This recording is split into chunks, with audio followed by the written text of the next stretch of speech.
In the desolate northern lands, a helicopter descended slowly. "Grandfather, have we perhaps come to the wrong place?" The young boy, stepping down from the helicopter, furrowed his brow as he glanced at the elderly man beside him, whose hair was as white as snow. "No," the old man replied with a gentle shake of his head and a smile. "This is indeed the place we sought." "Ah." The boy's eyes widened in disbelief as he asked, "This is the prison renowned for its impenetrable defenses?" Before him stood only a few dilapidated structures made of earth and stone. There were no guards, not even a surrounding wall. Could this truly be the most heavily guarded prison in the world? Surely, even a 3-year-old child could escape from here with ease. The old man nodded slightly, a fervent glint in his eyes. "As long as he is here, even the earth can serve as a prison." "He?" the boy exclaimed in astonishment. "Is it the man who summoned me to be a guard, Lin Yu?" "Impudent." The old man's expression darkened, frost creeping over his features as he bellowed. "Lin Yu is not a name you should utter. Address him as King Mu Bei, the eternal king of the northern pastures. Should you dare to speak so disrespectfully again, do not blame me for acting against kinship."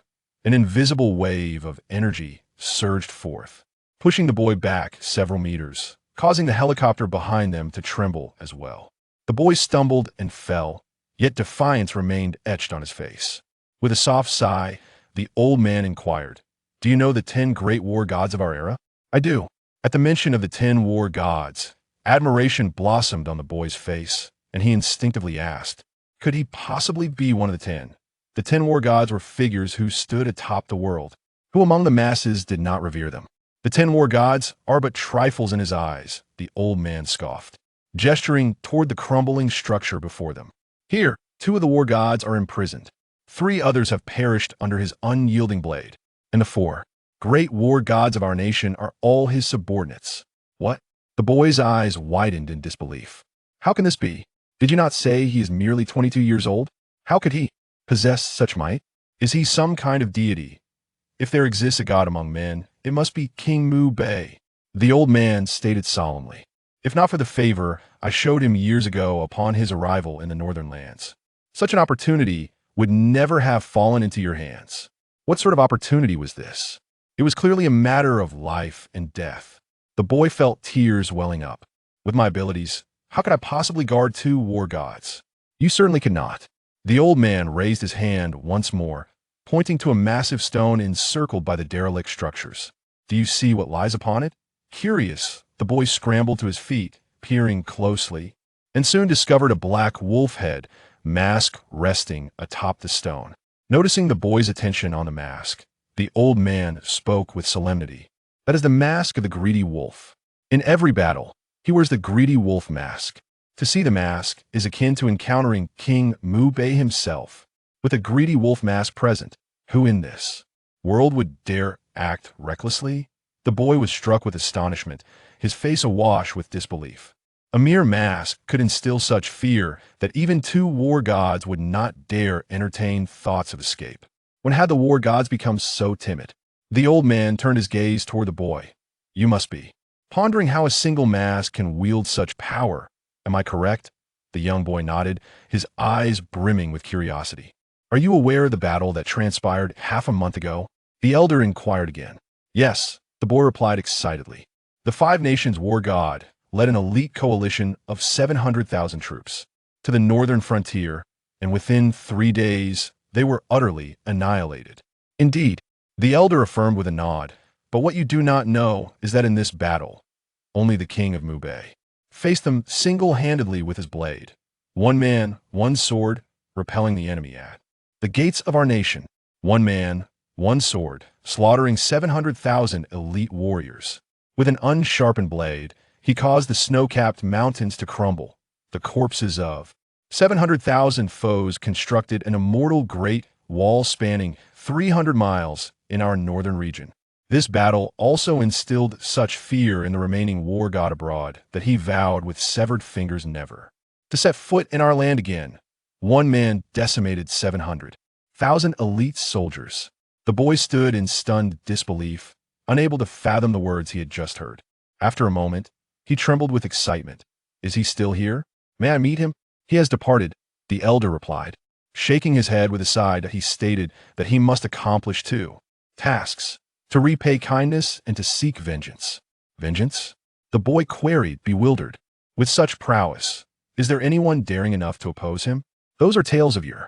The elders sighed deeply, revealing a long-buried secret point. 15 years prior, the Lin family, a prominent clan in Jiangbei, faced internal strife. Lin Ye's family suffered greatly, cast out from the Lin household and forced to endure a life worse than that of dogs and pigs. Despite this, adhering to the principle of eradicating threats, the Lin family did not spare them. 3 days later, the Lin family sent assassins to eliminate Lin Ye's family. Lin Ye's parents and sister were brutally murdered by the Su family, while only 7-year-old Lin Yu was saved by a mysterious figure, narrowly escaping death. The Lin family is utterly inhumane. They're so merciless even to their own kin.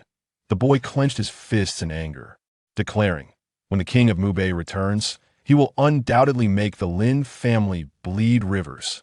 This is a matter for the king of Mubei. It is not for you to concern yourself with. Focus on your own affairs. Ignoring the boy's indignation, the elder continued, I was summoned here as a guardian, but in truth, it is to provide you with an opportunity. This place does not only confine 2 war gods, but also many extraordinary individuals.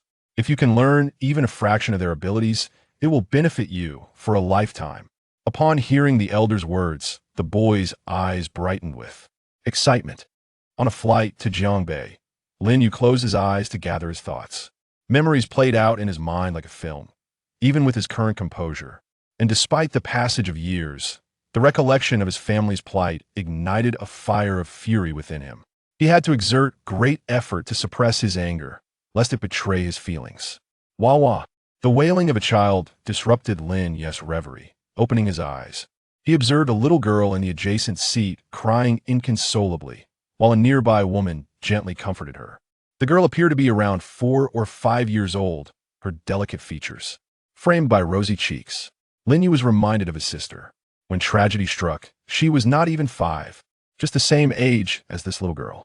Lin Yu smiled warmly, expressing concern. Little sister, why are you crying? Is something troubling you? The little girl remained silent, continuing to sob uncontrollably. The woman gently rubbed the girl's head, casting an apologetic glance at Lin Yu. It must be the descent of the plane that made her a bit uncomfortable. I am so sorry for disturbing you. Not at all, Lin Yu replied with a faint smile. Not at all. A voice suddenly erupted from behind. A fair-skinned young man leaned forward, glaring at the woman with irritation. Tell this little brat to be quiet immediately. If she dares to disturb me again, don't blame me for being rude. I'm so sorry. Truly sorry. The woman immediately appeared flustered, repeatedly apologizing to the young man. The girl, frightened by the young man's outburst, cried even louder, still making a fuss. Are we? The young man grew increasingly agitated, waving his hand impatiently at the bodyguard beside him. Make her shut up. At his command, the bodyguard stood up, a fierce expression on his face, and approached, reaching out to grasp the girl's neck. Suddenly, a hand appeared, blocking the brute's advance. It is you who should be silent. Lin Yu turned to face the young man. If you utter another word, I shall sever one of your fingers. A hush fell over the room. Every passenger on the plane gaped in astonishment. Who is this person? Such audacity. Threatening. To sever a finger? Aha! After a brief moment of shock, the young man burst into laughter. You? You dare threaten to sever my finger? Do you even know who I am? I am Meng Su of the Meng family in Jiangbei, and with a single word, I can ensure your demise. The Meng family, one of the 5 great families of Jiangbei. 4 generations. The Meng family has been entrenched in Jiangbei for nearly a century. Their influence deeply rooted that I and the entirety of Jiangbei. No one has ever dared to speak such bravado in front of him. Meng Su. With his words, the atmosphere in the plane turned icy. The Meng family of Jiangbei was not to be trifled with. I have warned you. Lin Yu remained impassive, rising and walking towards Meng Su. The bodyguard, witnessing the situation, immediately swung his fist towards Lin Yu. Unflinching, Lin Yu gently swatted his hand aside. A sharp crack echoed, the sound of shattered bones reverberating through the air. The bodyguard clutched his arm, collapsing in agony while howling in pain. Meng Su's pupils constricted suddenly. a chilling realization washing over him. No one understood the capabilities of his bodyguard better than he did. Yet, with such nonchalance, Lin Yu had rendered his bodyguard incapacitated. What a terrifying force. Ming Su trembled in fear, gazing at the approaching Lin Yu. What do you intend to do? You've already spoken twice. Lin Yu's gaze burned intensely as he stepped closer to Ming Su. Twice? Ming Su's heart raced. He had heard the warning. One phrase would cost him a finger. Two phrases meant the loss of two fingers. Just as Ming Su was engulfed in terror, Lin Yu seized his hand. A series of cracking sounds echoed alongside Ming Su's piercing scream as his fingers broke. The cabin fell into a profound silence, save for the echo of Ming Su's wails. Even the little girl ceased her cries, her dark eyes fixed on Lin Yu in a daze. The onlookers stood frozen, trembling in fear. What a formidable individual! The saying of losing a finger for a phrase was no jest. He truly acted on it. Moreover, he was a member of the Ming family from Jiabei. You would do well to remain silent.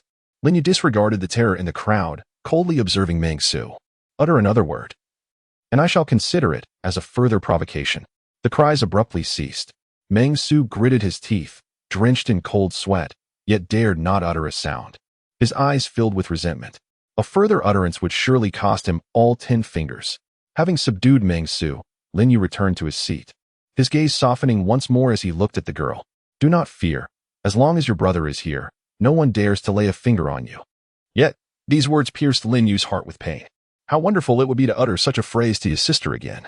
If only he could see her and their parents once more. Alas, that rainy night, he had fled in disarray, leaving no trace of their photographs behind. Their faces remained forever locked in memory. Suddenly, Lin Yu felt a sting in his nose, his eyes beginning to redden. However, he forcefully swallowed his tears. After that fateful rainy night 13 years ago, he had vowed never to shed tears again. A delicate hand cautiously reached out. A woman gently tugged at Lin Yu's sleeve. Her face etched with worry as she leaned closer, whispering, "You must not linger at the airport. Once you disembark, hastily transfer and escape Jiabei. The Ming family is not to be trifled with." Lin Yu smiled faintly. There is no one I cannot confront. The woman, now in a state of desperation, perspired profusely as she attempted to persuade him, but Lin Yu had already closed his eyes, feigning sleep. In the back seat, Ming Su's face contorted in pain. Yet his heart twisted even further. Once he disembarked, he would ensure Lin Yu begged for mercy on his knees.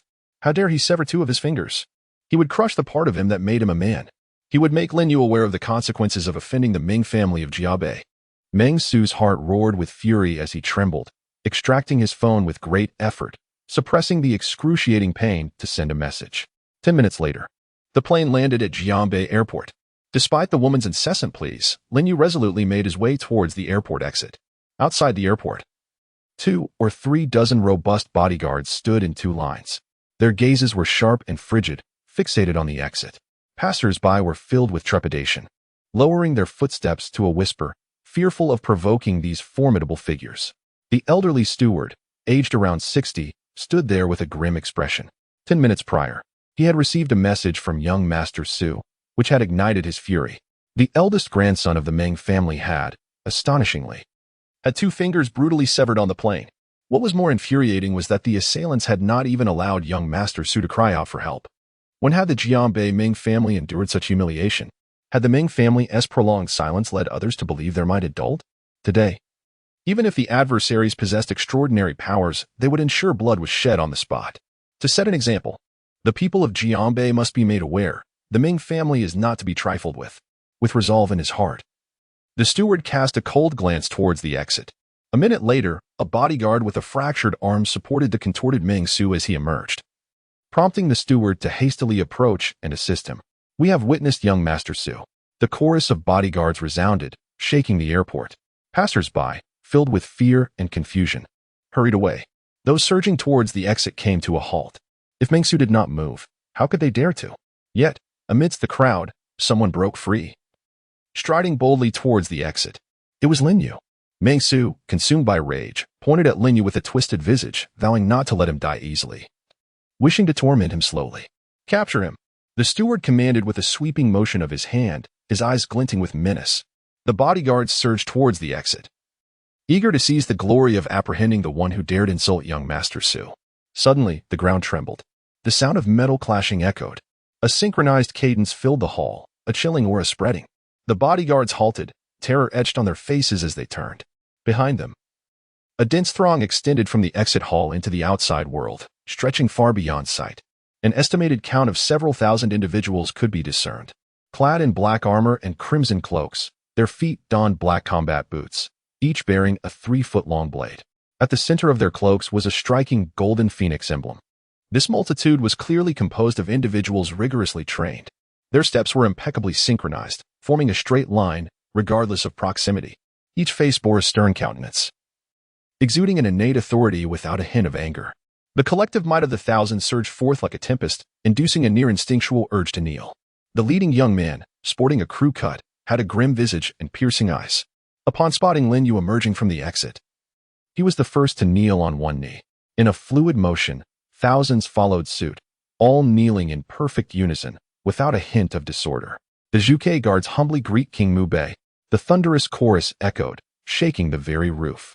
A tremendous wave of sound surged forth, and Meng Su, unable to withstand it, crumpled to the ground, his face ashen. The steward and a host of bodyguards rushed to assist him, yet his legs had already betrayed him, rendering him immobile. Lin Yu strolled forward, casually gesturing. "I have stepped down. There is no need for such formalities." The leading young man slightly lifted his head and respectfully replied, "The King of Mu Bei requires no formal title from anyone. Regardless of whether you have resigned, in our hearts, you shall forever remain the King of Mu Bei. Everyone, rise." Lin Yu waved his hand gently. 1,000 individuals rose in unison, without the slightest hint of disorder. Lin Yu cast his gaze towards Luo Changfeng, intrigued. "How did you ascertain my whereabouts?" "I only informed the elder of the Shen family about my journey to Jiangbei. By all accounts, Luo Changfeng should not have been privy to this information. Knowing that Lin Donglai is celebrating his 70th birthday tomorrow, I deduced that the King of Mu Bei would be returning soon and thus exercised a bit of privilege to check the recent passenger information for flights to Jiangbei." Luo Changfeng replied cautiously, bowing slightly. "I apologize for the intrusion. May the King of Mu Bei show leniency." "You are quite astute." Lin Yu chuckled, not at all displeased. Sensing that the King of Mu Bei was not angered, Luo Changfeng let out a slight breath of relief and then curiously inquired about the 100 bodyguards of the Meng family. "Are they here to welcome you?" "Though their attire is orderly, they exude no authority. They are merely a rabble." "Do they truly deserve to welcome the King of Mu Bei?" "No." Lin Yu shook his head, turning his gaze to Meng Su, who appeared ready to command these individuals to seize him. "Those who show disrespect to the King of Mu Bei must be punished." Luo Changfeng's eyes blazed like lightning as he bellowed. The ensuing sound wave shattered the tiles beneath them, extending from Luo Changfeng's feet to Meng Su's side. Trembling, Meng Su felt warmth in his trousers, the urge to relieve himself overwhelming. "Spare the punishment." Lin Yu shook his head, speaking calmly. "I mentioned on the plane that for every word he uttered, I would sever a finger. He has spoken again. I understand." Luo Changfeng suddenly drew a long knife from his back and shot forward with lightning speed. With a swift motion, a flash of white light appeared, and a severed finger soared into the air amidst a spray of blood. Meng Su writhed in agony, tears streaming down his face, yet he clamped his mouth shut, afraid to utter a sound. The long knife was sheathed once more, and Luo Changfeng knelt again before Lin Yu. Lin Yu nodded slightly, expressing his approval. "Well done. Your swordplay has improved significantly." Those who are not martial artists can never truly comprehend the precision of Luo Changfeng's strike: steady, accurate, and ruthless. Only by mastering these three elements can one sever a finger without harming the others. This indicated that Luo Changfeng had achieved mastery over his blade. Hearing Lin Yu's praise, Luo Changfeng did not dare to feel any pride, humbly responding, "It is all due to your excellent teaching." Lin Yu nodded. "You stay. The rest shall withdraw immediately and return to your duties without error." The Zhuge Guard, to outsiders, might seem merely the retinue of Luo Changfeng, the commander of the Zhuge army. Little do they know, the purpose of the Zhuge Guard is to manage special incidents in the 7 provinces of the south. Though there is no warfare in the south, its economic prosperity often gives rise to unusual occurrences. They have all come to greet me, but should any unforeseen events arise, it is inevitable that matters may be disrupted. Indeed, a cacophony of voices erupted as the Zhuge Guard swiftly and orderly retreated. Lin Yu stepped forward. After taking a few strides, he abruptly halted, his gaze sweeping over the mother and daughter, finally resting on Meng Su. "Those who dare to direct their ire towards them shall face the wrath of the Meng family." As the words fell, a surge of imposing energy filled the air. The pressure weighed down the grass, overwhelming the multitude. The steward and 100 bodyguards buckled under the weight, collapsing to the ground, vigorously nodding in agreement. Lin Yu cast one last glance at the crowd before striding onward. Even after they had exited the airport, everyone remained frozen in place, unable to regain their composure for a long while. Luo Changfeng kept pace with Lin Yu, gritting his teeth and inquiring, "Shall we head to the Lin family now? Since you are aware that Lin Donglai's grand birthday celebration is tomorrow, why ask?" Lin Yu gazed into the distance, his eyes icy. The subordinates understand. A glint of coldness flashed in Luo Changfeng's eyes. He comprehended that the king of Mubei intended to arrive at the Lin family on the day of Lin Donglai's celebration. That day also coincides with Su Donglai's memorial. At the car, Luo Changfeng opened the door for Lin Yu. Just as Lin Yu was about to enter, a small red BMW sped toward them. Through the windshield, Lin Yu recognized the driver's face. "My ride has arrived," Lin Yu smiled and instructed Luo Changfeng. "I came in haste and did not bring a gift. Please prepare a substantial present for the Lin family."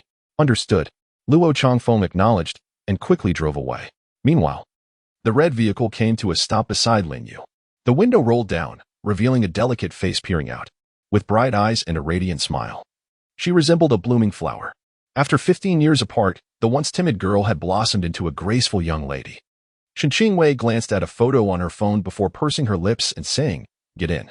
Lin Yu nodded slightly and walked around to the side of the car.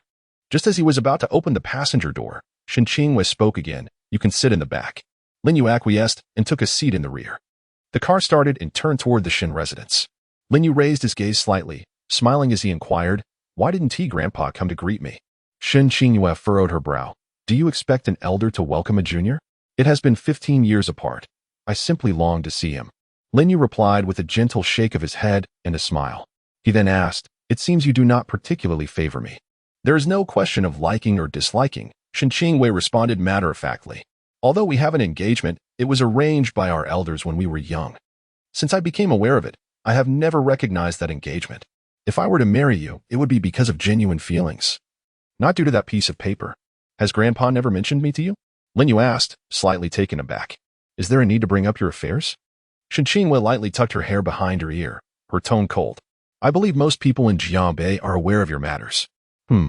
It seems the old man has indeed not mentioned my experiences in the north to her, nor has he revealed my identity as the king of Mubei. What could be his intention in doing so?" Lin Yu closed his eyes in contemplation. After a moment, he began to understand. The old gentleman's actions seemed to stem from a desire to witness the most authentic version of Shen Qingwei, rather than one ensnared by her own power. "You may call off the engagement," Lin Yu finally spoke after a prolonged silence. "Really?" Shen Qingwei's eyes lit up in astonishment.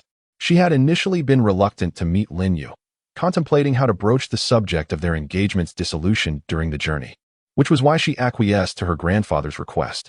Now that Lin Yu had brought it up himself, it spared her the awkwardness of initiating the conversation. A fruit that is forced is never sweet. Lin Yu nodded with a smile. "The engagement shall be annulled. I shall regard you as my sister and protect you for life." The mention of a sister tugged at Lin Yu's heartstrings. Indeed, 15 years ago, he had failed to safeguard his biological sister. Thus, for the remainder of his life, he would now protect this sister instead. "I do not require your protection. You should take care of yourself," Shen Qingwei replied with a gentle shake of her head, sighing, "You should not have returned. The Su family today is no longer the Lin family of 15 years ago. The Lin family stands at the pinnacle of the 5 great families of Jianbei. If they learn of your return, you may find yourself in peril." "I am not the Lin Yu of 15 years ago," he said, a glint of coldness flashing in his eyes before he quickly concealed it. Shen Qingwei chose to disregard his words and steered the conversation back to the matter at hand.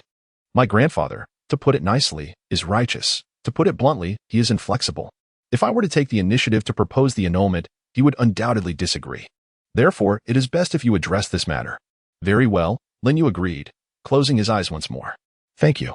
Shen Qingwei glanced at the rearview mirror of the car. Her curiosity piqued. Over the past 15 years, what had Lin Yu endured? Despite being merely 22, he bore the appearance of an old man. Surely, he must have faced considerable hardships. As he returned to Jianbei, she wondered if he would even be able to leave alive. Alas, knowing that there are tigers on the mountain, why would one choose to venture towards the tiger's den? Amidst her concerns, Shen Qingwei inquired, "The person you were with earlier, is he your friend?" "His name is Luo Changfeng," Lin Yu replied with his eyes still closed. "Luo Changfeng?" Shen Qingwei furrowed her brow, the name striking a familiar chord. It seemed she had heard it somewhere before. "He is more renowned than I. Lin Yu smiled. The four great war gods were indeed more famous than him. His name was known only to a select few, whereas the four war gods were almost universally recognized. Especially since Luo Changfeng was the commander of the Zhuge army, responsible for military affairs in the southern 7 provinces. In those provinces, his name was likely known to all. Jiabei was under the jurisdiction of the southern 7 provinces. Curious, Shen Qingwei remarked, I found his attire rather peculiar. He wouldn't he be an extra in a film? Would he? Lin Yu's lips curled into a slight smile as he replied, he will come by later. You may ask him directly. What business does he have at the Shen residence? Shen Qingwei pondered, her curiosity growing. However, seeing Lin Yu with his eyes closed, she assumed he was displeased about the engagement being annulled and refrained from further questioning. 20 minutes later, the Shen residence came into view. The grand courtyard spanned 3 acres, exhibiting a classic Sihiyuan style. At the entrance, Shen Yunong was gazing upward with excitement, while behind him, the rest of the Shen family watched with eager curiosity. The old man mentioned that a distinguished guest would visit today. Despite repeated inquiries about the identity of this guest, he merely smiled in silence.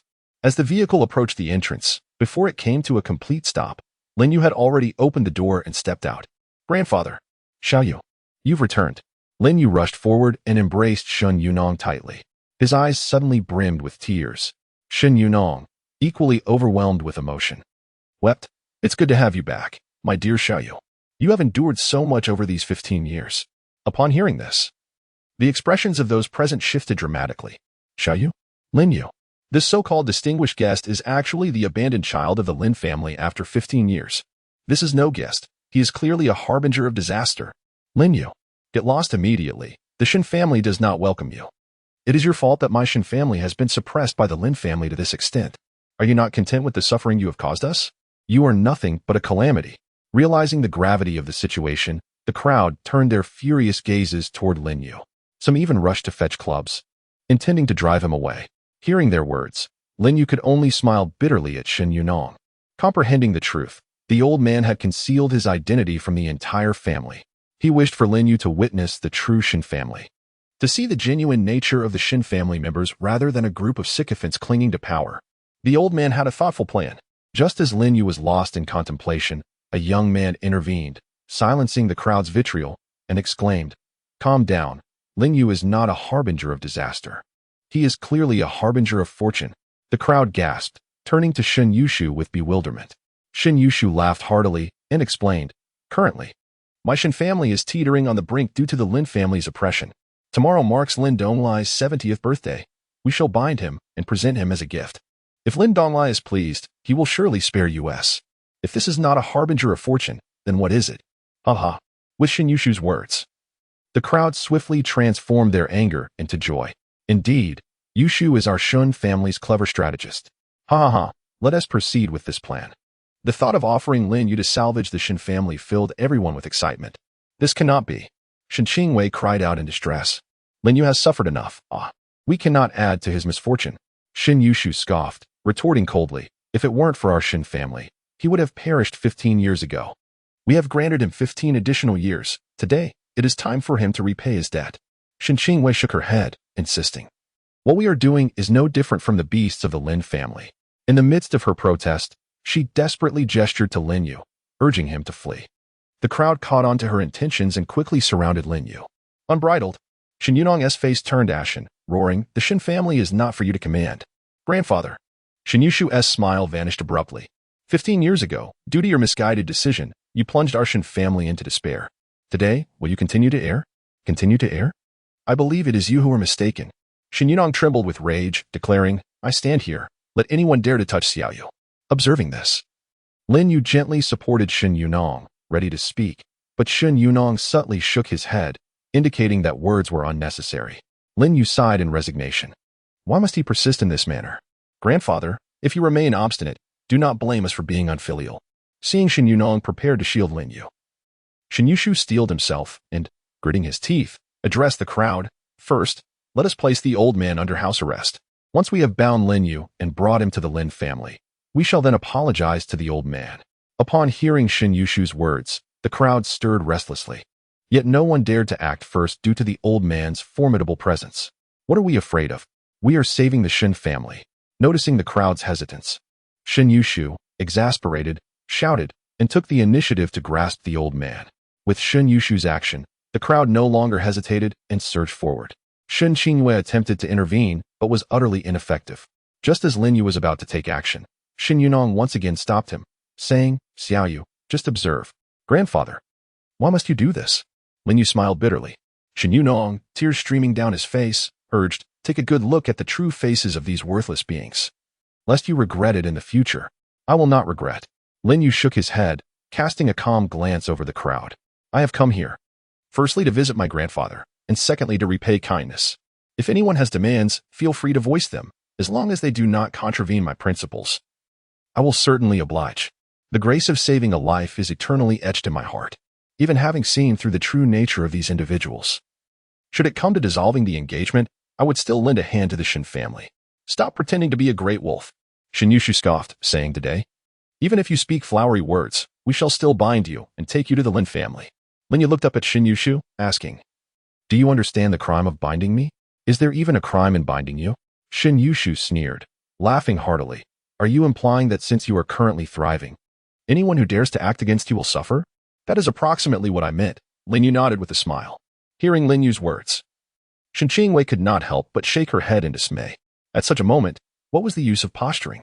Rather than this, it would be wiser to yield first and seek an opportunity to escape. He was not only ineffective but utterly devoid of wisdom. "Oh, I am so frightened." Shen Yushu feigned fear, yet his expression was one of disdain. He waved to the crowd, saying, "Stop wasting words with him. First, pull the old man away. Then bind him." As he spoke, Shen Yushu forced his way between Shen Yunong and Lin Yu, collaborating with others from the Lin family to drag Shen Yunong out. Shen Yunong did not resist, allowing himself to be pulled from the encirclement, tears welling in his eyes as he laughed sorrowfully. "Oh, how wonderful you all are. Truly my good sons and grandsons." Hearing Shen Yunong's heart-wrenching laughter, many in the crowd displayed signs of shame. "What are you all still doing?" Shen Yushu glared at them, shouting, "Why aren't you quickly binding Lin Yu?" At his command, the crowd finally snapped back to reality. Contemplating the possibility of exchanging Lin Yu's life for the understanding of the Lin family, the crowd hesitated no longer, swiftly surrounding Lin Yu, with some even rushing to fetch ropes. Seizing the moment of chaos, Shen Qingyue hastily moved aside, retrieving her phone to call the police. At that instant, a thunderous roar erupted from outside. "Dare to insult the king of Mu Bei? Kill!" Clad in black armor and a crimson cape, he arrived like the wind. Luo Chanfeng held a ceremonial gift in one hand and gripped his sword with the other, his murderous aura sweeping over the gathered crowd. "I possess a gift that can purchase the Shen family. I also wield a sword that can slay your entire clan." Luo Chanfeng was seething with anger. The king of Mu Bei, a figure of unparalleled prestige. In this world, who would dare to provoke the king of Mu Bei's authority? Today, the despicable Shen family dared to act so brazenly before him. How could he not be enraged? Luo Chanfeng's murderous intent was palpable, his icy gaze sending shivers through the Shen family. Unconsciously, they began to part ways, breaking the encirclement. "Chanfeng, stand down." Lin Yu raised his hand slightly, his expression unperturbed. "Present the gift." Luo Chanfeng, still fuming, respectfully handed the gift to Lin Yu's hands, reluctantly stepping back behind him. Lin Yu, cradling the gift box, approached Shen Yunong and said sincerely, "Grandfather, I arrived in haste and could not prepare a proper gift for you, so I had Chanfeng bring a humble token. I hope you will not find it lacking." "Little Yu, this is too extravagant." Shen Yunong repeatedly waved his hands, refusing to accept. While others may not know who Luo Chanfeng was, he certainly did. Even without seeing, he understood that the gift within the box must be worth a fortune. As the esteemed commander of the Zhuge army, a single gift could indeed purchase the Shen family. How could it be mere empty words? A trifling token was insignificant. Lin Yu grasped Shen Yunong's hand, placing the gift box in his palms, and earnestly stated, "Even a gift capable of buying the entirety of Jianbei cannot compare to the life-saving grace you have bestowed upon me." As he gazed at the gift in his hands, Shen Yunong's eyes became misty. "Very well." After a long pause, Shen Yunong accepted the gift. "Then I shall utilize this token to alleviate my family's pressing predicament. And in doing so, I consider it a repayment of the favor owed from years past. Henceforth, you shall owe our Shen family nothing." "Grandfather, you are mistaken." Shen Yushu, regaining his composure, exclaimed disdainfully, "Do you truly believe this worthless trinket can buy our Shen family? He is merely employing a delaying tactic, intending to." Suddenly, A sharp glare shot from Luo Changfeng's eyes, akin to the gaze of death. Shen Yushu's heart trembled, and the words caught in his throat. Lin Yu raised his hand, signaling Luo Changfeng to restrain himself, then turned to Shen Yunong and declared, "I can never repay the debt I owe you." "Do not speak like that." Shen Yunong shook his head, tears welling in his eyes.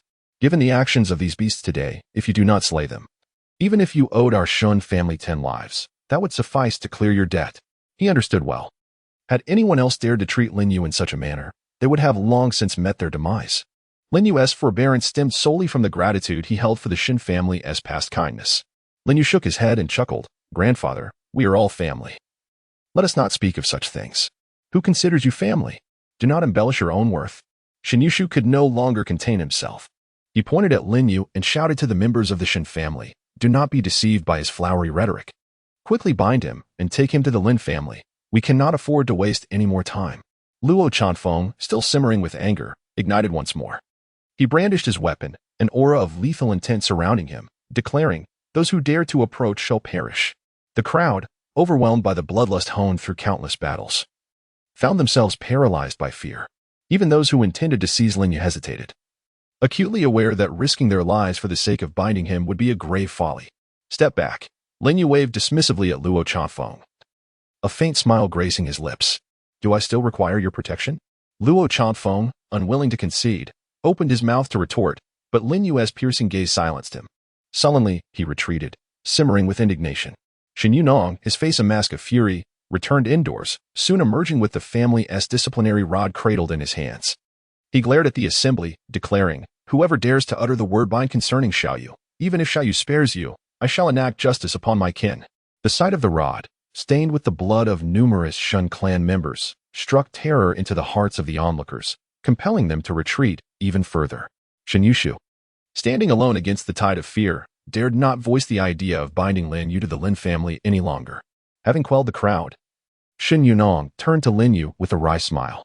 "Xiaoyu, I am uncertain whether the Shen family still merits your association. Should you wish to annul your engagement with Qing Yue, I have no objections and will not hold it against you." Upon hearing Shen Yunong's words, Shen Qingyue's face lit up with joy. She had feared her grandfather would oppose the dissolution of their engagement, yet here he was, proposing it himself. Just as Lin Yu was about to respond, Shen Yushu interjected, "Grandfather is wise. Once the engagement is annulled, Qing Wei can marry Ming Su without any blemish on her reputation." Lin Yu furrowed his brow at Shen Qing Wei. "Ming Su, is he the one you hold affection for?" He had encountered Ming Su before and found him to be less than admirable. "Not at all. Do not listen to his nonsense." Shen Qingwei shot Shen Yushu a glare and shook her head. "I wish to dissolve our engagement not for anyone else, but because there is no affection between us. His desire for my marriage to Ming Su is merely an attempt to alleviate the Shen family's pressing predicaments through an alliance with the Ming family." "Ah, I see." Lin Yu chuckled in understanding, then turned to Shen Yunong, inquiring, "What is the nature of the Shen family's pressing predicament?" "Enough, enough." Shen Yunong waved his hand. "With your generous gift, the Shen family's crisis is resolved. This minor matter need not trouble you." Seeing that he would say no more, Lin Yu refrained from pressing further and cast a sidelong glance at Luo Changfeng. "Changfeng, are you aware of the situation?" As the commander of the Zhuge army, Luo Changfeng had ears and eyes throughout the 7 southern provinces. He was aware of the Shen family's kindness towards him and likely had some understanding of their affairs. "Somewhat." Luo Changfeng nodded. "A year ago, the Shen family's financial chain collapsed, unable to withstand the Ming family's coercion and temptation. They borrowed 100 million at exorbitant interest from them. Subsequently, the Ming family clandestinely ensnared the Shen family, plunging them into further distress, rendering them incapable of repaying the loan. Now, with interest accruing, the Shen family owes the Ming family 500 million. Ming Su harbored intentions towards Miss Shen, seeking to coerce her into submission." Lin Yu frowned. In just a year, a loan of 100 million had escalated to 500 million. This was not merely usury. It was evidently a trap set by the Ming family. "Convey a message to the Ming family in my name." Lin Yu stood with his hands clasped behind him, speaking in a deep tone. "I shall repay the Shen family 100-fold. Does the Ming family dare to accept?" His subordinate promptly set to work. Luo Changfeng received the command. "Wait." Lin Yu called him back, instructing him to bring Ming Su here. "Understood." Luo Changfeng immediately withdrew to make a phone call. "Xiaoyu." "There's no need for this." Shen Yunong sighed heavily, speaking earnestly. Do not tarnish your reputation over such trivial matters. Tarnish my reputation? Lin Yu shook his head with a smile. The Ming family is not worthy. His reputation was built upon the corpses of millions of enemies. Could the insignificant Ming family truly tarnish his name? Upon hearing Lin Yu's words, Shen Yushu curled his lip disdainfully, scoffing. Are you addicted to posturing? I command you to be silent. Shen Yunong, enraged, seized a wooden rod to strike Shen Yushu. Caught off guard, Shen Yushu grimaced in pain. His gaze towards Lin Yu now filled with animosity. Grandfather, there is no need for anger. Lin Yu gently patted Shen Yunong to console him. His attention shifting once more to Shen Qinghua. If you truly wish to annul the engagement, you may draft the annulment document now. I shall sign it at any time. Shen Qinghua nodded, offering Lin Yu an apologetic glance. Thank you for your understanding. Lin Yu nodded with a smile, adding, before we proceed with the annulment, I must inform you that I am the King of Mubei. The King of Mubei? What is that? Shen Qinghua murmured, her joy momentarily eclipsing her curiosity. She stated earnestly, my desire to annul the engagement has nothing to do with who you are, as I mentioned in the car. It is simply because we have no connection or emotional foundation. Upon hearing Shen Qinghua's words, Shen Yunong could not help but shake his head with a heavy sigh. This foolish girl. Does she even realize the caliber of the man she is rejecting? In the end, she may find it beyond her reach. Let us hope that when she comprehends the significance of the title King of Mubei, she does not come to regret her decision. Very well. Lin Yu ceased further discussion. Alas. Shen Yunong sighed deeply, patting Lin Yu on the shoulder. You should draft the annulment document. It is you who is annulling the engagement with my Shen family. Not the other way around. Who would dare to annul an engagement with the King of Mubei? Only the Shen family would find themselves unable to reach such heights. Grandfather. You are mistaken. Shen Yushu disregarded the old man's fiery gaze, declaring loudly, though my Shen family has fallen on hard times, we still hold a respectable position in Jiabei. If we are to be abandoned by this Lin family cast-off, how would that not bring ridicule upon us? This engagement must be annulled. But it must be the Shen family that annuls it with Lin Yu. Preposterous. A thunderous voice erupted unexpectedly. Luo Chongfeng's eyes widened with fury as he stepped forward. The ground beneath him cracking as he declared, what a prestigious identity the King of Mubei holds. When has it been the case that your Shen family could annul an engagement with him? Where do you place the dignity of the King of Mubei? To insult the King of Mubei, you must first consider whether my blade consents. With that, the long blade was finally unsheathed. As the blade was drawn, the leaves in the courtyard stirred without a whisper of wind. A chilling aura enveloped the Shen family, causing hearts to tremble and silencing all present in an instant. Sheath your sword, Lin Yu commanded, restraining Luo Chongfeng with a raised hand, and in that fleeting moment, the leaves returned to stillness, though filled with resentment. Luo Chongfeng dared not defy Lin Yu's order, reluctantly sheathing his long knife and protesting, King Mubei, with your esteemed status, how can you endure such humiliation? Being rejected by the lady, what remains of your dignity? Lin Yu shook his head with a smile. My life was bestowed upon me by my grandfather. What is mere dignity in comparison? Dignity? Without life, what worth is dignity? Furthermore, I stand tall and proud, dismissive of such superficial concerns. Luo Chongfeng wished to argue further. But Lin Yu raised his hand, signaling him to refrain from speaking. Reluctantly, Luo Chongfeng fell silent, his gaze towards the Shen family members growing icy. Did you hear that? My Shen family has saved his life. Seeing Luo Chongfeng so obedient to Lin Yu, Shen Yushu regained his composure and snorted coldly, he himself has no objections. What right do you have to speak up? Silence. Shen Yunong barked, wishing to tear apart this useless grandson. How dare he speak to Luo Chongfeng in such a manner? He ought to be grateful that it is I who stands up for him. A glimmer of coldness flashed in Luo Chongfeng's eyes. If that god of death were to learn of this, I assure you, apart from old Master Shen, not a single member of the Shen family would be spared. The Demon King, Ningguan. Leading the White Tiger Army, he is a master of slaughter. Among the four war gods, Ningguan is the most audacious and reckless. In this world, there are only things that people dare not imagine. There is nothing Ningguan would not dare to do. At the age of 15, Ningguan dared to single-handedly assassinate the enemy's commander. Later, when besieged by foes, with his blade already shattered, he bit through the neck of the enemy commander in a desperate act. At 17, after surviving an assassination attempt where his guards sacrificed themselves to save him, Ningguan, in a fit of rage, traversed 1,000 miles to the enemy's capital, threatening mutual destruction with the enemy's leader, forcing the assassin to reveal himself and take his own life. Ultimately, It was King Mubei who ventured into enemy territory to rescue him from the encirclement of hundreds of thousands. There are countless tales of Ningguan's exploits, but without a doubt, they are all steeped in bloodshed. If the Shen family dares to reject the marriage to King Mubei, he believes Ningguan would undoubtedly annihilate the entire Shen clan, despite the family's past kindness to the king. Even if later he were to be slain by King Mubei, Ningguan would go to any lengths to uphold the king's dignity. Hearing Luo Chanfeng speak of Ningguan, Lin Yu couldn't help but massage his temples. This fellow, Ningguan, truly is a source of headaches. Shen Yunong's heart also skipped a beat, already suspecting who the god of death mentioned by Luo Chanfeng was. However, the ignorant Shen Yushu dismissed it with a scoff, saying, "Leave no survivors? What do you think you are? A god of death? Bring that so-called god of death out for me to see. What is he worth?" Upon hearing Shen Yushu's ignorant words, Shen Yunong was filled with uncontrollable rage. Before he could speak, a terrifying aura of death suddenly enveloped the Shen family. Unbeknownst to them, the leaves in the courtyard began to swirl violently, and the branches all bent low. "What am I worth?" A voice that seemed to emanate from the depths of hell enveloped the Shen family. In the next moment, a shadow clad in black armor and white garments appeared like a specter. The young man bore a blade upon his back, cradling another with both hands. He stood resolutely, his flowing white hair dancing in the wind, gazing at Shen Yushu with the intensity of the Grim Reaper. "You question my worth? Very well, allow me to enlighten you. What others dare not do, I shall undertake. What others fear to slay, I shall vanquish. Listen closely, for I am the commander of the White Tiger Army, the harbinger of death. My name is Ningguan, the one who brings chaos to the world.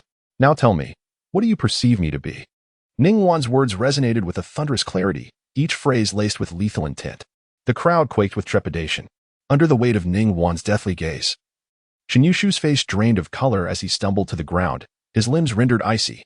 He yearned to respond, yet his tongue felt as though it were bound, silencing him utterly. The members of the Shen family were equally stricken with fear. The title commander of the White Tiger Army spoke volumes. He was a true harbinger of death. Should this harbinger unleash his wrath? It would not be an exaggeration to say that not a single soul within the Shen family would remain unscathed. "Commander of the White Tiger Army," Shen Qingwei whispered, shattering the dreadful silence. Suddenly, she lifted her gaze to rest upon Luo Chanfeng. Earlier, she had found the name Luo Chanfeng somewhat familiar, yet she had not connected it to the formidable figure among the four war gods. At this moment, with the emergence of Ningguan, the terrifying name surged back to her mind. Zhuge Army Commander, Luo Chanfeng.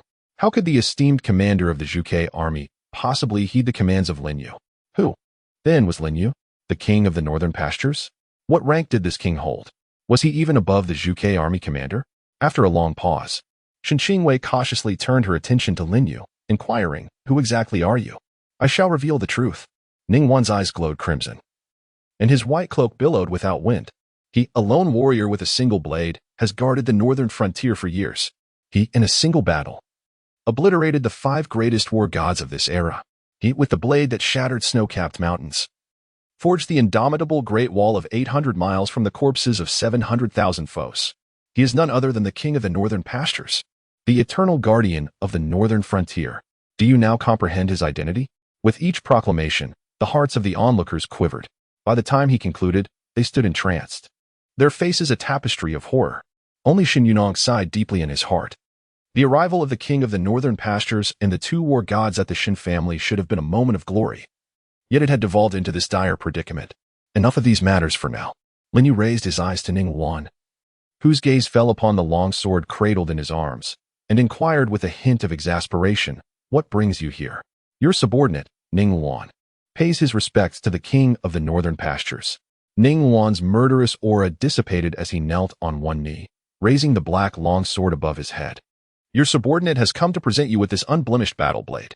Lin Yu did not accept the weapon. Instead, curiosity sparked within him as he asked, "I had sealed this blade within the great snow mountain of the northern frontier. How did you come to find it?" Ningguan, unwavering in his resolve, respectfully declared, "I ventured alone to the great snow mountain, traversing every inch of its expanse. After enduring 10 arduous days, I finally procured the blade of the unyielding." Lin Yu and Luo Chanfeng exchanged exasperated glances at Ningguan's fervor. The Great Snow Mountain in the northern region rises 2,000 zhang and spans nearly 100 kilometers. Though Ningguan spoke lightly of the endeavor, the hardships involved could only be comprehended by those who had endured them. It was likely that over these 10 days, Ningguang had scarcely closed his eyes. Among the 4 war gods, only Ningguang would be driven to such madness. Lin Yu shook his head, letting out a soft sigh. Since I have sealed the blade of the unyielding within the great snow mountain, what compels you to return it? Ningguang lifted his gaze, his blood-red eyes brimming with murderous intent, bellowing, the blade of the unyielding has thirsted for the blood of 1,000,000 foes. Yet it has never feasted upon the blood of the one whom Mu Beiwang despises the most. The object of that disdain, Lin Donglai. A flicker of cold light passed through Lin Yu's eyes. Well said, he exclaimed, extending his hand to accept the 100-gene blade of the unyielding. Thus, I shall allow this blade to drink blood once more. Ningguang's assertion held truth.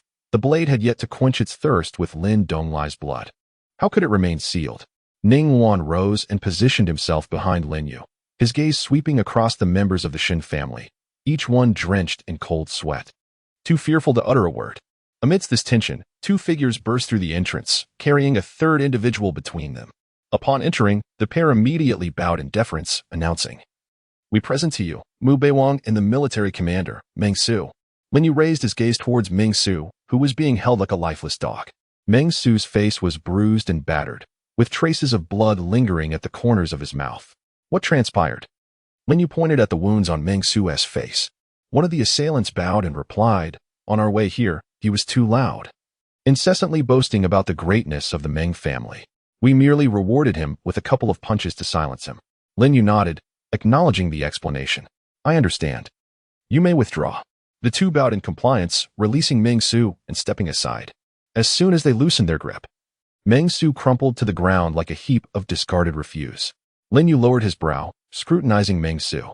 "I have heard that you intend to leverage the debts owed to your family by the Shen family to coerce Qin Yu into marrying you?"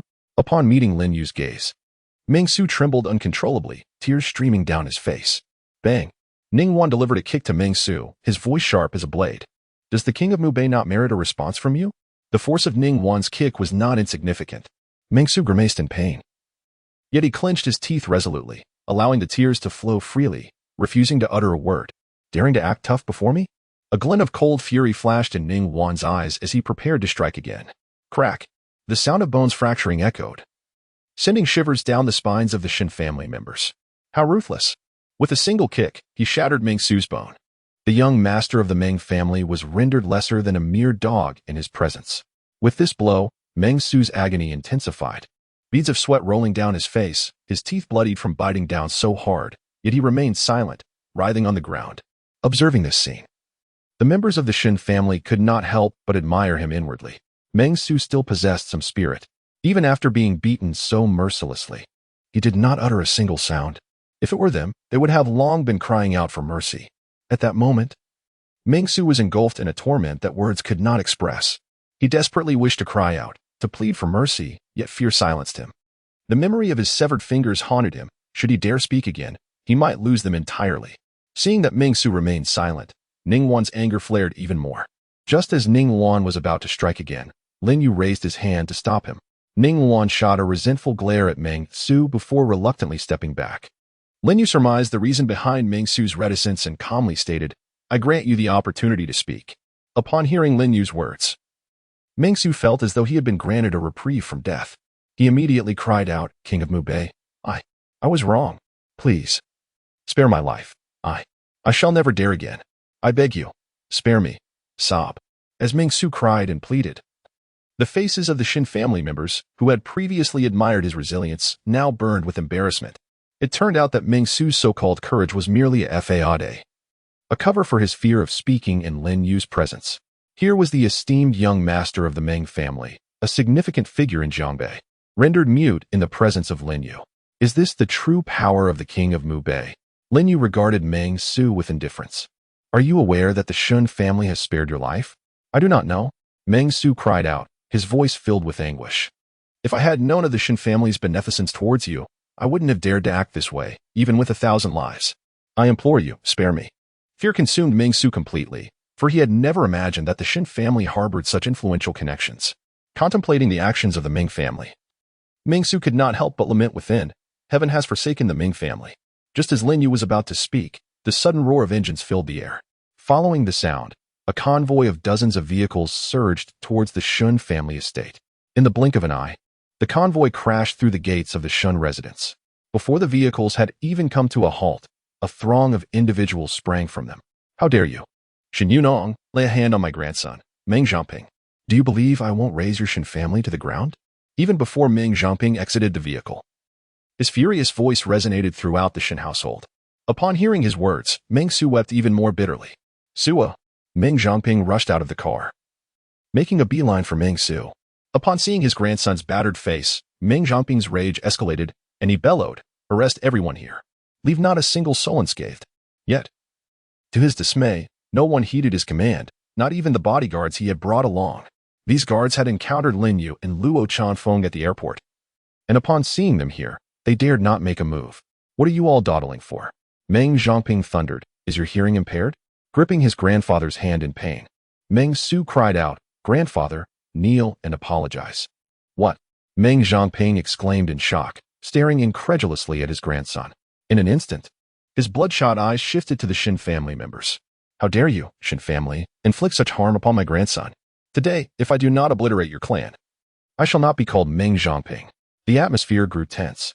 Ning Wan cast a cold gaze at Meng Zhangping, drawing his long blade with a swift motion. Boom! A thunderous sound echoed as the leading vehicle was cleaved in two. Stunned, Meng Zhangping's eyes widened in disbelief. Thud, thud. The Ming family's bodyguards, paralyzed with fear, collapsed to their knees in droves. The members of the Shen family were equally terrified, paling, especially Shun Yushu, whose very bones trembled.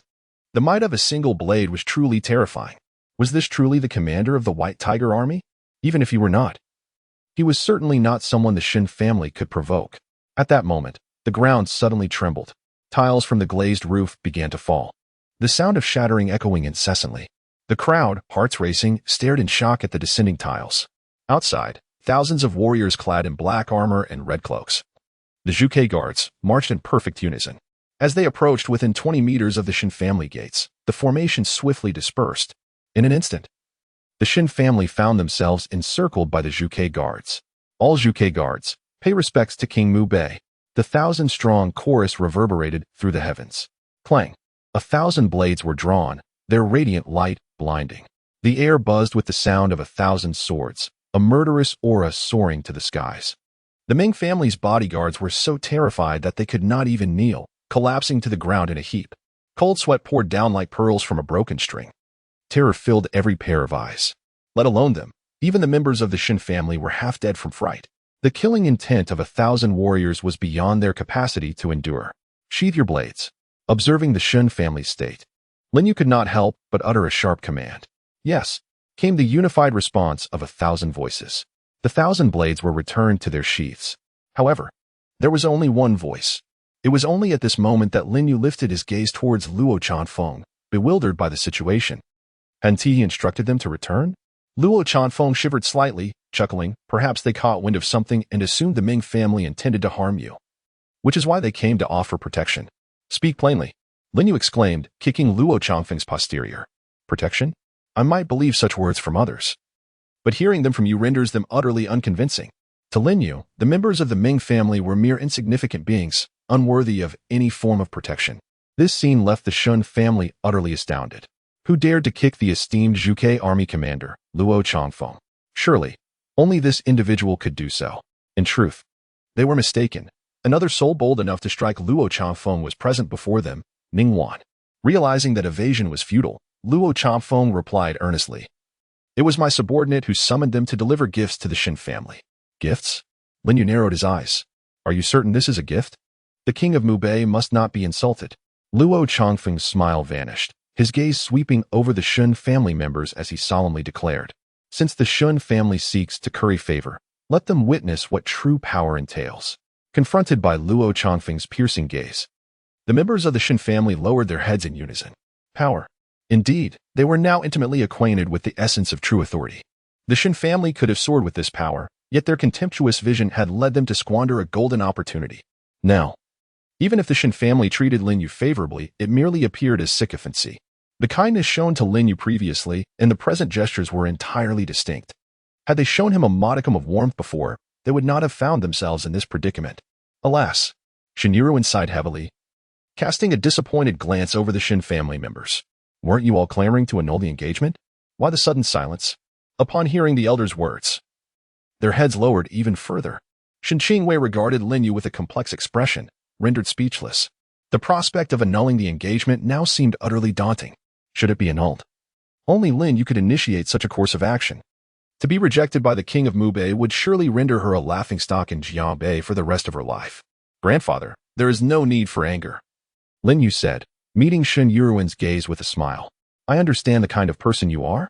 I have stated before that, in your presence, I am not the king of Mubei, but merely Lin Yu. The matter of our engagement with Qingwei, whether to annul or retain, remains in your hands. He was willing to accept any reason Shen Qingwei might provide for wishing to withdraw, as long as it did not stem from a desire for wealth. At Lin Yu's words, Shen Yuruin's eyes glistened with unshed tears. My child, I scarcely know how to respond to you. Lin Yu remained silent, offering only a reassuring glance. Lin Yu, you are the cast-off of the Lin family, Lin Yu. At that moment, Meng Zhongping finally regained his composure, trembling as he pointed at Lin Yu, his face a mask of terror. Impudence, Luo Changfeng bellowed, drawing his blade in a swift motion, accompanied by a piercing scream. Meng Zhongping's finger shot out a few meters towards Lin Yu. This scene once again sent a tremor through the Shen family. It turned out that Luo Changfeng's blade was indeed capable of drawing blood. Previously, Luo Changfeng had refrained from taking action, not out of fear, but because the Shen family had once shown kindness to Lin Yu, and due to Lin Yu's repeated intercessions. Observing his grandfather writhing in agony on the ground, Meng Su felt no pity. Instead, he cursed inwardly, thinking, you deserve this. How dare you point at others, knowing they are the king of Mubei. You wish for death, but do not drag me with you. Lin Yu waved his hand at Luo Changfeng, gazing down at Meng Zhongping from a position of authority. Indeed, I am the abandoned child of the Lin family, Lin Yu. An abandoned child. Yes, regardless of my identity. Being the Lin family's forsaken son will forever be a part of me. There is no need for denial, nor is there any shame in it. I beseech the king of Mubei to spare me. With great effort, Meng Zhongping lifted his head, his voice trembling with fear. Lin Yu smiled indifferently. Did you receive the message I had conveyed to your Meng family? Why yes, I received it, Meng Zhongping stammered, wailing, but I did not know you were the king of Mubei. Who the king of Mubei is, matters not, Lin Yu interrupted, his tone growing colder. What truly matters is what your Meng family has done to the Shen family. 100 million in loans. How has it transformed into 500 million in just a year? Do you truly wish to consume the Shen family? Upon hearing this, despite the agony in his fingers, Meng Zhongping dared not even take a breath. I have already inquired about you, Lin Yu continued, his voice even icier. I shall repay the Shen family 100-fold. Do you dare to accept? And no, I don't dare, Meng Zhongping exclaimed, shaking his head vigorously, his voice tinged with a sob. The debt must indeed be repaid. Lin Yu's expression softened slightly. Since the Shen family borrowed money from your Meng family, it naturally needs to be repaid. I will not let your Meng family suffer a loss. I shall repay 200 million to your Meng family on behalf of the Shen family. Do you have any objections? Repaying debts is only right. Just because the Shen family had previously aided me does not mean they can borrow without repayment. However, the terms of repayment cannot be dictated by your Ming family's exorbitant demands. Spare me, King of Mubei. I truly do not dare to demand anything. Meng Zhongping wept profusely, crying out, I have a piece of news I wish to share with you, King of Mubei. I do not seek your forgiveness for my Meng family's transgressions. I only ask that you spare us in light of this news. Upon hearing Meng Zhongping's words, Ning Luan chuckled, elbowing Luo Changfeng and teasing, is this fellow out of his mind? He dares to negotiate with our leader? Perhaps. He has been frightened into delirium, Luo Changfeng replied with a half-smile. Lin Yu shot a sideways glance at the two, silencing them instantly. Once they fell silent, Lin Yu turned his attention back to Meng Zhongping, intrigued. What news do you have? Pray, enlighten me. Meng Zhongping gritted his teeth, suppressing his pain, and trembled as he spoke. Your sister may still be alive. What? Lin Yu's breath suddenly quickened as he fiercely grasped Meng Zhongping, losing composure as he shouted. You, say that again. My sister is not dead. How is that possible? How could Lin Dong lie, with his ruthless nature, leave no roots of the grass when cutting it? If his sister truly remained alive, then with this news, even if it meant repaying the Ming family 100-fold for the debts owed to the Shen family, what would it matter? 15 years had passed. This must be the most splendid news he had encountered in all those years. Yet, This revelation was so astonishing that he found it hard to believe. He feared the agony of disappointment once more. Under Lin Yu's intense gaze, Meng Zhongping was so frightened that he dared not utter another word. It was Shen Yuruan who first reacted, hurriedly stepping forward to grasp Lin Yu's hand, both excited and anxious as she implored, "Little Yu, do not be overly agitated. Let him speak slowly." "Very well." Lin Yu gritted his teeth, raising his eyes to Luo Chanfeng, commanding, "Provide a seat. Let him speak at his own pace."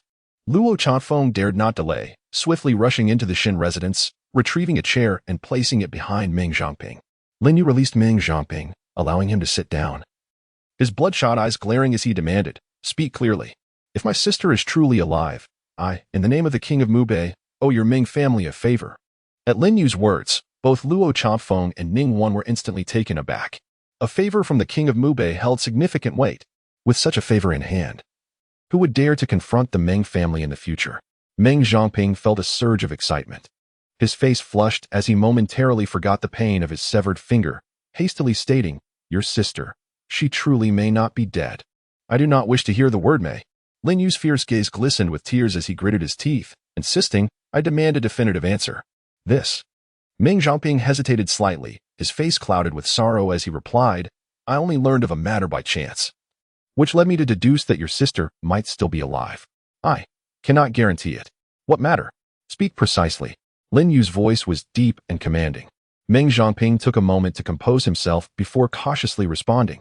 "A few days ago, the third young master of the Zhao family died in a car accident due to reckless driving.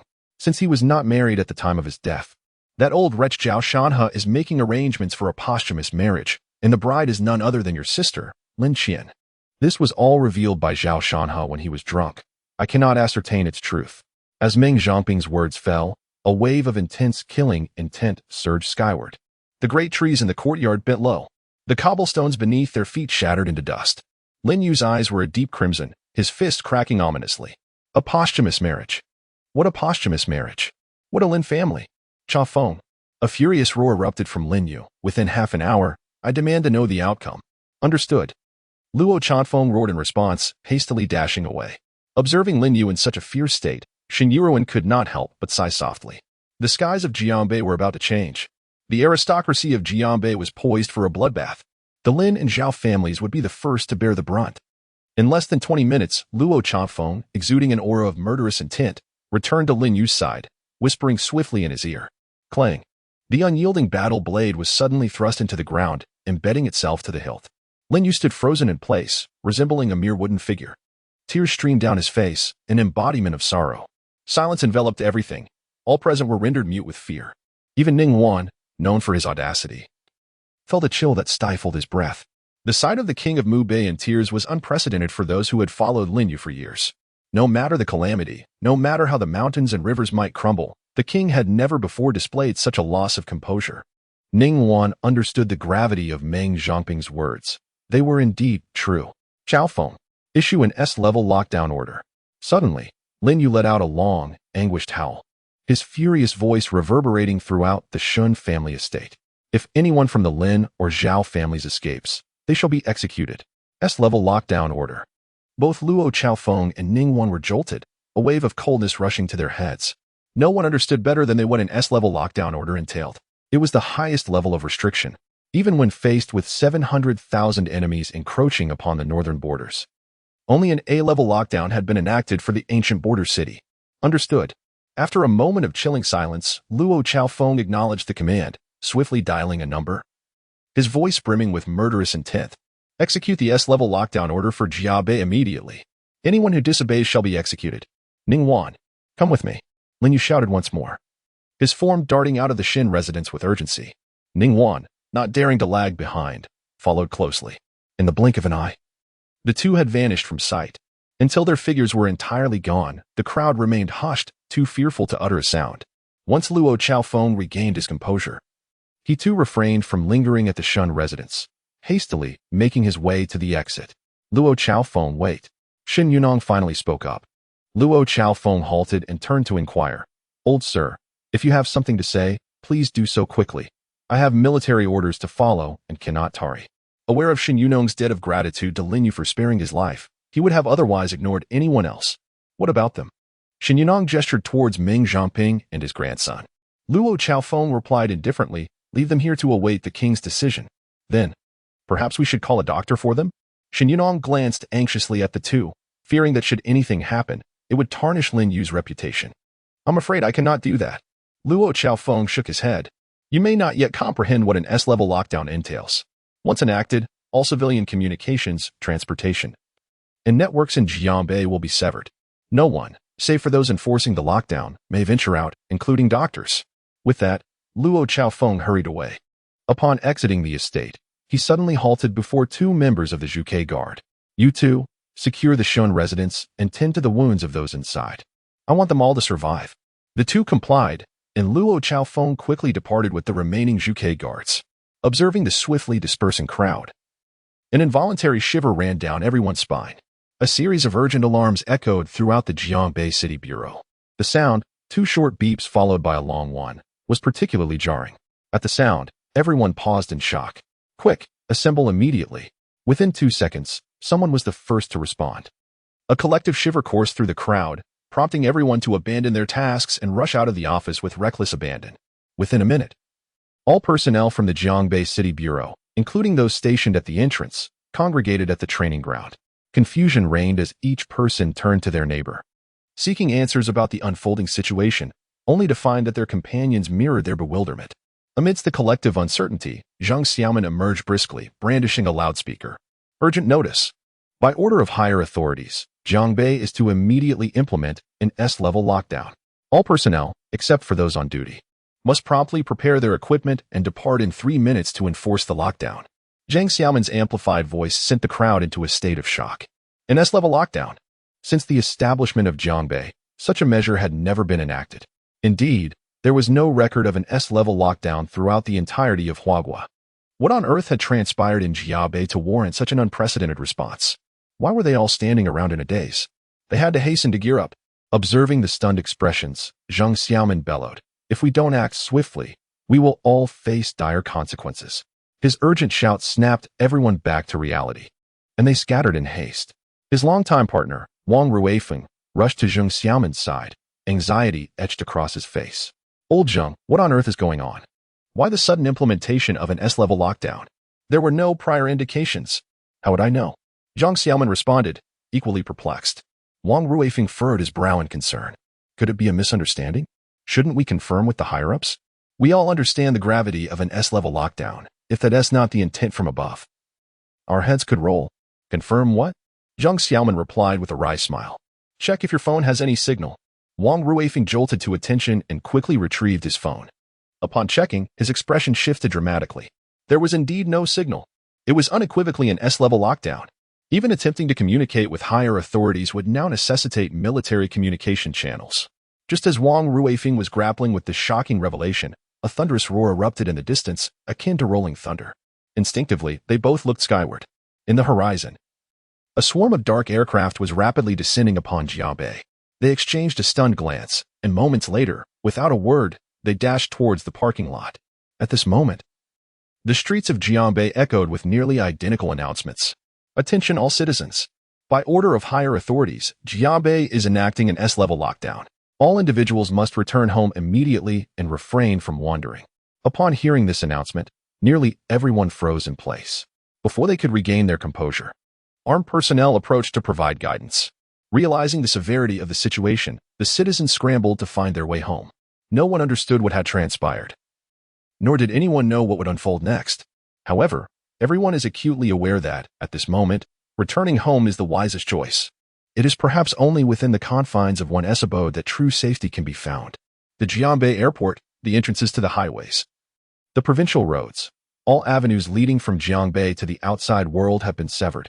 A battalion of armed soldiers has almost formed a human barricade, diligently guarding every exit. Above, the skies are filled with a relentless stream of aircraft. As one wave departs, another swiftly arrives. The entirety of Jianbei presents a foreboding atmosphere, reminiscent of an impending storm. Yet, few comprehend where this tempest will ultimately strike. In the southern outskirts of Jianbei lies the boneless tomb, once the ancestral resting place of the Lin family. 15 years prior, following a cataclysmic upheaval within the Lin family, Lin Donglai ascended to power. Shortly after assuming control, he heeded the counsel of a feng shui master, relocating the family's ancestral grave to a site deemed more auspicious. Indeed, following this relocation, the Lin family's fortunes flourished, and within a mere 8 years, they emerged as the foremost aristocracy of Jianbei. Nonetheless, the original site of the ancestral grave was preserved and meticulously restored, evolving into the current boneless tomb. To deter any desecration of the original grave site, the Lin family constructed a small courtyard 100 meters away from the boneless tomb, stationing guards to protect it. The guardians of the boneless tomb are the brothers Yulong and Yuhu, who have been tending to this grave for nearly a decade. Their existence as grave keepers is monotonous, with sustenance being their greatest indulgence. It is just past 3 in the afternoon, and the brothers have already begun to indulge. The thunderous roar of aircraft reverberates incessantly in their ears, dampening even their appetite for revelry. Damn it, is this ever going to end? Yuhu grumbled. Stepping outside with a bottle in hand, his gaze fixed irritably upon the sky. This marks the 7th wave. Is war looming over Jianbei? What a ridiculous notion. Yulong languidly leaned against the table. If they were to wage war here, half of Huaguo would likely already be in ruins. I truly wish to understand what is transpiring. Yuhu, lowering his head, returned indoors with the bottle, venting his frustrations. It's harder to step outside than to ascend to the heavens. If it weren't for that 10 million, I would have abandoned this post long ago. Just endure a little longer. In a week, we shall have completed a decade of watch. Yulong chuckled, a glint of lasciviousness in his eyes. Once we receive that 10 million, we shall live extravagantly. The first thing I'll do is summon 10 beautiful women for an unforgettable escapade. After nearly a decade of guarding the tomb, Yulong is on the brink of madness. They were originally outlaws, with tobacco, alcohol, and women as essential components of their existence. Over 10 years, while they have had no shortage of cigarettes and liquor, encounters with women are limited to the rare opportunities during their monthly supply runs. Moreover, one must remain behind to guard, meaning they can only indulge every 2 months. Speaking of women, Yu suddenly wore a lascivious grin. As he chuckled, he again moved towards the door, his gaze drawn to the boneless tomb not far away. The lustful intent in his eyes intensifying. Brother, isn't there a woman over there? And she is stunningly beautiful. The pleasure would be unparalleled. Listening to his brother's words, Yulong felt a stir in his heart and involuntarily swallowed. However, moments later, he shook his head, saying, do not entertain any thoughts about that woman. She is destined for a posthumous marriage with the 3rd heir of the Zhao family. If the Lin and Zhao families discover our intentions towards her, we would surely face dire consequences. His brother Yuhu licked his lips with a lewd grin. I was referring to Shen Yulan. You know I have a penchant for mature women. Shen Yulan? The mere thought of the alluring and sophisticated woman made Yulong's heart race. Nevertheless, he ultimately suppressed his illicit thoughts, shaking his head resolutely. No, if we act upon that woman, we would both meet our demise. What are you afraid of? You urged, in just a week, we shall be free. By then, we can take our money and vanish without a trace. Even if the Lin family learns of our actions, they will not be able to find us. To be honest, I've longed to experience that woman's allure. Yulong felt a flicker of temptation but hesitated. What if the Lin family finds out in the next few days? Do you really think Lin Xin wouldn't spill the beans? If she wanted to, she wouldn't have the opportunity. Yu chuckled slyly. When I went out yesterday, I secretly procured some special powder. He then produced a packet of powder from his belongings. We can add this to their drinks. Once they consume it, they'll be asleep within a minute, completely oblivious to our actions. Afterward, we can clean up, and they won't even know. Seeing the powder in Yuhu's hand stirred Yulong's intrigue. So, you were prepared all along. Indeed. Yuhu grinned wickedly. I've been yearning for that woman for a decade. I cannot bear the thought of not indulging in her at least once. Brother, let us not hesitate any longer. We must act swiftly. Everyone is surely preoccupied with the commotion outside. Nobody will come here. This is a once-in-a-lifetime opportunity. With Yuhu's words igniting a sense of urgency within him, Yulong could hardly contain his desire. He, too, had been captivated by the woman's beauty. With a determined bite of his lip, he nodded firmly. Seeing his brother's agreement, Yuhu was instantly elated, setting down the bottle to fetch 2 cups. Soon, the brothers each held a cup filled with the tainted water, making their way toward the boneless tomb. Upon arrival, they found a locked iron door, which they had to force open, revealing a heavy stone door behind it. Even the 2 brothers had to combine their strength to push it open, exchanging lewd smiles. They entered the dimly lit tomb chamber, illuminated only by a flickering incandescent light. As they stepped inside, a putrid stench assaulted their senses, an odor of festering waste. Fortunately, They were accustomed to it and managed to suppress their nausea. Inside the chamber, a mother and daughter were shackled by iron chains at their ankles. Deprived of sunlight for years, their faces were pallid, nearly devoid of any color. Despite this, they remained strikingly beautiful. Upon seeing the brothers enter, the girl instinctively clutched her mother, trembling uncontrollably. Shen Yunlan's pale visage was beset with terror, tears streaming down her cheeks as she comforted her daughter, gently patting her back.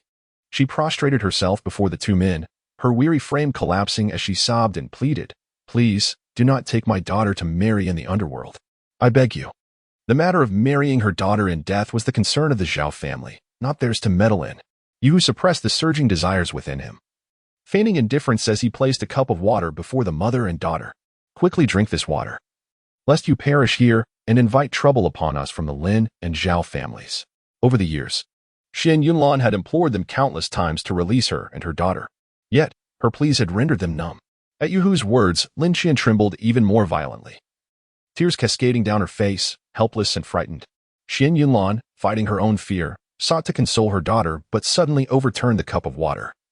Her tear-streaked face contorted in a scream, "We will not drink. We would rather die than drink. When the Zhao family comes for us, they shall find only corpses." Witnessing his carefully prepared water being spilled, Yuhu's fury erupted, raising his hand to strike, only to be restrained by Yulong. "Death? If you wished for death, would you not have sought it long ago?" Yulong regarded Shen Yunlan with cold indifference. "Do you not desire to see your son once more before you perish?" The mention of her son sent a jolt through Shen Yunlan's heart. For years, living in darkness, in a fate worse than that of beasts, the sole thread that sustained her existence was the thought of her son. She knew he had been rescued, and she yearned to see him again. Were it not for that hope, she would have long since ended her own life. Yuhu could no longer contain his impatience, exclaiming, "Brother, stop wasting time with her. Force this water down their throats. We cannot have them dying on us, or the Lin and Zhao families will come seeking retribution." "Indeed," Yulong echoed, his own restraint wavering. He stepped forward, forcibly prying open Shen Yunlan's mouth, pouring half of the water into her, then repeating the act with Lin Qian. In less than a minute, the mother and daughter succumbed to dizziness and fell into a deep slumber. As he gazed at the unconscious Shen Yunlan, Yuhu could no longer restrain himself.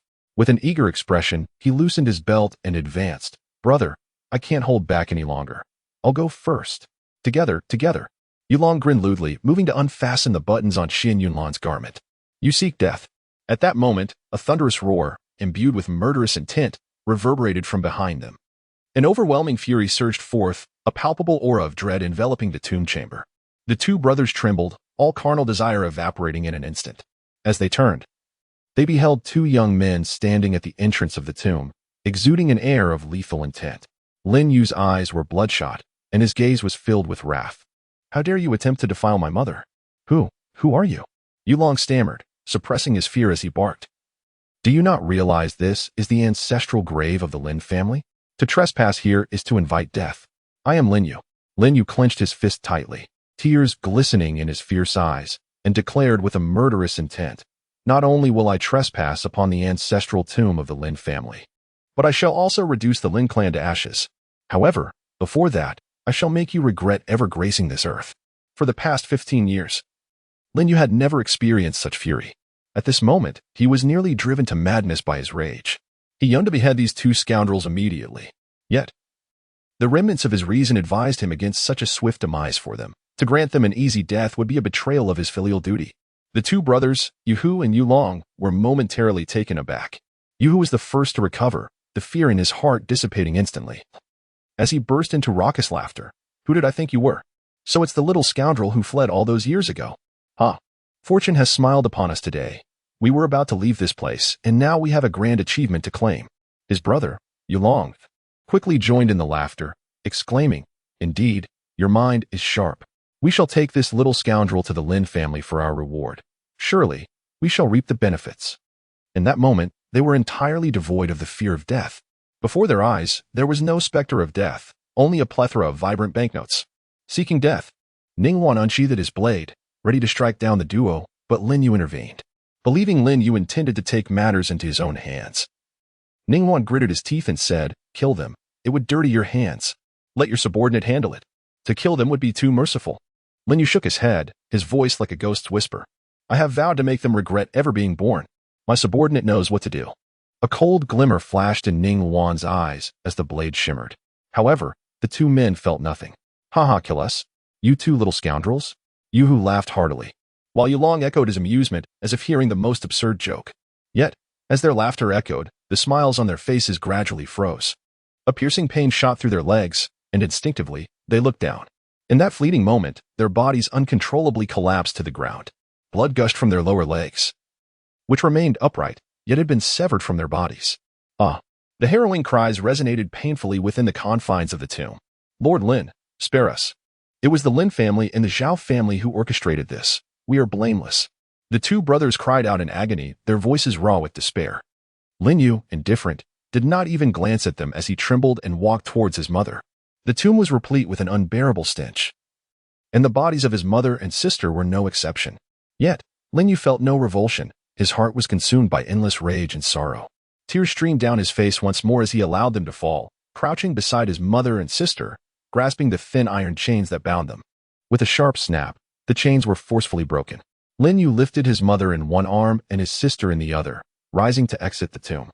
Inside the tomb, the cries of anguish and pleas for mercy persisted, but he remained impervious to their calls.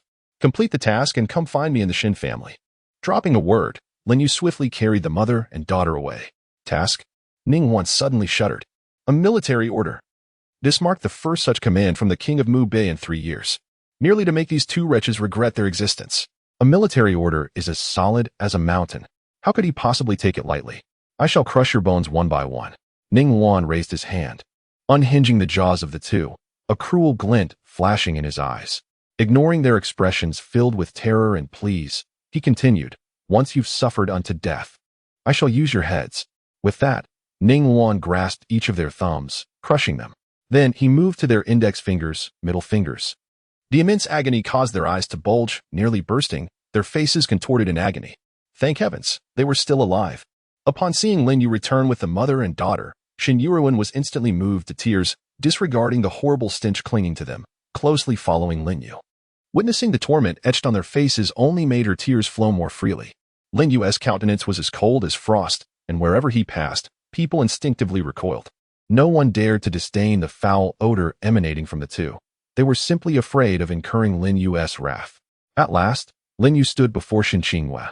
His eyes bloodshot as he said, "Help me with the task." Shen Qingyue was quite alarmed by Lin Yu's appearance, yet she mustered her courage and replied, "I know what to do. Help me take them to the bathroom in my room. Follow me." She was not foolish. The esteemed king of Mu Bei requiring her assistance could only mean one thing, to help the mother and daughter bathe. "Thank you." Lin Yu's voice trembled as he closely followed Shen Qingyue. "Yu Ling, hurry and assist." Shen Yuruin, wiping her tears, instructed Shen Qingyue's mother. So Yuling snapped back to reality and hurriedly jogged after them. Once the mother and daughter were delivered to the bathroom, Lin Yu thanked Shen Qingyue and slowly stepped outside. Observing Lin Yu's grim expression, Shen Yuruin approached and patted his shoulder, offering comfort. "Little Yu, do not be saddened. Regardless of the torment they endured, as long as they are alive, that is what matters most. Is there anything more precious than life?" "Thank you, grandfather. I understand." Lin Yu nodded earnestly. Indeed, as long as they are alive. He had thought himself utterly alone. This was undoubtedly a delightful surprise. In this life, nothing could bring him greater joy. Yet, as he contemplated the suffering his mother and sister had endured, he found it impossible to rejoice. He had already made his resolve. From this point onward, anyone who dared to bully his mother and sister would make him regret their existence. For the rest of his life, he would protect them. Seeing Lin Yu's expression soften slightly, Shen Yuruin added, "Little Yu, grandfather has a word of advice. Please do not take offense. Speak on." "Grandfather feels that the S-level lockdown order you issued may not be entirely appropriate." Shen Yunong earnestly advised, "Although you hold a significant position, such ostentation can easily invite criticism. Your grandfather may not comprehend the complexities of higher matters, but he only wishes for your well-being." Lin Yu fell silent, then nodded in gratitude. Acknowledging his grandfather's reminder that such grand displays indeed impact the lives of the common people, he feared not the scorn of others. Yet he was reluctant to disrupt the normalcy of ordinary lives. Instilling panic was equally undesirable. The Lin and Zhao families bore their guilt.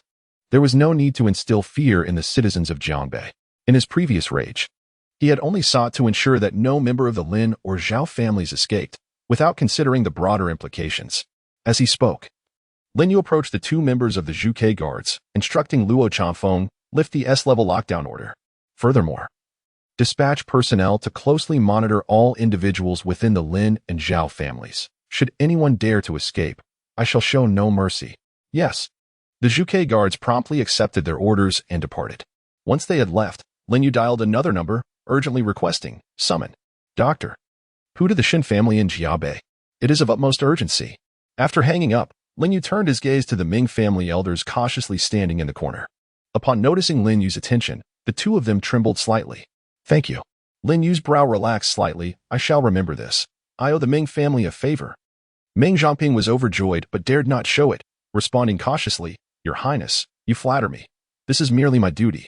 Lin Yu remained indifferent, gesturing, You may return. Someone will deliver the 200 million to you shortly. Meng Zhongping shook his head repeatedly, anxiously insisting, This is unacceptable. It is only right to repay a debt. Lin Yu interrupted, I do not wish to repeat myself. Yes, yes. Meng Zhongping dared not say more, bowing deeply. Thank you. Your Highness. Lin Yu waved his hand and turned to enter the house. Meng Zhongping, not daring to linger, hurriedly pulled his grandson away. The car sped out of the Shen family estate, and scarcely 500 meters down the road, Meng Zhongping could no longer contain his excitement, laughing heartily. Heaven bless the Meng family. Heaven bless us. Observing his grandfather's nearly euphoric expression, Meng Su couldn't help but pout, muttering, You've lost a finger and still can laugh. Suddenly, Meng Zhongping slapped his grandson on the head, scolding, What do you know? As long as it earns us a favor, losing a finger is worth it.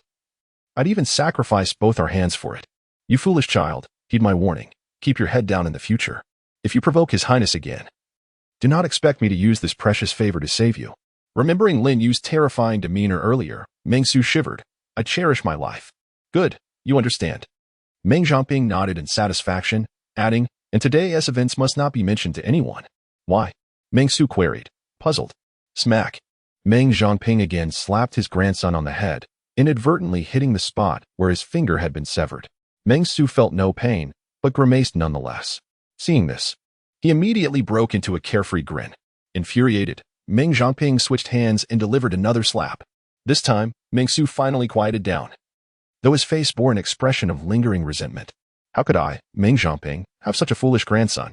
Meng Zhongping glared at his grandson with disdain and remarked, The power dynamics in Jiangbei are bound to undergo a significant reshuffle. With the Shen family in play, we certainly cannot aspire to claim the position of the foremost family in Jiangbei. However, we can seize this opportunity amidst the upheaval to develop vigorously. If we keep today's matters under wraps and let other families provoke the king of Mubei, we can focus solely on our own advancement. How can you still waste your days playing games, utterly oblivious to the importance of strategic development? Upon hearing his grandfather's words, Meng Su finally grasped the situation. Grandfather, you were quite cunning. Meng Su jested. The muscles on Meng Zhongping's face twitched uncontrollably as he raised his hand again, bellowing, I call this being pragmatic. The foremost family in Jiabei, the Lin family. As dusk fell, the Lin family estate, covering 10 acres, was ablaze with light. The following day marked the significant occasion of Lin Donglai's 60th birthday. Dozens of servants and over 100 bodyguards were diligently preparing for the celebration, and the atmosphere within the Lin family was one of jubilance. Standing in the courtyard, Lin Donglai pondered the abrupt issuance of the S-level lockdown order. It had arrived without warning, just as he feared that his birthday would be a lackluster affair, only to be rescinded just as suddenly. It seemed even the unprecedented S-level lockdown was yielding to the celebration of his birthday. As he contemplated this, a surge of pride welled up within him. The current foremost family in Jiabei was a creation of his own making. Only he was worthy to be the head of the Lin family. His elder brother, whom he had personally dealt with, was utterly unworthy. Thinking of his brother, he could not help but recall his brother's grandson. In the Lin family's main branch, only Lin Yu, that wretched child, had managed to escape. He was uncertain whether that little rascal was alive or dead. Until he laid eyes upon that little scoundrel's corpse, he would remain somewhat uneasy. Just as Lin Donglai was lost in his thoughts, a luxury vehicle hurriedly approached the Lin family estate. Upon seeing the license plate, the bodyguards dared not impede its passage. Lin Donglai collected his thoughts and laughed heartily as he welcomed the visitor. Brother Zhao, what brings you here? Lin shouted. Trouble has arisen. Zhao Deong stepped out of the car, his face ashen. Lin Donglai furrowed his brow. What has happened? Zhao Deong's expression darkened as he spoke in a grave tone. I had intended to stop by and see my granddaughter-in-law, but upon arrival, I discovered that both she and her mother have vanished. The Yu family brothers are dead, and their heads are missing. What? Lin Donglai's countenance shifted, a murderous aura emanating from him. Who dares to perpetrate such an act? To provoke the Lin and Zhao families is to court death. The fate of Lin Qian was of little consequence to him. However, Lin Qian's impending marriage to the Zhao family's third young master could forge a union between the Lin and Zhao families. With this alliance, they would gradually absorb the various families of Jiangbei. To disrupt their plans was nothing short of inviting doom. It was highly likely that it was the Shen family. Zhao Diyong's eyes gleamed with malice as he coldly stated, in today's Jiangbei, only the Shen family would dare to act in such a manner. It is very possible that that old dog, Shen Yunong, discovered the news of the marriage and secretly located the whereabouts of the mother and daughter, stealthily rescuing them. The Shen family. As the mention of the Shen family arose, a palpable murderous intent enveloped Lin Donglai's visage. 15 years prior, it was the cunning dog of the Shen family that facilitated the escape of that wretched creature. Now, with the Shen family on the verge of extinction, that old dog dared to provoke the Lin family. How audacious of Shen Yunong. If you seek death, do not blame me for my ruthless nature. Lin Donglai clenched his fists, his aura brimming with lethal intent as he declared, I shall take my men to the Shen family to demand the return of those two vile individuals. Should the Shen family refuse to surrender those wretches, I will ensure not a single creature remains within their household. Wait. Zhao Dayong hastily intervened, restraining the furious Lin Donglai with a reassuring pat. Brother Lin, I merely wish to discuss this matter with you. There is no need for haste. Tomorrow marks your 60th birthday, a significant occasion, and it would be ill-advised to shed blood tonight. Upon hearing Zhao Diyong's words, Lin Donglai halted abruptly. After a moment of contemplation, the frost upon his features began to thaw. It was indeed Zhao's wisdom that shone through. With a chuckle, Lin Donglai conceded, Very well. Let that old dog linger for a couple more days. After my grand celebration, I shall retrieve that little wretch and personally deliver her to the Zhao family. It would indeed be a privilege for her to become your granddaughter-in-law. Indeed, indeed. Zhao Dayong laughed heartily, reciprocating the sentiment. Though that little wretch hails from humble beginnings, she bears the surname Lin. By virtue of her association with you, she is worthy of my poor grandson. Ha ha, let us not dwell on such matters. Lin Donglai waved his hand dismissively, his laughter resonating. Brother Zhao, please, let us retire indoors. Tomorrow we shall host numerous guests, and I fear I may not attend to them all. Let us indulge tonight. Agreed, agreed. Zhao Dayong chuckled, following Lin Donglai into the abode. In the shadows, a pair of eyes observed the entire exchange, a surge of murderous energy instinctively emanating. Yet, moments later, it retreated into silence, cloaked in secrecy to avoid detection. A weak voice broke the stillness. The crowd rushed forth. Mother, please wake up, it's me, Xiaoyu. I have returned. Lin Yu grasped his mother's hand tightly, his voice trembling and his fierce eyes glistening with tears. Yunlan, awaken. Look at who I am. Shen Yunong joined in the calling, tears glistening in his eyes, a smile gracing his face. Responding to the tender voices surrounding her, Shen Yunlan slowly lifted her heavy eyelids. Ah! The moment her eyes opened, a chilling scream escaped her lips as she instinctively shielded her eyes. Years of living in darkness had rendered her unaccustomed to such light. Seeing this, Lin Yu felt a mixture of anguish and fury. With a swift motion, he drew the curtains shut and enveloped his mother in his arms. Startled by the sudden embrace, Shen Yunlan was overtaken by terror. She struggled vehemently while emitting desperate cries, Let go of me. Release me. You beast. Mother. Do not be afraid. Lin Yu tightened his hold, his voice choked with emotion. It's me, Xiaoyu. Open your eyes and see, I am your son. But Shen Yunlan continued to resist, consumed by panic and despair. Witnessing her helplessness and fear, many from the Shen family could not help but shed tears. Yunlan. Tears streamed down Shen Yunong's face as he trembled and pleaded, Can you not even recognize my voice? I am your Uncle Shen. Do not fear. Xiaoyu has rescued you from the depths of despair. Uncle Shen? Shen Yunlan froze, her struggles ceasing abruptly. Yes, it is I, your Uncle Shen. Shen Yunong choked back sobs. Please, just look at me. The terror on Shen Yunlan's face began to fade as she gradually opened her eyes. The curtains were drawn, and the light in the room dimmed significantly. As she adjusted to the subdued illumination, she finally raised her gaze towards Shen Yunong. Uncle, Shen Yunlan exclaimed, a mixture of shock and joy flooding her. Tears cascaded down her cheeks. Is it really you? I am not dreaming, am I? No, you are not dreaming. Shen Yunong laughed through his tears. Look closely at the one holding you. Take a good look. Who? Shen Yunlan murmured, gathering every ounce of strength to push Lin Yu away. Mom. Lin Yu called softly, tears silently streaming down his face.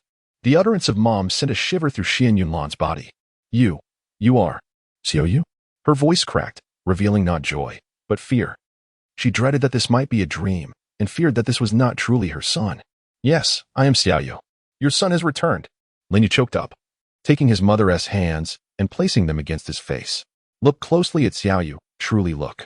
Xiao Yu, Shen Yunlan whispered, her pale cheeks drawing nearer as she scrutinized the young man before her. After 15 years apart, she barely recognized her own son. Her memories of him were frozen in time, depicting him as a 7-year-old child. With trembling hands, Shen Yunlan caressed Lin Yu's eyes, nose, and mouth. Although he had changed significantly, hints of his childhood features still lingered. Even so, disbelief clouded her thoughts as tears filled her eyes, her voice quivering as she asked, Are you truly Xiao Yu? Lin Yu could only nod vigorously, unable to hold back his tears. Yunlan, he is truly Xiao Yu. Shen Yunong lamented. Have you forgotten your own son? Xiao Yu. Xiao Yu. Shen Yunlan repeated her son's name, meticulously examining every detail of Lin Yu's face. After a long moment, she finally recognized him. This was her son, Xiao Yu. In an instant, Shen Yunlan broke into heart-wrenching sobs, crying out as she clutched Lin Yu tightly, as if fearing he might vanish once more. Oh! Shen Yunlan wept uncontrollably, her tears soaking Lin Yu's shoulder. He too cried silently, the two embracing tightly. The Shen family stood at a respectful distance, unwilling to interrupt this poignant reunion, their hearts aching as they wiped away tears. Xiaoqian. Suddenly, Shen Yunlan recalled her daughter and hastily released Lin Yu, her voice laced with panic. Where is Xiaoqian? Where is she? Has the Zhao family harmed her? Mom. My sister is right behind you. Lin Yu grasped his mother's cold, frail hand and gestured towards her back. Shen Yunlan turned back hurriedly, and upon seeing her daughter peacefully asleep behind her, she felt a slight sense of relief. With tear-filled eyes, she asked, What has happened to Xiaoqian? She is fine. It's merely her frail constitution that will delay her awakening, Lin Yu replied candidly, revealing the incident involving the two ruffians who had drugged them. After hearing Lin Yu's words, Shen Yunlan was overwhelmed with dread and clenched her teeth in anger, exclaiming, Those despicable beasts! Mother, do not worry. They shall meet a dreadful fate. Lin Yu reassured her, gently patting her hand. A dreadful fate? Shen Yunlan suddenly felt a chill run down her spine, her heart racing. Did you kill them? Lin Yu nodded, gritting his teeth. Their deaths are of no consequence. Why are you so reckless? A wave of cold dread surged through Shen Yunlan's mind as she hastily withdrew her hand from Lin Yu's grasp. Panic-stricken, she urged, You must leave. Flee far away. You must not be found by the Lin family, hurry. Even after 15 years in the shadows, Shen Yunlan had gleaned the current power of the Lin family from those two brothers. The Lin family was now more prosperous than it had been 15 years ago. If they were to find her son, he would undoubtedly face certain death. Observing Shen Yunlan in her state of disarray, Shen Yunong couldn't help but chuckle and quickly comforted her. Yunlan, do not fret. Your son is now the king of Mubei. Even if he stood still, the Lin family would not dare to touch him. King of Mubei? Shen Yunlan was bewildered, clearly unaware of the significance of those 3 words. Lin Yu offered no explanation but reassured his mother, Rest assured, I will ensure your safety and that of my sister. Anyone who has wronged you will pay dearly. Such bravado from one so young, Shen Yunlan remarked, her emotions stabilizing slightly as she affectionately tapped her son's head, sighing, I do not wish for revenge. I only hope that you and your sister are well. Before she could finish her sentence, a sudden knock at the door interrupted. Report, Physician Pu has arrived. Came the voice of Zukwai from outside. Let him in. Lin Yu rose to his feet. The door swung open, revealing the silver-haired Pu Shihuai. I pay my respects to the king of Mubei. Pu Shihuai bowed, but Lin Yu was quick to support him. Physician Pu, this is my mother and sister. I trust you have been informed of their condition. Lin Yu gestured toward them and bowed his head, saying, I beg of you. Your Highness, you humble this old man. Pu Shihuai's expression changed, and he quickly grasped Lin Yu's arm, assuring him, Do not worry. I will do my utmost to heal them. Observing the respect with which Pu Shihuai treated her son, Shen Yunlan turned to Shen Yunong in confusion. What does King of Mubei mean? You need not concern yourself with that, Shen Yunong replied with a smile. You only need to know that these 4 words signify unparalleled power. Unparalleled power. Shen Yunlan's eyes widened in disbelief, her face a canvas of astonishment. Pu Shihui conducted a thorough examination of the mother and daughter. Xian Yunlan's condition was not overly concerning. It was primarily a case of malnutrition, exacerbated by her sensitivity to bright light. However, Lin Qian's situation was grave. Having lost her freedom since the tender age of 5 and enduring prolonged malnutrition, her physical state was dire. Her immunity was exceedingly low, and even a minor cold could prove fatal. Astonishingly, a girl nearing 20 had never experienced her menstrual cycle. It would not be an exaggeration to say her body was riddled with ailments. Upon hearing Pu Shihuai's words, Lin Yu's face clouded over with frost. "Dr. Pu, do you have confidence in restoring her health?" Lin Yu inquired, suppressing his anger, his tone grave. "Well," Pu Shihui hesitated, his expression betraying his unease. Stammering without offering a clear response. Lin Yu understood his apprehensions. The frost on his countenance began to thaw as he forced a semblance of a smile. "The esteemed doctor need not worry. Regardless of the outcome, I shall not hold you accountable." "Then I shall speak plainly." Pu Shihui sighed heavily. "I possess a method, yet I lack complete assurance." Lin Yu furrowed his brow, puzzled by his ambiguous statement. Pu Shihui continued in a somber tone. "I am aware of an ancient formula that can restore Miss Lin's health, but 3 of the required herbs have become extinct. Thus, while I have a solution, I am powerless to implement it." Extinct herbs. At Pu Shihui's revelation, Xian Yunlan's face fell, tears cascading as she gazed at her still sleeping daughter. "Mother, do not despair. Even the faintest glimmer of hope is worth pursuing." Lin Yu gently patted his mother's hand and asked in a lowered voice, "Which 3 herbs are needed?" Pu Shihui replied, "Saint Heart Buddha's hand orchid, blood jade lingji, and 7-leaf 7-roots flower." "Very well." Lin Yu nodded, turning his gaze towards the returning Luo Chanfeng. "In my name, I hereby issue a global bounty. Whoever locates any one of these herbs shall receive a reward of 10 billion. Those who gather all 3 will be rewarded with 100 billion. Any who possess the herbs but refuse to surrender them shall face the blade of the unyielding war sword, and their entire clan shall be obliterated." Upon his declaration, astonishment rippled through the crowd. What a staggering bounty! Such an audacious decree. The implications of failing to comply were clear. He was summoning the world's collective effort to seek out these rare herbs for Lin Qian. Luo Changfeng, not daring to delay, promptly set about his task. "Wait." Xian Yunlan, regaining her composure, called out to Luo Changfeng, casting a reproachful glance at her son. "You are being excessively domineering. Such actions could be seen as bullying. Furthermore, the amount of money you are offering is exorbitant. Regardless of your financial status, you mustn't squander your resources in such a reckless manner." "Fear not," Lin Yu replied, his expression impassive. "I wield both reward and punishment. One hand offers wealth while the other wields a sword. The choice is entirely personal. Money? What is it really worth? No amount of wealth can compare to my sister's health. Being domineering? For my sister's sake, what harm is there in being so just once?" Sighing softly, Xian Yunlan felt a wave of concern wash over her. Though his intentions stemmed from love for his sister, such arrogance might lead to repercussions in the future. Lin Yu gently patted his mother's hand again, exchanging a knowing glance with Luo Changfeng. Luo Changfeng understood the situation and promptly departed. Lin Yu turned to physician Pu Shihui, imploring, "Kindly attend to my mother first. As for my sister, treat her to the extent of your capabilities. Once we procure the 3 medicinal herbs, you may provide her with a complete cure." "Very well," Pu Shihui nodded. "I shall prepare prescriptions for them. You may send someone to gather the herbs, during which time I will administer acupuncture to them. The condition of your mother is manageable. For Miss Lin, I will do my utmost." "Thank you." Lin Yu rose and bowed in gratitude to Pu Shihui. Just as they were about to leave, Xian Yunlan slowly stood up. "Physician Pu, please treat my daughter first. I am not in a hurry, and I would like to converse with them a bit longer." Lin Yu furrowed his brow, casting an inquiring glance at Pu Shihui. Upon receiving a nod from the physician, he assisted his mother out of the room. Once outside, Xian Yunlan's gaze fell upon Shen Qingwei. "If I am not mistaken, you must be Qingwei, correct?" "Hello, and Shen Qingwei replied, finally seizing the opportunity to greet her. "Still calling me aunt?" Xian Yunlan beamed affectionately. "I recall you have a betrothal with Xiaoyu. Have you two wed?" "Not yet," Shen Qingwei said, a hint of embarrassment crossing her face. But she quickly smiled with composure. "We had previously agreed to break off the engagement, with him formally withdrawing from the Shen family." "Breaking the engagement?" Xian Yunlan's expression darkened as she glared at Lin Yu, reprimanding, "Xiaoyu, how can you be so ungrateful? Just because you become some minor prince. Do you think Qingwei is unworthy of you? Without the Shen family, you would have long perished." Lin Yu found himself at a loss for words. hastily attempting to explain. Mother, please do not be upset. It is not as you think. This matter. What do you mean it is not as I think? Shen Yulan dismissed his explanation entirely, her voice rising in anger. In any case, I will not agree to the broken engagement. If you wish to cancel it, you must first dispose of your mother, so I need not face Uncle Shen. Yunlan, it truly is not as you believe, Shen Yunong interjected quickly, adding, in truth, we owe Xiao Yu an apology. Shen Yunong candidly shared the details of the matter with her.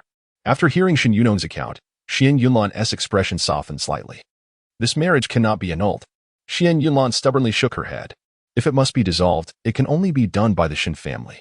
Upon hearing Shen Yunlan's words, the Shen family members were left in a state of bemusement. They were hesitant to withdraw from the engagement with the minor prince. And now, with Shen Yunlan forbidding Lin Yu from doing so, what kind of predicament was this? Let us set aside the matter of the broken engagement for now. Lin Yu said with a resigned smile, looking at Shen Qinghua. Your desire to break the engagement stemmed from the belief that we lack a foundation of affection. A notion I concede. However, emotions can indeed be cultivated. Let us spend a year or so together. If we truly find ourselves incompatible, we can revisit the topic of annulment then. That does seem like a feasible approach. Shen Yunong nodded, then turned to Shen Qinghua, asking, do you have any objections? Shen Qinghua hesitated for a moment, contemplating, before nodding in agreement. For now, this is the only course of action. Uncertain, Lin Yu pondered whether he would be perceived as a vain woman. Upon hearing Shen Qinghua's affirmative response, Shen Yunlan's face immediately blossomed with a smile as he glared at Lin Yu, declaring, you little rascal. Heed my words. If you do not win over Qinghua as my daughter-in-law, I shall disown you as my son. Lin Yu was taken aback, a chuckle escaping him as he addressed Qinghua. In order to prevent me from becoming a motherless child once more, might I request the opportunity to pursue your affections?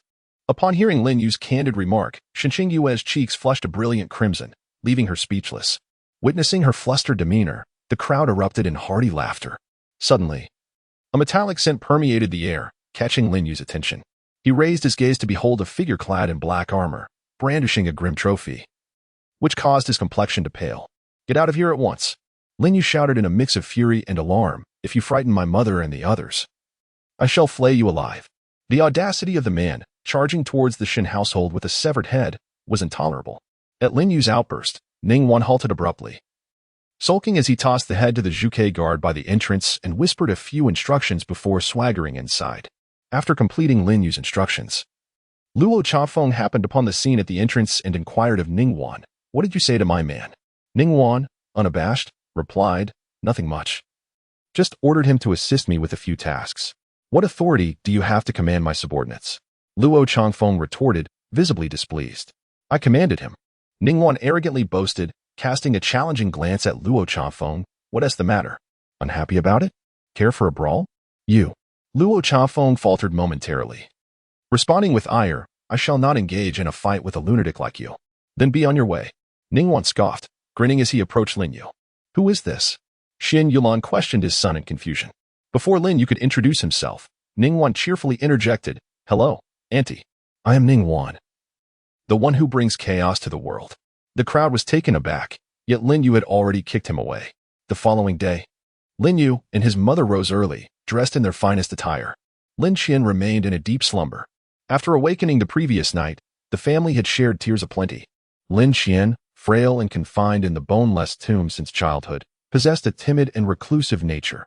Even in Lin Yu's presence, she appeared shy, only growing slightly more vibrant when with her mother. The two shared an unspoken understanding, choosing not to disturb Lin Qian's sweet dreams. Never had she slept so soundly in 15 years. Moreover, today's events were unsuitable for her presence. She ought to experience warmth rather than bloodshed. In the courtyard, Luo Changfeng was meticulously polishing the woofing blade, careful not to draw it from its sheath, treating the blade with the tenderness one would reserve for a beloved. Lin Yu scanned the surroundings and inquired, where's Ningguan? He should be preparing a birthday gift for Lin Donglai, Luo Changfeng replied. That rascal. Lin Yu chuckled helplessly. Before asking, are all preparations complete on your end? Luo Changfeng stood tall, raising his voice. Everything is ready. We await your boarding. No rush. Lin Yu gently raised his hand. First, I shall have breakfast with my mother. You should join us. How could one forego the warmth of family after 15 long years for such a trivial matter? Very well. Luo Chanfeng replied, continuing to polish his blade, which was already immaculate. Lin Yu released his mother, a smile gracing his face. You take a stroll to relax. I shall prepare breakfast for you. Shen Yunlan shook her head, affectionately stating, let me cook for you instead. You haven't tasted my cooking in 15 years. No. Lin Yu smiled and shook his head. 15 years ago, you made breakfast for me. Now it is my turn to prepare it for you. With that, he patted his mother's hand and turned towards the kitchen. After a few minutes of bustling in the kitchen, Shen entered. She paused, a hint of awkwardness in her demeanor. Perhaps I should take over. Your status isn't suited for kitchen duties. What status? Lin Yu chuckled. I am merely my mother's son, Lin Shen's brother, and the prospective son-in-law of the Shen family. Upon hearing the term son-in-law, Shen Yue's cheeks flushed, and she playfully retorted, that's not certain yet. No worries, I shall strive for it. Lin Yu replied with a light laugh. I can at least consider myself a decent catch. With a little effort, I should be able to cultivate our relationship. Shen Yue's face turned crimson, and she soon broke into a surprised laugh. What is so amusing? Lin Yu inquired, curious. I suddenly realized that you possess a certain charm. Shen Yue beamed. I always assumed that someone in your esteemed position would be quite serious and rigid.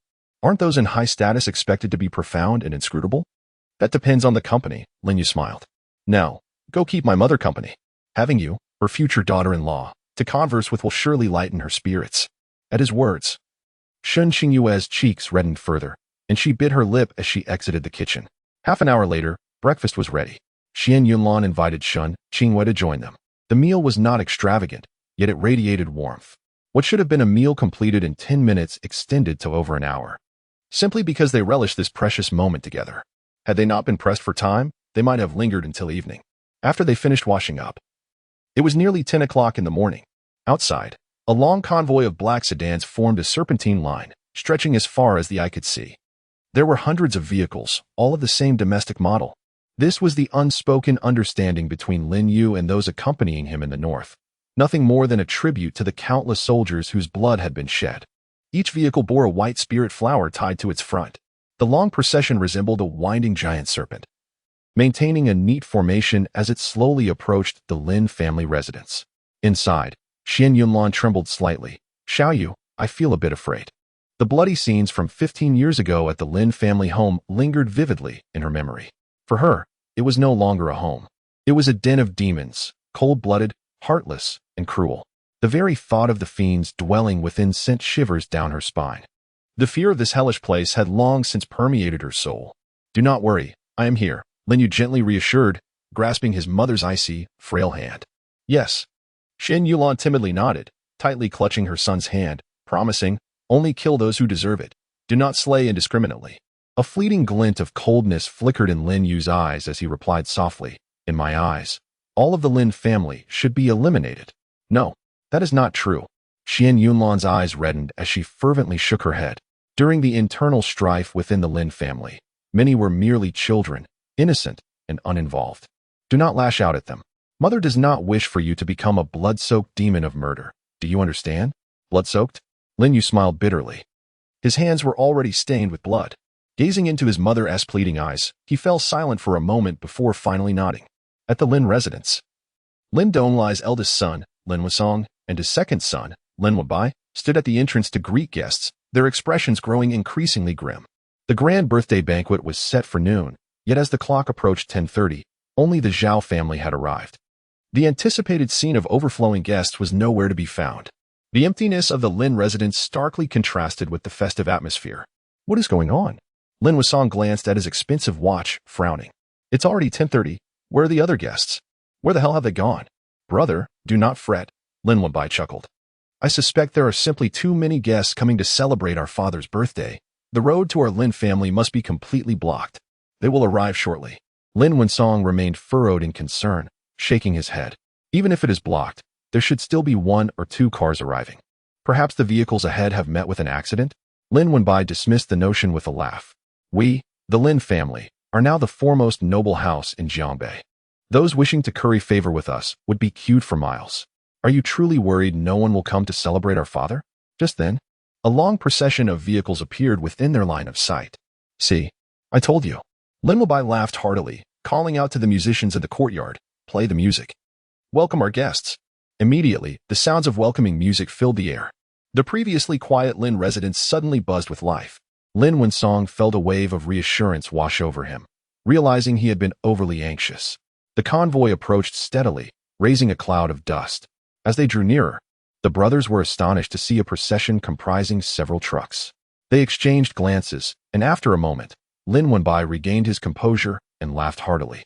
I wonder who has such grand generosity to send us a dozen trucks as a birthday gift. This truly brings honor to our Lin family. With so many trucks, it's no wonder there was a traffic jam. Lin Wensong nodded with a smile, knowing that today's birthday banquet for the Lin family would surely leave a lasting impression on Jiabei. Under their watchful gaze, the convoy of trucks finally came to a neat halt at the edge of the road in front of the Lin family residence. A young man clad in black armor and a white cloak, his hair as white as snow, leaped from the vehicle, holding 2 gift boxes, and let out a piercing howl. Ning Wan is here to deliver longevity gifts, 2 human heads and 100 coffins. His voice resonated like a thunderclap, overpowering the sound of the accompanying band. Coming to a standstill, he waved his hand grandly. The tarpaulin covering the trucks was suddenly lifted, revealing the true form of the glossy black coffins. More than a dozen trucks were filled to the brim with coffins. There was no doubt that there were indeed 100. The sunlight gleamed off the black surfaces, casting an eerie reflection. Witnessing this scene, the Lin brothers turned pale. Today marked their father Lin Donglai's 60th birthday, and this madman had the audacity to present coffins? Such a multitude. This was clearly an affront to the Lin family. It was unacceptable for anyone, let alone the foremost family in Jiabei, to act so brazenly on such a joyous occasion. Lin Wenba's face darkened, and with a sweeping gesture, dozens of bodyguards rushed out from the Lin residence. Go! Lin Wenbo roared, pointing at Ning Wan and the drivers. Break their arms and legs. Anyone who dares to provoke the Lin family will pay a heavy price. Not so fast. We haven't fully examined the gifts yet. Since someone has dared to present gifts, no matter their nature, the Lin family shall accept. Lin Wensong called off the bodyguards, showcasing the grandeur of their lineage.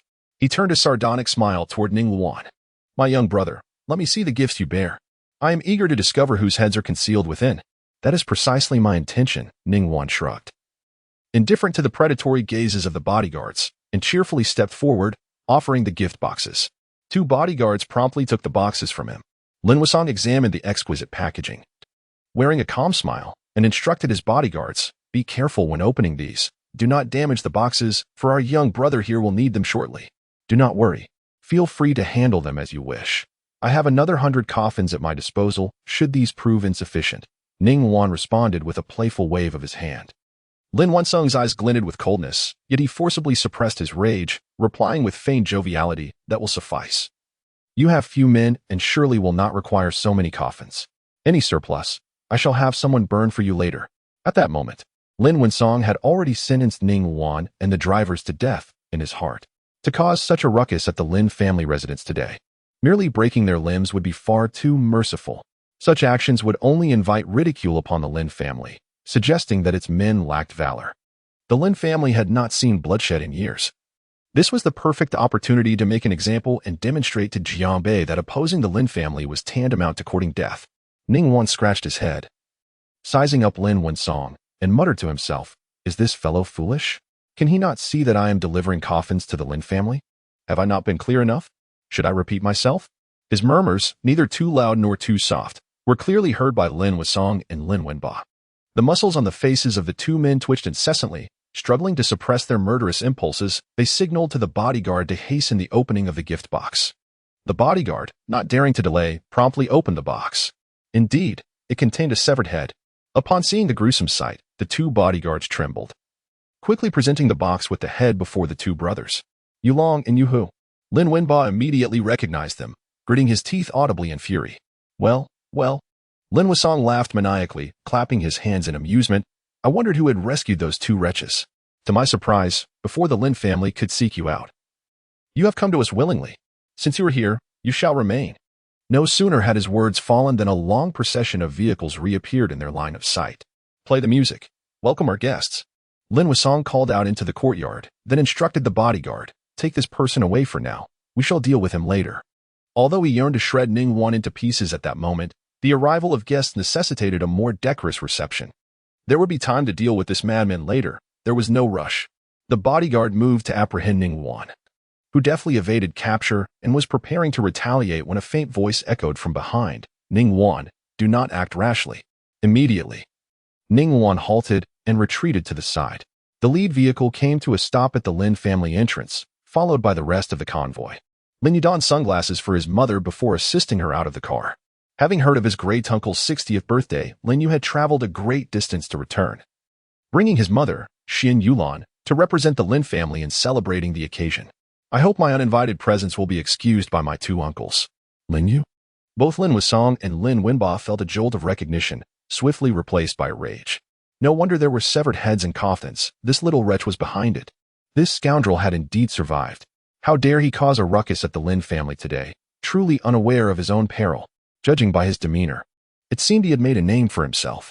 However, no matter how well he had fared, in front of the foremost aristocratic family of Jianbei, he remained nothing more than an insignificant insect. Lin Wenba moved closer to his elder brother, lightly nudging him with his elbow, whispering, "Let us seize this little wretch now, lest we be mocked when the guests arrive. With so many coffins already laid out, we cannot avoid ridicule." Lin Wensong slightly shook his head, asserting that remaining calm and collected amidst chaos was the best strategy to preserve the Lin family's dignity. With that, Lin Wensong stepped forward, casting a disdainful glance at the row of domestic vehicles, a mocking smile gracing his lips. It seemed this little wretch had not fared as well as he claimed, resorting to a collection of cheap cars for effect. Did he not realize that any vehicle from the Lin family's garage would overshadow this pitiful display? In the end, an insect remains an insect, its vision forever limited. Who could orchestrate such a grand entrance? Ah, it is Young Yu. Lin Wensong laughed heartily. Young Yu.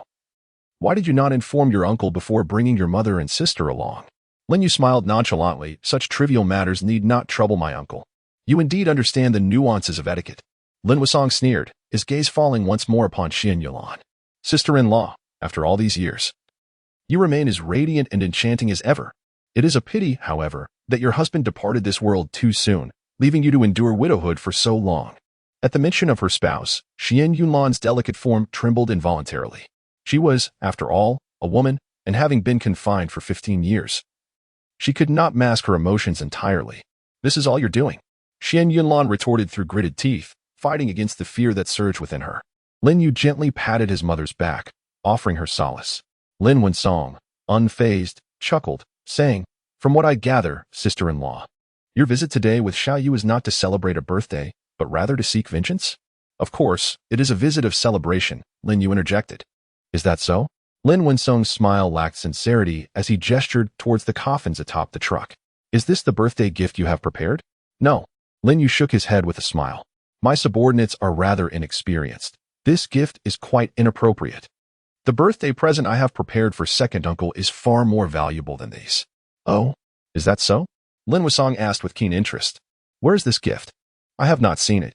I shall present it personally to second uncle upon our meeting," Lin Yu replied with a slight smile, his gaze inadvertently sweeping over the necks of Lin Wensong and his brother. "You wish to enter the Lin family?" Lin Wenba stepped forward, blocking the entrance with a look of disdain. "Regardless of whether you come to celebrate or seek revenge, you are unworthy of entering the Lin family.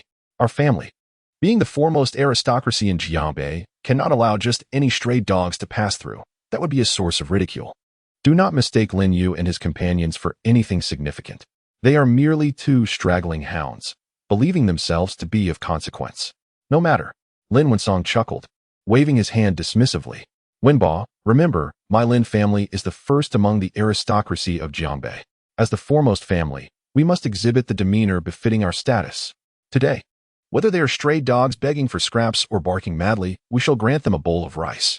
"You speak wisely, elder brother." Lin Wensong laughed heartily, stepping aside. Lin Yu remained composed, supporting his mother as they advanced into the Lin family estate.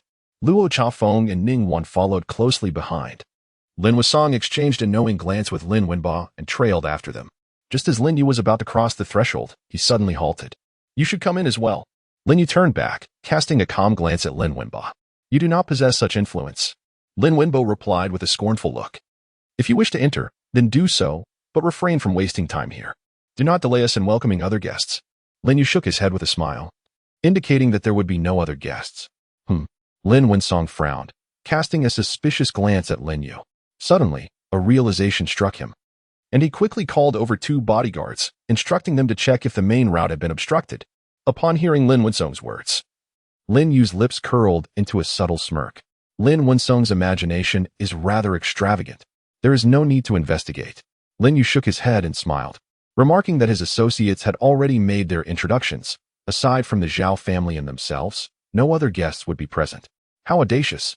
Lin Wenbo scoffed, sneering at the audacity of Lin Yu.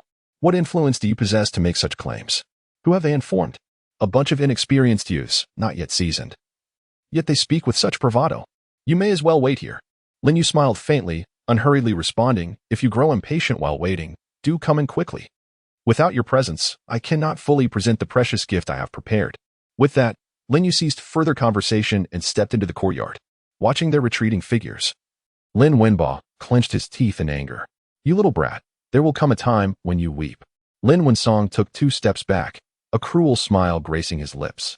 This gift is actually quite splendid. Our father has long been concerned that this little rascal might become a future liability. Today, he has delivered himself right to us, bringing our father a sense of relief. Lin Wenbo paused in surprise, then burst into laughter and nodded in agreement. Lin Wensong patted his brother's shoulder before hastily entering. Under Lin Wensong's guidance, Lin Yu and the others arrived outside the main hall of the Lin family. Father, the eldest branch has arrived, claiming they wish to celebrate your birthday. Lin Wensong laughed heartily before even stepping inside. Upon hearing his words, the individuals within the hall were taken aback. Except for Lin Donglai and Zhao Daong, everyone else stood up, casting unfriendly glances at the newcomers. Please, take your seats, no need for tension. Lin Yu raised his hand in a gesture of calm, his gaze landing on Lin Donglai. 15 years have passed, and my dear second uncle has hardly aged. Second uncle? The moment Lin Yu addressed Lin Donglai as such, the others quickly deduced his identity. In an instant, their expressions darkened further. Lin Donglai was momentarily taken aback, before bursting into hearty laughter. So it is you who has returned. I thought to myself, how could that old dog, Shen Yunong, possess such audacity to rescue someone from our Lin family's custody? And here you are, back again, a 2-for-1 deal. Lin Wensong laughed heartily, looking up at their father. Father, are you satisfied with this birthday gift? Indeed. Lin Donglai chuckled, but then abruptly shifted his tone. Yet, it still lacks the granddaughter-in-law of old Zhao, thus. I am not entirely satisfied. I presume old Zhao feels the same way. After speaking, Lin Donglai turned his gaze towards Zhao Daong. Zhao Daong clapped his hands in hearty laughter. No worries. They are all here. Do we need to fear not finding that little wretch? Little wretch? A flash of cold light flickered in Lin Yu's eyes. Silence him. With a command, Ning Luan sprang into action. A resounding slap echoed throughout the Lin family hall. 2 bloody teeth accompanied a scream that pierced the air. In an instant, the Lin family was enveloped in a chilling silence, save for Zhao Daong's cries reverberating in the ears of the onlookers. Everyone stood transfixed, staring at Zhao Daong, whose lips were stained with blood, scarcely able to believe their eyes. What audacity! How dare you strike the head of the Zhao family in front of so many from both the Lin and Zhao families? This is an utter disregard for the 2 esteemed families. Such insolence! With a thunderous roar, Lin Donglai abruptly rose to his feet. Seize him! Stop! Zhao Daong, covering his cheek, stood up with a fierce expression, glaring at Lin Yu and her son. Lin Donglai immediately halted the bodyguards who were about to advance. His voice low and commanding, how does Brother Zhao wish to handle them? Since they have come to celebrate the birthday, let them first pay their respects to Brother Lin. Zhao Daong clenched his fists tightly, coldly stating, after they bow to Brother Lin, we shall decide their fate. Bow. In an instant, the crowd comprehended Zhao Daong's intention. Lin Yu's father and grandfather had both perished at Lin Donglai's hands, and now, he demanded that Lin Yu and her son bow in respect to him. This was nothing short of humiliation. Before taking a life, one must first shatter the spirit. Only in this manner could Zhao Daong's pin-up wrath be unleashed. Excellent. Thank you. Brother Zhao. Lin Donglai clasped his hands in gratitude and cast a cold glance at Lin Yu and her son. Kneel and bow. Kneel and bow. The voices of the crowd rose in a chorus, echoing through the hall, a cacophony that rattled eardrums. Shen Yulan had never witnessed such a spectacle. Panic surged within her, and her delicate form trembled uncontrollably once more. Kneel, you scoundrels. Suddenly, a furious voice silenced the entire assembly. Ning Luan, nostrils flaring, surveyed the crowd with disdain. A bunch of fools, you think you can outshout me? Who dares to challenge? Ning Luan's roar, infused with his energy, drowned out all others. The crowd fell silent. astonished by his audacity. What audacity? Lin Donglai glared at Ning Wan, his eyes cold. To dare roar in my Lin family's presence. Do you seek to accompany this vile creature to the grave? I am Ning Wan, the chaos bringer. Ning Wan retorted, visibly irritated. A bunch of fools. Dare you compete with my voice? If you keep yapping, I shall dismember you and feed you to the dogs. You insolent child, you speak recklessly. Lin Donglai's anger surged. Since you wish to be torn apart and fed to dogs, I shall grant your wish. What nonsense. Ning Wan cupped his ear, casting a sorrowful glance at Lin Yu. Boss, I feel the urge to kill. Lin Yu shook her head. You cannot touch the Lin family or Zhao Daong. I understand. Ning Wan grinned and bellowed. Have the Zhao family been wiped out? If not, make some noise. I am a member of the Zhao family. Zhao Daong's eldest son roared in response. Suddenly, a flash of cold steel swept across the room. In an instant, a head was severed and blood sprayed into the air. It was all too sudden. Except for Lin Yu and Luo Chanfeng, no one saw when Ning Wan struck. The splattered blood drenched many, yet no one was aware. All stood frozen, gazing at the severed head that soared through the air. The eldest son of the Zhao family, executed before Zhao Daong's very eyes. Madness. It must be madness. This cannot be. It is a dream, surely a dream. Countless voices screamed within, yet none could utter a sound. My son. Until a heart-wrenching cry pierced the air. The crowd gradually regained their senses. It was the voice of Zhao Daong. Having witnessed his son beheaded in public, Zhao Daong's eyes were already bloodshot. And he resembled a wounded beast, utterly powerless to rise, collapsing onto the Nama chair. In his gaze, there was only boundless malice and rage. Upon seeing the headless corpse on the ground and the blood splattered upon him, chaos erupted in the hall. Shen Yunlan finally came to her senses, her palms sweating profusely as she clutched Lin Yu tightly. Even though she had mentally prepared herself for this moment, the horrifying scene still filled her with dread. Lin Yu gently patted his mother's hand, intending to reprimand Ning Wan, but the words caught in his throat. Today, his mother had to witness this gruesome spectacle. He had already predetermined the fates of Lin Wansong and Lin Wenba. Mother, do not fear, Lin Yu whispered, offering gentle reassurance. This is a den of demons. We are merely vanquishing evil. I understand. Shen Yunlan's voice trembled. I shall not be afraid. I must personally carry the heads of the evil ones to comfort your father and grandfather in the afterlife. Her words served both as a declaration to Lin Yu and a self-soothing mantra. Lin Yu nodded, presenting his mother with an innocent smile. Brother Zhao, rest assured. I shall provide you with an explanation. Lin Donglai cast a sorrowful glance at Zhao Daong and bellowed, Bring them all to me. I do not wish for their deaths. I desire them alive, to torment them slowly. Hearing Lin Donglai's furious roar, the Lin family's bodyguards surged forward. Do not let them disturb my uncle's birthday celebration. Lin Yu raised his hand slightly, speaking calmly. Yes. A chorus of voices suddenly echoed from various corners of the Lin residence. The crowd, filled with trepidation, looked up in haste. Figures emerged from every direction within the Lin family estate. In an instant, they had formed a human wall around the perimeter. Clad in black armor with red capes, wielding long blades. With a metallic sound, the long knives were drawn, pointing directly at the advancing bodyguards, swift, orderly, and devoid of any compassion. An air of lethal intent swiftly enveloped the space, causing the bodyguards to halt in their tracks, astonished. The crowd was taken aback, unable to comprehend the sudden appearance of these individuals. When had they entered? How had they concealed themselves so close without detection? Observing the stunned faces of the onlookers, Luo Chanfeng smirked disdainfully. They could never have discovered the Zhuke guards. They were utterly unaware that since last night, a Zhuke guard had been shadowing nearly each of them. Naturally, the Zhuke guards had followed them to the Lin residence for the celebration. How delightful. Truly delightful. Lin Donglai glared at Lin Yu with a dark expression. I must admit, I underestimated you, you little beast.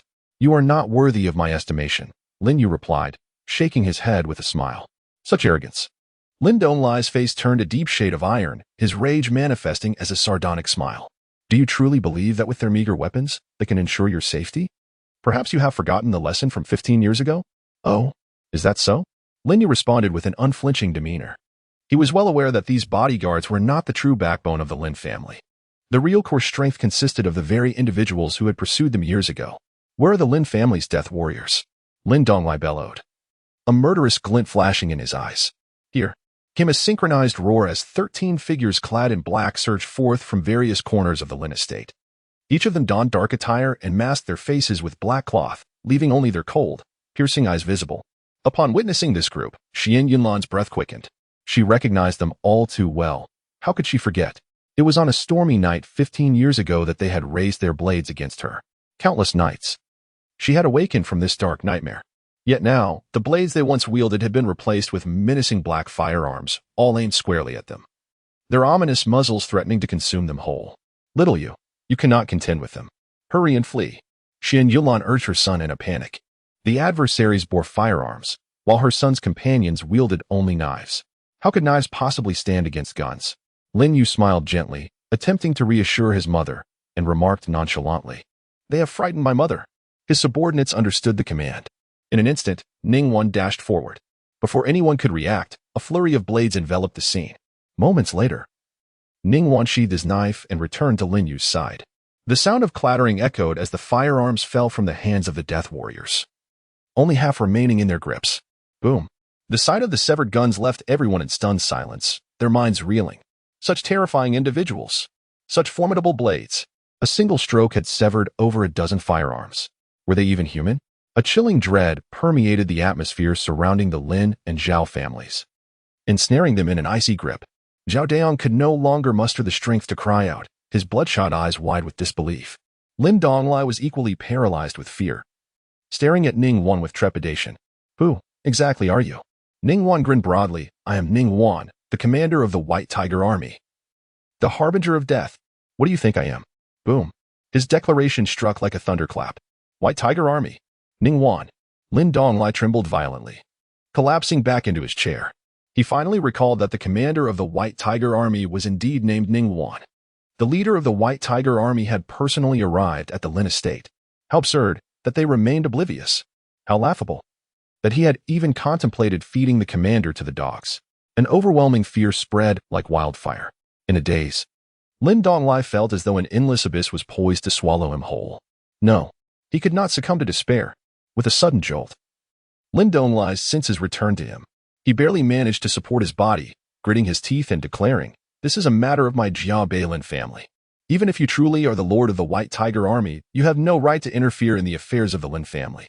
You are abusing your power." Ningguan, with a look of disdain, retorted mockingly, "Indeed, I am abusing my power. If you are dissatisfied, feel free to bite me." At that moment, Luo Changfeng, cradling his unblemished battle blade, stepped forward. The tiles beneath his feet shattered with a resounding crack. "I, Luo Changfeng, lead the Zhuge army, governing the 7 provinces of the south. The matters of the Lin family are within my purview." The mention of the Zhuge army sent a chill through the hearts of those present, their faces turning pale. Before they could regain their composure, a booming voice resonated from outside the courtyard. "I, by Miaoshou, lead the Qinglong army, overseeing the 6 provinces of the east. The Lin family's affairs may not fall under my jurisdiction, but I am willing to intervene." As the echoes of his voice faded, another powerful declaration rang out. "I, Shui Wanwei, lead the Xuanwu army, tasked with guarding the capital. The Lin family's matters may not pertain to me, yet I desire to involve myself." The two voices intertwined in a relentless chorus. Before the sound dissipated, the figures of 2 men materialized within the hall. One wielded a sword, while the other bore a spear, clad in black armor and blue cloaks, by Miaoshou and Shui Wanwei. Upon reaching Lin Yu's side, both men knelt on one knee simultaneously. Subordinate by Miaoshou, Shui Wanwei pays respects to the King of the North. A thunderous shockwave reverberated through the minds of the onlookers. The 4 great army leaders, the Qinglong, Zhuge, Xuanwu, and White Tiger, had gathered at the Lin family. Even more astonishingly, they were bowing to a mere scion of the Lin family. The title of King of the North? What exactly is the King of the North? Is this position even above that of the 4 great army leaders? The crowd stared in a daze, as if plunged into an icy abyss, their bodies trembling uncontrollably. Lin Donglai collapsed back into his chair, disbelief etched across his face. He suddenly realized that what was once a stray dog had transformed into a ferocious beast that devours the chosen. "Do not rise." Lin Yu disregarded the terror of the crowd, lifting his gaze to the 2 men. "What brings you here instead of remaining in your own domains?" Bai Miaoshou chuckled lightly. "We came to pay a visit to your mother." Indeed, Shui Wanwen nodded earnestly. They certainly could not admit to merely seeking excitement at the Lin family's expense. With Yin Yunlan as a shield, they trusted Lin Yu would not fault them.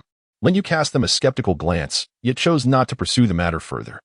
He spoke coolly. Since you are here, let us attend to some affairs. Please bring in my uncle at the entrance. Understood. The two men accepted the command and promptly proceeded to the entrance.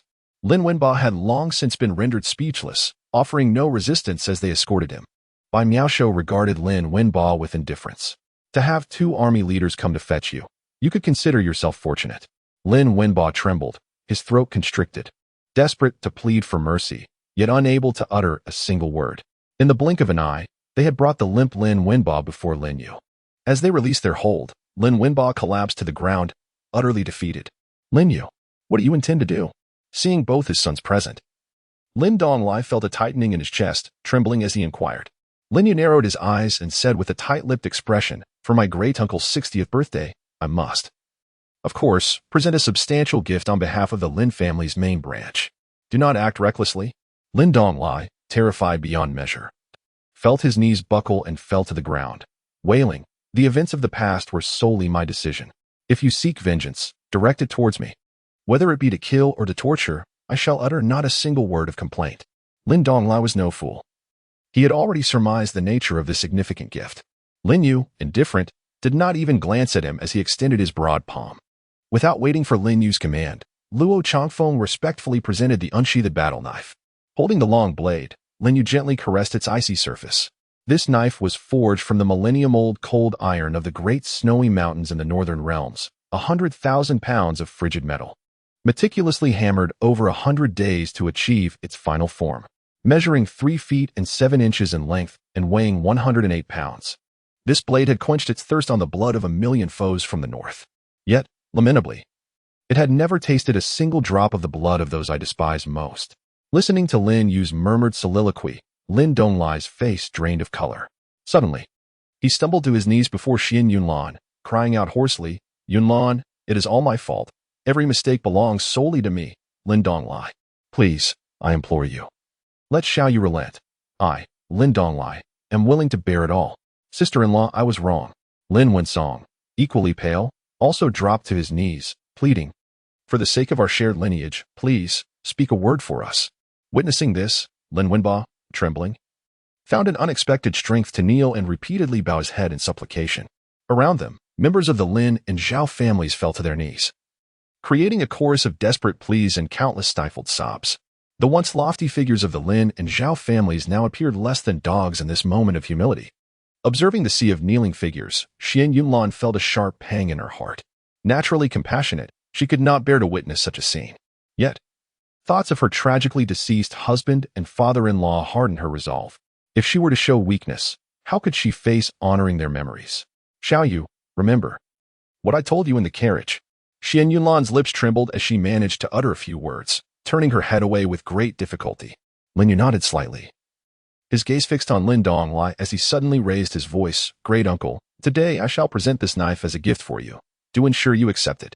As his words fell, a chilling light enveloped Lin Wensong and Lin Wenba. A spray of blood erupted into the air. Lin Yu sheathed the blade, which remained pristine, untouched by blood. 2 severed heads landed accurately before Lin Donglai. As the blood mist erupted, the 4 military leaders instinctively moved forward to shield Xian Yunlan, the splattered blood nearly staining everyone present, save for Xian Yunlan, who bore not a single drop. Wensong, Wenba. Lin Donglai's eyes turned crimson as he fixed his gaze upon the heads before him. "My sons." His eyes threatened to burst from their sockets, and his cries were filled with inconsolable grief. However, to Lin Yu and the others, there was not a trace of compassion in their hearts. 15 years ago, when they raised the butcher's knife against the Lin family's main branch, they should have anticipated this inevitable outcome. "Is this birthday gift satisfactory, uncle?" Lin Yu, wielding a long knife, cast a frigid gaze upon Lin Donglai, devoid of any semblance of humanity. "Satisfactory. Satisfactory." Lin Donglai lifted his head, his face contorted with rage as he laughed maniacally. "I regret it. Why did I heed that wretched woman's words and spare the lives of those 2 worthless creatures? Xian Yulan and Lin Qian? Lin Yu, if there is a next life, I will certainly destroy your entire lineage." Lin Donglai lamented his past decisions. It was the already deceased wretched woman who had advised him to keep the mother and daughter alive, believing that Lin Yu, the little beast, would eventually walk into a trap. Yet now, Lin Yu had indeed walked into one, but he had transformed into a ferocious tiger that chose its prey. This net could not ensnare him. In his despair, Lin Donglai suddenly sprang to his feet and crashed into the pillar of the living room. Ning Wan, quick as a flash, positioned himself in front of Lin Donglai. Having failed in his suicide attempt, Lin Donglai stumbled and collapsed to the ground. Ning Wan wiped the blood from his face, a devilish smile curling his lips. The king of Mubei will not allow you to die. How could you possibly perish? The hearts of those present raced violently, nearly bursting from their chests. How domineering! Not even granting the mercy of death. You little beast, if you have the guts, kill me. Lin Donglai had gone completely mad, caring for nothing, his face twisted in a furious roar. I will not kill you. Lin Yu coldly regarded the rabid dog before him. I have always been clear about grievances and kindness. You owe the Lin family's main branch 2 lives, which I have reclaimed. You spared my mother and Lin Qian's lives, and I shall spare yours. However, it is inappropriate that my unarmed blade has yet to taste your blood. With that, Lin Yu struck. The blade flashed, severing Lin Donglai's legs at the knees. Oh! Lin Donglai let out a heart-wrenching scream, ultimately succumbing to the pain and losing consciousness. Cha Feng. Lin Yu plunged his unarmed blade into the ground and softly commanded. After sending Lin Donglai for medical attention, he confined him to the boneless tomb. If he chose to end his life, it would be a matter solely between them. Furthermore, all members of the Lin family, including the bodyguards, were to be exiled to the Northern Territory. Xiaoyu. Shen Yunlan grasped Lin Yu's arm tightly. You promised Mom not to kill innocent people. Innocent? Lin Yu's cold gaze swept over the Lin family members. Is there anyone among the Lin family who can claim innocence? You have been imprisoned in the boneless tomb for 15 years. Do you think the Lin family was unaware? Has anyone spoken a word on your behalf? Has anyone brought you a bowl of warm food? Not killing you is already an extraordinary act of mercy. Where does the notion of innocence come from? Who dares to claim their innocence may step forward. As long as they can endure their own scrutiny, I will not harm a single hair on them. Shen Yunlan fell silent, leaving only a sigh in the air. Many of those present from the Lin family had also gone to the boneless tomb to humiliate her and her daughter. Yet now, she dared not speak out, fearing that Lin Yu, in a fit of rage, would execute everyone from the Lin family. Luo Changfeng received his orders and immediately instructed 2 Zhuke guards to take Lin Donglai for medical assistance. Before he could issue further commands, others began escorting the Lin family members, along with the bodyguards, out the door. What about them? Luo Changfeng lifted his gaze towards the Lin family's assassins, who were already paralyzed with fear. If they were to be assassins, let them meet their fate. Lin Yu replied nonchalantly. Indeed, Luo Changfeng acknowledged the command, poised to strike down the Lin family's assassins. However, Ningwan eagerly interjected, allow me. He had the utmost enthusiasm for the act of killing. Luo Changfeng felt a chill run down his spine and promptly withdrew. Wait until we have departed before you act. Lin Yu admonished Ningwan, then turned his gaze towards Zhao Daong. I have heard that you have a penchant for ghost marriages. Under Lin Yu's penetrating stare, Zhao Daong trembled uncontrollably. Unable to maintain his composure, he slipped from his chair and collapsed onto the floor. Lin Yu remained indifferent and instructed Luo Changfeng. Find a lonely elderly woman to serve as his ghost bride. Just as Luo Changfeng was about to comply, he was halted by Xian Yunlan. Grasping her son's arm once more, she shook her head. Xiaoyu, please don't. Mother, have you forgotten how he treated Lin Qian? Lin Yu's eyes flared with fury. His teeth clenched as he retorted, had I not returned in time, you should know how wretched Lin Qian would have suffered. An eye for an eye? Just as Zhao Daong had treated his sister Lin Qian, so shall he be treated. Since he delights in ghost marriages, let him savor the taste of it himself. Killing is merely a matter of striking a blow. Tears welled in Xian Yunlan's eyes as she shook her head. He is a beast, but we are not. Lin Yu fell silent. This was his mother's teaching. Indeed, Zhao Daong lacked humanity, but they did not. After a long pause, Lin Yu slightly nodded and once more addressed Zhao Daong. You have 3 days to prepare for your affairs. Furthermore, I shall investigate the Zhao family thoroughly. Those who have broken the law shall face my wrath without mercy. Upon hearing Lin Yu's words, the Zhao family members turned ashen. Mercy, O King of Mubei. We beseech you, spare our lives. The Zhao family declared their willingness to relinquish all their wealth in exchange for survival. The hall resounded once more with cries of despair. They were acutely aware of the numerous illegal and heinous acts they had committed. They could not withstand an investigation. Once the truth emerged, nearly all would be condemned to death. Mother, let us go pay our respects to grandfather and father. Lin Yu, disinterested in casting another glance at these people, took his mother's hand and strolled out of the Lin family estate. Behind them, the Zhao family's pleas echoed ceaselessly. Yet, Luo Changfeng, and the others felt no compassion. Good and evil will ultimately be rewarded.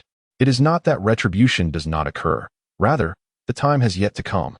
Just as the mournful cries filled the air, Ning Wan had already made his move. In a flash of blades, over 10 assassins lay in pieces. Witnessing this gruesome scene, the cries abruptly ceased. A moment later, someone collapsed onto the ground, convulsing and retching. Who the hell dares to disgust me? Ning Wan sheathed his blade. Coldly glaring at the crowd, whatever comes up, you'd better swallow it back down. Otherwise, I will crush your bones one by one. As Ning Wan's words echoed, no one dared to vomit again.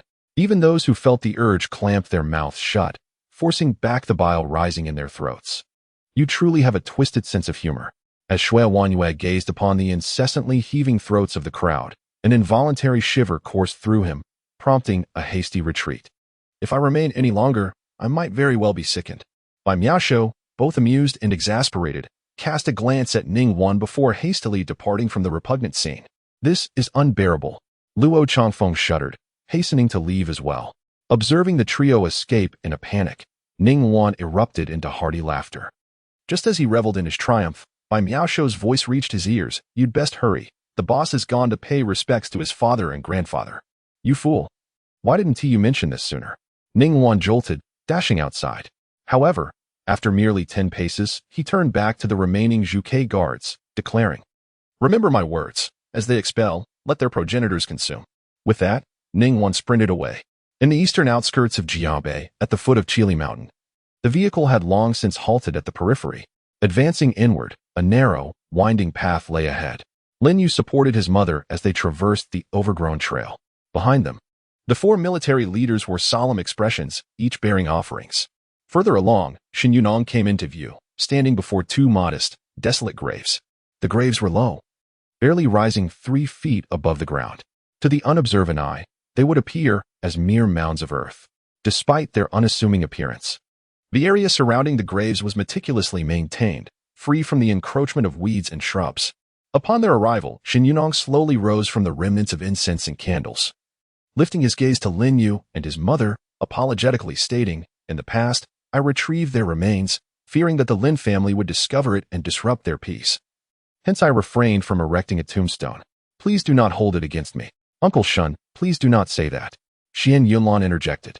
Releasing her son's hand and swiftly approaching Shen Yunong, her eyes glistening with tears. You have spared them from being left unburied. Our gratitude towards you is immeasurable. Your kindness towards our family will never be forgotten. Lin Yu too stepped forward, grasping Shen Yunong's hand with heartfelt appreciation. No words could encapsulate their gratitude. Had it not been for his efforts, they might have never discovered the remains of their father and grandfather. Let us not dwell on the past. You should offer incense to them. Shen Yunong gently patted Lin Yu's hand, stepping aside as tears welled in his eyes, gazing at the 2 graves. Old Lin, Wintao, Little Yu and his mother have come to see you. Little Yu has achieved much. He has avenged your wrongs. You may rest in peace now. Before he could finish, tears streamed down his face. Without waiting for Lin Yu's command, Ning Wan and the others had already brought forth the offerings, 2 bloody heads. Lin Wensong, Lin Wabai. With their heads as offerings, the head of Lin Donglai had become inconsequential. It was certain that Lin Donglai would prefer death now. Lin Yu took the heads reverently, placing them before his father and grandfather's graves. Thud. He knelt down. Father, grandfather, Little Yu has come to see you. A mournful cry echoed, tears cascading down. Behind, the 4 great military leaders knelt in unison. The atmosphere was thick with sorrow. Lin Yu and his mother, their eyes misty with tears, trembled as they lit incense. Paper money fluttered in the air, symbolizing boundless grief. After a full half-hour, Lin Yu and the others finally rose from the 2 barren graves. Shen Yunong stepped forward, softly inquiring, Xiao Yu, you have now brought honor to your ancestors. Should we not consider relocating their graves to a more auspicious site and erecting 2 grand tombs for them? There's no need. Before Lin Yu could respond, Xian Yunlan shook her head. Since they have found peace in their resting place, let us not disturb them further. A little restoration of these graves and a tombstone would suffice. Whatever you say. Lin Yu gazed at his mother, offering no objection. To leave them in peace was the best form of reverence. Xian Yunlan nodded, about to speak, when a group of individuals approached from a distance. Their attire varied. Observing their laughter and chatter, Lin Yu and the 4 military leaders simultaneously knitted their brows. Are they here to pay their respects? Xian Yunlan pondered. then turned to Shen Yunong, asking, "Does anyone else know they are buried here?" "That should not be the case." Shen Yunong shook his head. "Over the years, I have not even mentioned these graves to my family. I have always come alone to pay homage, fearing that loose lips would reveal their location to the Lin family." Speaking of this, Shen Yunong felt a weight lifted from his heart. At last, he could honor them openly. No longer would he need to worry about the Lin family disturbing their peace.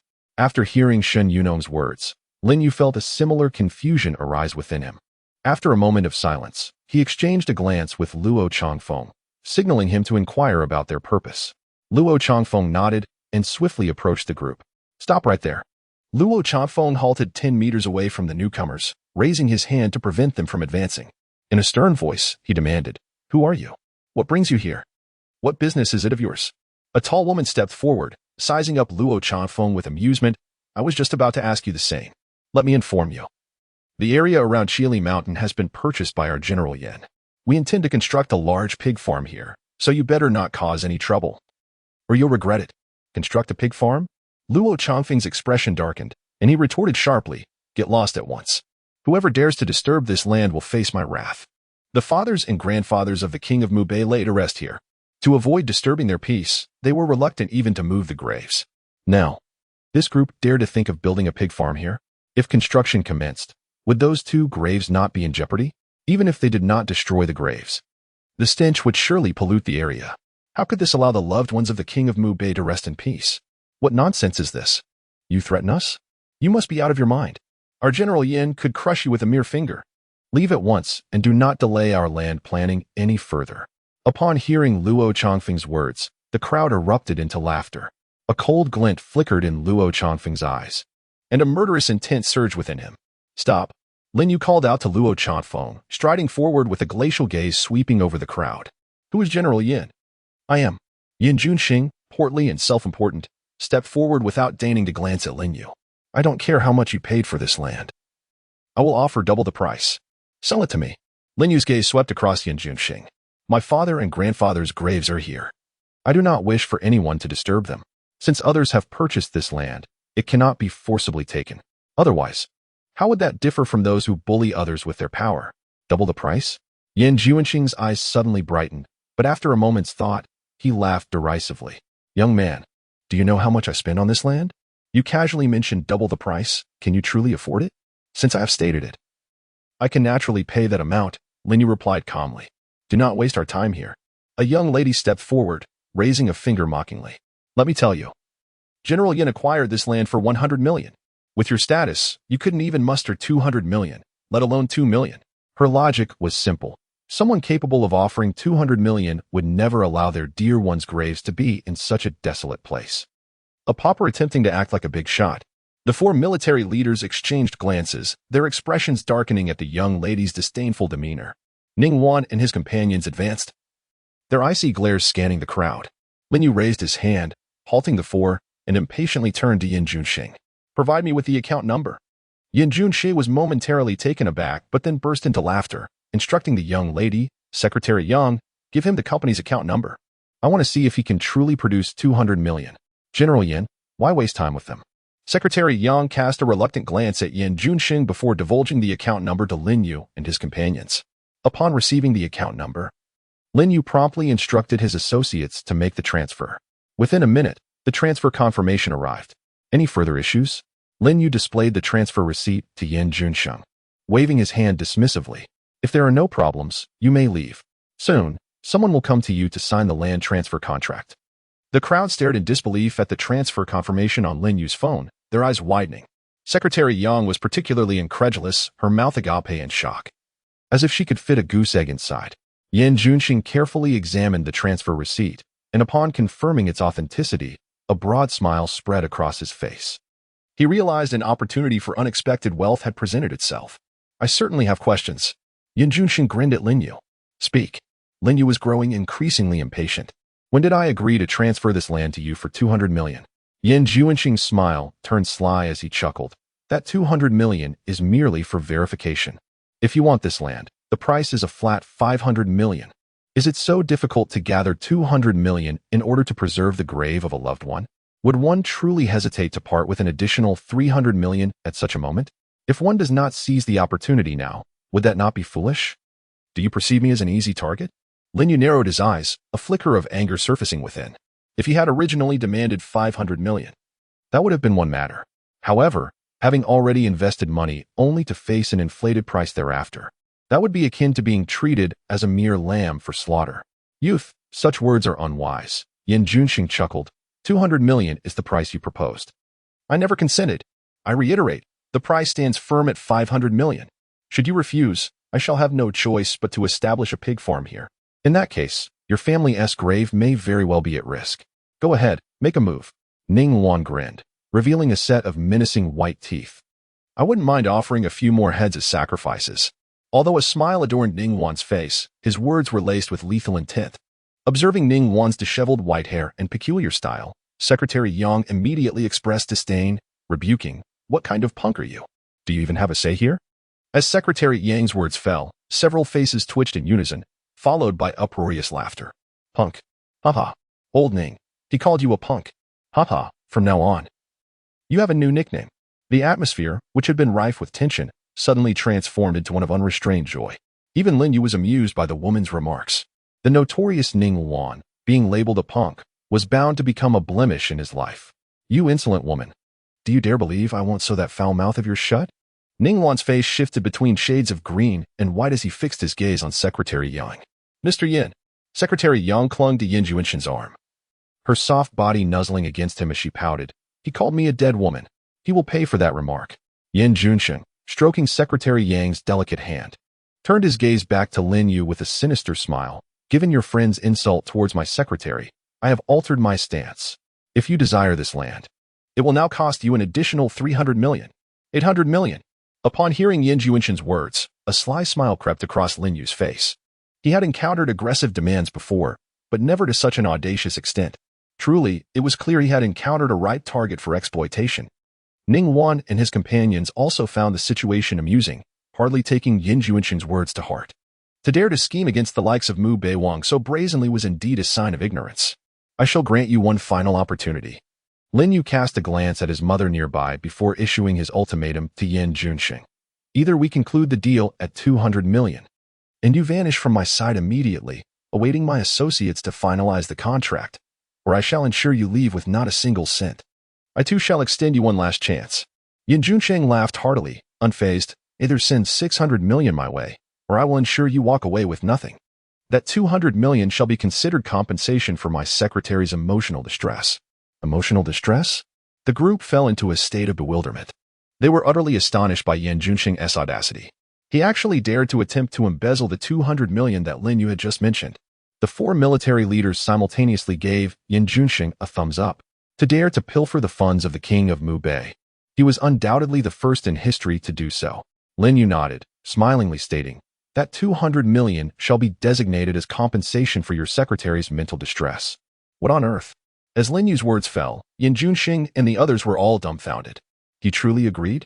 They had anticipated a grand uproar. Yet, not only did Lin Yu consent, but he also bore no hint of anger upon his countenance. Was he simply frivolous with his wealth?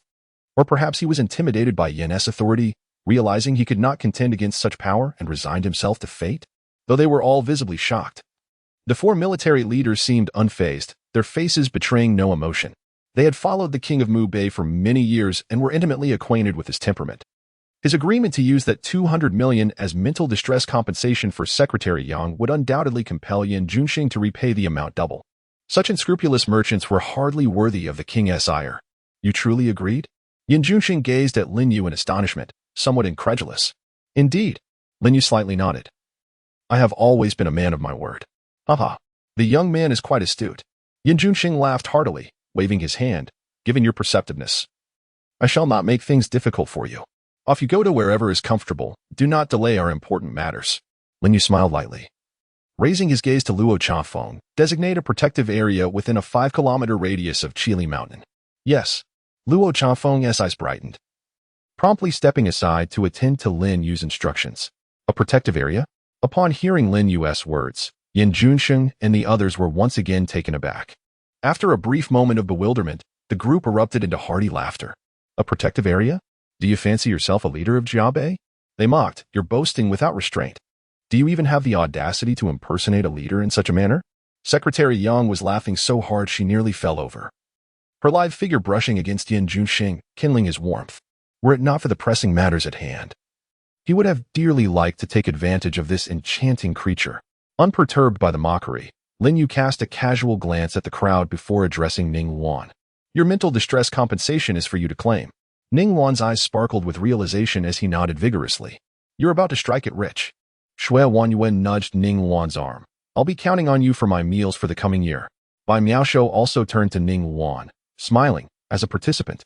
I would appreciate just a pound of Jian Nan's Dahong Pao. Get lost. You two unscrupulous fellows. I have yet to receive my mental distress compensation and you're already scheming. Ning Wan shot a displeased glance at them, boldly striding up to Yin Junxing. Compensate me with 1 billion for mental distress, or I shall have you minced into a meat paste. 1 billion. Yin Junxing's lips twitched. What an extravagant demand. How dare he request 1 billion in compensation? Who did he think he was? Get lost. Stop causing trouble here. Yin Junxing, with a dismissive sneer, remarked. Do you truly believe you can extort me? Have you lost your senses? Secretary Yang clung tightly to Yin Junxing's arm, scoffing. President Yin. There's no need to waste words on them. Since they are so oblivious, simply have them removed. Do not let them obstruct your important business. Yin Junxing nodded repeatedly in agreement. I advise you to comply with his demand for compensation. At that moment, Luo Changfeng, having completed his errands, approached with a faint smile. To dare to insult the White Tiger Commander, Ning Wan, by calling him a shamate, and to only require you to pay 10 billion in mental damages is already quite fortunate for you. The White Tiger Commander? Yin Junxing's expression shifted slightly. Yet, a moment later, he burst into laughter. Do not attempt to frighten me with tales of the White Tiger Commander. Him? Dare to impersonate the White Tiger Commander? Huh. If he were truly of that caliber, there would be no hope left for our Huan nation. He does not believe you are the White Tiger Commander. Shui Wanyuan nudged Ning Wan again, wearing an expression of amusement at the unfolding drama. He will soon be convinced. Ning Wan chuckled coldly, drawing his blade. A flash of steel surged towards a nearby colossal stone. Boom. A thunderous sound erupted, sending shockwaves that made Yin Junxing and the others shudder. Amidst the swirling dust, the massive stone shattered into 13 pieces, perfectly matching the number of Yin Junxing and his companions. The smiles on their faces froze instantly, replaced by sheer terror as they gazed at the fragmented stone. The cut surfaces were astonishingly smooth, as if polished by sandpaper. Suddenly, an unpleasant odor permeated the air. Looking up, they noticed that more than half of the 13 individuals had soiled themselves, including Secretary Yang. As the group stood paralyzed with fear, Yin Junxing's phone rang. He was jolted back to reality, trembling as he answered, Director Wang, what is your command? A wave of foreboding surged within him as the call originated from the Resource Bureau of Jiangbei City. The timing of the call suggested it was likely not a good omen. President Yan. We have just received notice that the area within a 5-kilometer radius of Chili Mountain has been designated as a natural reserve. Please find a time to come by so we can terminate the previous contract. The voice on the other end concluded, hanging up without allowing Yin Junxing a chance to inquire further. The phone slipped from his grasp, yet he remained oblivious, staring blankly at Lin Yu. It has truly been designated as a natural reserve. This is it. We have genuinely hit a brick wall. Yin Junxing's knees buckled, and he collapsed to the ground. As he struggled to raise his head to plead with Lin Yu, the latter had already walked away. This is my bank account. Do not make me come after you for that 10 billion in mental damages. Ning Wan crouched down, patting Yin Junxing's cheek, leaving behind an account number before following Lin Yu. Luo Chafeng and the others shrugged and exchanged knowing smiles before also turning to leave. It was only after their departure that Secretary Yang, trembling, crouched down. President Yin, what has happened to you? Slap. Yin Junxing exerted every ounce of his strength and delivered a resounding slap. His face contorted with rage as he glared at the secretary. You wretched creature. You have brought about my demise. If I am to perish, then so shall you. Secretary Yang was sent sprawling to the ground, her face ashen, tears streaming down her cheeks in large, heavy drops. Lin Yu returned to his mother's side. Xiao Yu, have you once again used your identity as the king of Mu Bei to intimidate others? Xian Yulan cast a reproachful glance at Lin Yu while looking towards Yin Junxing and his group. If there's something to discuss, do so properly. Do not resort to leveraging your status to pressure others. Such behavior diminishes your reputation and makes you no different from those who bully with their power. Mother, rest assured. I am aware of that. Lin Yu smiled, offering little explanation. After 15 years, it was truly wonderful to hear his mother-esque guidance once more. Xian Yunlan was about to speak again when Shen Yunong chuckled. Yunlan, Xiaoyu knows his limits. If he truly wielded his title as the king of Mu Bei to oppress others, those people would have long since met their demise. Xian Yunlan had not seen the world for 15 years and was unaware of the significant matters at hand. She only knew that the identity of the king of Mu Bei held some weight, but she did not grasp its true implications. Uncle Shen, just indulge him. Xian Yunlan smiled helplessly, ceasing her admonitions. Let us return first and arrange for someone to erect a monument for them. Although there is no need to relocate graves, a monument is essential. As long as the Lin family's main lineage has not perished, a monument must be erected. No need to find someone. Lin Yu shook his head. I will personally erect this monument. As his words resonated, Lin Yu raised his gaze and scanned the surroundings. Soon, his eyes fixated on a massive stone weighing over 100,000 pounds. The Wufeng battle blade lifted but remained sheathed. The blade had already tasted the blood of Lin Donglai. Unless in battle, it need not be drawn again. In an instant, a fierce wind arose, and the atmosphere transformed. Lin Yu leaped forward. Even before he arrived, the force of the blade surged forth. In a fleeting moment, sand and stones were sent flying, enveloping the air in dust.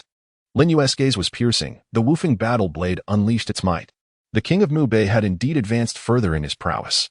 Observing the scene from a distance, Shui Wanyue could not help but lament, wondering if they would ever be able to keep pace with him in their lifetimes. The three nodded in unison, their faces filled with awe. Is he even human? Shen Yunlan murmured, staring blankly at her son's figure, her expression one of bewilderment. He is a deity. Luo Changfeng's eyes glimmered with fervor, his face radiating admiration.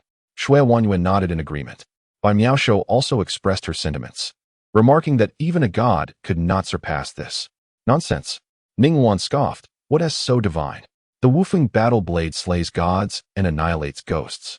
Listening to their words, Shen Yunlan remained speechless for a long time. Heaven knows what her son had accomplished to earn such veneration from his four subordinates. Yet, the son of the day truly deserved the admiration of others. Even she, as his mother, found herself somewhat in awe of him. In the distance, Yan Junsheng and his companions had already been rendered utterly paralyzed by the scene before them. Each person stared wide-eyed, their eyes nearly bursting from their sockets. Ningguan's strike had left their scalps tingling. The sight before them had instilled such terror that it felt as though their very souls were being torn asunder. What sort of figure have I entangled myself with? Yan Junsheng's face was filled with despair, his heart wailing in anguish. Under the watchful eyes of the crowd, Lin Yu finally completed the carving of 2 tombstones. Here lies the grave of Lin Wenta, the esteemed scholar of the Lin family. And here lies the grave of Lin Gong Dongming. 2 imposing tombstones stand tall, their inscriptions elegantly inscribed in a flamboyant script, capturing immediate attention. The details of their lives, including birth and death dates, are meticulously chronicled upon them.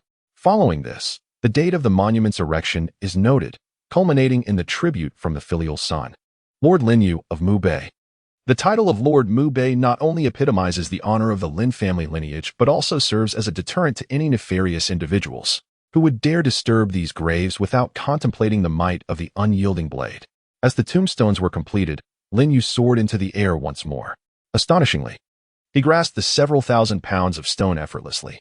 With a resounding crash, the tombstones were driven into the earth before the grave, sending tremors through the ground and hearts alike. At that moment, Xian Yunlan was convinced that her son was indeed divine. With the tombstones set in place, Lin Yu approached the 4 commanding generals, who gazed at him with reverence. You may return, he instructed. The weight of your responsibilities is significant. Do not neglect your duties. With a decisive gesture, he handed the unyielding blade to Ningguan, returning it to its rightful place. No one is to wield this blade without my command. Understood. Ningguan affirmed as the 4 bowed in unison, then respectfully inclined towards Shen Yuruan and Xian Yunlan before departing in haste.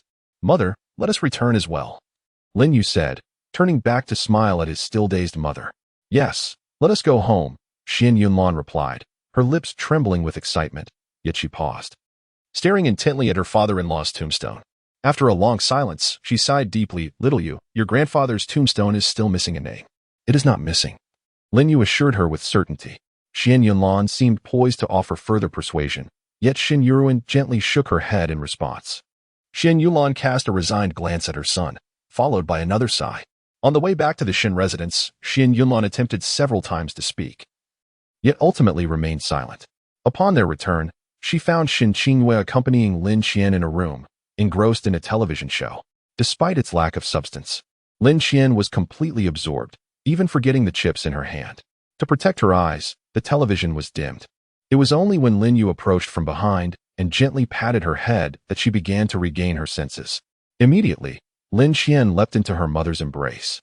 Casting a timid glance at Lin Yu, clutching her chips tightly as if terrified he might snatch them away. These ordinary chips, so easily found in any supermarket, were, in her eyes, an exquisite delicacy, the finest treat she had savored in 15 years. Witnessing Lin Qian's timid demeanor, both Lin Yu and his mother felt a pang of sympathy. Over the past 15 years, Lin Yu had endured much hardship, but Lin Qian had suffered her share of trials as well, her psychological torment far exceeding that of her brother. Shen Qingwei rose, smiling at the mother and son duo. You should spend some quality time with her. I shall take my leave for now. Indeed, Lin Yu replied with a smile and a nod, while Shen Yunlan expressed her gratitude with a glance. Shen Qingwei gently patted Lin Qian's hand before exiting the room. Little Qian, do not be afraid. He is your brother. Shen Yunlan comforted her timid daughter with a gentle voice, saying, Your brother will protect you from now on, ensuring that no one bullies you again. What else would you like to eat? Brother will go buy it for you. Lin Yu affectionately gazed at his sister, striving to present his gentlest demeanor before Lin Qian. Yet, Lin Qian still looked at him with trepidation, her gaze inadvertently drifting towards the chips in her hand. All right. Lin Yu understood her silent wish and indulgently replied, I'll go buy you plenty of chips. What kind of brother are you? Shen Yunlan chided lightly at Lin Yu, knowing that little Qian's health was fragile and that such snacks should be consumed sparingly. Fine, Lin Yu chuckled softly, continuing to look at his sister with tenderness. Then I will get you some other delicious and nutritious treats later. Lin Qian finally spoke, though her voice was barely audible. Even though she was aware that Lin Yu meant her no harm, she still felt a profound fear of him. She had yet to fully grasp the concept of calling him her brother. In her mind, Lin Yu was merely a kind stranger. Shen Yunlan patted her daughter's head, holding her close in a comforting embrace. Lin Qian, whose constitution was weak, had spent many of the 15 years of her confinement in slumber, having developed a habit of excessive sleep. After resting in Shen Yunlan's arms for a while, she drifted back into a drowsy slumber. Once she was settled back in bed, Shen Yunlan gestured for Lin Yu to step outside with her. Upon reaching the corridor, Shen Yunlan pulled him to a secluded corner. Xiaoyu, could you help your mother with something? She asked, lifting her eyes to reveal a sorrowful expression on her pale face. Lin Yu's heart clenched, and he abruptly turned away. Speaking in a somber tone, Mother, I am willing to assist you with anything else, even if it means plucking stars from the sky. But this particular matter is beyond my capacity. He had anticipated his mother's request as soon as she began to speak. He could not bear to refuse her. Yet he felt compelled to do so. When your grandfather was alive, you were still young, and there were many things you did not understand. Shen Yunlan grasped her son's hand and sighed deeply. In truth, your grandfather never blamed your grandmother. He always told us that your grandmother must have had her reasons for abandoning her family, and yet, what reasons could possibly justify her abandonment? Lin Yu coldly interrupted, his indifference palpable. Grandmother, a term that felt foreign to him. Not only did he lack familiarity with her, but even his father had no idea what she looked like. They only knew that the woman was named Xiao Wanjin. His father was barely a month old when Xiao Wanjin left him and his grandfather, vanishing without a trace. Even after his father's demise, he had never met his own mother, and he remained oblivious to whether she was alive or dead. She is unworthy of being a wife, let alone a mother. Therefore, when it came time to inscribe a gravestone for his grandfather, he never once considered whether to include Xiao Wanjin's name. Even when his mother reminded him, he steadfastly refused to allow that name to appear on his grandfather's tombstone. Listen to your mother. Shen Yunlan gently patted Lin Yu's hand, offering a bittersweet smile. When you were younger, didn't you often ask why other children had grandparents while you did not? Lin Yu gazed at his mother with suspicion. He had indeed asked this question in his childhood, but hadn't she claimed to be an orphan? Why was she suddenly revisiting this old matter? I truly am an orphan. Shen Yunlan discerned her son's confusion and sighed gently, yet abruptly shifted her tone. But I have an adoptive mother. And then? Lin Yu's bewilderment deepened. There is something that even your father does not know, but I believe today is the day to tell you. Shen Yunlan grasped Lin Yu's hand tightly, summoning her courage to say, from a young age. My adoptive mother told me that I was destined to marry a man named Lin Wentao. What? Lin Yu exclaimed, staring at his mother in disbelief. Their marriage, it seemed, had been orchestrated. Ignoring her son's shock, Shen Yunlan spoke mournfully. My meeting and knowing your father were all part of a preordained script. But I genuinely fell in love with him later. I feared that if he knew this, he would think I married him for the Lin family's fortune. So I never dared to tell him. By the time I wished to confess, it was already too late. Her words stirred a tempest within Lin Yu's heart. He suddenly realized that the circumstances surrounding Xiao Wanjin's abandonment of her husband and child might indeed hold deeper mysteries. Suppressing his astonishment, Lin Yu inquired, "Can you still find your adoptive mother?" He keenly recognized that his mother's adoptive mother was a pivotal figure. Locating her could potentially elucidate the entire situation. Shen Yunlan smiled bitterly. After marrying your father, she vanished without a trace. She never entrusted me with any tasks. It seemed that once I married your father, she could withdraw from the scene. Another abrupt disappearance? Lin Yu narrowed his eyes slightly. Could she possibly be Xiao Wanjin? I feel it shouldn't be. Shen Yunlan replied with uncertainty. A glimmer of insight flickered in Lin Yu's eyes as he scoffed. Even if she isn't Xiao Wanjin, she must be connected to her in some way. There are no coincidences in this world. Arranging my mother's marriage to my father without any ulterior motive is, in itself, a perplexing act. However, if my mother's adoptive mother was under Xiao Wanjin's directive, it would make sense. Yet, why would Xiao Wanjin arrange a marriage for her son while never revealing herself? I think the same. Shen Yunlan nodded slightly, continuing. But now that your father and grandfather are no longer here, this matter has lost its significance. What truly matters is that your grandfather and father's greatest wish was to find your grandmother, regardless of life or death. Do you understand what I mean?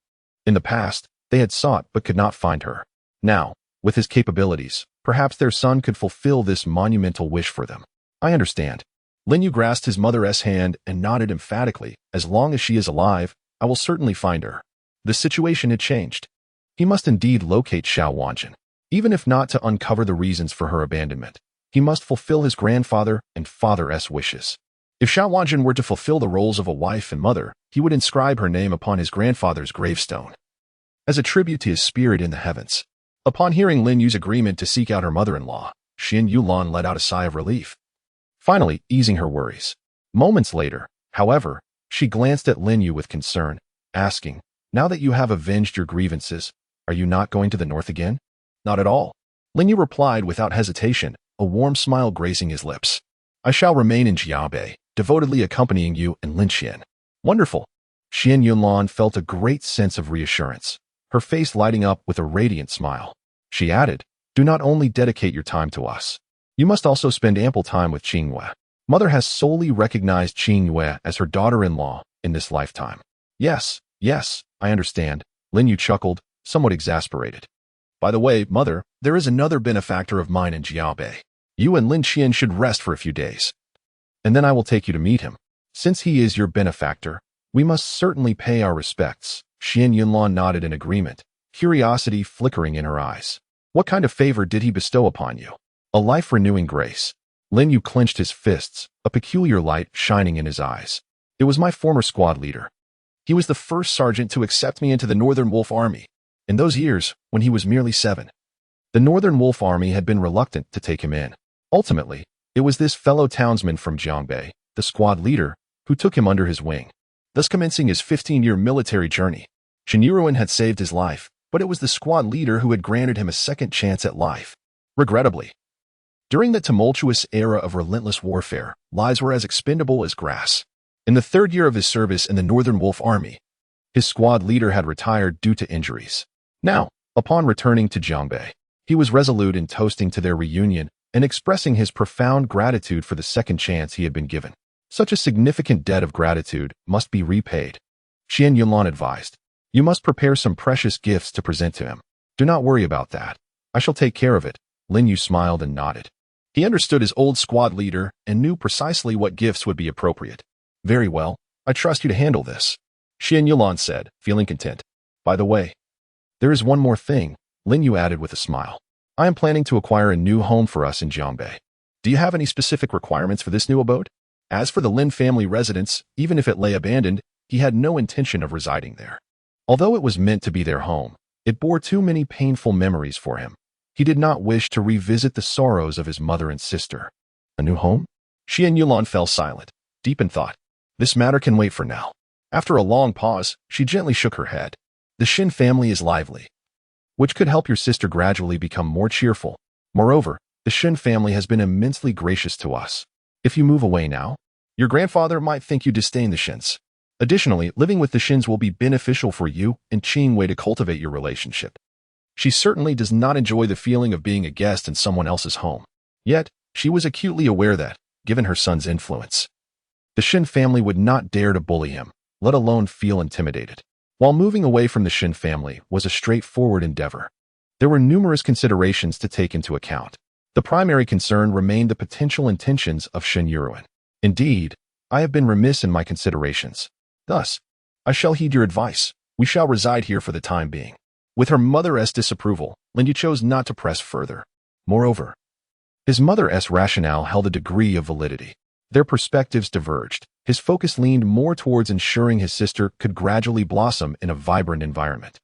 Having endured immense suffering over the past 15 years, his sole wish was for her to relish all the joys befitting a girl of her age, if fate permitted. He even hoped for her to experience a beautiful romance. In the years to come, his only desire was for his sister's enduring happiness. Once this matter was settled, Shen Yunlan returned to her room to attend to Lin Xian, sending Lin Yu outside under the pretense of accompanying Shen Yuruan, though her true intention was to foster a bond between him and Shen Qinghua. Upon stepping outside, Shen Yuruan was there, savoring tea with a beaming smile. Surrounded by other members of the Shen family engaged in lively conversation. Upon Lin Yu's arrival, an immediate hush fell over the room. Aside from Shen Yuruan and Shen Qinghua, few dared to meet his gaze. Despite Lin Yu's magnanimity in overlooking their previous offenses, his status rendered them unable to act freely in his presence. Shen Yuruan, however, remained unperturbed, beckoning Lin Yu to join him for tea, and with a hint of concern, inquired, "How is Xiaoqian's mood?" "Much improved since she first awoke." Lin Yu replied with a relieved smile. "The icy depths of despair are not thawed in a day, it will take time." Lin Xian had been confined since the tender age of 5, enduring 15 years with only their mother for companionship, and the few people she had encountered were exceedingly scarce. In such circumstances, it was utterly implausible to expect her to transform into a lively and cheerful individual overnight. "That is reassuring," Shen Yuruan said, visibly relieved. After a brief pause, he continued, "Xiaoyu, grandfather wishes to discuss a matter with you." "Grandfather, there is no need for formality between us," Lin Yu replied, pursing his lips. "If you have something to say, please do." "Then I shall be candid," Shen Yuruan said, setting down his teacup, a hint of embarrassment crossing his features as he looked at Lin Yu. "As you know, our Shen family is currently facing some financial difficulties. I wish to." "This is my fault," Lin Yu interjected, smacking his forehead in apology. "I have not been thorough in my considerations." Since his return yesterday, he had been beset with numerous matters, experiencing a whirlwind of emotions, which had indeed caused him to neglect the situation at the Shen family. He understood that even if he were to repay the debts owed to the Meng family, the Shen family's financial situation remained dire. Without sufficient capital to replenish it, the family's business would continue to struggle. After a moment's contemplation, Lin Yu added, "I will arrange for 100 billion to be transferred to your account promptly." "Will that suffice?" As soon as the words left his mouth, astonishment swept through the gathering. Many exchanged incredulous glances, their lips twitching in disbelief. 100 billion? Was he underestimating the value of money, or was he overestimating the Shen family's needs? 100 billion, he speaks of it as though it were merely 100. Such an amount is unnecessary. Shen Yuning repeatedly waved his hand, asserting that 200 million would suffice. "Let us consider it a loan." "Grandfather," Lin Yu protested, feeling slighted. "Why must you treat me so distantly? What do you mean by loaning or borrowing?" "No." Shen Yuning stubbornly shook his head, his tone turning serious. "Xiaoyu, I understand that you are indifferent to this sum, yet it must be regarded as a loan, and a loan must be repaid. The Shen family may lack many things, but we must maintain our integrity." Though these words were directed at Lin Yu, they were intended for the family. Lin Yu comprehended his meaning. He wished to instill a sense of urgency within the Shen family, reminding them not to grow complacent simply because he was present among them, regardless of the circumstances. He believed that his grandfather embodied the essence of honor and integrity. Understanding his intent, Lin Yu ceased his persuasion and nodded. "Very well, let it be considered a loan. However, 200 million may not suffice. Let us make it 2 billion. "Agreed." Since you put it that way, I shall not be obstinate, Shen Yuning readily acquiesced. Then cast his gaze over the Shen family members. Xiaoyu has resolved your most pressing financial dilemma. The remainder is now in your hands. This 2 billion must not only be repaid, but the interest must also be settled according to the bank's rates. What? The crowd was taken aback, the pressure mounting. Shen Qingwei felt a bitter pang in her heart as she cast a resentful glance at Lin Yu. Why must you lend us such a substantial amount? Now, she bore the greatest burden. After all, she was the general manager of the Shen family company. The weight of the company rested heavily upon her shoulders. Previously, not only the other members of the Shen family, but even she had been perplexed by her grandfather's decision to entrust her with the company's authority so early on. Now, she understood it was likely due to Lin Yu's influence. Her grandfather probably wished for her to grow and prove herself worthy of Lin Yu, the Prince of Mubei. Yet, Lin Yu's benevolent gesture in lending money had inadvertently placed her in a predicament. Given the current business volume of the Shen company, it seemed unlikely that their earnings over the year would even suffice to cover the interest. She had once fretted over the inability to secure a loan, but now she was troubled by the excess of what had been borrowed. Facing Shen Qingyue's resentful gaze, Lin Yu couldn't help but chuckle. Initially, he intended to forego interest, but knowing his grandfather would insist regardless, he chose to remain silent. You still find this amusing? Shen Qingwei chided Lin Yu, jokingly adding, I warn you. Should I be unable to repay even the interest, do not blame me for defaulting. Have no fear, that will not happen, Lin Yu replied with a confident smile. Retrieving his phone to dial a number, come to the Shen family in Jiabei at your earliest convenience. With that, he ended the call. The others were puzzled, casting curious glances at Lin Yu. Only Shen Yuning seemed to have an inkling, shaking his head gently. Lin Yu smiled faintly, signaling his grandfather not to overthink the situation. Shen Yuning sighed helplessly. Observing their expressions, Shen Qingwei was inwardly perplexed, uncertain of the cryptic exchange between the two. With a multitude of questions swirling in their minds, they welcomed the night. At 8 o'clock, Lin Yu and his family were dining with the Shen family, when suddenly, headlights illuminated the exterior. The guests, puzzled, set down their chopsticks and looked outside. The Wan family of the Luo River seeks an audience. A booming voice resonated. Who? The hearts of the Shen family members collectively skipped a beat as they rose in unison. The Wan family of the Luo River. The Shen family members gasped in astonishment. One of the 4 major financial conglomerates in the country, the wealth of the Wan family is unfathomable. Yet, it is known that their investments span various industries. For any family to collaborate with the Wan family is tantamount to striking gold. Even the Lin family, the foremost aristocracy of Jiangbei, lacks the qualifications to forge a partnership with the Wan family, not to mention the opportunity to engage with even a branch of the Wan family. Now, unexpectedly, a representative from the Wan family was approaching the Shen family, a clan that barely ranks among the 3rd tier in Jiangbei. Amidst their shock, everyone turned their gaze towards Lin Yu. Surely, he must have summoned the Wan family, right? Was it he who called the Wan representatives to Jiabei earlier that afternoon? Shen Yunong cast a helpless glance at Lin Yu and quickly rose, glaring at the still stunned crowd. What are you all doing? Hurry up and go welcome them. Grandfather. There's no need. Lin Yu gently shook his head, then called out towards the door. Come in.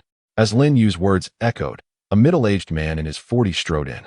I have come to pay my respects, benefactor. Wan Yiku bowed upon entering, his face filled with reverence.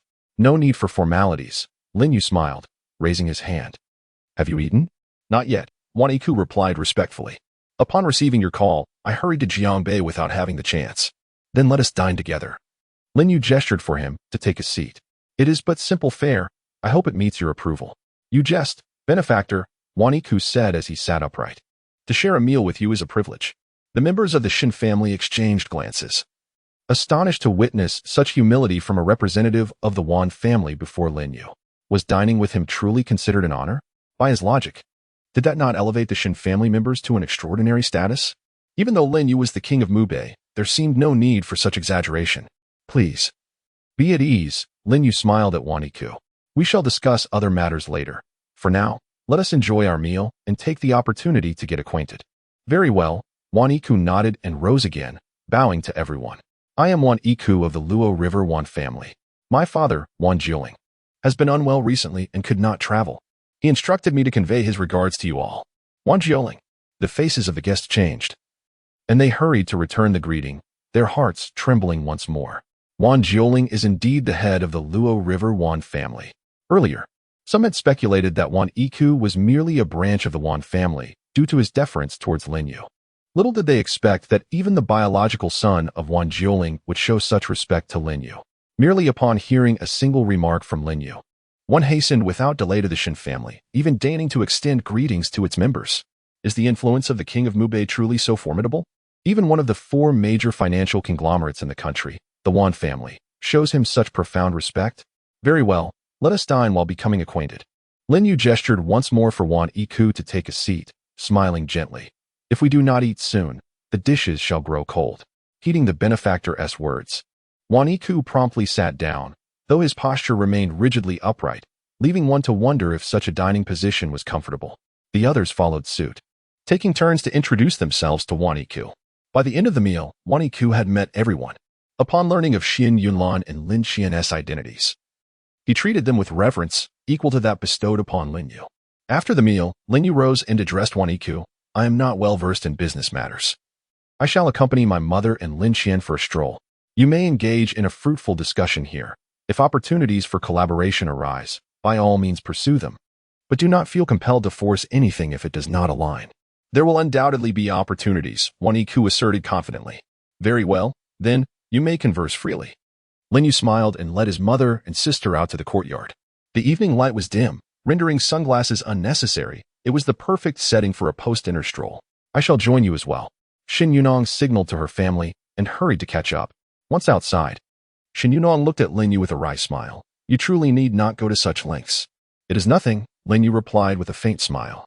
Jesting, I fear Qingyue might hold me accountable for her debts. What nonsense. Xian Yunlan glared at Lin Yu, reproaching him. What is yours is also Qingyue's. How can you even say such a thing? He is merely alleviating pressure for Qingyue. Shen Yunong smiled, then sighed softly. Your goodwill is understood by grandfather. However, as you can see, aside from Qingyue, the Shen family possesses little potential. Your assistance only fosters further ineptitude among them. If the goal is simply to elevate the Shen family, it would not require such convoluted efforts. A single word from Lin Yu could elevate the Shen family to become the foremost family in Jiangbei. Yet, what significance would that hold? In the end, the Shen family would merely consist of a cadre of individuals reliant on Lin Yu's influence. To put it bluntly, it would be akin to raising a herd of pigs within the Shen family. Grandfather, I understand you wish to instill discipline within them. Lin Yu grasped Shen Yunong's hand, offering reassurance. This situation mirrors that of Lin Xian. We shall proceed step by step. In the future, unless absolutely necessary, I shall refrain from directly assisting them, merely serving as their support. Indeed, Shen Yunong nodded, reflecting, a gem must be polished to reveal its worth. Meanwhile, while they strolled outside, the members of the Shen family were astonished by Wan Yiku's grand proposal. Having briefly understood the operational projects of the Shen family's company, Wan Yiku, without hesitation, presented a collaboration project worth billions. Moreover, all terms were decidedly favorable to the Shen family. This was tantamount to directly bestowing wealth upon them. After a prolonged period of astonishment, Shen Qingyue regained her composure and shook her head, saying, Mr. Wan, it seems we may not be able to collaborate on this project. Why? Wan Yiku, bewildered, responded, if mission has any dissatisfaction, we can amend it according to your wishes. You misunderstand. It is not dissatisfaction that I feel, but rather an overwhelming satisfaction. Shen Qingyue smiled bitterly. I understand that Mr. Wan has presented such a commendable contract because of Lin Yu. But my grandfather often teaches us, a gentleman cherishes wealth, and it must be acquired through proper means. If we were to take all the advantages for ourselves, it would not be cooperation, it would merely be receiving a gift. Though Shen Qingyue is a woman, she embodies the virtues of a gentleman, which I find deeply admirable. Wan Yiku looked at her with appreciation and smiled. Mission need not be so formal. This contract pales in comparison to the immense kindness Lin has shown to our family. What kindness has he shown to you? Shen Qingyue inquired with curiosity. He has saved the lives of our entire family. Wan Yiku expressed with gratitude. Without Mr. Lin, the Wan family would have perished long ago. It became evident to everyone why Wan Yiku held Lin Yu in such high esteem. The debt of gratitude was indeed monumental. It seemed that repaying such a kindness would take a lifetime. After a moment of silence, Shen Qingyue continued to shake her head in refusal. Even so, we cannot proceed with this collaboration. Even if I were to agree, my grandfather would undoubtedly object. She knew her grandfather's temperament all too well. Accepting such a partnership would be akin to asking Lin Yu to simply provide money to the Shen family. No matter, Wan Yiku said earnestly. The manner of collaboration is entirely at Miss Shen's discretion. You may draft the contract, and I will simply sign it. Shen Qingwei found herself at a loss for words, caught between laughter and tears. Upon returning from their stroll, she noticed they seemed to have reached an agreement, and Lin Yu invited Wan Yiku to the courtyard for tea. As soon as Wan Yiku sat down, he eagerly began to explain, "Benefactor, regarding our collaboration. I will not inquire into your business arrangements," Lin Yu interrupted, raising his hand to halt Wan Yiku. "How is your father?" "Thank you for your concern, benefactor," Wan Yiku replied respectfully. "It is not a significant issue. He is simply aging and in declining health. A few days ago, he caught a chill and has been bedridden since." Lin Yu frowned slightly. "Your father is only in his early 70s, is he not? How could he be in such a frail condition? In this day and age, 70 is hardly considered old. Many individuals in their 80s and 90s remain quite vigorous. Given the Wan family's wealth, Wan Jieling should be well cared for. Even if he were not sprightly, he should not be reduced to such weakness." Wan Yiku sighed with a wry smile. "We have sought medical advice, and they say that he overexerted himself in his youth, which has left him with many deficiencies. Now, in his old age, it is too late for proper recuperation." "I see," Lin Yu said, understanding dawning upon him. After a moment's contemplation, he remarked, "I will have Pu Shihui examine him." "Pu Shihui?" Wan Yiku exclaimed in shock, rising with excitement. "Are you referring to the renowned Master Pu, famed as the national medical sage?" "Indeed, the national medical sage, Pu Shihui." As the eldest son of Wan Jieling, Wan Yiku was certainly familiar with Pu Shihui. He is revered as the foremost physician of our time. However, Pu Shihui is notoriously eccentric, and wealth alone cannot entice him. In his quest to restore his father's health, one had previously offered an exorbitant sum, yet never even caught a glimpse of Pu Shihui. Now, Lin Yu intends to summon Pu Shihui to attend to his father's ailment? How could he possibly contain his excitement? Lin Yu nodded with a smile and gestured for Wan Yiku to take a seat. Wan Yiku, overwhelmed with gratitude, exclaimed, "Thank you, benefactor. The kindness you have shown is beyond what the Wan family can repay. Please allow me to bow in your honor." With that, Wan Yiku lowered himself to kneel. However, an unseen force lifted him from the ground beneath his knees, preventing him from bowing, no matter how hard he tried. "Please, sit and converse," Lin Yu said, retracting his power with a gentle smile. "You are a man of mature years. There is no need for such excessive displays of reverence. You are deserving of this bow." "Benefactor," Wan Yiku insisted, again bending forward before finally returning to his seat, respectfully adding, "Even if the entire Wan family were to bow before you, you would still merit such honor. Enough of this chatter. Let us enjoy some tea," Lin Yu said with a light smile, inviting Wan Yiku to partake. It was only until the early hours of the morning that Wan Yiku reluctantly took his leave. Throughout their conversation, Lin Yu had not broached a single subject regarding their potential collaboration. Lingering for a few moments outside his mother and Lin Qian's room to ensure they were sound asleep, Lin Yu finally retreated to his own quarters. After a period of quiet contemplation, he dialed Luo Chanfeng's number, inquiring about any developments. "None yet," Luo Chanfeng replied, a hint of shame in his voice. "She seems to have vanished, as if she never existed at all." Lin Yu furrowed his brow, pressing further, "What of my mother's foster mother? Have you found any leads?" "Regrettably, no," came the response. "Continue the search." Lin Yu gently tapped the table, emphasizing that the more elusive the information, the more it indicated something amiss. After ending the call, Lin Yu fell once again into deep thought. Half an hour later, he dialed another number, commanding, "Shadow 13, report to Jiabe immediately." The following morning, at the persistent request of Shen Yunlan, Lin Yu drove Shen Qingyue to her workplace. Lin Yu was at the wheel while Shen Qingyue occupied the passenger seat. Although this marked the third day of their acquaintance, they appeared to lack common ground for conversation. Why abandon a project worth billions to pursue one worth only 500 million? After a moment of silence, Lin Yu took the initiative to engage. The previous night, after much persuasion from Wan Yiku, Shen Qingyue had ultimately agreed to the collaboration.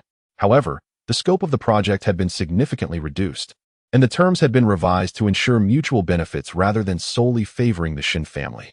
Of course, these details were relayed to him during breakfast by members of the Shen family.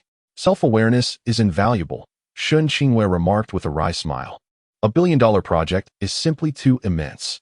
Given the scale of the Shen family's company and our capabilities, we cannot possibly handle it.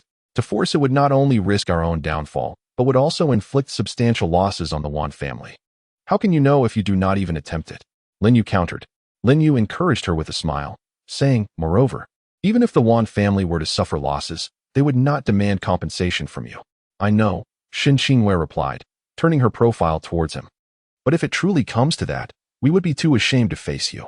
She was certainly aware that, regardless of how dire the situation became, the Wan family would never insist on them compensating even a single penny. Yet, she also understood that all the actions taken by the Wan family were a result of Lin Yu's immense favor towards them. While Lin Yu could act without restraint, they could not afford to do so. If they were to proceed in such a manner, she was uncertain about others. But she would lose that final fragment of dignity and pride within her. She did not wish to appear humiliated before Lin Yu, nor did she want to become a mere appendage to him. Although she dared not mention the idea of breaking off the engagement anymore, she was still nurturing feelings for him, yet she held on to her own convictions. She believed her grandfather shared similar sentiments. It's not as serious as you make it out to be, Lin Yu said, casting a glance at her with a smile. Rest assured, I will always be your steadfast support. I've been bold enough already. Otherwise, I wouldn't have dared to collaborate with the Wan family. Shen Qingwei replied with a playful smile, teasing him. If I were any bolder, would you expect me to take a trumpet and announce to everyone that my fiancé is the king of Mubei, so that people line up to seek my collaboration? Fiancé? Lin Yu noticed the shift in how she referred to him and chuckled lightly. It seems you are gradually starting to accept me. Am I overthinking it? Shen Qingwei lightly tucked her hair behind her ear, her cheeks tinged with a blush. Now our Shen family cannot dare to mention breaking off the engagement. And Aunt Shen also disapproves of it. When I introduce you to others, if I don't say you are my fiancé, should I call you my brother? Although she had known since childhood that she had a fiancé, it was the first time she had uttered the word. Though reluctant to admit it, she clearly recognized that she was coming to terms with the nature of their relationship. She did not deny that this swift transformation had something to do with Lin Yu's identity as the king of Mubei. However, more importantly, it was because the experience of being with Lin Yu was quite pleasant. This man instilled an unparalleled sense of security.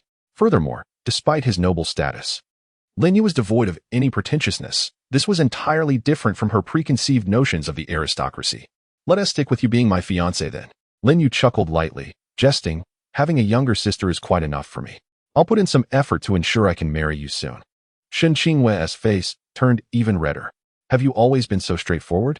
If I were to be subtle and say I have no ulterior motives towards you, would you believe me? Lin Yu laughed and countered, believe? Of course.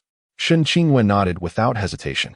Given your circumstances, if it weren't for that marriage contract and my grandfather's favor towards you, you probably wouldn't even glance my way, would you? You are too naive. Lin Yu laughed heartily.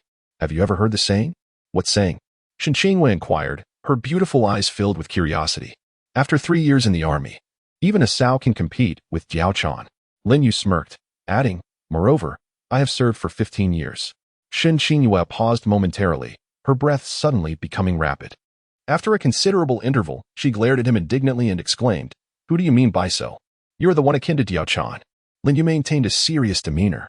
Shen Qingwei's breathing intensified, her delicate face flushed, and she retorted, a so surpasses Jiao Chan. Are you implying that I am even inferior to a sow? Lin Yu was momentarily rendered speechless, uncertain of how to respond. The logic of women can indeed be perplexing. However, Shen Qingwei's spirited disposition brought him a sense of joy. His greatest concern was not that she would reject him, but rather that she would feel overly constrained in his presence. A man of any standing would not wish for his wife to feel unduly restrained in his company. Fortunately, the current situation suggested that his worries might have been unwarranted. Once the conversation flowed, the atmosphere within the vehicle became significantly more pleasant. The two exchanged laughter and banter, and they soon arrived at Shen's company. Shen's enterprise was a quintessential family-run business, primarily engaged in the production and sale of electronic components. At its zenith, the company boasted a market value of 20 to 30 billion, yet in recent years, it had suffered under the pressure from the Lin family, resulting in a dismal operational status, with its current valuation estimated at merely 4 to 5 billion. Upon reaching the company entrance, they encountered several vehicles blocking the way. Before the car had even come to a complete stop, individuals from the cars began to disembark. Lin Yu halted the vehicle and turned to Shen Qingwei. Sensing that she was about to face some trouble, it appeared they were there to demand payment. Shen Qingwei shook her head with a smile and opened the car door to step out. Lin Yu, concerned that this group might confront her, followed suit. Miss Shen, have you called for a driver? Wang Mingyuan cast a casual glance at Lin Yu before turning a faint smile towards Shen Qingwei. Since Miss Shen can still afford a driver, it seems your company's accounts are not entirely depleted. Might I suggest you settle last month's payment? Shen Qingwei's brow furrowed instantaneously. Mr. Wang, what date is it today? The 17th, Wang Mingyuan replied. Shen Qingwei maintained a stern expression. If my memory serves me right, our payment schedule with your esteemed company is set for the 20th of each month. It is rather premature to be demanding payment now. Wang Mingyuan clearly harbored fears that the Shen family's financial chain might completely collapse, preventing any reimbursement. Miss Shen, I assure you, I am left with no alternative. Wang Mingyuan chuckled. Everyone is aware of your current operational conditions. It has come to my attention that your company has yet to disburse last month's salaries to its employees. We simply cannot afford to delay any longer. Wang Mingyuan's remarks were echoed by several other suppliers. Even the security personnel at the company entrance nodded in agreement. Shen Qingyue's countenance darkened further. She understood that it was precisely because the employees had not received their wages this month that the security allowed these persistent suppliers to linger at the entrance. She was genuinely angered. Salaries should have been disbursed by the 15th of the month. However, due to matters that arose the day before and the day prior, the payroll had not been processed on time. Just yesterday, she had specifically instructed the finance department to notify everyone that salaries would be issued today. To her dismay, the security had still chosen to strike. As she met the gaze of Shen Qingyue, the two security guards lowered their heads, somewhat sheepishly. Wang Mingyuan, disregarding Shen Qingyue's expression, impatiently urged, Miss Shen, you can sort out your company's internal matters later. For now, let's settle the payment for the goods. I will make the payment. Shen Qingyue replied coldly, casting a frosty glance at the suppliers. But not today. On the 20th, I will settle the account as scheduled. That is not up to you. Wang Mingyuan waved his hand, and the suppliers immediately stepped forward, swiftly surrounding Shen Qingyue and Lin Yu. If we do not receive the payment today, do not blame us for turning hostile. Shen Qingyue, intrigued, replied, I am curious to see how you intend to turn hostile. At this moment, her heart was devoid of turmoil, and she even felt a hint of amusement. Miss Shen, are you truly forcing us to break the facade? Wang Mingyuan's expression darkened, his tone growing menacing. You seem to live quite luxuriously, with the means to employ a driver, while our families are waiting for rice to cook. If you push us to our limits, we are capable of anything. First of all, he is not a driver. He is my fiancé. Shen Qingyue shot a glance at Lin Yu. Secondly, our contract explicitly states that payments for the previous month's goods are due on the 20th of each month. If you continue to act unruly, I will call the police. The funds Lin Yu lent to the Shen family had already been transferred. She had more than enough to settle the account today. However, she had no intention of doing so. Given the attitude of these suppliers, she would never pay in advance. Do not attempt to intimidate us with threats of the police. It is only natural to repay debts. The suppliers clamored in unison. Wang Mingyuan's face contorted with malice as he threatened, if we do not receive the money today, we will strip you of your clothes and make you expose yourself before all your company's employees. Upon hearing Wang Mingyuan's words, the others immediately chimed in with lewd expressions. Old Wang, that plan is brilliant. If Miss Shen is stripped, we can consider it a welfare benefit for their staff. Haha. I suddenly hope she doesn't pay today. The way you put it makes me a bit excited. At that moment, the last vestiges of their pretense were completely torn away, revealing their grotesque and sinister faces. Shen Qingyue's complexion paled, thoroughly incensed by their shameless words. I initially intended for you to handle this yourself, but it seems that is no longer possible. Lin Yu gently patted Shen Qingyue's trembling shoulder, offering her a reassuring look. Shen Qingyue stubbornly shook her head, determinedly stating, I can handle this. It is merely a small matter. No need to trouble you. This is not merely a question of magnitude. Lin Yu grasped Shen Qingyue's delicate hand. I believe you can manage it, but they have crossed my bottom line. Some matters he can overlook, but others he must intervene. If I remain indifferent while my fiancé is so humiliated, I would not be worthy of being called a man. Suddenly grasped by Lin Yu, Shen Qingyue felt her cheeks flush crimson, instinctively attempting to retract her hand. However, Lin Yu held on firmly. After several futile attempts to free herself, she resigned to her predicament. Do not pretend to be a big shot before us. Wang Mingyuan's eyes glinted with malice as he sneered at Lin Yu. I do not care if you are her fiancé or merely a driver. Today, either you produce money, or we shall humiliate her right in front of you. Lin Yu narrowed his eyes, fixing his gaze upon Wang Mingyuan. It seems you truly have a death wish. You are the one who has a death wish. Wang Mingyuan roared in fury, pointing an accusatory finger at Lin Yu. Who do you think you are? Don't act tough, or you might, Before he could finish his sentence, Wang Mingyuan let out a chilling scream. The others were taken aback and quickly turned to him. They saw Wang Mingyuan gripping his wrist tightly, his contorted face glistening with sweat. His finger, which had been pointed at Lin Yu, had been brutally severed. Blood gushed from the wound, instantly stinging the eyes of those present. They instinctively glanced at Lin Yu's hand, where he held a bloodied, severed finger. How vicious! The group collectively gasped, their bodies involuntarily retreating. Shen Qingwei had already witnessed the brutality of Ning Wan and Luo Changfeng the day before, so she was somewhat desensitized to the scene.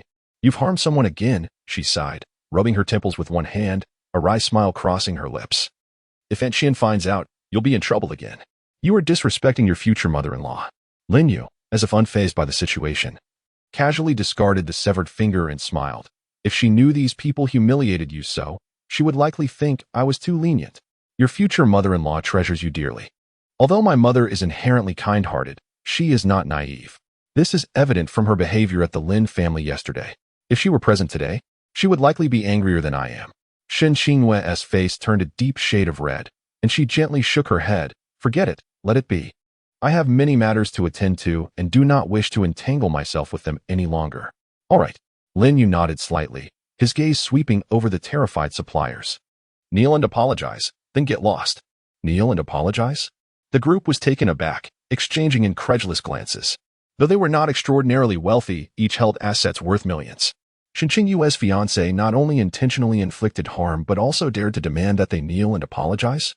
You Detson have injured someone. We will call the police. We will have the authorities handle this. They rallied in righteous indignation. How dare you ask us to kneel before Shen Qingwei? Dream on. Do you not care about your dignity? Calling the police was a matter for later. Right now, an apology to my fiancé is non-negotiable. Lin Yu scoffed, suddenly raising his voice as he commanded fiercely, kneel. His voice resonated with authority. An ominous aura suddenly descended upon the group, resembling an immense mountain bearing down on them. Overwhelmed by this terrifying presence, they trembled, utterly unable to withstand its weight. Bang, bang, bang. One by one, they sank to their knees.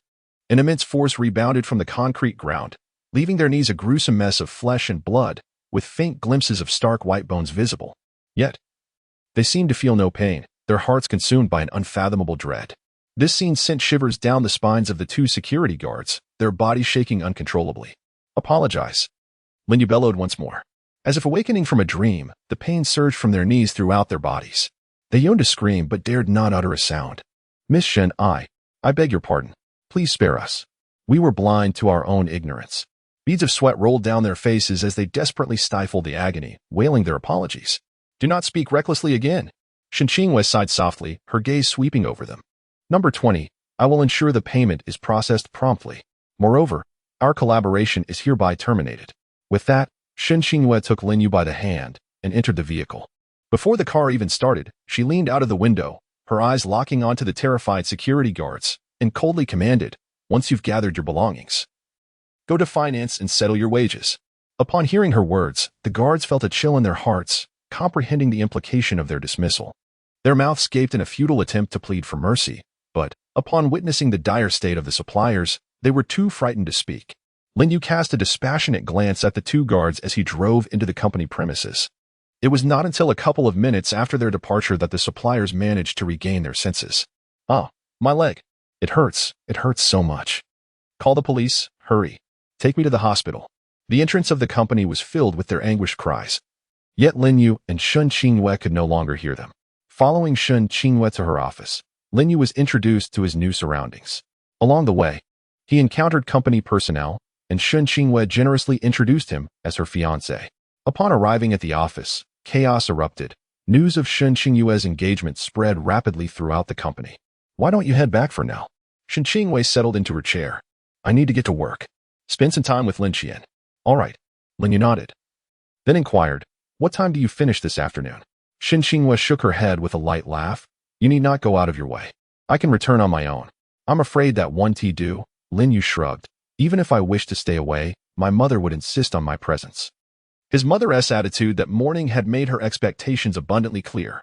Rather than wait for her to urge him to return, He preferred to be proactive. Shen Qingwei rested her chin on her hand, playfully chiding. If Aunt Shen forbids you from picking me up, you want to come, right? It depends on the situation. Lin Yu replied with a hearty smile.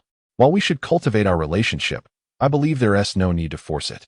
Allowing it to develop naturally may prove far more beneficial. Agreed. Shen Qingwei revealed her smile once more, stating, I finish work at 5:30. Lin Yu echoed her sentiments, aware that overt intentions might render both of them uncomfortable. You may continue with your tasks. I shall take my leave. Lin Yu waved goodbye and exited the office. As she closed the door behind her, the smile on Lin Yu's face vanished in an instant. Who dared to challenge her would face dire consequences. Indeed, a deep voice resonated in the empty corridor. The 13th shadow had always lurked in the darkness, unseen even by the 4 principal commanders. Lin Yu nodded slightly before departing. Upon reaching the entrance of the company, a piercing alarm suddenly pierced the air. The sound grew nearer, evidently approaching their location. Lin Yu paused under the grand tree at the entrance, noticing the absence of the suppliers, leaving only a few pools of blood on the ground. In less than a minute, 2 police cars came into view. Lin Yu confidently stepped forward, obstructing the police vehicles that were attempting to enter. The head of the criminal investigation team, He Rong, leaned out of the car and glared at Lin Yu, saying, You dare to block a police car? What do you intend to do? Lin Yu replied with a calm smile. I am precisely the person you seek to apprehend. You? He Rong was momentarily taken aback, questioning if Lin Yu was indeed the one responsible for grievous harm. Yes, Lin Yu affirmed, gesturing towards the bloodstains on the ground. These are the remnants left by those who called for help. Is it truly you?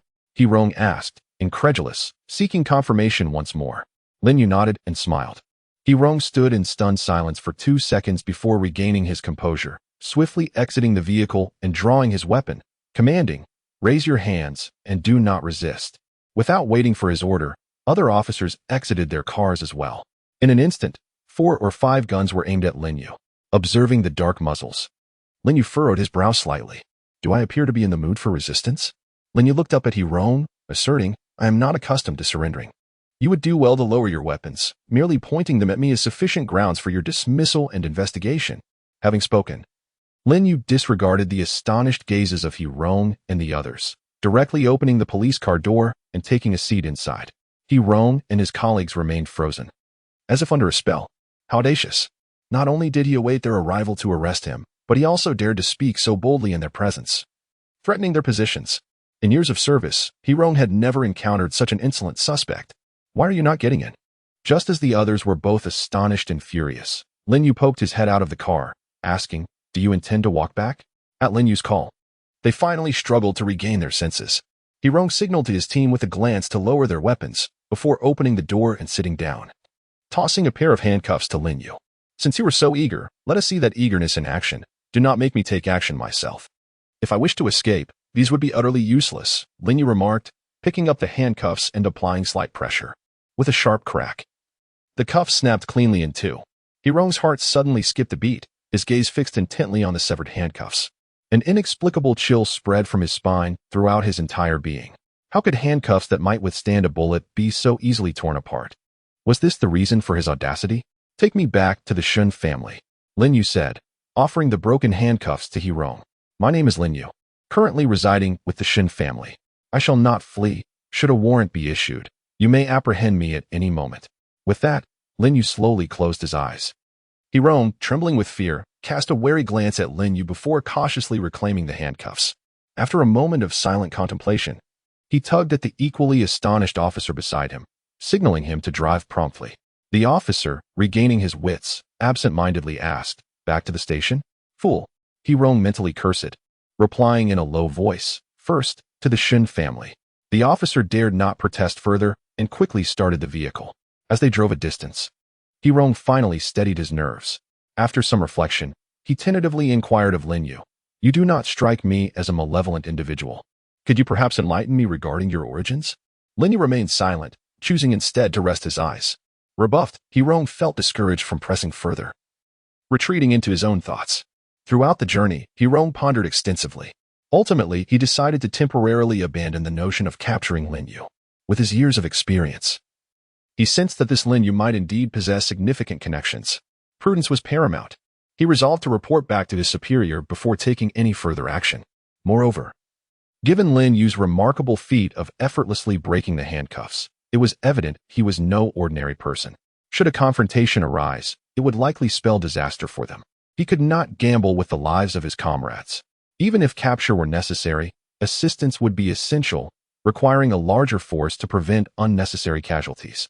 After escorting Lin Yu back to the Shen household, Hirong swiftly returned with his team.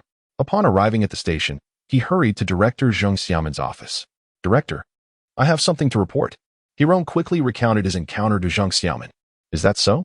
Zheng Xiaoman's heart raced as he hurriedly entered his identification information on the computer to investigate Lin Yu's background. Moments later, he was struck dumb. Access denied. How could he not have the authority to view Lin Yu's information? Hirong, witnessing this, silently breathed a sigh of relief. Fortunate indeed was his caution, otherwise, he could have found himself in serious trouble. If even Zheng Xiaoman lacked the clearance to access Lin Yu's records, who exactly was this individual? The more Hirong pondered, the more intrigued he became. Tentatively, he suggested, "Shall we request assistance from higher-ups to conduct an inquiry?" "Yes, indeed." Zheng Xiaoman nodded. Recognizing the necessity of uncovering Lin Yu's background and discerning his true identity, he then picked up his phone to report the matter to his superiors and seek their aid in investigating Lin Yu. A minute later, Zheng Xiaoman's phone slipped from his grasp, his face pale with shock. "Director." Hirong struggled to swallow, cautiously asking, "What exactly is Lin Yu's identity?" The presence of Lin Yu is undoubtedly formidable enough to instill such fear in Zheng Xiaoman. Struggling to suppress his inner terror, Zheng Xiaoman stammered, "Even Qin Laohu lacks the authority." "What?" Hirong exclaimed, his face a mask of disbelief. "We are already at the provincial level. How can there be no authority at the provincial level? Just how significant is this?" While Hirong was still reeling from the shock, Zheng Xiaoman's phone abruptly rang. Upon realizing it was Qin Laohu calling, he hurriedly answered the call. Zheng Xiaoman could not discern the words spoken on the other end, only faintly registering a furious roar. Then, with a sudden collapse, he fell to the ground. He remained silent, mouth agape in sheer terror, until the call ended. Hirong, pale as a ghost, trembled, his lips quivering as he struggled to speak. After several agonizing minutes, Hirong finally regained his composure and hurriedly helped Zheng Xiaoman to his feet, his parched lips whispering, "Boss, who on earth is he?" "I don't know." Zheng Xiaoman shook his head, still devoid of color. "What?" Hirong gasped, bewildered. "What is going on?"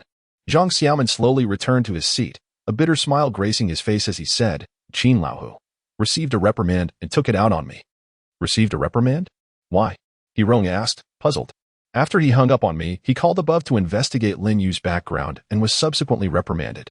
Zheng Xiaoman's lips were dry, his voice trembling. "The reason is unauthorized access to top-secret information, suspected espionage." This revelation left Hirong collapsing to the ground, utterly speechless. This is terrifying. For someone of Qin Laohu's caliber to receive a reprimand just for inquiring about Lin Yu's identity and suspected of espionage? Lin Yu's identity is astonishing. At that moment, Zheng Xiaoman suddenly slapped his forehead, his face lighting up with excitement. "I think I understand a bit now." Hirong, confused and dazed, stared at Zheng Xiaoman. "Fool." Zheng Xiaoman glared at Hirong. "Have you forgotten the inexplicable S-level lockdown order from the day before yesterday?" Hirong's heart skipped a beat, his eyes rolling back as he fainted. Just before losing consciousness, a vivid image flashed in his mind of himself aiming a gun at Lin Yu, who Shen truly deserves the title of national medical sage. After 2 days of recovery, Shen Yunlan and Lin Qian's health had improved considerably. Their eyes could finally endure bright light. Although there was still no news regarding the 3 rare medicinal ingredients necessary for Lin Qian's full recovery, Lin Yu was already quite satisfied with their progress. Today being Sunday, Shen Qingwei, who had been busy for 2 days, could finally take a well-deserved rest. Learning that Lin Yu was to visit his former instructor, Shen Yunlan insisted that Shen Qingwei accompany them. "Xiao Qian, if your eyes feel uncomfortable, you must tell us," Lin Yu reminded as he drove. "Yes, I understand," she replied. Lin Qian murmured softly, her gaze captivated by the world outside the car window. Over the past few days, even when venturing out, she had merely strolled around the vicinity of the Shen family. The bustling metropolis was both foreign and alluring to her.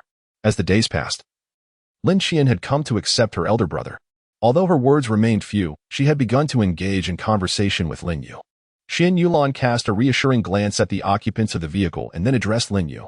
"Given the profound gratitude the old class monitor has shown you, presenting such a meager gift seems rather insufficient."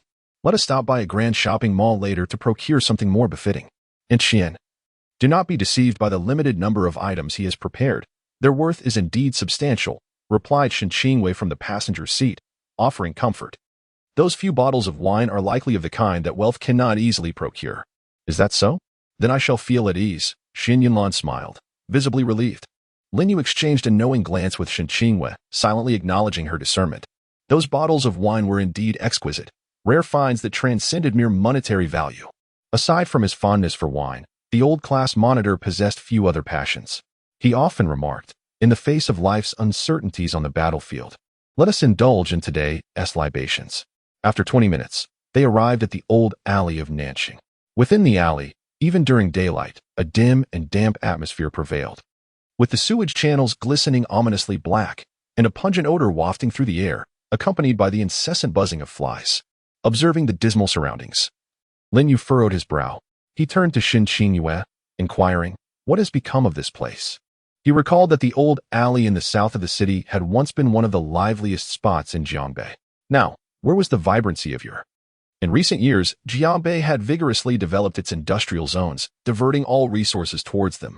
Shen Qingwei sighed softly, explaining that many facilities in the old alley had fallen into disrepair, with transportation development severely constrained. Those with slightly better economic conditions had relocated, resulting in dwindling residents and a continuous cycle of decline, ultimately transforming this area into a slum of Jiangbei. A slum. Lin Yu's heart constricted with sudden guilt. Having not returned to Jiangbei for many years, he had naively assumed that the old-class monitor was living a decent life based on what he had heard. Little did he know, the man was enduring such dire straits. Do not blame yourself, Shen Yunlan observed her son's distress and comforted him gently. We shall ensure he has a good home again. The past is behind us, and we can repay him well in the future. Indeed, Lin Yu nodded, following the address provided by the old-class monitor deeper into the alley. Soon, they reached an ancient house at the end of the passage. The surroundings were even more deplorable than the entrance, as various refuse littered the front yard, and a dilapidated rickshaw was parked at the door. Collecting garbage. Lin Yu's heart trembled, suddenly realizing the old-class monitor's means of survival. Old-class monitor. You deceived me. Lin Yu clenched his fists tightly, his shoulders shaking with fury. Collecting garbage. Was this the work assigned to him by the relevant authorities? How could they treat a wounded veteran in such a manner? Observing the furious Lin Yu, Lin Qian and Shen Qingwei were instantly rendered speechless by fear. Only Shen Yunlan gently tugged at his sleeve, urging him to go and visit him. With a heavy heart, Lin Yu reluctantly nodded and stepped forward, pushing open the dilapidated wooden door. Inside, the space was equally cluttered with refuse. An elderly woman, her hair as white as snow, was painstakingly sorting through the debris. Upon noticing a visitor, she abruptly halted her task, hastily grasping a nearby wooden stick, her face awash with trepidation. Dear madam, please do not be afraid. We mean no harm, Lin Yu quickly reassured her. Is this the home of Li Sifu? I am his comrade, here to pay him a visit. As he spoke, Lin Yu raised the gift he held, anxious not to frighten her further. Ah, so you are Sifu's comrade. The elderly woman still clutched the stick tightly, her murky eyes fixed intently on Lin Yu. After a long moment, she tentatively inquired, Are you the Shaolinzi that Sifu mentioned? Yes, I am Shaolinzi, Lin Yu, he affirmed with a vigorous nod. Indeed, it is you. The old woman finally relaxed, setting down the stick, a smile breaking across her withered face. Sifu often speaks of you, saying you are destined for greatness. He was right. Look at you, surrounded by such lovely young ladies, far more accomplished than my Sifu. The old woman's ramblings continued, oblivious to the true meaning behind her son's words.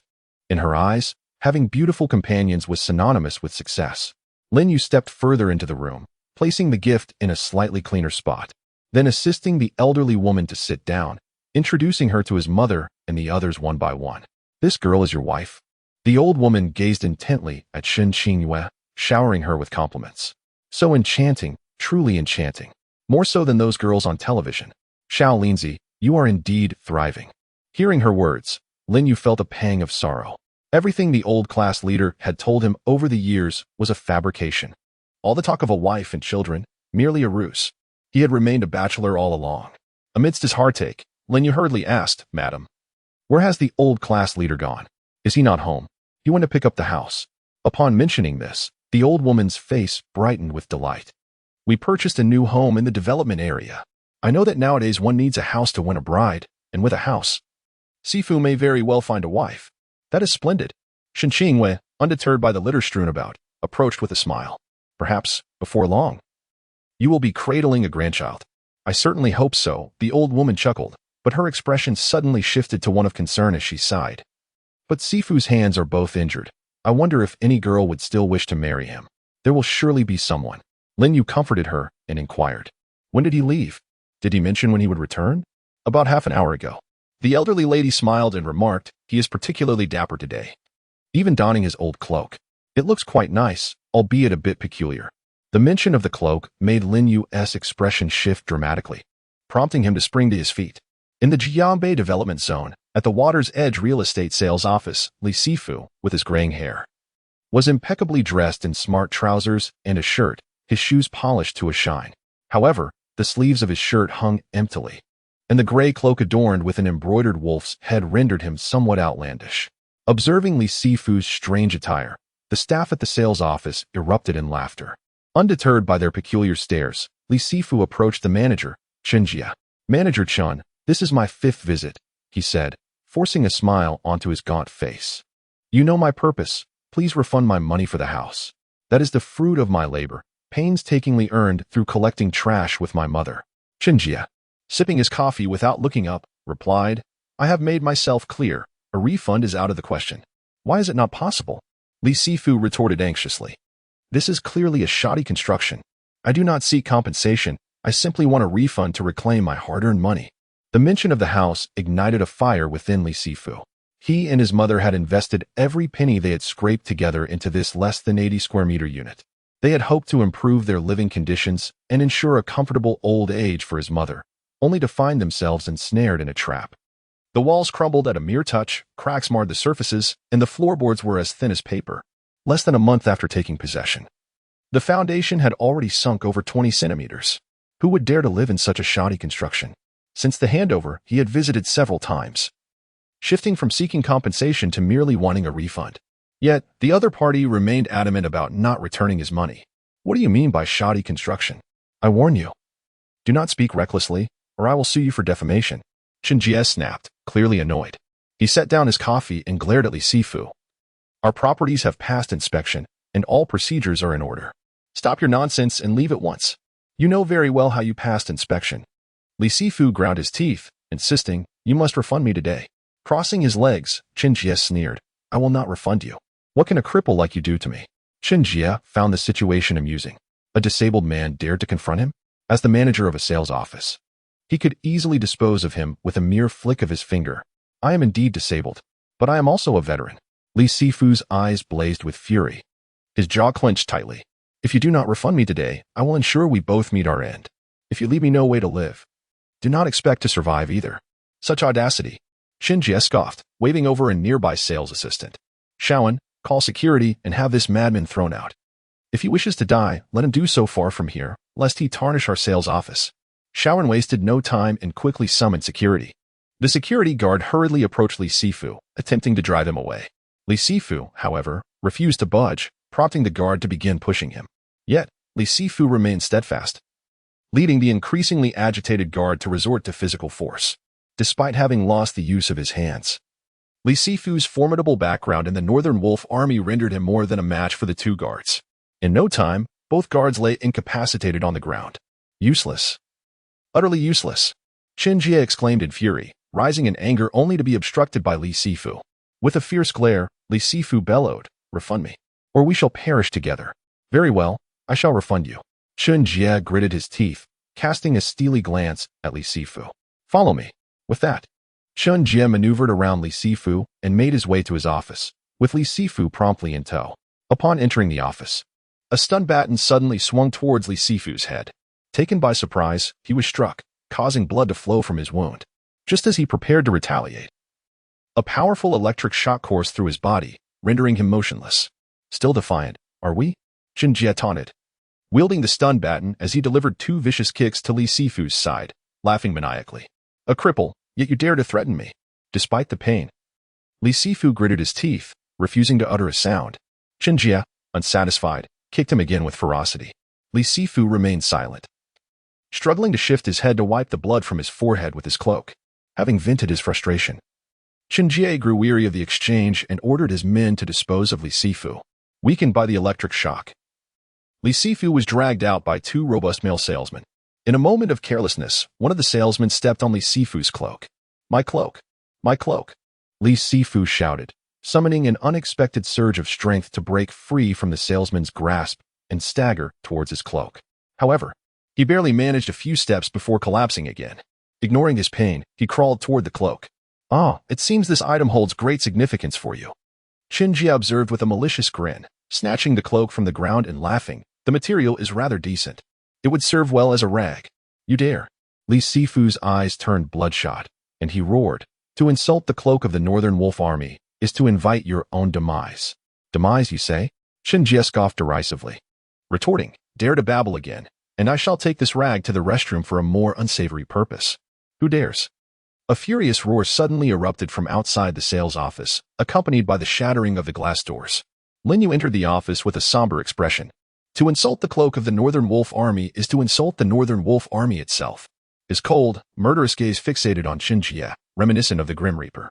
Chen Jie felt an inexplicable sense of panic wash over him, yet he blustered defiantly. "What audacity! You dare to break our sales office's doors. Let me tell you, those doors are worth several thousand. You better pay up, or you'll regret it." "Regret it, you say?" Lin Yu stepped forward, unleashing an invisible wave of energy that surged towards Chen Jie. Like a frail boat caught in a tempest, Chen's body was hurled backward, crashing violently against the wall. Emitting a cry akin to a slaughtered pig, his cloak also took flight, but it soared towards Lin Yu instead. This scene instantly drained the color from the faces of everyone in the sales office. Lin Yu grasped the cloak with determination, swiftly advancing to assist Li Sifu. Draping the garment over him, and shouted with reddened eyes, "Why did you not seek my help in times of trouble?" Li Sifu chuckled sheepishly. "This minor issue is something I can handle myself." "Is this how you handle it?" Lin Yu felt a mix of heartache and fury. Tempted to slap him twice, Li Sifu offered an awkward smile, lowering his head in silence. Lin Yu cast a resentful glance at him, guiding him to a nearby seat, before turning his cold gaze towards the still wailing Chen Jie. "Do you comprehend why my Northern Wolf Army dons this cloak? Do you understand the consequences of insulting the insignia of my Northern Wolf Army?" "And no, I do not," Chen Jie stammered in response. "Very well. Then I shall ensure you discover it." Lin Yu stood tall, exuding an aura as formidable as a pine tree, his face shrouded in frost as he dialed the number. "Someone dares to use the cloak of my Northern Wolf Army as a toilet. Within 10 minutes, let the entire nation understand the significance of our cloak. Let everyone be aware of the repercussions of insulting the insignia of my Northern Wolf Army." The voice of Lin Yu reverberated throughout the sales office, leaving everyone in a state of stupor as they gazed at him. An eerie silence enveloped the room, broken only by the sounds emanating from the television mounted on the wall. Suddenly, the screen shifted without warning. Harsh, urgent assembly calls echoed, and soldiers clad in gray wolf-headed cloaks appeared in droves. Their movements were swift, exhibiting not a hint of disorder even amidst the emergency. Within mere minutes, thousands had gathered on the snow-laden ground, their ranks impeccably aligned. "I have just received word that someone dares to desecrate the cloak of my Northern Wolf Army." A middle-aged warrior, equally adorned in a gray wolf-headed cloak, stepped forth, his visage etched with frost. As his voice resonated, the eyes of countless soldiers flared crimson, each breath quickening, their gaze brimming with lethal intent, akin to ferocious beasts poised to strike. An overwhelming fury surged skyward, transforming the very atmosphere. "Off with them!" The middle-aged warrior's blood-red eyes glinted as he bellowed, the command igniting a collective response among the thousands. In less than 30 seconds, the snow-covered ground was left with a throng of bare-chested men, undeterred by the biting wind. Each soldier stood tall, proudly lifting their heads to embrace the cold's embrace. As the camera zoomed in, it became evident that from the middle-aged warrior to the throngs of soldiers, nearly every individual bore terrifying scars. Some bore more than a dozen, while others had 3 to 5. Some scars were mere centimeters long, while others spanned several dozens, nearly traversing their entire torsos. These ghastly marks resembled insects clinging to their sinewy muscles, presenting a disconcerting sight. This scene instilled fear in many while stirring the hearts of others, even without words. All understood that these scars were the remnants of life and death struggles against their foes. The Northern Wolf Army truly lived up to its name. "Let the world know why we don the cloak of the Northern Wolf Army." The middle-aged warrior roared once more, the force of his voice stirring the frigid air. Suddenly, a chorus erupted. In times of national peril, when enemies are fierce, the rise and fall of our nation is a shared responsibility. I yearn to serve. Yet my age confines me. Thankfully, I have a son, eager to take up the mantle. Grant him a cloak to carry always, to wipe blood in times of injury, and to wrap him in death. Charge forth bravely, never forget your duty. The multitude roared in unison, their voices cascading towards the heavens. A tempest arose, snow swirling in the air. In the midst of the wind and snow, all stood proud and defiant, channeling every ounce of strength to unleash a mighty howl. Even through the television screen, one could feel the profound, tragic grandeur of their spirit. White blood in times of injury, wrap in death. The echoes resonated, shaking the very souls of all who witnessed. Every soldier of the Northern Wolf Army, regardless of their location, was swept back to that fateful snowy night 13 years prior.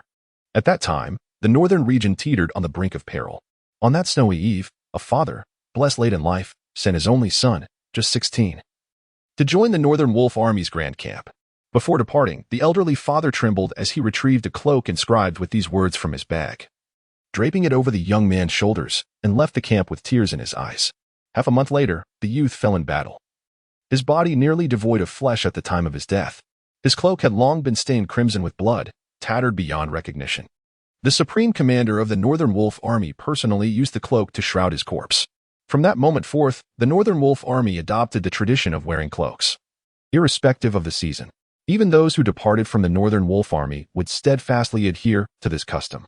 The four guardians, Azure Dragon, White Tiger, Vermilion Bird, and Black Tortoise, upheld this tradition with unwavering commitment, not for any other reason, but to wipe away blood in times of injury and wrap the body in death. To forge ahead courageously, never forgetting one's duty. The Northern Wolf Army cloak is not merely a garment, it embodies the very soul of the Northern Wolf Army.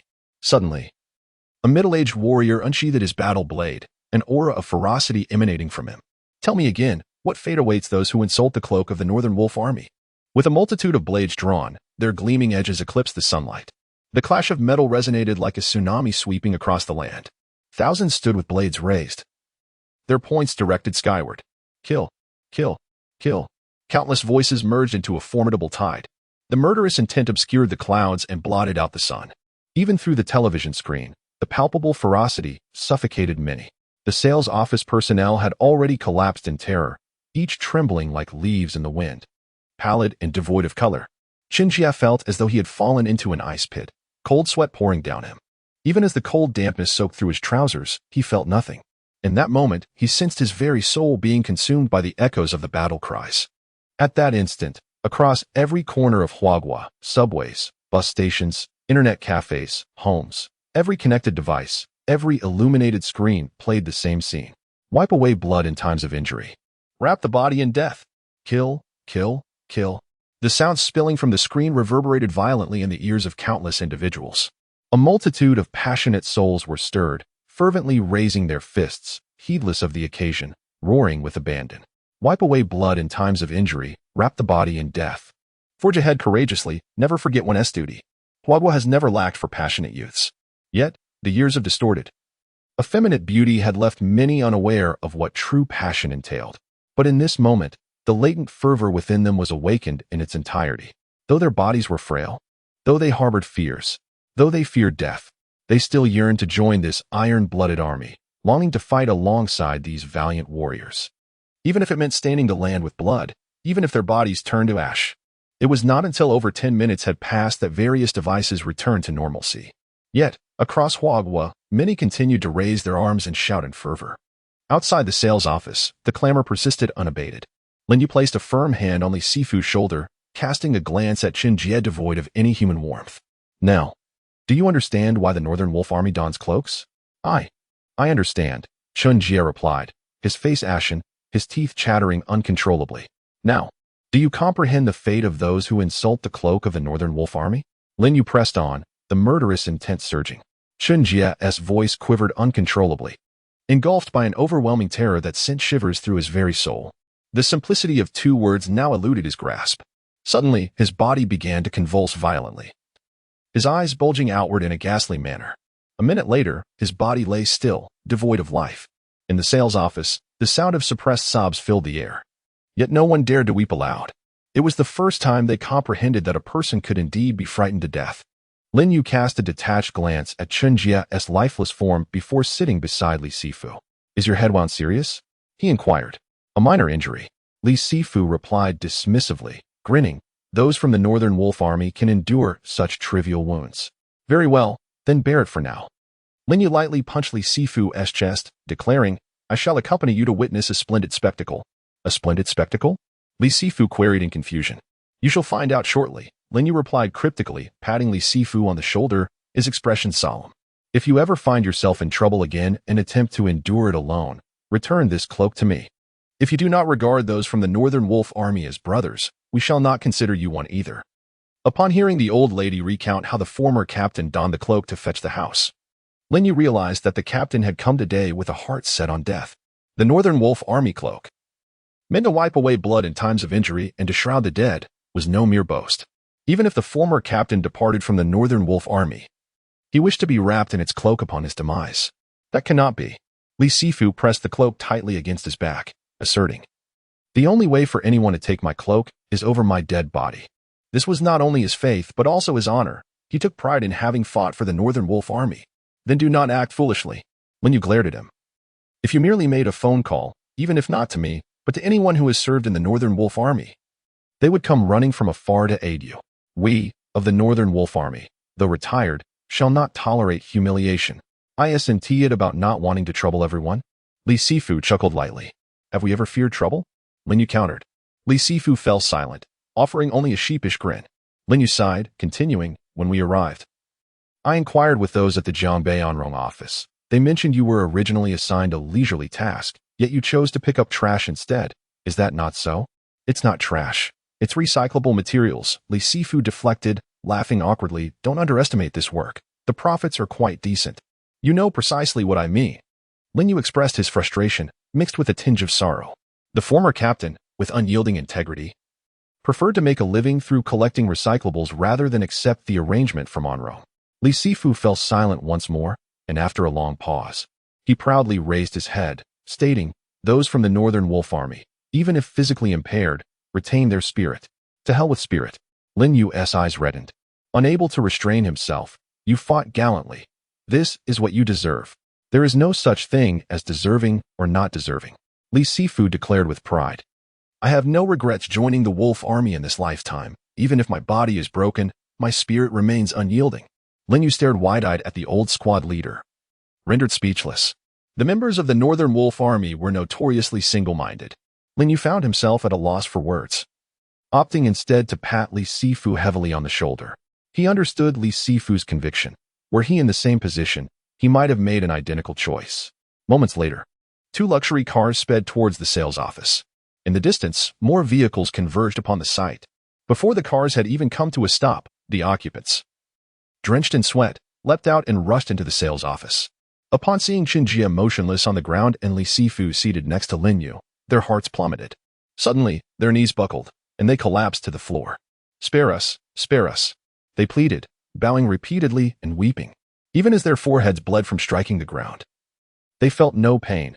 An unprecedented terror had consumed them. They were unaware of Lin Yu's true identity, nor did they need to be. All they knew was that a high-ranking official from Jiangbei City had personally called for them, instructing them to arrive at the utmost speed, claiming a significant figure awaited them. To dare to ignore such a summons would lead to certain death, with no divine intervention possible, knowing that even this esteemed personage had issued such a command. They understood the immense power this individual wielded. Glancing at the cloak draped over Li Sifu's shoulders, they pieced together the identity of this remarkable figure, the Northern Wolf Army. Reflecting on the scene they had just witnessed on their phones, they comprehended that the words of the Jiangbei leader were not mere idle threats.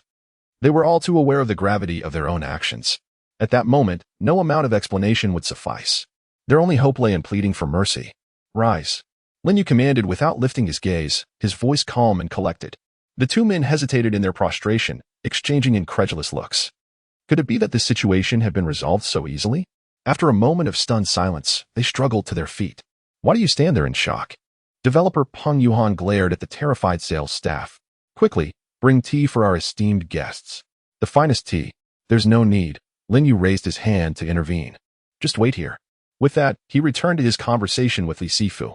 Ping Yuhan felt a tremor of apprehension within him, refraining from uttering another word as he cautiously stepped aside with the contractor. Soon, more vehicles arrived at the entrance. Following closely were the project supervisor, project manager, and inspectors, everyone who held sway over the Shuiyan Jiancheng project. In 2 years, aside from the day of the groundbreaking ceremony, they had never assembled so comprehensively. Each person stood perspiring profusely, as if awaiting their execution.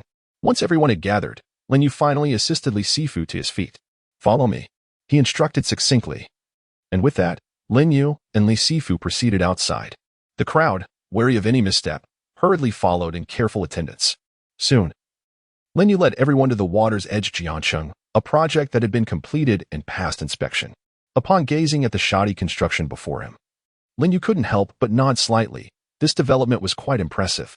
Ping Yuan, startled, hastily replied with an air of panic, "Leader, we will commence repairs immediately, ensuring that all issues are resolved, and that no further quality problems will arise. If anyone wishes to withdraw, we will process their requests promptly and offer double compensation." Even a fool could discern that Lin Yu's words were laden with sarcasm. Were they not aware of the quality of this development? Yet, they believed that their connections would allow them to manage the situation seamlessly. Little did they anticipate that such a high-profile figure would emerge. At this point, words were futile. Preserving their lives took precedence. Repairs must be made. Thus, Lin Yu turned around, his gaze sweeping over the pale faces of the crowd. "From this day forth, this shall be your home. You shall reside here for more than 8 hours each day. Dare to subtract even a minute, and I shall send you on your way." What? As Lin Yu's words echoed, the crowd turned ashen. This was a fate that would force them to experience life in a crumbling edifice. With the quality of this dilapidated structure, it could collapse at any moment. This was not a home but a grave. Living in such a state of constant fear could frighten one to death. "Leader, spare us. We were blinded by our own folly. We beg for your mercy. I have a family to care for. We cannot endure this shoddy construction." In an instant, many fell to their knees, each crying out in desperation. Unwilling to reside in this cursed place, Lin Yu remained indifferent, not even glancing at the weeping crowd, as he departed with Li Sifu. As they watched the retreating figures, despair washed over everyone. The fruits of their own misdeeds had ultimately led them to this reckoning. "No, I absolutely cannot live here." After a long silence, one individual finally summoned the courage to shout, "I'd rather die." Before he could finish, a pillar at the entrance suddenly split in two, its surface smooth as a mirror. Those who defy the order shall meet the same fate as this pillar. As the pillar crashed to the ground, an eerie voice echoed in their ears. This sudden occurrence paralyzed the crowd with fear, and the air became thick with the pungent stench of urine. "Shall we dine elsewhere?" Li Sifu suggested awkwardly on their way home. "Why change locations?" Lin Yu shook his head. "If you can eat in such an environment, why can't I?" "It's not the same," Li Sifu countered, continuing to persuade him. "Given your status, it would be inappropriate to dine at my home. Moreover, did you not mention that you brought your mother and others? Even if you can tolerate it, they may not. If you knew how they had lived these past 15 years, you would not think so," Lin Yu insisted. "Environment? No matter how poor the conditions are at my old class leader's home, it is still far superior to this lifeless tomb. I believe my mother and sister will have no complaints. As for Shen Qingwei, she may find it somewhat uncomfortable, but she would not disdain it." Under Lin Yu's persistent insistence, Li Sifu ultimately acquiesced with a sense of resignation. After purchasing their meal, they returned home, where Li Sifu inevitably faced a barrage of scolding from his mother. He chuckled sheepishly, refraining from retorting. Ultimately, it was Lin Yu who intervened, allowing Li Sifu to escape the onslaught. Upon learning that they would dine at home, the old matriarch hurriedly set about tidying the house. Neglecting to continue her reprimand of Li Sifu, Lin Yu's family lent a helping hand as well. Although Shen Qingwei was delicate, she still contributed in ways she could manage. Soon, a space accommodating 6 people for dining was cleared. The dishes were served alongside the wine, while Lin Yu clinked glasses with Li Sifu repeatedly. Shen Yulan glared at Lin Yu, declaring, "You must buy a house for your old instructor and arrange a decent job for him. Otherwise, do not expect me to acknowledge you as my son." "That's unnecessary." Both Lin Yu and Li Sifu responded simultaneously. Shen Yulan and the others were momentarily taken aback, glancing at Lin Yu in confusion. Li Sifu's refusal was anticipated. After all, he would rather scavenge for a living than seek assistance from Lin Yu. And they all recognized his principled nature. Thus, the astute Shen Yunlan adopted a maternal demeanor to pressure Lin Yu, indirectly compelling Li Sifu to accept Lin Yu's generosity. However, Lin Yu's rejection caught them off guard. They had assumed he would comply with Xian Yunlan's words. Meeting their puzzled gazes, Lin Yu smiled gently, offering them a reassuring glance. He knew precisely how to navigate this situation. After sharing a few more drinks with Li Sifu, Lin Yu cheerfully proposed. The money for the house will be refunded to you soon. At that time, I will lend you some funds, and we can co-found a small company. Little Lin, I appreciate your goodwill, but truly, it's unnecessary. Li Sifu replied gratefully, though I have lost my hands, I can still provide for us both. If you regard me as your old instructor, please help me preserve my last shred of dignity. He was acutely aware that the notion of co-founding a company was merely a veiled attempt to give him money. His pride did not permit him to accept Lin Yu's generosity. Allow me to finish. Lin Yu lifted the bottle and filled Li Sifu's glass once more, saying, Did you not mention that the profits from recycling waste are quite substantial? Let us genuinely establish a waste collection station together. Once we earn money, we can divide it as we see fit. Surely, that is not too much to ask. Indeed, old instructor. Shen Qingwa chimed in, realizing the situation. Lin Yu's proposal is merely an investment. Isn't it commonplace to seek investment in business nowadays? How many large companies have been built on the foundation of repeated financing? Li Sifu fell into silence, uncertain of how to respond. If you feel that investment is unsuitable, then I will lend you the money, Lin Yu smiled, adding. You can repay me once you earn a profit. That should not place you in a difficult position, should it? Li Sifu remained silent, internally grappling with conflicting thoughts. After a long pause, he finally smiled in understanding. Given how far the conversation had progressed, to refuse again would be disingenuous. Shaolinzi, this toast is for you. Lend me 2 million, and grant me a year's time, and I shall repay you with both principal and interest. As he spoke, Li Sifu lowered his head, deftly lifted the wine glass, and drained its contents in one gulp. He was acutely aware that even if he refused, Lin Yu would undoubtedly devise various means to assist him. Borrowing money for business ventures is not something anyone would dare to label as shameless. Moreover, he was well acquainted with the scrap collection business. Excellent. Lin Yu clapped his hands in laughter, seizing his glass to finish the strong liquor. It was nearly 3 in the afternoon when they finally departed from Li Sifu's residence.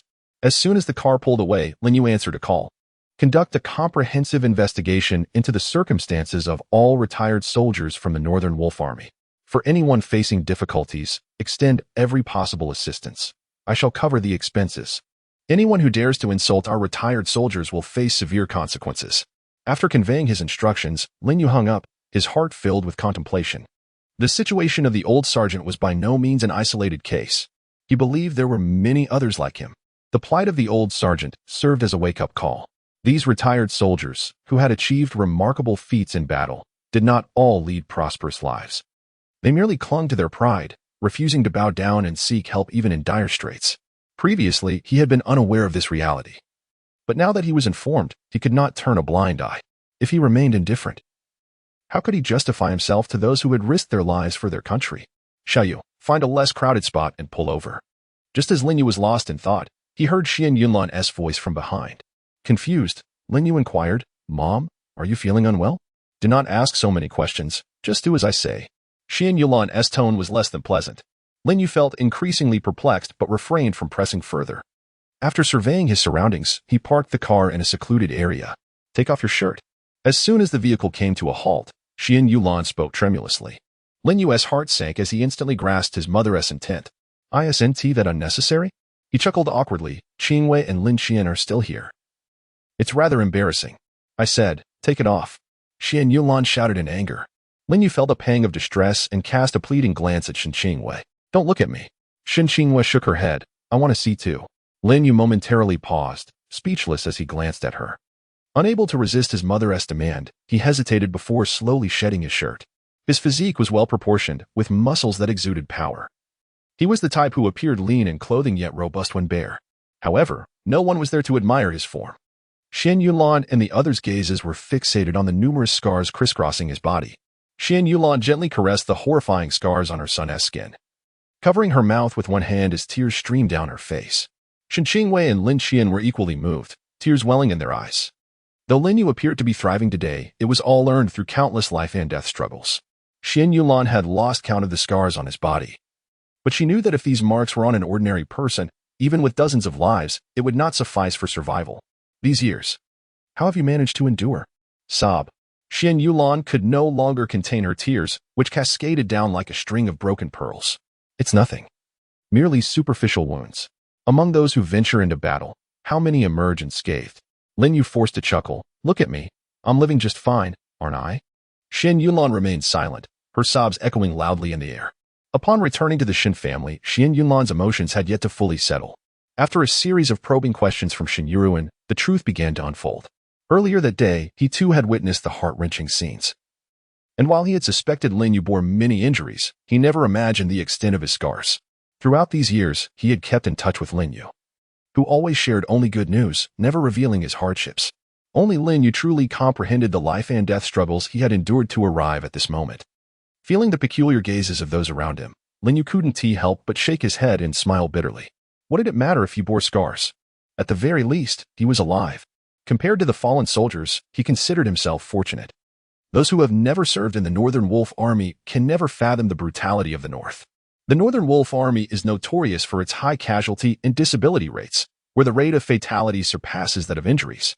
During the most brutal times, a fresh wave of recruits would be cycled in every 2 years, either perishing or being rendered incapable of service. Those who served in the Northern Wolf Army for over 3 years are the elite among the elite. However, now that peace has returned to the North, it is unlikely there will be further conflicts in the near future, which should significantly reduce both casualty and disability rates.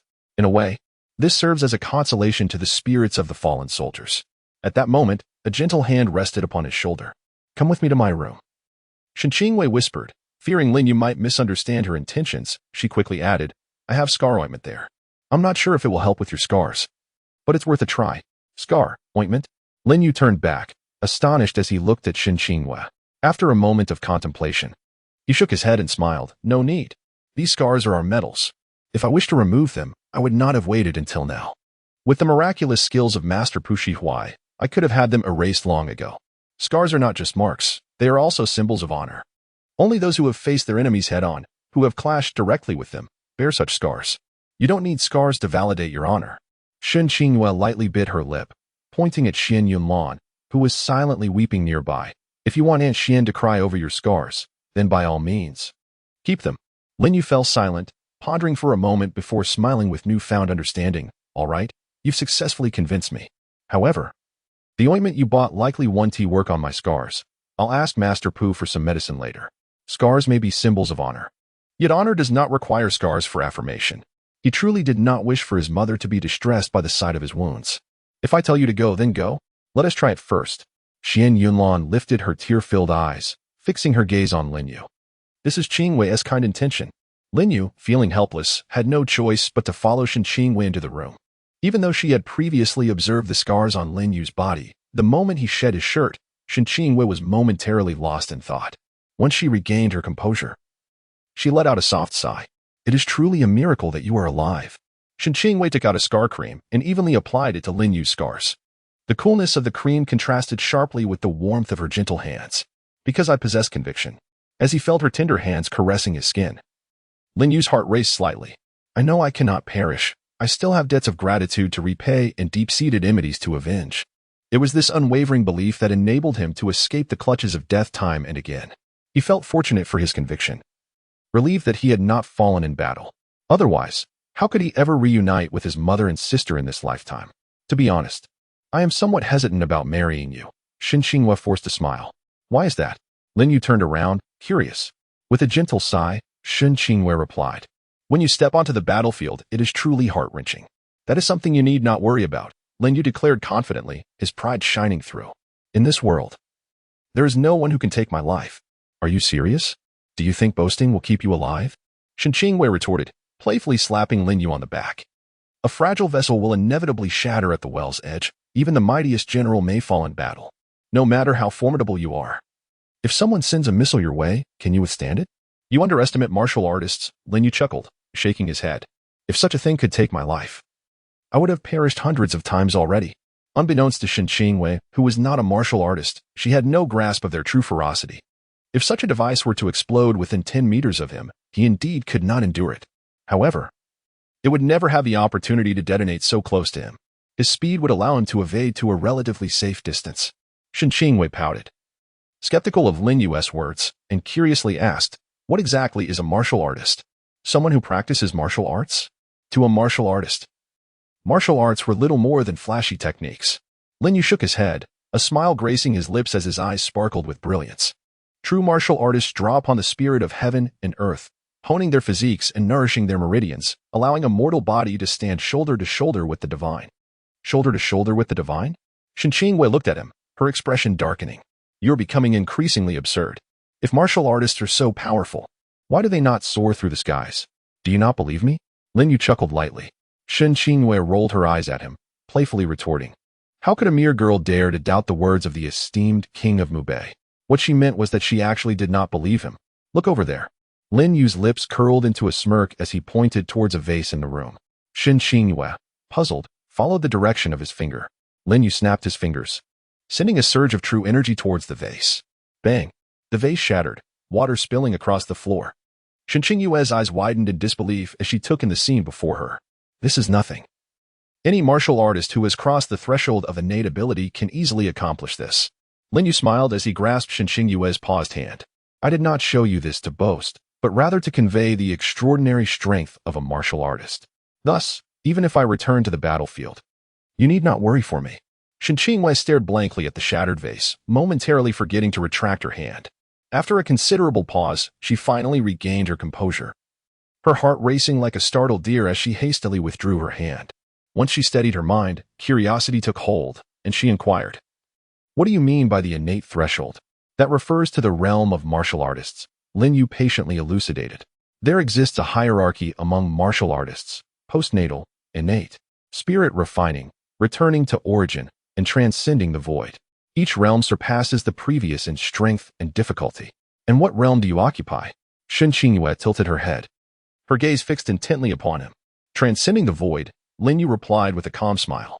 Shen Qingyue's eyes widened in astonishment as she exclaimed, "Does that mean you stand at the pinnacle of martial artists?" Just as Lin Yu was about to respond, a sudden knock echoed from outside. "Xiao Yu, someone is looking for you. They say it's urgent," came Zhu and Yunlin's voice from beyond the door. Days later, Lin Yu returned to the boneless tomb, only to find that Lin Donglai had taken residence there. The conditions within the tomb remained dire, with Lin Donglai, his knees shattered, bound by iron chains and silenced by a specially designed device to prevent him from biting his tongue in despair. In the span of mere days, he had lost his youthful vigor, his hair had turned completely white, and his face had become gaunt, as if he had aged several decades overnight. Upon seeing Lin Yu, a flicker of light ignited in Lin Donglai's murky eyes. With his mouth restrained, he could only emit muffled cries of anguish. Observing Lin Donglai's pitiful state, Lin Yu felt no compassion. It was merely the consequence of one's own actions returning to haunt them. "I hear you wish to speak with me?" Lin Yu looked down at Lin Donglai with an air of indifference, resembling a figure devoid of any emotion. Lin Donglai, amidst his muffled cries, vigorously nodded, his eyes pleading for mercy. "Let him speak," Lin Yu commanded with a subtle wave of his hand. The guards promptly approached and removed the device from Lin Donglai's mouth. Freed from his restraints, Lin Donglai gasped for air, even though the atmosphere was thick with an unbearable stench. "Speak," Lin Yu said flatly, his gaze unwavering. "I have no desire to squander time on you. Were it not for the guards seeking me at the Shen residence, claiming you had something of utmost importance to discuss, I would not have come here at all." Lin Donglai struggled to inhale deeply before finally lifting his head with great effort. "I can reveal something of significant importance to you, but I implore you to spare the lives of the others in the Lin family and grant me a swift death." "You are not worthy to negotiate terms with me," Lin Yu replied without hesitation. "If I deem your information truly valuable, I might consider granting you release. Terms may be discussed, but only on my terms." Lin Donglai sought to negotiate terms with himself, yet deemed himself unworthy. With gritted teeth, he threatened, "If you do not acquiesce to my demands, I shall take the secret to my grave." "Then take it to your grave," Lin Yu replied indifferently, turning without a hint of hesitation to depart. He would not yield to any form of coercion, let alone that of Lin Donglai. Witnessing Lin Yu's intent to leave, Lin Donglai was immediately engulfed in panic. Days of confinement had brought him to the brink of collapse, his body and mind tormented like never before. He understood that Lin Yu would not spare him. All he desired was a swift death, hoping to ensure his lineage would not face extinction.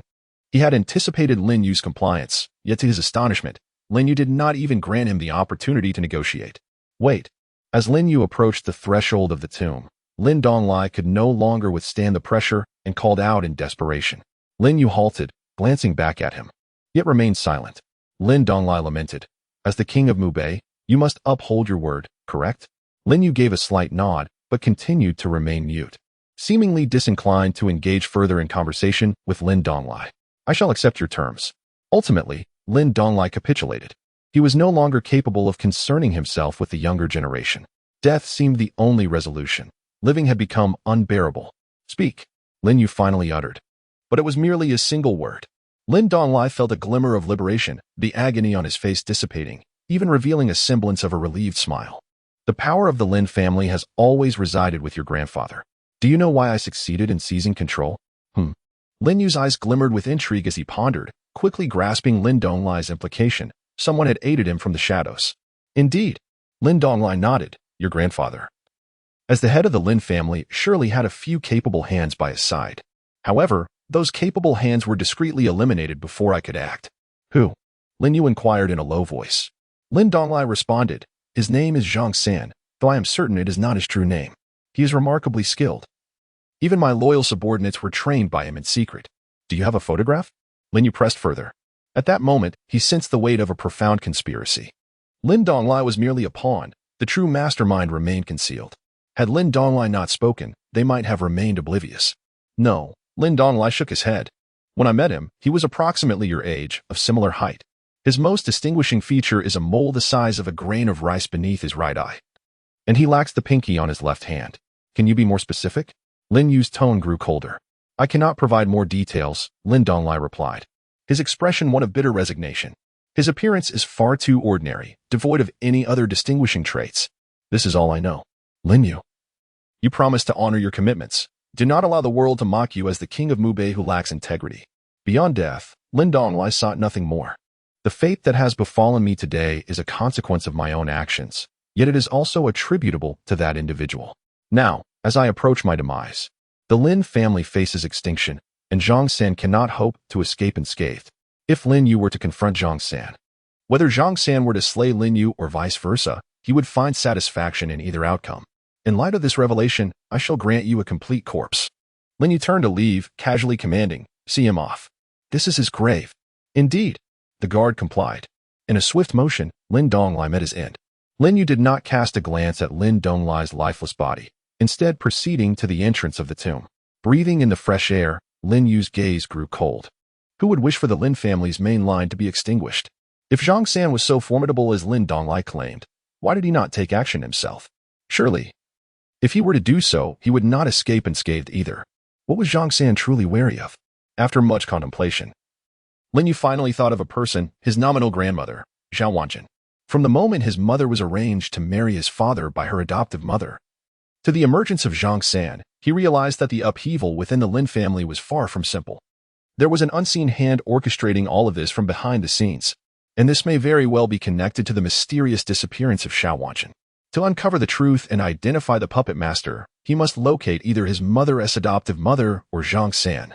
With this thought in mind, Lin Yu quietly retrieved his phone and dialed a number, entrusting the task of finding Zhang San. No matter how enigmatic these two individuals may be, as long as they are alive, they will ultimately be found. Upon hanging up, the guard had exited and stood respectfully behind him, awaiting Lin Yu's instructions. "Return and report," Lin Yu commanded, stepping away. With a heart full of questions, Lin Yu returned to the Shen family home. What has transpired?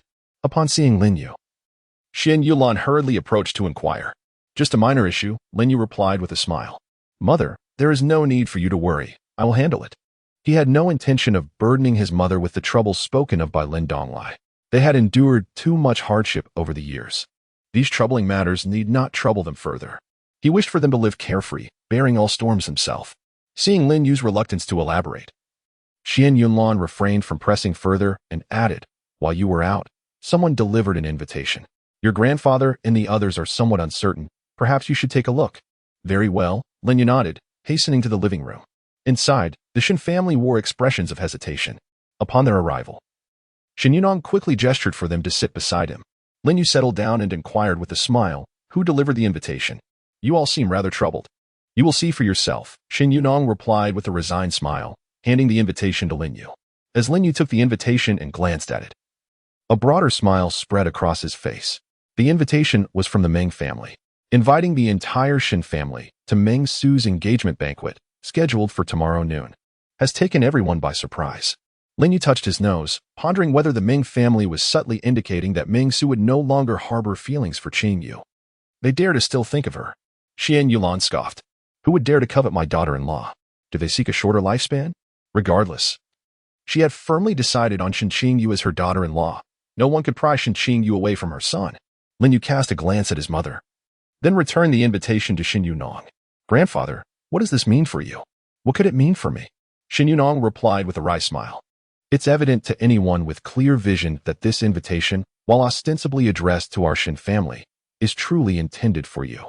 Meng Zhangping, that old fox, cleverly avoids inviting you directly, opting for this roundabout method instead. I have no particular feelings about it. It's up to you. Whether the Shen family attended or not was of little significance to the Ming family. Their genuine desire was to invite Lin Yu, the king of Mubei. Lin Yu's mere presence at Ming Su's engagement banquet, even without uttering a word, would bestow immeasurable benefits upon the Ming family. The very fact that the king of Mubei attended would elevate the Ming family's standing immensely.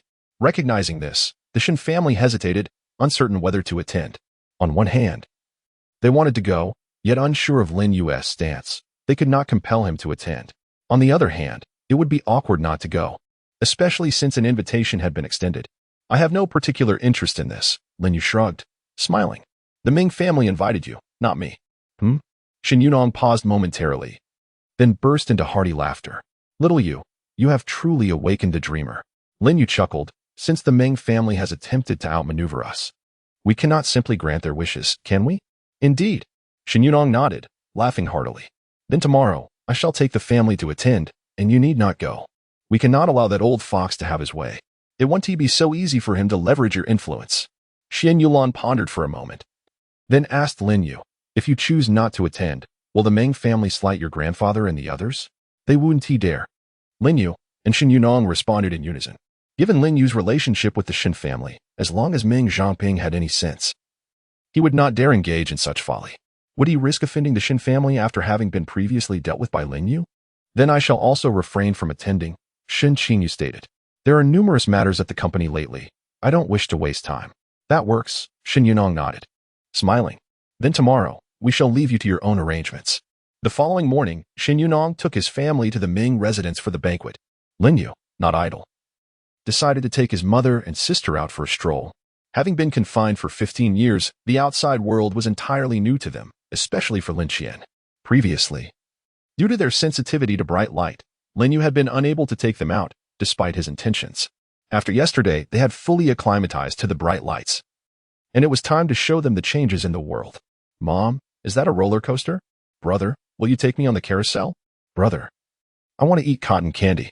In the amusement park, Lin Qian was as exuberant as a child, eager to try everything she encountered. For her, everything here was remarkably novel. Although she had experienced these things 15 years ago, the 15 years of confinement had made her forget all the joys of her childhood. Now, she was merely reclaiming the happiness she had lost. Lin Yu indulged all of Lin Qian's requests, accompanying her on every ride, despite Xian Yunlan's constant admonitions not to spoil his younger sister too much. Lin Yu promised to heed her warnings, yet he continued to dote on Lin Qian as always. This was not only a joyful time for his sister but also for himself. He had dreamed of such a day, and now that he had the chance, how could he not cherish it? After descending from the pirate ship, Lin Qian clung nervously to Lin Yu, shaking her head slightly and saying, Brother, I feel a bit dizzy. It's all right. I'll carry you, Lin Yu said with a tender smile as he lifted Lin Qian onto his back. You just keep spoiling her. Xian Yunlan chided Lin Yu with a playful glare, warning him that one day he would regret it. Although she had repeated this sentiment countless times, she couldn't help but express it again. I only have one sister. Who else should I spoil? Lin Yu replied with a gentle smile. Noticing the time, he softly asked Lin Qian, Are you hungry? Lin Qian nodded slightly, resting her head against Lin Yu's broad back. Then let's find a place to eat. I'll treat you to a feast, Lin Yu said with a warm smile. We'll come back to play this afternoon. All right, Lin Qian replied obediently, casting a reluctant glance at the attractions she had yet to experience. Thankfully, Lin Yu had promised to return in the afternoon. Otherwise, she would have been loath to leave. Why not call Qingwei? Xian Yulan suggested. Since she didn't go to the Ming family, we can invite her to join us for dinner. Is that really necessary? Lin Yu chuckled at his mother, thinking it a bit far for her to travel just for a meal, given that they often saw her at work. He understood that his mother wanted them to nurture their relationship, but living under the same roof made such formalities unnecessary. What does it matter if it's formal or not? Shen Yunlan approached with a mischievous smile. You fool, your mind is filled with battles, yet you know nothing of a woman's heart. If she has feelings for you, she would be delighted to join you for dinner, not see it as a hassle. Lin Yu laughed in surprise, realizing that after 15 years of hardship, he truly did not comprehend the nuances of a woman's emotions. It seemed his mother was intent on assessing the progress of their budding relationship over these past few days. Within half an hour of Lin Yu's call, Shen Qingwei arrived at Jinxiu Pavilion. As Shen Qingwei alighted from the car, Shen Yunlan immediately broke into a radiant smile. Qingwei. Over here. From a distance outside the Jinxiu Pavilion, Shen Yunlan waved enthusiastically at Shen Qingwei. Shen Qingwei hurriedly trotted over, greeted them warmly, and playfully remarked to Lin Yu. Grandfather and the others have gone to the Meng family for a lavish feast, and you've brought us here for one too? Of course, if they are indulging. We shouldn't go hungry, Lin Yu chuckled lightly. Now that you mention it, I am indeed feeling a bit peckish. Shen Qingwei smiled charmingly and reached for Lin Qian's hand, affectionately asking, Did you have fun this morning? Yes. Lin Qian replied with a sweet smile. That is wonderful. As Shen Qingwei pulled Lin Qian into the Jinxiu Pavilion, she introduced, This is the most upscale restaurant in Jiangbei, and it features several renowned dishes across the nation. You must savor them today. Lin Qian nodded, her face lighting up with anticipation. What a little glutton. Seeing Lin Qian's expression, Lin Yu couldn't help but smile indulgently. A faint blush crept onto Lin Qian's pale cheeks, revealing her bashfulness. Observing their interaction, Shen Yunlan couldn't help but smile with satisfaction. Wasn't this scene the very one she had envisioned countless times? The four of them, adorned with smiles, stepped into the Jinxiu Pavilion. Oh, isn't this President Shen? What brings you here? As they entered, a sarcastic voice pierced the air. Hearing this tone, the group frowned. Lin Yu turned to see a beguiling woman in a cheap house sauntering towards them with a seductive sway. Su Qingyi? Shen Qingwei said, slightly taken aback. Clearly not expecting to encounter her here. How rare that President Shen remembers me. Su Qingyi remarked with a smirk, It's a pleasure to have you here. Feel free to order anything. I'll give you a 20% discount. You work here? Shen Qingwei asked, her surprise deepening. Thanks to President Shen. I am now the deputy manager here. President Liu rarely comes by, so I handle most of the operations, Su Qingyi nodded, pride evident in her demeanor. Then I truly congratulate you, Shen Qingwei replied dismissively, uninterested in her ostentation. Please arrange a room for us. Of course. Su Qingyi smiled, but then abruptly shifted her tone. However, I believe you are aware of our pricing here. I've heard that the Shen family is on the brink of bankruptcy. I wonder how President Shen is managing. Let me clarify. The Shen family has not gone bankrupt, and even if it did, I can certainly afford this meal. Shen Qingwei interrupted her, displeased. Fine. I'm not worried about whether you'll pay. Su Qingyi laughed, summoning a waiter to arrange their room. Once seated in the room, they all encouraged Shen Qingwei to order the dishes. While waiting for the food to arrive, Lin Yu inquired with a smile, Do you have a history with Su Qingyi? Shen Qingwei lightly nodded her head and smiled, saying, She was once part of our company, adept at leveraging her physical allure to seize opportunities. In just a year, she ascended from an intern to the position of department head. Upon discovering this, I dismissed her along with the men connected to her. Upon hearing her words, Lin Yu and her son suddenly understood. No wonder Su Qingyi was so smug in her presence. It seemed she was reveling in her newfound status. Having risen from the depths only to encounter her former employer, naturally, she felt compelled to flaunt her success. In this world, there are always individuals who fail to comprehend the situation. After speaking, Shen Qingwei couldn't help but chuckle bitterly, realizing that had she known Su Qingyi would be here, they might have chosen a different venue. Why should we avoid her? Lin Yu replied with a calm smile, If anyone should be avoiding, it ought to be her from us. Shen Yunlan nodded in agreement, asserting that it was Su Qingyi who should feel ashamed for her disgraceful actions, not the other way around. Feeling ashamed of oneself? Shen Qingwei laughed softly, bemused. Did Su Qingyi appear the least bit contrite? Currently, Su Qingyi was undoubtedly basking in her triumph. After all, as the vice president of Zhengxiyuj, she was a figure of considerable stature. The patrons of Zhengxiyuj were typically affluent or influential, and with Su Qingyi's cunning, she could undoubtedly expand her network significantly. Setting aside her relationship with Lin Yu, it was evident that Su Qingyi's connections now far surpassed those of Shen Qingwei. Perhaps this very reason emboldened Su Qingyi to strut before them. Just as Shen Qingwei was lost in her thoughts, the door was abruptly pushed open. Su Qingyi entered gracefully, her steps light. Shen, how long has it been since you dined with us? What do you mean? Shen Qingwei furrowed her brow, confused. Our rules changed 2 years ago. With a disdainful smile, Su Qingyi continued, the minimum expenditure here is now 500,000. If your order falls short, we will still charge you the minimum. Shen Qingwei was taken aback, feeling somewhat awkward. The Shen family's fortunes had dwindled over the years, and she had not dined at Zingxiyuj in quite some time, unaware of the new regulations. She had only ordered 6 dishes, which certainly would not meet the 500,000 minimum. Then let us add 2 bottles of Romanicani, Lin Yu interjected lightly, wishing to avoid further unnecessary dialogue with Su Qingyi. Romanicani? Su Qingyi chuckled. Are you certain? Absolutely, Lin Yu replied, raising an eyebrow. What, is it unavailable? With a scoff, Su Qingyi retorted, we only carry wines you can't afford, not ones we can't provide. Then bring it forth. Lin Yu, uninterested in further conversation, insisted, and remember, it's the 1990 vintage. Not a problem. Su Qingyi replied with a smile, but let me kindly remind you.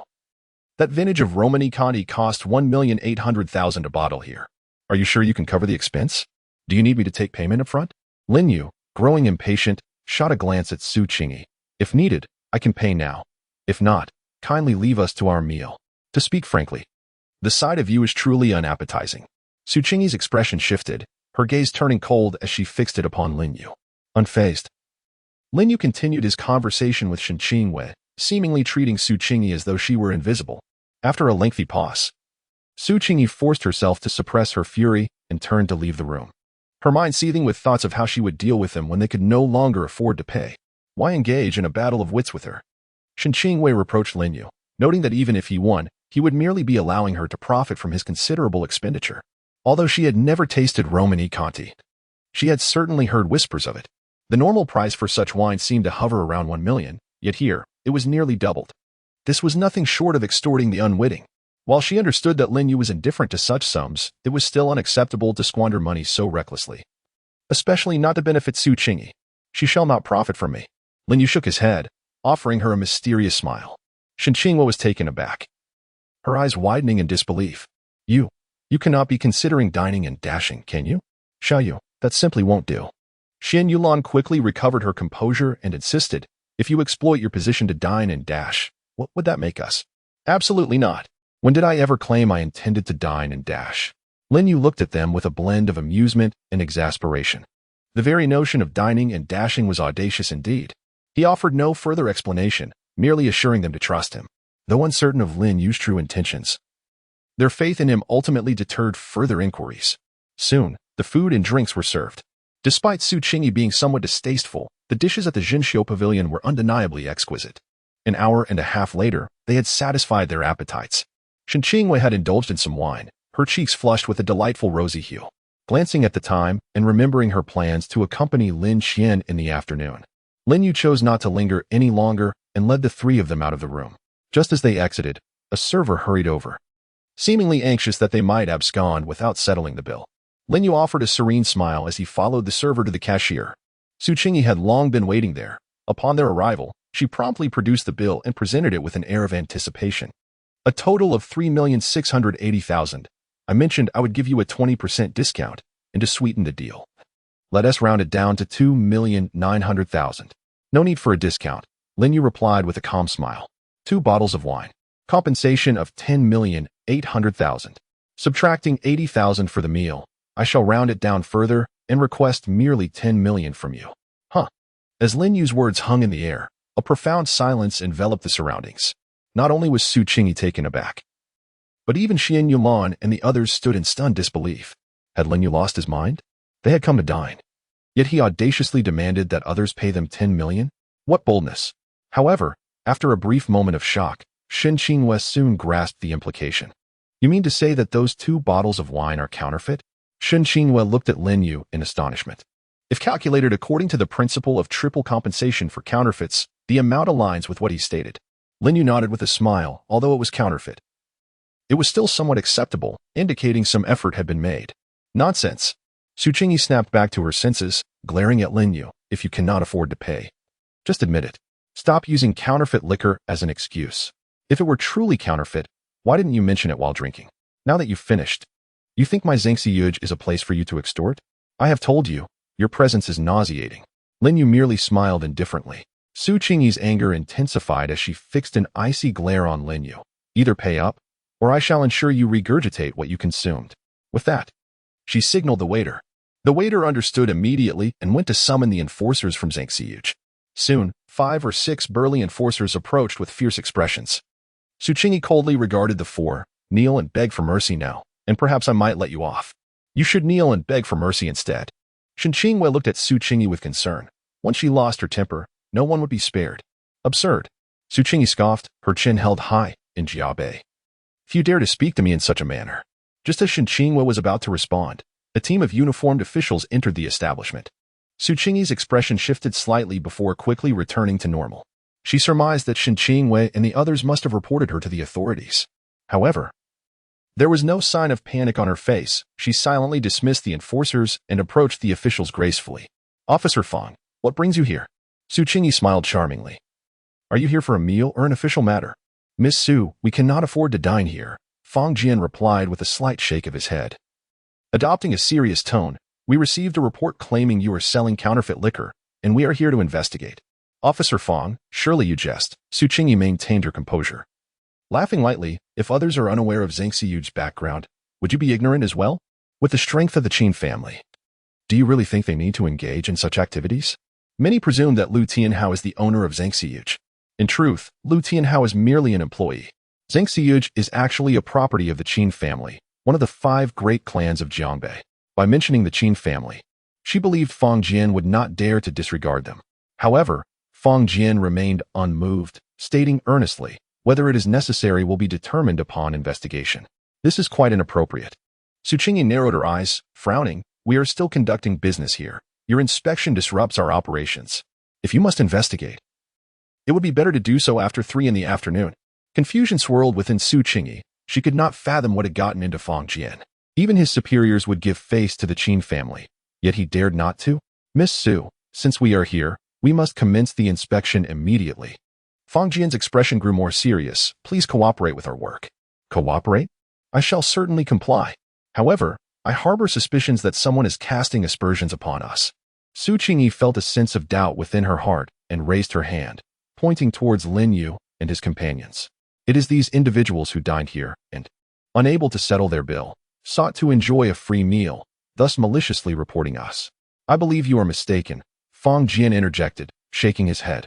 It was this gentleman who personally reported you to us. As he spoke, Fang Jian gestured towards the plainclothes man who had entered alongside them. That man?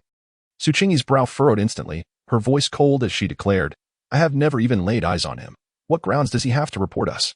If it were Shen Qingwei and her associates, it would be more understandable. But this individual reporting Zhangxiyuj is utterly baffling. I am the representative of Domaine de la Roman Economy in this region. The plainclothes man gazed at Su Qingyi with an icy demeanor, brandishing his credentials. Upon seeing the man's identification, Su Qingyi's complexion shifted dramatically. The representative of Domaine de la Roman Economy had actually come to this small city in Jiabei?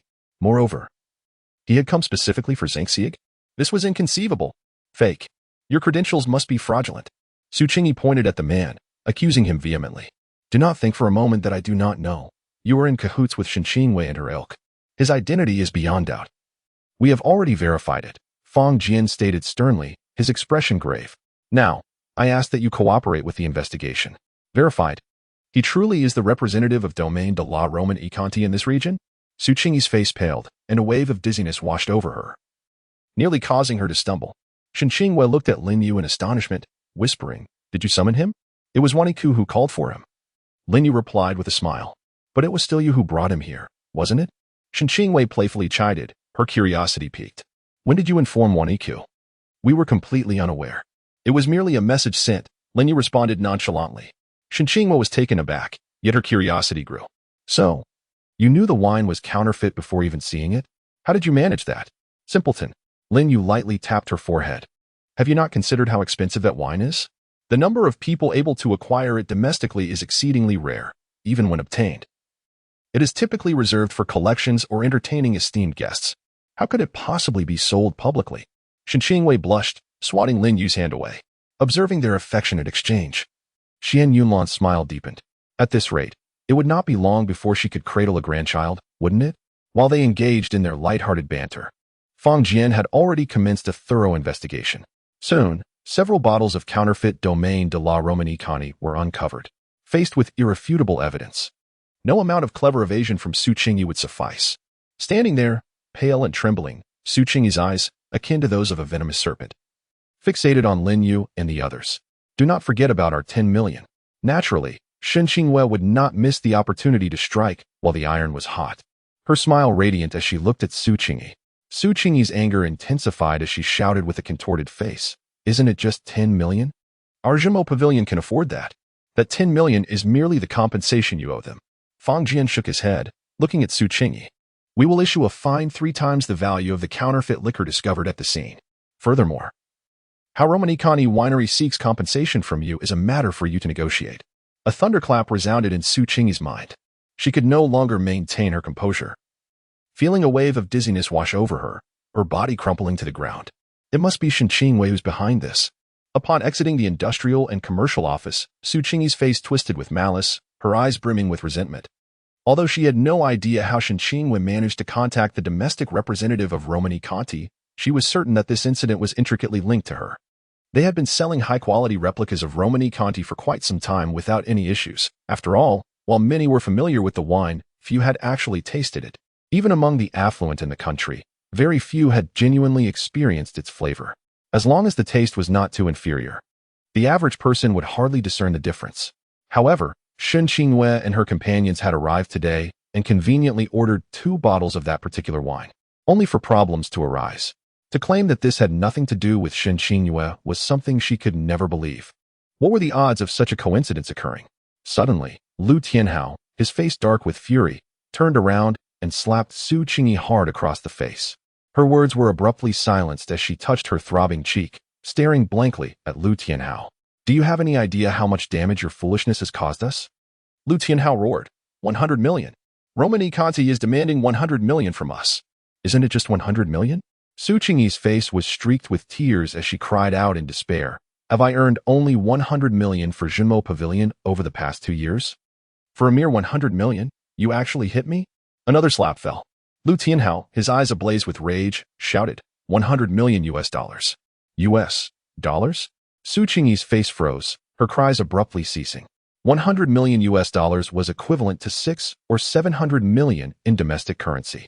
Was Romanicani insane to demand such an exorbitant amount? Why aren't you screaming now? Lu Tianhao glared at Su Qingyi.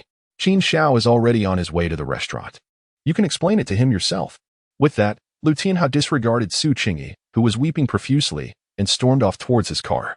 A chill gripped Su Qingyi's heart as her tears suddenly ceased. Only when Lu Tianhao started his vehicle did she hurriedly approach him, her face filled with trepidation. Inside Zhenmo Pavilion, Qin Ke sat in a room exclusively reserved for the Qin family, his expression fluctuating between dark and light. As the 3rd generation of the Qin family and its eldest grandson, Qin Ke had received Zhenmo Pavilion from his grandfather, Qin Muyu, as a gift for his coming of age when he turned 18. After 7 or 8 years, Qin Ke amassed a fortune through the Jinxiu Pavilion, thereby elevating himself into the ranks of the 4 young masters of Jiangbei. However, in the span of merely a few days, the once illustrious 4 young masters of Jiangbei had been reduced to just him. Recent calamities had befallen the Lin and Zhao families. The fate of the Lin family member remained uncertain, while the Zhao family member had already been imprisoned. Furthermore, Meng Su of the Meng family had become engaged, consequently withdrawing entirely from the esteemed ranks. In just a few days, the once dominant 4 young masters of Jiangbei had crumbled into disarray. Contemplating Meng Su, a surge of anger washed over Qin Quebec. The events that transpired at the Meng residence at noon not only humiliated him, but also instigated a complete enmity between the Qin and Meng families. Even if Meng Su had not become engaged, he could never align himself with him again. Knock, knock. Just as Qin Ke was engulfed in his fury, a soft knocking echoed from outside. Come in. He suppressed his anger, his voice frigid. The door was cautiously pushed open, revealing Lu Tianhao and Su Qingyi, who entered with trepidation. Qin, young master, they stammered, bowing respectfully. Qin Ke cast a dispassionate glance at them and waved his hand, saying, Lu, you may step outside. Yes. Lu Tianhao, as if granted a reprieve, quickly bowed and exited, carefully closing the door behind him. Su Qingyi's complexion was ashen, cold sweat dampening her clothing, as she kept her head bowed in fear. "Step closer," Qin Ke commanded, his voice icy. Terrified, Su Qingyi dared not defy his order. She could only suppress her inner dread and hesitantly approached him. Thud. As soon as she drew near, Qin Ke kicked her, sending her sprawling to the ground. Despite the pain coursing through her body, she refrained from crying out, tears streaming down her face, her expression one of sheer terror. "Do you know why I struck you?" Qin Ke's face was as frigid as ice, his tone chillingly severe. "Why, yes," Su Qingyi stammered, trembling as she fell to her knees, her voice quavering. "Young Master Qin, I recognize my mistake. I will strive to earn money and find a way to compensate for this loss. I beg you, spare me this once." "It seems you remain oblivious," Qin Ke scoffed, returning to his seat. Su Qingyi, in a state of panic, hurriedly stifled her sobs and implored, "Please, young Master Qin, enlighten me." Without immediately providing clarity, Qin Ke lit a cigarette and inquired, "Did you lose 10 million to Shen Qingyue and her accomplices?" Unsure of his intent yet unwilling to lie before him, Su Qingyi nodded slowly in affirmation. "Why did you not dare to teach her a lesson?" Qin Ke inhaled sharply, his voice rising in fury. "Are the enforcers of Jinsho Pavilion mere decorations? You were swindled out of 10 million and yet dare not utter a word? How do you think you deserve to eat under my command?" Su Qingyi momentarily faltered, quickly grasping Qin Ke's implication. He deemed her lacking in courage, or, rather, resolve. Realizing this, she hastily explained, "At that moment, there were representatives from the Commerce Department present, and I was afraid." "Afraid of what?" Qin Ke abruptly interrupted her, shouting, "Teaching them a harsh lesson would merely cost a bit more money. 10 million has been extorted from them. Do I still care about such trivial sums?" Su Qingyi fell silent, hesitant to speak further. "This matter is far from over." Qin Ke cast a cold glance at Su Qingyi and inquired, "Tell me, what are your next intentions?" Su Qingyi, being astute, lifted her head with a fierce expression and declared, "I shall teach Shen Qingyue a severe lesson, even if it costs me my life. A Buddha burns incense, a person fights for their dignity." "Excellent. Now you sound like someone under my command." Qin Ke nodded approvingly and gestured for her to speak freely. "Pursue your plans boldly. With the Qin family backing you, what is there to fear?" Su Qingyi stood up cautiously, her fists clenched as she vowed, "I will not bring shame to young Master Qin." "Indeed." Qin Ke flicked the ash from his cigarette. "Let it be so. Now go and summon old Lu." "Yes." Su Qingyi quickly exited, her heart swelling with elation. Qin Ke had not even mentioned the fines from the Industrial and Commercial Bureau or the claims from the Romani Kani winery, indicating that the Qin family regarded such sums with utter disregard. Their primary concern was dignity. In that case, she would teach Shen Qingyue a harsh lesson, restoring young Master Qin's honor and avenging herself in the process. As she departed, Qin Ke smirked slightly, a sense of disdain bubbling within him. Earlier that afternoon, he had clashed with members of the Shen family, only to find the Meng family, disregarding their relationship with the Qin family, resolutely defending the Shuns and expelling all Qin family members from the banquet, thus humiliating the Qin family. His grandfather had remarked that the Meng family's sudden shift in attitude towards the Shen family was certainly suspicious. Let this foolish woman act as a pawn. Let us see what support the Shen family possesses that could compel the Meng family to oppose the Qin family. Upon returning home that evening, Lin Yu and the others learned from the Shen family about the events that had transpired at the Meng family earlier. Meng Zhongping truly knows how to navigate social dynamics, Shen Qingyue remarked. Lin Yu chuckled and shook his head. Not only is he adept at socializing, but he also has quite a few tricks up his sleeve. What do you mean? The others looked at Lin Yu, puzzled. He had not been present during the incident. How could he discern Meng Zhongping's cunning? You underestimate Meng Zhongping. Lin Yu replied, shaking his head, his gaze fixed on Shen Qingyue. If you were a member of the Qin family, how would you respond to an incident like this? Shen Qingyue pondered for a moment. Perhaps we would go to war with the Meng family? After all, the Qin family is one of the 5 great families of Jiangbei, and they are indeed more powerful than the Meng family. They would not let such a significant insult go unpunished. Lin Yu burst into laughter, giving her a thumbs up. You are a good person, conclusion confirmed. Shen Qingyue was speechless, casting him an annoyed glare. While it seemed like praise, it felt oddly off. Was he indirectly calling her foolish? Shen Yulan let out a playful laugh and gently tapped Lin Yu on the head. Speak properly. Indeed. Once you have a daughter-in-law, you disregard your son. Lin Yu shrugged and continued to fixate on Shen Qingyue, asking, whose family caused the Qin family's loss of face? Our Shen family. Shen Qingwei blurted out. I understand now. As soon as she finished speaking, Shen Yushu suddenly realized the Qin family would certainly engage in conflict with the Ming family. But they would undoubtedly retaliate against our Shen family as well. Meng Zhangping was targeting the Qin family to deal with us, and at that time, King Mubei would undoubtedly take action against the Qin family. Once the Qin family collapses, the Ming family would be able to seize a multitude of resources from them. Even if the Ming family does not gain much, the 5 prominent families of Jiangbei would be left with only the Ming and Luo families. This effectively amplifies the Ming family's influence in Jiangbei. Listening to Shen Yushu's words, everyone displayed expressions of sudden understanding. It must be said that Meng Zhangping, that cunning old fox, is truly shrewd. Even though Lin Yu did not attend Ming Su's engagement banquet, he still managed to leverage Lin Yu's influence. Lin Yu looked at Shen Yushu in astonishment, not expecting him to be the first to react. Meeting Lin Yu's gaze, Shen Yushu awkwardly smiled and lowered his head. Just call me Lin Yu. The Shen family does not have a King Mubei. Lin Yu smiled faintly at Shen Yushu and then turned to Shen Yuruan, saying, Yushu is quite intelligent. If Grandpa nurtures him more and guides him to apply his cleverness in the right direction, he will surely be able to support the Shen family in the future. Indeed, Shen Yuruan regarded Shen Yushu with rare admiration, saying, Did you hear that? Use your cleverness for the right purpose. Shen Yushu gently nodded, feeling a bit shy as he glanced at Lin Yu, and softly said, Thank you. Shen Yushu is not foolish. He understands the weight of Lin Yu's words in his grandfather's heart. With Lin Yu's endorsement, his grandfather would undoubtedly invest significantly in him. Reflecting on his previous attitude towards Lin Yu, Shen Yushu felt an overwhelming sense of shame. There's no need to be so formal with me, Lin Yu said with a smile. After all, you can be considered my little brother-in-law, even if not by blood. Who is your little brother-in-law? Shen Qingyue's face flushed, and she looked at Lin Yu with a mix of embarrassment and annoyance. What do you think? Lin Yu chuckled softly, provoking a wave of laughter from everyone present. In that moment, the invisible barriers began to dissipate rapidly. In the morning, Lin Yu, as usual, drove Shen Qingyue to work. After a few days, Shen Qingyue had grown accustomed to it. In the car, the two had shed their initial awkwardness, engaging in seemingly endless conversation.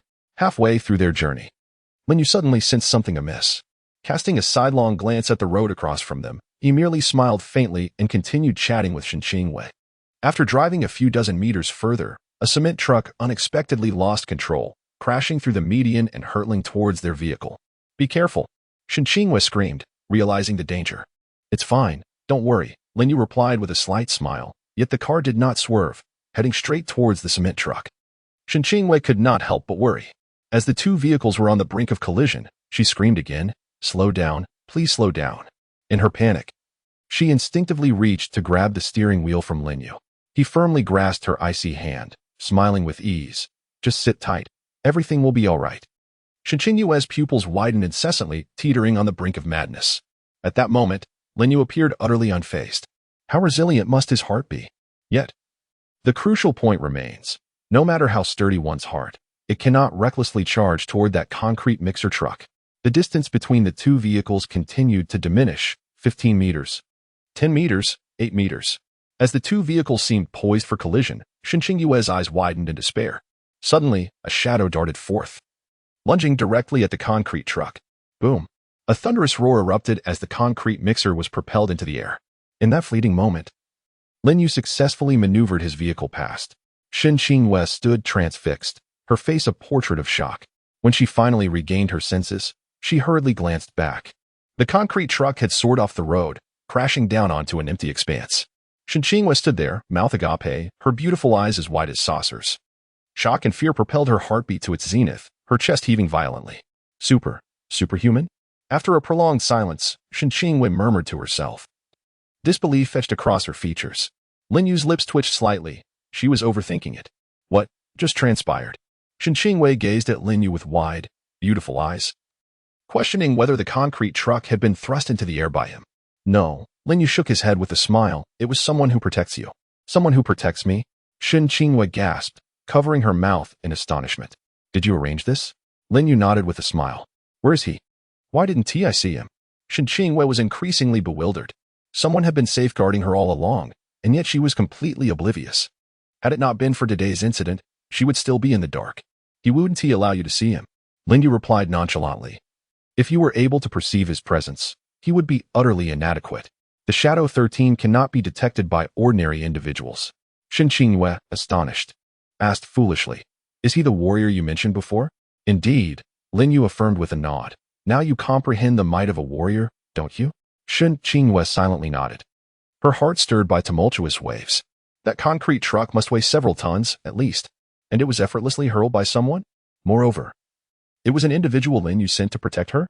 If even his subordinates possess such prowess, how formidable must he himself be?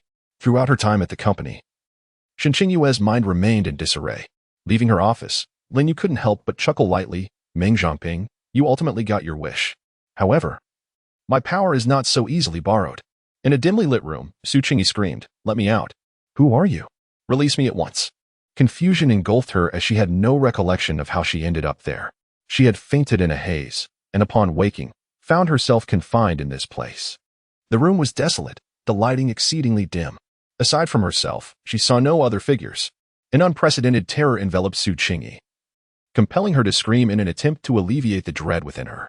Yet, no matter how fervently she cried out, no one answered her. "Let me out. Please. Let me out." Su Qingyi continued to scream, relentlessly kicking at the door. However, the heavy iron door was far beyond her capacity to breach. After a frenzied bout of kicking, she ultimately succumbed to despair, collapsing to the ground in tears. Creak. Just as Su Qingyi was engulfed in her fearful weeping, the door suddenly swung open. She hastily lifted her tear-streaked face to behold the figure stepping into the room. "It's you." Su Qingyi gasped in astonishment, staring wide-eyed at Lin Yu. "It is I," Lin Yu replied with a slight nod, his gaze cold and indifferent as he regarded her. "Why have you brought me here?" "You must know that I am merely curious. Is this your own idea, or that of the Qin family?" When Lin Yu discovered that the driver of the cement truck had acted under Su Qingyi's instructions, he was genuinely taken aback. He had not anticipated that this woman possessed such audacity. Nevertheless, his instincts hinted that the matter was far more complex, likely entangled with the Qin family. "I don't know what you're talking about." Su Qingyi suddenly sprang to her feet, her voice trembling with a fierce facade. "You had better release me. I can act as if nothing has happened. Otherwise, once the police trace this back to you, I will ensure you experience the depths of imprisonment. My time is invaluable." Lin Yu remained unmoved, his demeanor still icy. "You would do well to swiftly answer my question. My time is even more precious." Su Qingyi shrieked. "I, Su Qingyi, am a person of standing in Jiangbei. Do you really think that when I go missing, the police won't conduct a thorough investigation? Do you believe you can evade their scrutiny? It seems you are still oblivious to your predicament." Lin Yu replied with a shake of his head and a faint smile. Turning to exit, he calmly instructed, "Make her speak." "Yes." A voice abruptly responded, and a shadow swiftly entered the room. Upon seeing the newcomer, Su Qingyi was instantly gripped by terror. "What do you want?" "I warn you." Before she could finish her sentence, a piercing scream escaped her lips. Lin Yu was indifferent to how Shadow 13 interrogated her. He simply required results. Outside, Lin Yu gazed into the distance with a placid expression. "That should be the direction of the Qin family." "Qin family. I hope this matter is not connected to you." 2 minutes later, the agonizing screams from within gradually ceased. Shadow 13 emerged from the room, bowing respectfully behind Lin Yu as he detailed the information gleaned from Su Qingyi. "A probing inquiry?" Lin Yu mused with a smile, shaking his head as he began to depart. "Hand her over to the Jiangbei police." The wind carried Lin Yu's command. Shadow 13 bowed in acknowledgement, watching as Lin Yu disappeared from sight. At noon, the servants of the Qin family were preparing lunch. Qin Ke, having indulged the previous night, was summoned back by Qin Muyun. Upon observing the swaggering gait of Qin Ke, a frown instantly marred Qin Muyun's countenance. Noticing his grandfather's unusual demeanor, Qin Ke promptly straightened his posture and respectfully approached his grandfather, adopting a compliant demeanor. "How old are you this year?"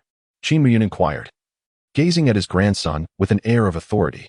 Qin Ke, feeling somewhat bewildered, replied earnestly, 25. Qin Muyun nodded slightly and remarked coolly, "Meng Su is only 24. Yet Meng Zhangping has already arranged a marriage for him. It appears I should also arrange a matrimonial alliance for you." Qin Ke's expression shifted, and he hastily protested, "Grandfather, I am still quite young. There is no rush, truly. In affluent families, there are established customs. As a scion of such a lineage, as long as one does not indulge excessively before engagement, the elders often turn a blind eye. However, engagement signifies a need for rectitude. After all, the women they marry typically come from respectable families. Should one continue to revel in debauchery post-engagement, the bride's family would undoubtedly be displeased. Marriages among the elite are meant to fortify alliances. If enmity arises from such unions, the very purpose is rendered moot. If an arrangement is made, his days of freedom would come to an end. Qin Ke, still eager to enjoy life, certainly did not wish to be tied down so soon. Not in a hurry? Qin Muyun's gaze sharpened, and he admonished sternly, if you do not rein in your behavior, you will inevitably be ruined by your indulgences. Realizing his error, Qin Ke quickly knelt and confessed softly, I was rather downcast after a series of unfortunate events yesterday, which prompted my escapade. Upon hearing about Qin Ke's troubles from the previous day, Qin Muyun's expression softened slightly. He had been furious about the events, let alone his grandson's indiscretions. From now on, exercise more restraint. Qin Muyun shot a disapproving glare at his grandson, who nodded in acknowledgement of his grandfather's counsel. Rise. Qin Muyun commanded with a dismissive huff, gesturing for him to stand. He then inquired, how are matters progressing with Su Qingyi? Well, Qin Ke rose, hesitatingly responding, I am not entirely sure. What? Qin Muyun's voice escalated sharply, rebuking, what are you doing? You can't even manage such a trivial matter. Please, grandfather, do not be angry. Qin Ke trembled slightly, hastily explaining. I attempted to contact Su Qingyi on my way back, but I was unable to reach her. Perhaps she was too busy with guests during lunch to answer her phone. I have already instructed old Lu to head over. News should arrive shortly. That is more like it. Qin Muyun's expression gradually softened as he added, keep a close watch on this matter. The situation in Jianbei is becoming increasingly perplexing. We must exercise utmost caution. Speaking of these developments, Qin Muyun felt a wave of unease wash over him. Recently, Jianbei had been plagued by a series of significant events. The Lin family had fallen, Zhao Deyong had committed suicide, and many from the Zhao family had been arrested. Although they had not been eradicated, their situation was scarcely better. Such circumstances left Qin Muyun with a lingering sense of apprehension, though he could not quite fathom the underlying cause. Rest assured, grandfather, although Su Qingyi possesses a rather reckless nature, she is quite dependable when it comes to getting things done. With a sly smile at the corner of his mouth, Qin Ke confidently declared, I merely instructed her to teach Shen Qingwei a lesson. I did not dictate the means. Even if she were to kill Shen Qingwei, the police would have no recourse against us. Qin Muyun slightly nodded, affirming that such was the nature of their dealings. With his grandfather's praise, Qin Ke's face brightened with a smile. Just as he was about to speak, a voice suddenly resonated in his ear. Cunning, indeed, but regrettably, merely a display of self-importance. Upon hearing this voice, both Qin Muyun and Qin Ke were momentarily taken aback. This voice undoubtedly did not belong to anyone from the Qin family. Yet, with the family being meticulously guarded by bodyguards, how could an outsider infiltrate? Who dares? Recovering quickly, Qin Muyun bellowed with authority. This shout was both a means to intimidate the intruder and to alert the Qin family's guards. Indeed, upon hearing Qin Muyun's commanding call, dozens of bodyguards swiftly converged. However, before they could arrive, Lin Yu had already positioned himself before the grandfather and grandson. Lin Yu nonchalantly took a seat, seemingly oblivious to the encroaching bodyguards. Within moments, he found himself encircled by the Qin family as protectors. What audacity to stealthily infiltrate my Qin family. Qin Ke scoffed, gesturing to the bodyguards. Seize him. Stop. Qin Muyun raised his hand to intervene. The bodyguards, poised for action, immediately halted and shifted to a defensive stance, encircling the grandfather and grandson protectively. Qin Muyun scrutinized Lin Yu. Young man, have we met before? Indeed, Lin Yu replied with a slight nod, though that was 15 or 16 years ago. Is that so? Qin Muyun expressed mild surprise, then inquired, do we harbor any grievances? Lin Yu smiled, none whatsoever. Qin Muyun's eyes narrowed. Then what is the purpose of your clandestine entrance into my Qin family? Confusion danced in his expression. Devoid of grievances, what could the intruder possibly want? The Qin family was not intimidated by him. He simply sought clarity. Lin Yu smiled lightly. I am Lin Yu, the fiancé of Shen Qingwei. Lin Yu? Qin Muyun's heart leapt, exclaiming, you are the castaway of the Lin family, the son of Lin Wentao? Had he merely mentioned the name Lin Yu, Qin Muyun would have struggled to recall who he was. However, coupled with the designation of Shen Qingyue's fiancé, recognition dawned instantly. After all, the Qin family was one of the 5 prominent families of Jianbei and was well aware of the childhood betrothal between Lin Yu and Shen Qingyue. I am indeed Lin Wentao's son, Lin Yu replied with a faint smile, then shook his head. However, I am merely the castaway of the Lin family. For the Lin family in Jiangbei no longer exists. That is a valid point. Qin Muyun nodded with a smile. So what brings you to my Qin family today? Do you intend to seek refuge here now that the Lin family has perished? Qin Muyun surmised Lin Yu's intentions, feigning ignorance as a means to belittle him. A mere castaway from the Lin family daring to infiltrate the Qin family was truly absurd. Lin Yu, with a nonchalant demeanor, expressed his admiration, saying, "You are quite astute. Refraining from directly targeting my fiancée, leaving me unable to find an appropriate justification for annihilating your Qin family." Annihilate my Qin family? Qin Muyun and Qin Ke were both taken aback. Even the bodyguards of the Qin family were momentarily stunned. Such audacity. How dare he utter the words of the family's destruction? Did he not fear the repercussions of his own tongue? After a brief moment of astonishment, the crowd regained their composure and erupted into laughter. "Haha, this is hilarious." Qin Ke was doubled over with laughter, exclaiming, "Even something as lowly as a dog dares to speak of destroying my Qin family? This is the funniest joke I have ever heard." However, before Qin Ke could finish his sentence, a resounding slap echoed through the air, landing heavily on his face. A clear trickle of blood appeared at the corner of his mouth. His laughter abruptly ceased, and he furiously touched his cheek, turning his gaze to Lin Yu. Was it Lin Yu who had struck him? Yet, Lin Yu had remained motionless throughout. But now, aside from Lin Yu, who else could have possibly harmed him? Surely, it could not be his own bodyguards? Not only Qin Ke was bewildered, everyone around was equally perplexed. More precisely, they were utterly confounded. Lin Yu was right before their eyes, yet no one had witnessed him move. However, the swelling on Qin Ke's face and the blood at the corner of his mouth clearly indicated that he had indeed been struck. If it wasn't Lin Yu, could it have been a ghost? Lin Yu, this is not over. After a long pause, Qin Ke lowered his hand from his face, furiously shouting at the bodyguards. "What are you waiting for? Seize him," regardless of whether Lin Yu is the culprit. He was determined to apprehend him and ascertain whether the figure before him was human or specter. This time, Qin Muyun did not intervene. He too wished to uncover the truth behind the recent events. The bodyguards of the Qin family hesitated no longer. In an instant, they surged forward. Lin Yu remained seated, composed, not even raising a finger. Suddenly, a cacophony of fists and feet erupted. In the blink of an eye, more than a dozen bodyguards lay unconscious on the ground. Qin Ke was left in shock, rubbing his eyes vigorously. Sorcery? He was now certain that Lin Yu had not moved at all. Yet, his bodyguards had undeniably succumbed to unconsciousness. What in the world was happening? Qin Muyun was equally astonished, his deep-set eyes filled with a sinister glint. "Someone, quickly!" Qin Ke exclaimed, retreating in panic while calling for other bodyguards. In truth, he needed not call. More bodyguards were already rushing over, drawn by the commotion. The Qin family members within the house, oblivious to the unfolding events, also hurried toward the scene. Before their very eyes, an even more terrifying spectacle occurred. Every approaching bodyguard inexplicably collapsed after just a few steps, all under the watchful gaze of the entire Qin family. Yet Lin Yu remained steadfast, seated like a mountain, never once lifting an eyelid. In under 10 seconds, all the bodyguards of the Qin family, numbering over 100, had fallen. Witnessing this scene, even the seasoned Qin Muyun was drenched in cold sweat. This cannot be real. Perhaps I am ensnared in a dream.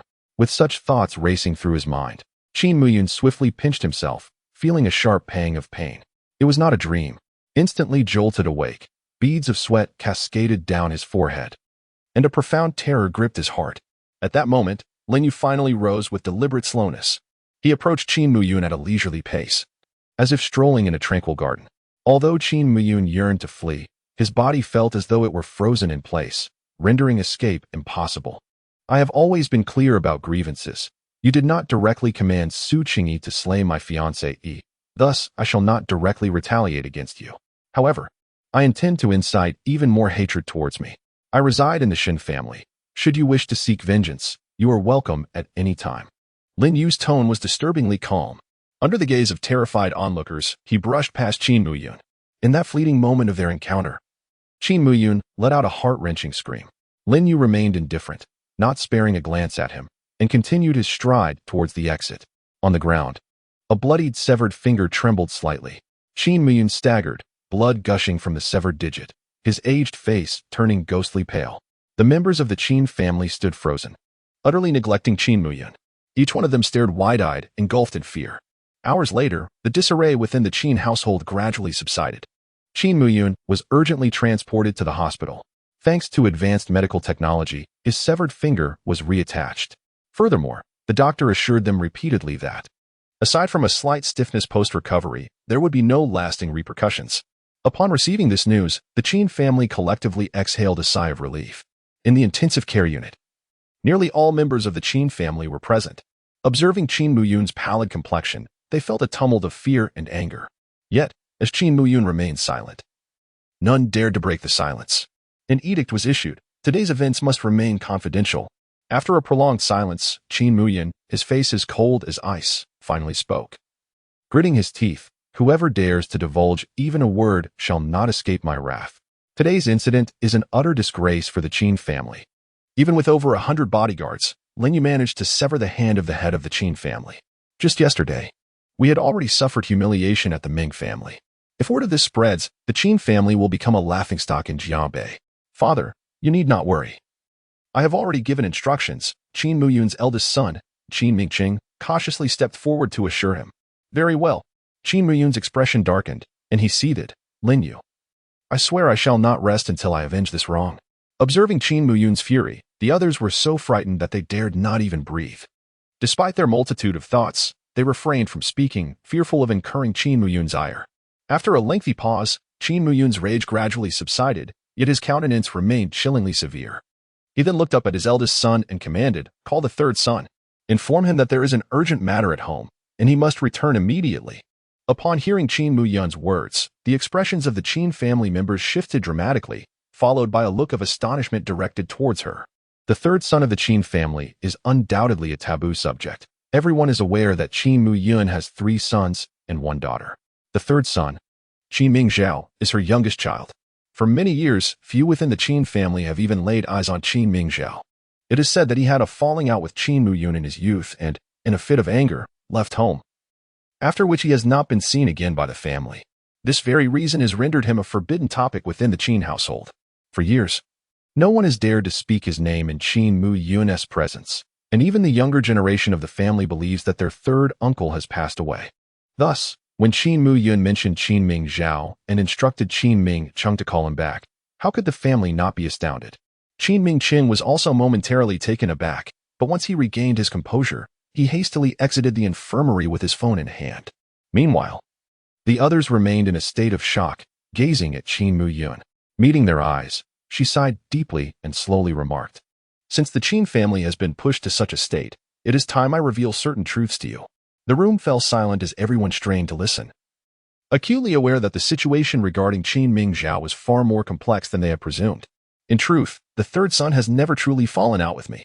Qin Muyun's statement plunged the family into further astonishment. She continued without allowing them the chance to inquire. 20 years ago, the old master sought to elevate the Qin family among the 5 great clans of Jiangbei, which led to enmity with many. On one occasion, he was pursued by enemies and was fortunate to be saved by a remarkable individual. Out of gratitude, the old master invited this extraordinary person to the Qin household. During the banquet, the guest noticed the third son and remarked upon his extraordinary physique, recognizing him as a natural talent for martial arts. He expressed a desire to take the third son as his disciple, but with one condition. At that time, the third son was already 16, an age somewhat advanced for martial arts training. Therefore, to cultivate him properly, the guest insisted on taking the third son away from the bustling city, shielding him from the distractions of urban life. This was the catalyst for the supposed rift between us. Over the past 20 years, the third son has returned only twice, once for the old master's passing and once for his mother's death. The truth about the third son is known only to Mingqing and me. I never wish to disturb him, but this time, it is imperative that he returns. As Qin Muyun recounted the unfolding events, the faces of those present were painted with shock. No one had anticipated that the estrangement involving the third son was a carefully orchestrated act. For 2 decades, they had managed to keep this secret from everyone in the Qin family. After a prolonged state of astonishment, Qin Ke exclaimed with excitement, So, can our third uncle truly handle Lin Yu? Certainly. Qin Muyun exuded confidence, stating, When your third uncle trained in martial arts, that little scoundrel Lin Yu is still playing in the mud. I now comprehend that Lin Yu is likely the warrior spoken of by your third uncle's master. A warrior? What sort of warrior? The crowd inquired with curiosity. To be honest, I am not entirely certain, Qin Muyun replied, shaking his head. However, I heard from the master of the third brother that a warrior possesses immense strength, capable of inflicting harm with merely the fluttering of leaves or the falling of flowers. Lin Yu has been absent for 15 years. He must have encountered some fortuitous circumstances, inflicting harm with the fluttering of leaves or the falling of flowers. The crowd gasped in astonishment, their expressions betraying disbelief. Could such a formidable individual truly exist, akin to those depicted in films? Yet, upon reflecting on Lin Yu's actions within the Qin family, they began to accept the possibility. Perhaps only a warrior, as described, could wield such incredible power. I understand now. The incidents involving the Lin and Zhao families were orchestrated by Lin Yu. The second brother, Qin Mingyi, was the first to react, exclaiming in hushed tones. His revelation sparked a stir among the crowd, each gaze shifting with growing conviction. It must be Lin Yu, Qin Mingyi affirmed, nodding solemnly. You are all aware of the upheaval in the Lin family years ago. Now that Lin Yu has returned, it stands to reason that he would seek vengeance. What about the Zhao family? Qin Ke questioned, perplexed. It seems Lin Yu has no grievances with them. Why would he annihilate the Zhao family? Moreover, it was only Zhao Diyong who committed suicide. Many were apprehended by the police. Isn't that straightforward? Qin Mu Yun retorted with a cold snort. Lin Yu undoubtedly has connections with the upper echelons of Jiangbei. Have you all forgotten that on Lin Donglai's birthday, the high-ranking officials of Jiangbei warned us not to visit the Lin family?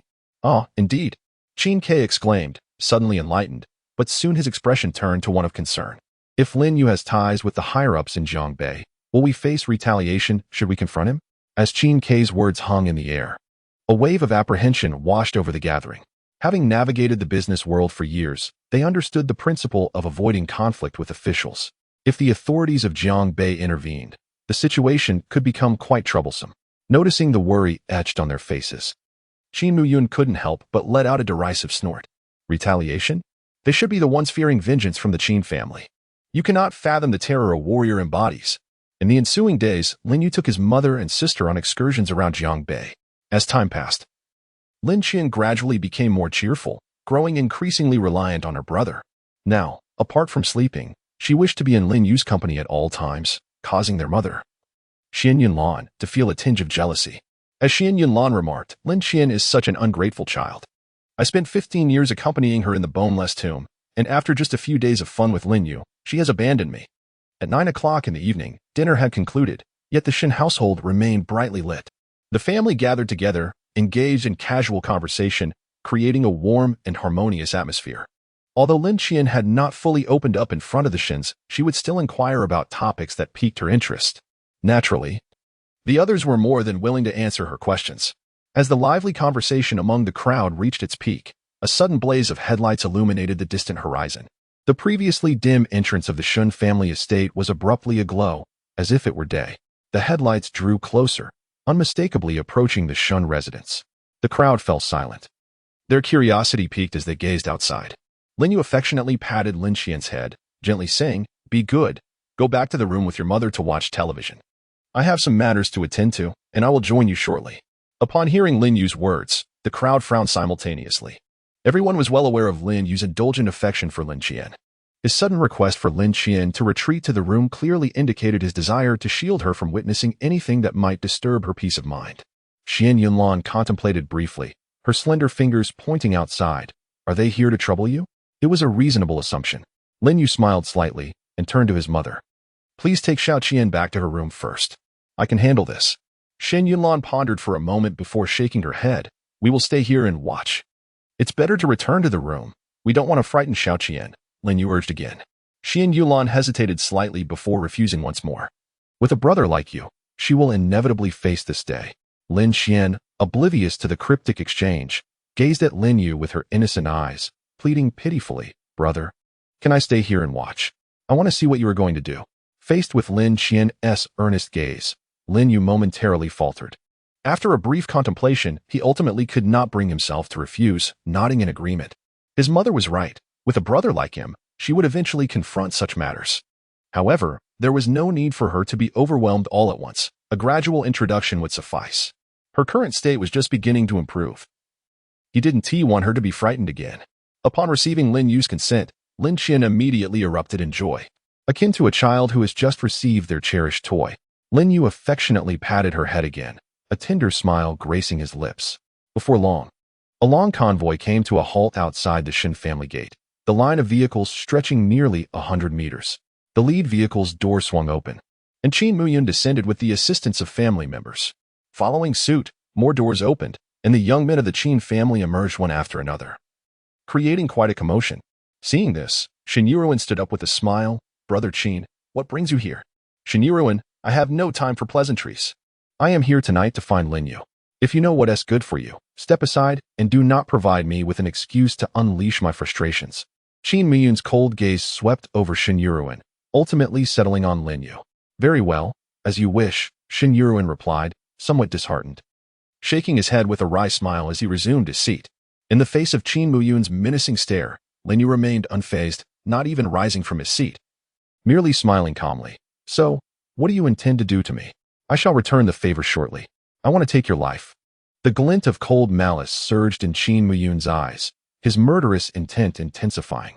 Although his severed finger had healed well over the past few days, it would occasionally throb with pain. Whenever the pain resurfaced, he fantasized about dismembering Lin Yu. "Very well, I will remember this." Lin Yu nodded with a light smile, remaining seated, yet his gaze shifted towards the imposing figure standing beside Qin Muyun. He was observing Qin Mingzhao, who in turn was watching him. Both men's eyes bore a steady calmness, seemingly dismissing one another. "I am Qin Mingzhao," he spoke slowly. "We are, it seems, of the same ilk." Lin Yu inclined his head slightly. "You are reasonably impressive." "Reasonably impressive?" Qin Mingzhao exclaimed in surprise, then shook his head with a faint smile. "To be frank, you have somewhat disappointed me." "What do you mean by that?" Lin Yu lightly tapped the table, watching him with keen interest. After many years, hearing the word disappointed from another's lips felt refreshingly novel, especially when it came from an adversary. "I heard over the phone that you were quite formidable. That hundreds of my family's bodyguards were rendered unconscious by you without them even perceiving your movements," Qin Mingzhao stated, his disappointment unmistakable. "I had presumed you to be a master. Yet now, I find I have no inclination to end your life. Your level of prowess does not merit such an honor." Lin Yu twitched the corner of his mouth, muttering to himself, "Am I truly so weak?" "You are indeed quite weak," Qin Mingzhao interjected.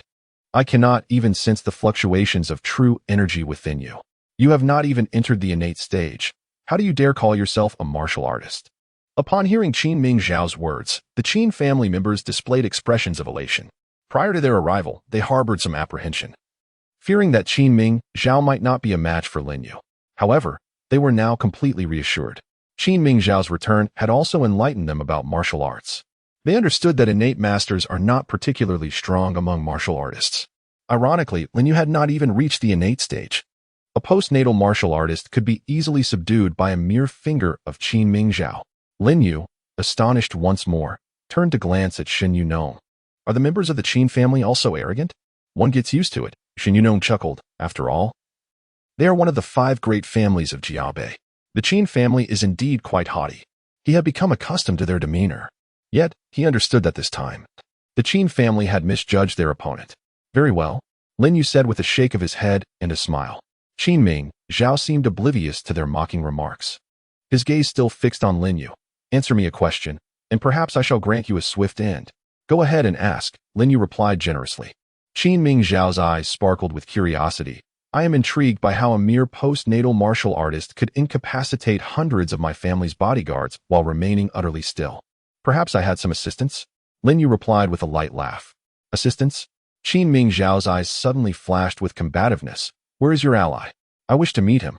"He is right beside you," Lin Yu replied nonchalantly. "But you will be unable to detect him." "Impossible," Qin Mingzhao scoffed. "There is nothing impossible about it." A voice devoid of emotion echoed beside Qin Mingzhao. Qin Mingzhao's expression changed dramatically as his gaze began to scan the surroundings. However, apart from the members of the Qin family, there was no one else present. In an instant, beads of sweat formed on his forehead, observing Qin Mingzhao's sudden perspiration. Qin Muyun's expression altered slightly, and he quickly whispered, "Third brother, what's wrong?" "Do not speak," Qin Mingzhao interjected, meticulously surveying each person beside him. The voice that had just echoed came from among them. That individual must be concealed within the ranks of the Qin family. "Save your efforts," Lin Yu remarked nonchalantly from his seat. "As I mentioned, you will not be able to uncover him." "Impossible," Qin Mingzhao roared once more, determined to divide his focus. He would not allow it. With that, he ignored Lin Yu and continued his search, convinced that the individual was hidden amongst the Qin family members. The concealment was simply too adept for him to discover immediately. Yet, with thorough searching, he was certain he would find them. Lin Yu shook his head. A faint smile gracing his lips as he spoke led him despair. A mere ant dares to swallow an elephant? The spectral voice reverberated once again in Qin Mingzhao's ears. He trembled all over, as if struck by lightning, his face a mask of terror. That person was still beside him. Yet, no matter how hard he tried, he could not identify them. This could only imply one thing. The opponent's strength far surpassed his own. It's over. Everything is over. Qin Mingzhao was drenched in sweat, his face reflecting utter despair. Third brother, what on earth is happening? Observing Qin Mingzhao, who appeared as if he had lost his soul, Qin Muyun instinctively grasped his arm, shaking him vigorously. The members of the Qin family were equally bewildered by Qin Mingzhao's sudden transformation. Each person gazed at him anxiously, their eyes filled with confusion. Qin Mingzhao did not respond to his father's inquiry. Instead, he looked at Lin Yu with sheer terror. As he continued to stare, the fear on his face gradually faded, replaced by an overwhelming bitterness. What do you intend to do with me?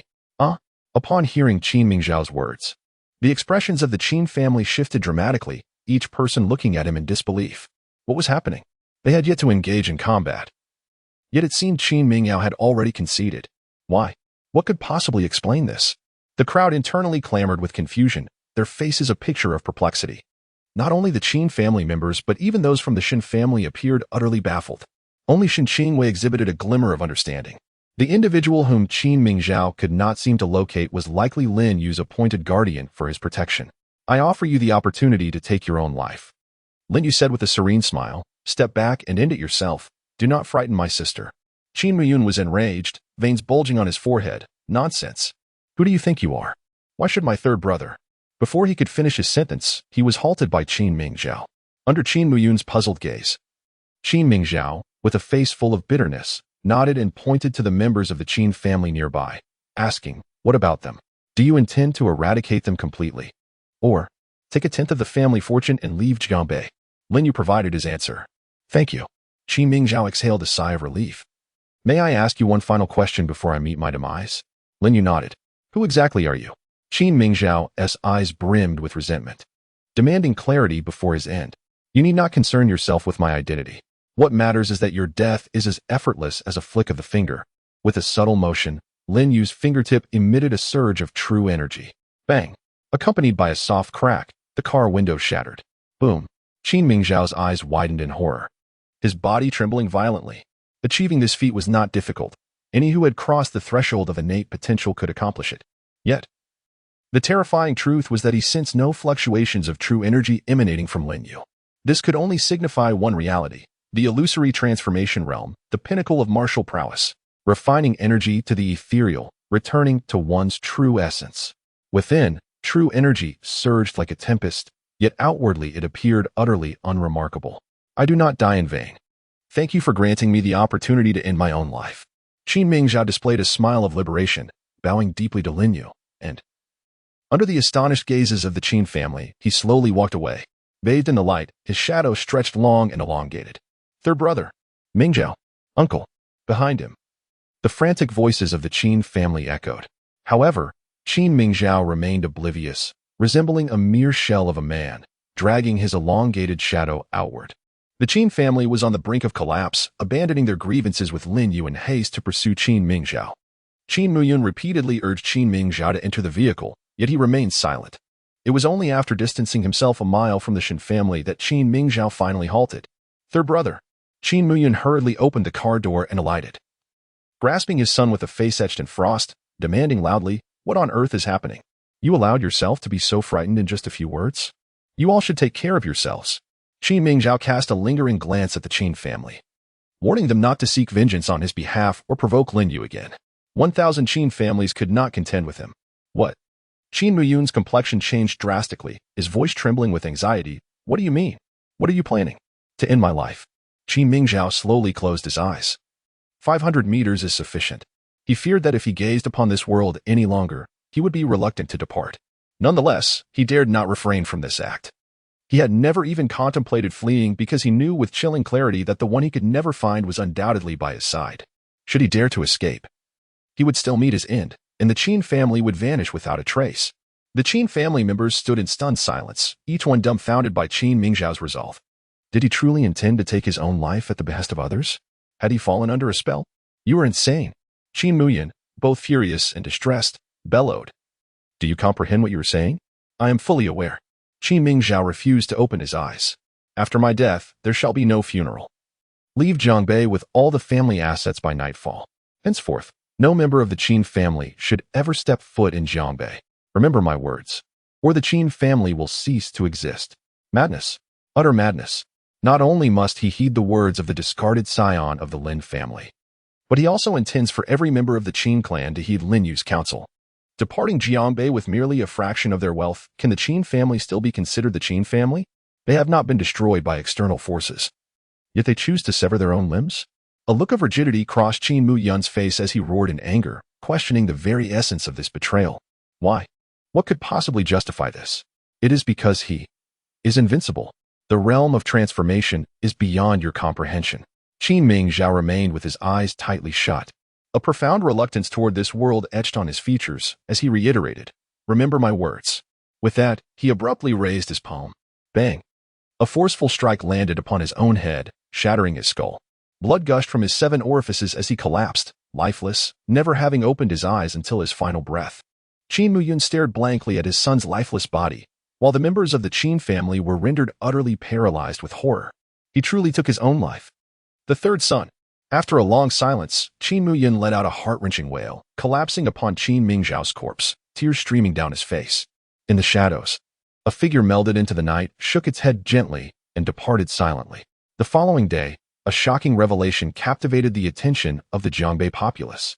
The Qin family, one of the 5 prominent clans of Jiangbei, had hastily vacated the region overnight, disregarding much of their wealth. The Qin family boldly declared that henceforth, no member would ever set foot in Jiangbei again. This sudden news left countless bewildered. Families, both large and small across Jiangbei, urgently convened to discuss this matter. Everyone understood that the Qin family would not withdraw without cause, especially in such haste. Yet, apart from a select few, no one knew the reason behind this upheaval. Many sought to unveil the cause of the Qin family's dramatic shift. Within a mere 10 days, 3 of Jiangbei's 5 great families had vanished. Presently, the most anxious were the members of the Luo family. They perceived the downfall of the Lin, Zhao, and Qin families as no mere coincidence. Someone had raised a metaphorical blade against the 5 great families of Jiangbei. The onslaught was fierce, and these once mighty clans had proven to be utterly vulnerable. Now, only the Ming and Luo families remained among the 5 great clans of Jiangbei. No one knew who would be the next to suffer. Yet, the Luo family harbored a belief that the blade would soon descend upon them. Speak up. Now, what path shall we take? The matriarch of the Luo family sat wearily in the main seat, her gaze sweeping across the assembled members. The Luo family stood as the sole clan among Jiangbei's 5 great families led by a woman. After the untimely passing of the patriarch, the matriarch not only raised several children single-handedly, but also propelled the Luo family into the ranks of the 5 great clans. In Jiangbei, many would raise their thumbs in respect when mentioning the matriarch of the Luo family. Within the Luo family, she held absolute authority, and none dared to defy her. At this moment, as the matriarch's gaze fell upon them, the members of the Luo family bowed their heads, none daring to speak out. It was not that they lacked opinions. Rather, they harbored thoughts but feared inciting the matriarch's ire. Speak up. The elderly lady rubbed her swollen eyes and admonished. Our Luo family has reached a critical juncture of survival. Speak your mind without hesitation. If we continue to cower, it will be too late when the blades of our adversaries descend. Upon hearing her words, a shiver coursed through the hearts of those present. The invisible blade already loomed ominously over them. They understood that her words were not mere alarmism. The fate of the 3 families served as a stark testament to this truth. I shall speak. After much hesitation, the eldest, Luo Xianxiao, finally summoned the courage to raise his head. I propose that our Luo family promptly liquidate our assets and relocate from Jiangbei. Departing on our own terms is far more dignified than being forced out by others. Leaving Jiangbei was the only solution he could conceive. If some could not tolerate the presence of the 5 prominent families in Jiangbei, then perhaps they should depart. This could be viewed as yielding or as a recognition of the shifting tides. After all, the misfortunes of the 3 families remained vivid in their minds. Their opponents were formidable, powerful enough to extinguish any thoughts of resistance. Is this departure not too hasty? A voice echoed. Indeed. We do not even know who our adversaries are. To leave in such a dejected manner seems unwise. We have invested years in Jianbei, and leaving would sever many vital connections. Moreover, another added, if we hastily sell our properties, we may incur significant losses. The ripple effect of Luo Xianchao's words left the assembly restless. Clearly, the majority were opposed to abandoning Jiabei so easily. Even if they were to leave with their assets, many aspects would require reevaluation and reestablishment. The Luo family had invested too much effort to relinquish it all without a fight. Luo Xianchao attempted to quell the rising clamor. Turning to the elderly lady, Mother, I understand that my suggestion may place you in a difficult position, but I must reiterate, he who hesitates is lost. Very well. I shall consider it, the elderly lady replied with a slight nod, then turned to the others. It appears you disagree with the eldest's opinion. Share your thoughts instead of merely waiting for others to voice theirs. Her tone was stern, clearly displeased with their passive demeanor. Mother, I believe we could first communicate with the Meng family. At this moment, the eldest daughter, Luo Huixin, voiced her perspective.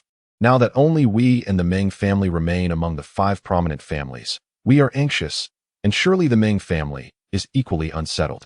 Let us see what schemes that old fox, Meng Zhangping, might have. There's no need to inquire just yet, the elderly lady sighed and shook her head. The Meng family is undoubtedly in disarray as well.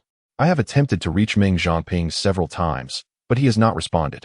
It seems he too is discussing strategies with his family. Luo Huixin was taken aback, offering a wry smile and falling silent. Who could have imagined that just 10 days prior, the 5 illustrious families of Jianbei would find themselves in such a precarious state? The most troubling aspect was that they did not even know who their adversaries were. Are there any other suggestions? The elderly lady's gaze swept over the assembly once more. A profound silence enveloped the assembly, each individual bowing their heads in contemplation. What suggestions could possibly emerge? Should one engage in a relentless struggle against the formidable opponent? Yet, the adversary was undeniably powerful. Persisting in such a manner left no glimmer of hope for victory. To await their move and counter, it was likewise an impossibility. By the time that moment arrived, it was feared that there would be no opportunity to act, and the Luo family would inevitably follow in the footsteps of the 3 other clans. The spacious hall was thick with an unsettling stillness. The sound of a pin dropping could be discerned. The tension in the atmosphere had reached an unbearable peak, with each person feeling suffocated by an unprecedented crisis. At that moment, the steward hurried in to report, Madam, the old matriarch, Shen Qingyue, has arrived with her fiancé. Shall we receive them? Shen Qingyue? The elderly lady furrowed her brow slightly, perplexed. Did they mention the purpose of their visit? No, the steward replied. They only stated a desire to converse with the matriarch. What is there to discuss? Who has the time for idle chatter with her at this juncture? Dismiss them. We cannot allow them to hinder our significant matters. The assembly voiced their agreement, none wishing to engage with Shen Qingyue at such a critical moment. Although she was renowned for her beauty, the gravity of the situation left little room for such distractions. Even during ordinary circumstances, a family of Shen's modest standing would scarcely gain an audience with the matriarch. Silence. The matriarch interrupted the murmurs, her mind racing. She then looked up at the steward and commanded, allow them entry. As you wish. The steward replied, departing promptly. Mother, why do you wish to see them? Luo Xian asked, bewildered. A glimmer of insight flickered in the matriarch's eyes as she lightly tapped the armrest of her chair. We have no prior dealings with the Shen family, and our interactions have been scarce. Their arrival at this juncture likely harbors ulterior motives. Let us meet them first and discern their intentions. The others, upon hearing her words, suddenly grasped the gravity of the situation. Yet none understood what hidden agendas the Shen family might possess. As the steward ushered Shen Qingyue and Lin Yu into the room, the matriarch's gaze narrowed slightly upon Lin Yu, her expression shifting to one of contemplation. This young man, have we crossed paths before? Before Lin Yu could respond, the matriarch inquired directly. Indeed we have, Lin Yu replied with a smile. I attended the memorial for the late Lord Luo alongside my family when he passed away. Oh, that explains why you seem familiar, the matriarch remarked, then continued. What is your name? Lin Yu, he replied. Lin Yu? The matriarch's expression abruptly changed to one of astonishment. You are the son of Lin Wentao and Xian Yunlan? At the revelation, the members of the Luo family were taken aback. While they may not have recalled Lin Yu specifically, the names Lin Wentao and Xian Yunlan were well known, their family's misfortune 15 years prior having become common knowledge. No wonder he presented himself as Shen Qingyue's fiancé. They were indeed aware of the betrothal arranged between the Shen and Lin families. However, what motives did this cast away from the Lin family harbor in approaching Shen Qingyue? Lin Yu nodded with a smile. Indeed, it is as you say. It seems we are connected through shared history. Your family has faced considerable hardships as well, determining Lin Yu's identity. The elderly lady let out a soft sigh and beckoned them to enter the hall and take a seat. Lin Yu smiled silently, leading Shen Qingyue into the room. By the way, what brings you here today? The elderly lady inquired, her gaze fixed on the two with curiosity. If there is something to discuss, please be succinct. We are currently convening a family meeting and cannot afford to be delayed for long. Quite direct, I appreciate that. Lin Yu smiled faintly, glancing at Shen Qingyue. You may speak. No. You should say it yourself, Shen Qingyue insisted, waving her hands repeatedly. In her own words, she was merely accompanying him today as an observer. She endeavored to engage only her ears and eyes, leaving her mouth behind. Very well, then I shall take the lead, Lin Yu said, not pressing her further. He turned his gaze toward the elderly lady, stating that he had only one question for her today. And what authority do you possess to question me? She might have thought, who do you believe yourself to be? A figure of great significance. When has it ever been your place to inquire of the Luo family? If not for the sake of old Master Luo and your parents, I would have expelled you already. Lin Yu's words instantly incensed the members of the Luo family. How dare a forsaken child of the Lin family and a barely surviving member of the Shen family audaciously come to the Luo family to pose questions? Moreover, to question the elderly lady herself? This was nothing short of an affront to the Luo family. Silence. The elderly lady commanded her family. Her interest piqued as she focused on Lin Yu. What is it you wish to say? Does the Luo family have aspirations to become the foremost family in Jiangbei? Lin Yu smiled indifferently, his words striking as a bolt from the blue. As Lin Yu's voice fell, the room fell into stunned silence. Yet, moments later, laughter erupted among the Luo family. What concern is it of yours whether the Luo family becomes the foremost family in Jiangbei? Such audacity. You speak as if you have the power to elevate us to that status. I suspect you aim to instigate conflict between us and the Meng family. Amidst the laughter, some began to doubt Lin Yu's intentions. Discussing the matter of the foremost family in Jiangbei at this time was tantamount to courting disaster. The one who stands out is the one who gets shot. The position of the Jiangbei first family was perilously hot, capable of turning those seated in that chair into mere ashes at any moment. They had previously deliberated on whether to leave Jiangbei. Who would still wish to vie for the title of the foremost family? In the face of their laughter and skepticism, Lin Yu remained unfazed, his expression serene. Shen Qingyue observed Lin Yu quietly, nodding in her heart. Unperturbed by praise or blame, he remained composed and self-assured. Despite his status, he did not impose his power upon others. This man truly was remarkable. Gazing at the calm Lin Yu, the elderly lady raised her hand to silence the crowd. Her expression a blend of amusement and scrutiny. Lin Yu, are you aware of the current situation in Jiangbei? If I were unaware, I wouldn't have come. Lin Yu replied with a nod and a smile. Let me ask you again, what is your intention in urging my Luo family to contend for that position of the foremost family at this time? The elderly lady's eyes gradually sharpened, her voice growing colder. This question, she felt compelled to ask. How could she not perceive what was so evident to the others in the Luo family? The first family? Surely it is but another clan on the brink of oblivion. I indeed harbor my own private thoughts. Lin Yu maintained her smile, for I have no desire to let the Meng family dominate entirely. That old fox, Meng Zhongping, has orchestrated a cunning stratagem. I bear him no ill will, yet I cannot allow him to achieve his aims. Should Meng Zhongping succeed by leveraging this situation, it would effectively mean my own exploitation by him. Yet, curiously, this is still a calculated move on his part. He did not incite the Qin family to trouble the Shen family. It was entirely the Qin family's own folly. In such circumstances, it would be unreasonable to direct my ire towards the Meng family. It suffices to thwart Meng Zhongping's ambitions. Indeed, does he wish to provoke a conflict between the Luo and Meng families? A glint of coldness flashed in the old matriarch's eyes. You wish for us to engage in a life and death struggle while you seize the opportunity to grow, do you? You overestimate your position. Lin Yu shook her head with a smile, stating, I could expand at any moment, but I have no desire to do so.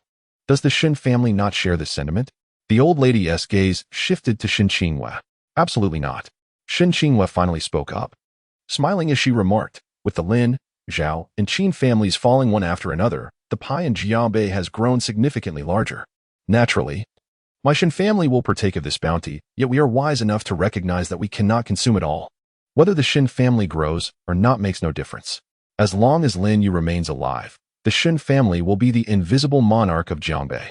The title of the first family holds no significance for the Shen family anymore.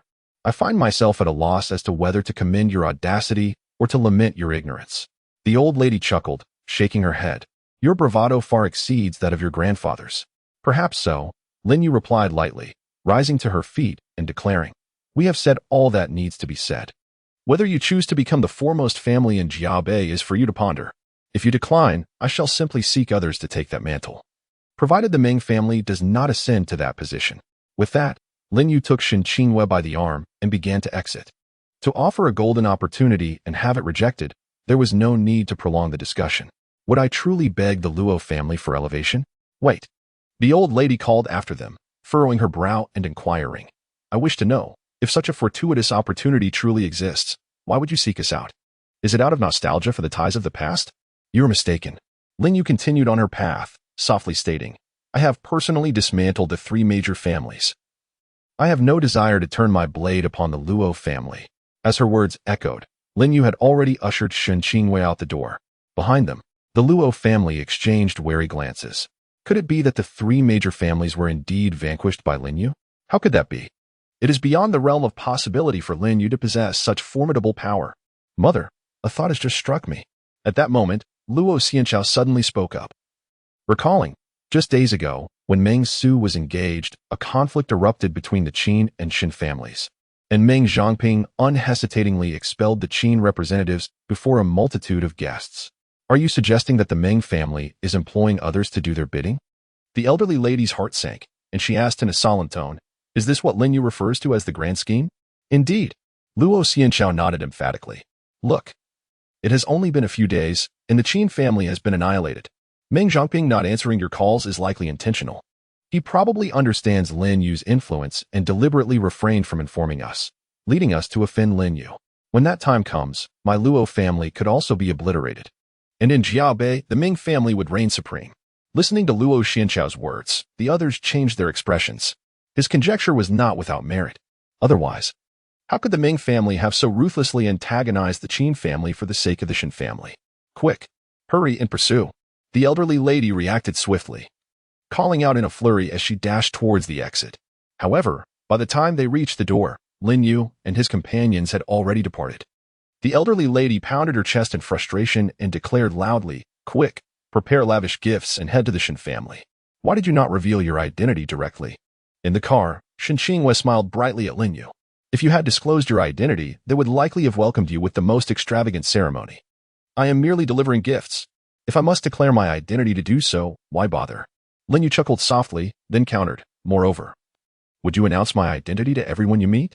Certainly not, Shen Qingwei replied without hesitation. Then that settles it, Lin Yu smiled. Since Shen Qingwei would not broadcast her identity, neither would he. If every endeavor required the title of King of Mu Bei to achieve, he would not have willingly relinquished it. It is solely the identity of Lin Yu that remains his unchanging essence. Shen Qingwei's lips curled into a satisfied smile. She understood that Lin Yu's composure stemmed from his profound confidence. Even without the title of King of Mu Bei, he could still accomplish what he set out to do. After a moment, Shen Qingwei curiously inquired, do you think the Luo family will compete for the position of the foremost family? It matters not whether they do or not. Lin Yu replied dismissively, as if the affairs of the Luo family were of no concern to him. His true objective in approaching the Luo family was not for their sake. Whether they became the leading family in Jiangbei had no bearing on him. His fundamental aim was to constrain the Ming family. At that moment, Shen Qingyue's phone rang. Half a minute later, she ended the call and glanced at Lin Yu, hesitating to speak. Noticing her expression out of the corner of his eye, Lin Yu smiled and said, Go on, what is it? Today is the birthday of one of my close friends. She asked me to bring you along to her birthday party, Shen Qingwei whispered, biting her red lip. I fear you might not be interested in such gatherings. I truly am not, Lin Yu nodded with a smile and then asked. Why would she specifically request you bring me? Did I know her before? No, Shen Qingyue's cheeks flushed slightly, a few days ago. She kept insisting on introducing me to a boyfriend. I grew impatient with her persistence and told her I have a fiancé. So she must be eager to see if I was lying. Lin Yu suddenly realized and chuckled lightly. In that case, I shall go. It would be beneficial for her friend to see me, thus dispelling any notions of introducing suitors for her. Moreover, Since she is Shen Qingyue's close friend, they will inevitably meet eventually. I shall merely accompany Shen Qingyue for a leisurely outing. I have spent most of my days entertaining Lin Qian, and it is only fair to dedicate some time elsewhere. Do not feel compelled, Shen Qingyue said earnestly. If you do not enjoy such gatherings, we can arrange another day for a private meeting, allowing her to relinquish her hopes. It is not that I dislike it. Rather, I find myself lacking interest. Lin Yu replied with a gentle shake of his head and a smile. However, since others have extended a deliberate invitation, a brief visit would not be amiss. Very well, Shen Qingyue conceded with a hint of exasperation, playfully adding, but if you find it dull, do not blame me. Haha, I shall not, Lin Yu laughed heartily. The two continued their light-hearted banter, swiftly returning to the Shen residence. Upon entering, they noticed an unexpected guest in their midst. Upon seeing Lin Yu, the newcomer hurriedly rose and approached with respect, saying, Gao Ming pays his respects to the king of Mu Bei. Gao Ming. Lin Yu mused momentarily. You are the prominent leader from Jiangbei, are you not? Not at all, not at all, Gao Ming replied, repeatedly waving his hands in modesty, his face betraying his apprehension. In Lin Yu's presence, he hardly felt entitled to such a title. Please, have a seat, Lin Yu invited. Are you here to see me? At Lin Yu's inquiry, Gao Ming, who had just settled down, promptly stood again, responding respectfully, I have a matter to discuss with you, if you have a moment. Lin Yu gestured for him to sit once more and asked, What is it? Gao Ming cautiously took his seat, speaking with unease. Recently, several prominent families in Jiangbei have encountered troubles, causing quite a stir among the populace. I would like to seek your guidance on whether a statement should be issued to quell any unrest. What kind of unrest could arise? Lin Yu chuckled lightly. One who harbors no guilt fears not the midnight knock. Understood. I see your point, Gao Ming replied, recognizing Lin Yu's clear stance and refraining from further discussion. It was evident that anyone who crossed this individual would only invite misfortune upon themselves. Besides, should any trouble truly arise, it was clear that Lin Yu would handle it, sparing him the burden. With this realization, Gao Ming felt a wave of relief wash over him. Observing Gao Ming's awkward demeanor, Lin Yu inquired, Is there anything else? If not, you may take your leave to avoid further discomfort. And no, that would be all, Gao Ming stammered, managing an awkward smile as he stood. I shall take my leave now. Gao Ming indeed felt quite out of sorts. The thought that the seemingly harmless young man before him was the king of Mu Bei, who had vanquished 70,000 foes in a single battle, made his heart race, rendering him unable to relax. Very well, go ahead, Lin Yu nodded, inwardly bemused. Am I truly so fearsome? Gao Ming, as if granted a reprieve, bowed once more to Lin Yu before making his exit. The moment his vehicle had driven a short distance, they encountered the Luo family, who had come bearing abundant gifts. Despite her advanced age, the matriarch's eyesight remained sharp. At a glance, Gao Ming was spotted sitting in the car. Mr. Gao and the elderly lady leaned out of the window, enthusiastically greeting him. Gao Ming instructed the driver to halt the vehicle, opened the door, and stepped out. The elderly lady hurriedly followed suit, her face beaming with joy as she grasped Gao Ming's hand, exclaiming how fortuitous it was to encounter him here. Indeed, it was quite a coincidence. Gao Ming chuckled lightly and casually inquired, Where are you headed?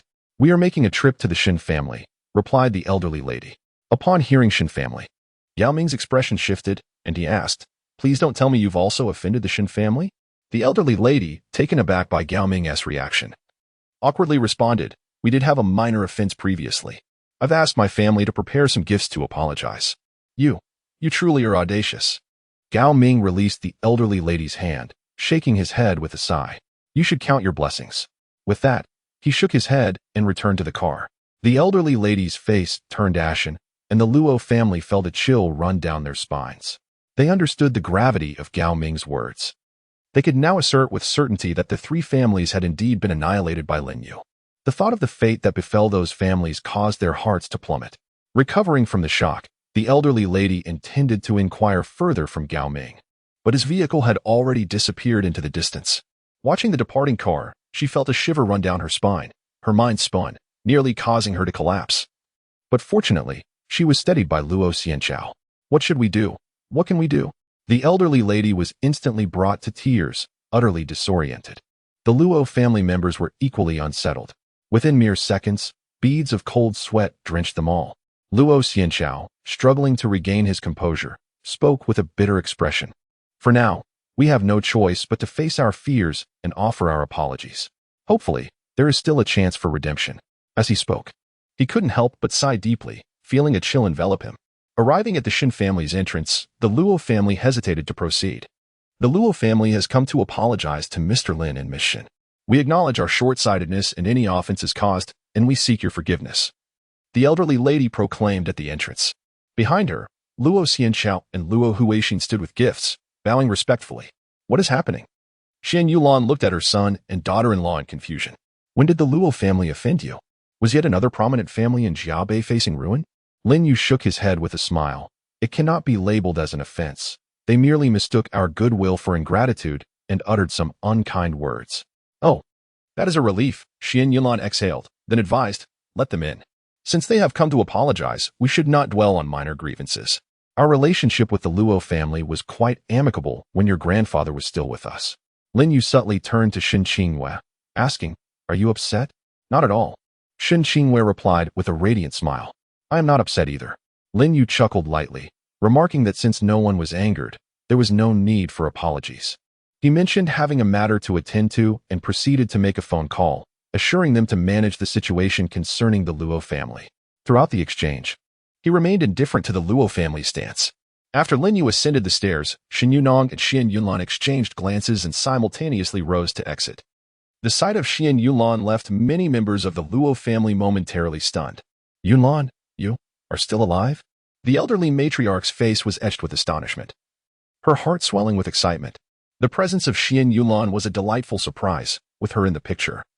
There was a substantial opportunity for reconciliation given the past ties between the Lin and Luo families. It was indeed a convoluted tale. With a gentle sigh, Shen Yunlan approached the matriarch and took her hand. Aunt Shen, let us discuss this inside. Certainly, the matriarch replied joyfully, clasping Shen Yunlan's hand tightly and exchanging greetings with Shen Yunong. Once settled indoors, as the Shen family served tea, the matriarch eagerly inquired about the events that had transpired in Shen Yunlan's life over the years. Upon learning of the events surrounding the Wugamo, the Luo family members could not help but express their dismay and lament the cruelty exhibited by the Lin and Zhao families. In that moment, they fully comprehended the reasons behind the downfall of the Lin and Zhao clans. The atrocities committed were so devoid of humanity that sparing any of their members was a display of mercy. These years must have been arduous for you and your mother, the matriarch said, patting Shen Yunlan's hand, tears streaming down her cheeks. Whether from genuine emotion or mere pretense was uncertain. What are these hardships in comparison? Shen Yunlan replied with calm composure. To be alive is the greatest fortune. Indeed, indeed. The matriarch nodded vigorously before asking, what about, Mr. Lin? She instinctively began to address him as Xiao Yu, but hesitated, realizing the inappropriateness of such familiarity. Despite her uncertainty regarding Lin Yu's true identity, she understood that the term Xiao Yu was not one to be used lightly. He has some matters to attend to, Shen Yunlan explained, smiling. I am not fully aware of the misunderstandings between you and Lin Yu, but both he and Qingwei have expressed that they hold no ill will towards you.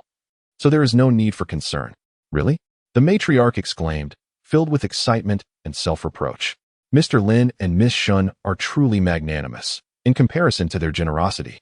We feel utterly ashamed. With that, the matriarch beckoned Luo Xian to bring forth their gifts. A pair of verdant jade rui, valued at 50 to 60 million, and a white jade Methria statue, also worth several tens of millions, were presented. It was evident that the jade rui was intended for Lin Yu and Shen Qingwei, while the Methria statue was naturally meant for Shen Yunong.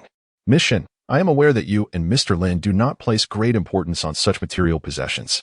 The elderly lady beamed at Shen Qingwei, expressing a sincere desire to mend the misunderstanding regarding the good intentions of Mr. Lin. We harbor no ill will. We simply wish to express our apologies. Please accept these modest gifts. I cannot accept this. Shen Qingwei firmly shook her head. Lin Yu had previously remarked that since no offense had been taken, there was no need for apologies.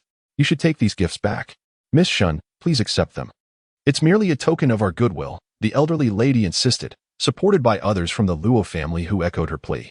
Return them. We shall not accept. Shen Qingwei reiterated, rising to her feet. I just remembered I have 2 documents pending in my inbox. Please continue your conversation. I must excuse myself. With a slight nod to the Luo family, she swiftly ascended the stairs. Lin Yu, it seemed, had anticipated such a scenario, providing an excuse to leave and leaving her to confront the Luo family's insistence. When I find him later, I shall have to give him a piece of my mind. As Shen Qingwei departed, the Luo family found themselves in an awkward silence. They all understood that the mention of company matters was merely a pretext for her exit. They were not inclined to discuss the gifts any further, nor did they wish to hear their sincere apologies. Please take them back. Shen Yunong waved her hand at them with a smile. If they say they won't accept, they truly won't. Do not fret. They are certainly not upset with you. Otherwise, you wouldn't be here conversing with us. Upon hearing Shen Yunong's words, the crowd felt a chill. The message was clear. Should Lin Yu and Shen Qingyue truly be angered, the consequences would be dire. After engaging in light conversation with Shen Yunong and the others, the Luo family hastily departed with their gifts. A few kilometers down the road, the elderly lady instructed everyone to pull over. Gathered around her, each person wore a serious expression. What shall we do next? The elderly lady sighed heavily. Although they seem unperturbed by our offense, it will undoubtedly be challenging to foster a closer relationship now. What path must we take? The path forward is not what matters. Luo Xianchao stepped forward, his face grave. Our immediate priority is to follow Mr. Lin's earlier instructions. Even if we do not vie for the position of the foremost family in Jianbei, we must ensure that the Ming family does not succeed. Mr. Lin's primary objective is not to bolster our Luo family, but rather to thwart Ming Zhongping's ambitions. Let us focus on fulfilling our responsibilities first, and we can consider building relationships later. Upon hearing Luo Xianchao's words, the others nodded in agreement. The elderly lady contemplated briefly and then concurred. We shall proceed as you suggest. We must execute our tasks well. Even if it leads to mutual destruction, we cannot allow the Ming family to prevail. This is our only opportunity. That evening, Lin Yu accompanied Shen Qingwei to the Lantern Club, reputed to be the most prestigious venue in Jianbei. In this place, it is not uncommon to spend millions in a single night. However, as Lin Yu was aware, the most prestigious establishment in Jianbei is not located here. By the time they arrived, the room was already bustling with numerous guests. Qingwei. Upon seeing Shen Qingwei, Li immediately cheered and trotted forward. Li appeared to be of a similar age to Shen Qingwei, with an oval face and large, captivating eyes, embodying the quintessential southern beauty. Adorned in an elegant white gown, her figure was accentuated exquisitely, resembling a princess. Upon their meeting, she embraced Shen Qingwei warmly. Indeed, you have a fiancé? Surely. He isn't merely rented, is he? Li teased, leaning in closer to Shen Qingyue's ear. Why would I deceive you? Shen Qingwei playfully retorted, releasing Li to introduce them to one another. Lin Yu? Upon hearing his name, Li momentarily paused, then quickly pulled Shen Qingwei aside and whispered, Is he the one you were promised to in childhood? Did you not always say you would never acknowledge this engagement? Has the situation changed? Shen Qingyue's cheeks flushed with embarrassment. Really? So, you refused to accept the engagement because you were unaware of his appearance, yet now that you find him somewhat appealing, you concede? Li asked with a playful glint in her eye. You are the one who is flirtatious, Shen Qingwei retorted, playfully glaring at Li and attempting to tickle her. Li nimbly dodged and approached Lin Yu, extending her delicate hand. Hello, I am Li. Lin Yu. He replied with a nod and a smile, briefly shaking her hand before letting go. Li enthusiastically took Shen Qingyue's hand and introduced Lin Yu to the others. Although Shen Qingwei was not very familiar with Li's friends, most of them recognized each other. Upon learning that Lin Yu was Shen Qingyue's fiancé, the majority began to tease, clamoring for an early toast at their wedding, causing a lasting blush to adorn Shen Qingyue's face. I heard the one who was betrothed to Qingwei is a castaway from the Lin family, also named Lin Yu. Could it be you? Just as the laughter erupted, a sarcastic voice interjected. Lin Yu turned towards the sound. The speaker was a young man in his 20s, quite handsome yet exuding an air of arrogance and disdain. You guessed correctly. I am the Lin Yu you have heard of, Lin Yu replied with a faint smile, seemingly unfazed by the man's words. Ah, so it is truly you. The young man feigned surprise, then shook his head with a sigh, a beautiful flower planted among the dung. Li's expression changed, and she scolded, Li Qing, stop your drunken antics. You are my friend, and so is Qingwei. If you are displeased, keep it to yourself, and do not ruin my birthday party. Li was aware that Li Cheng harbored feelings for Shen Qingwei.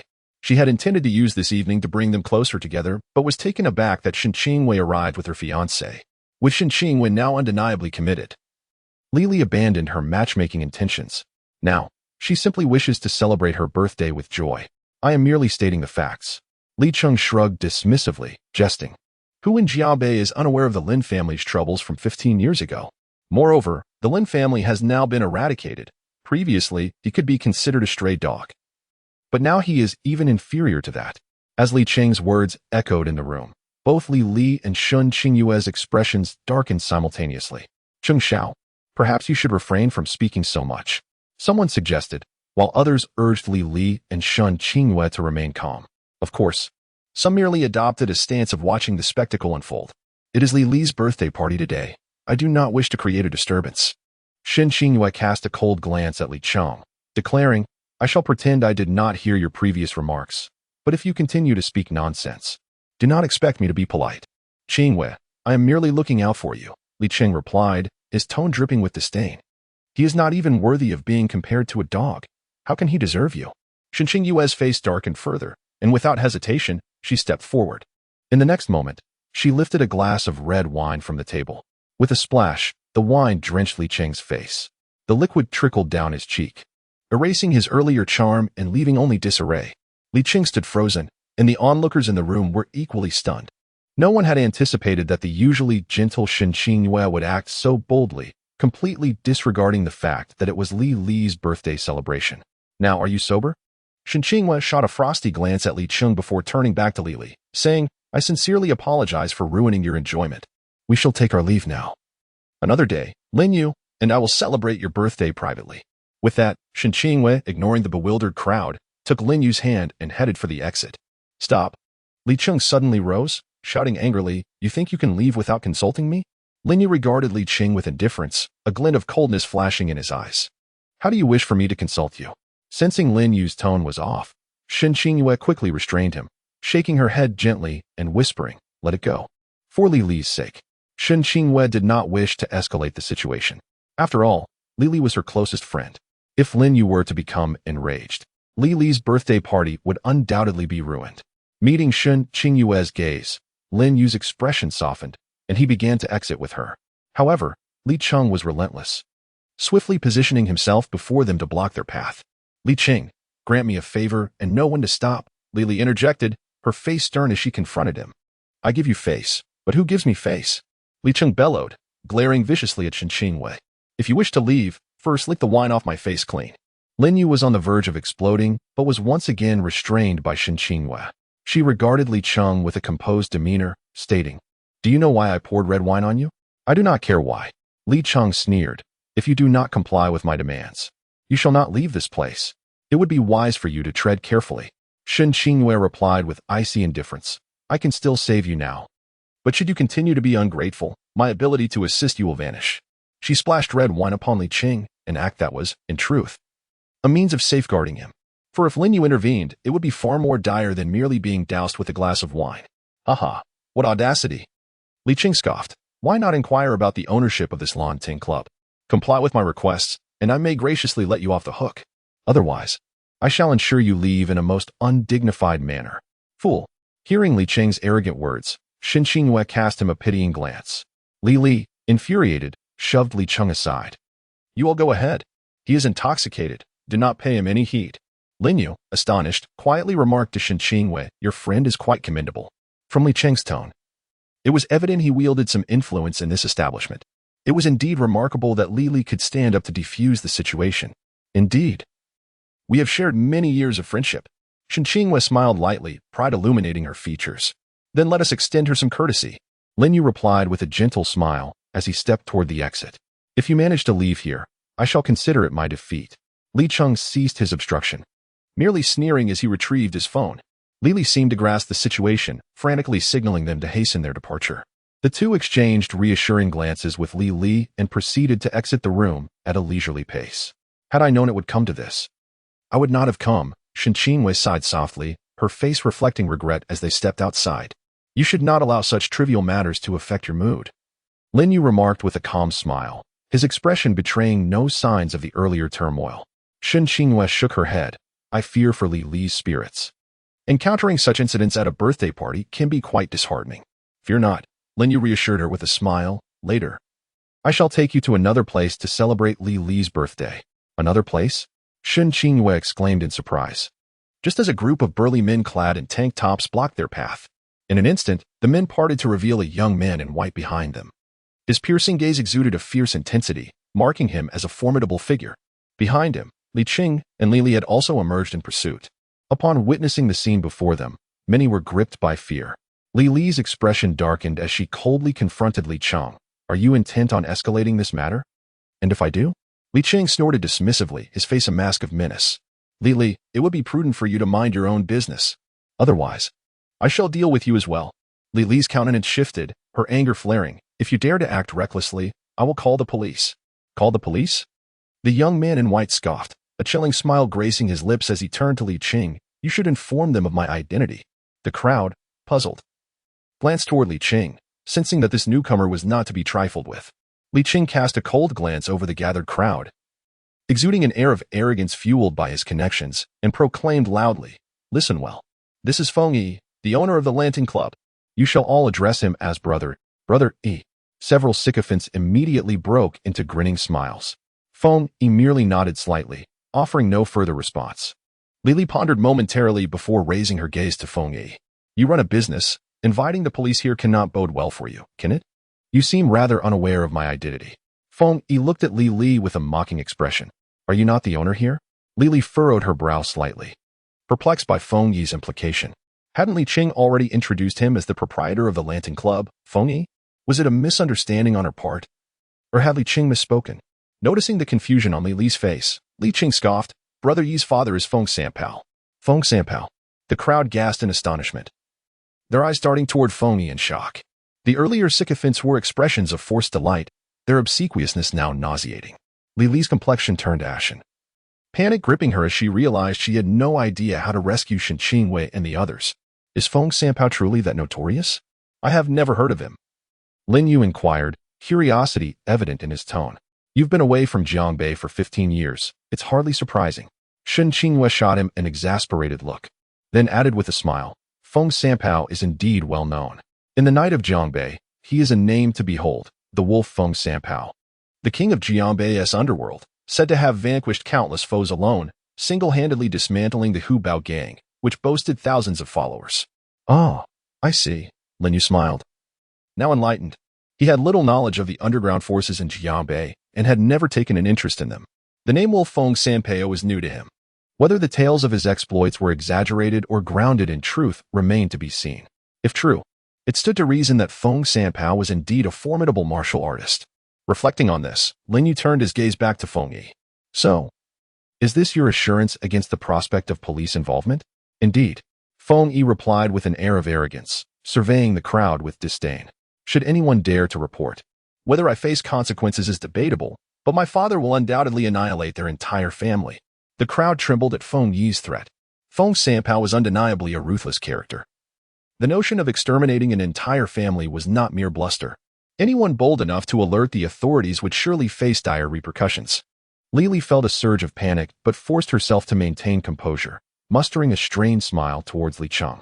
On behalf of Qingwei and the others, I apologize. Would you kindly let them go? Want to leave? Very well.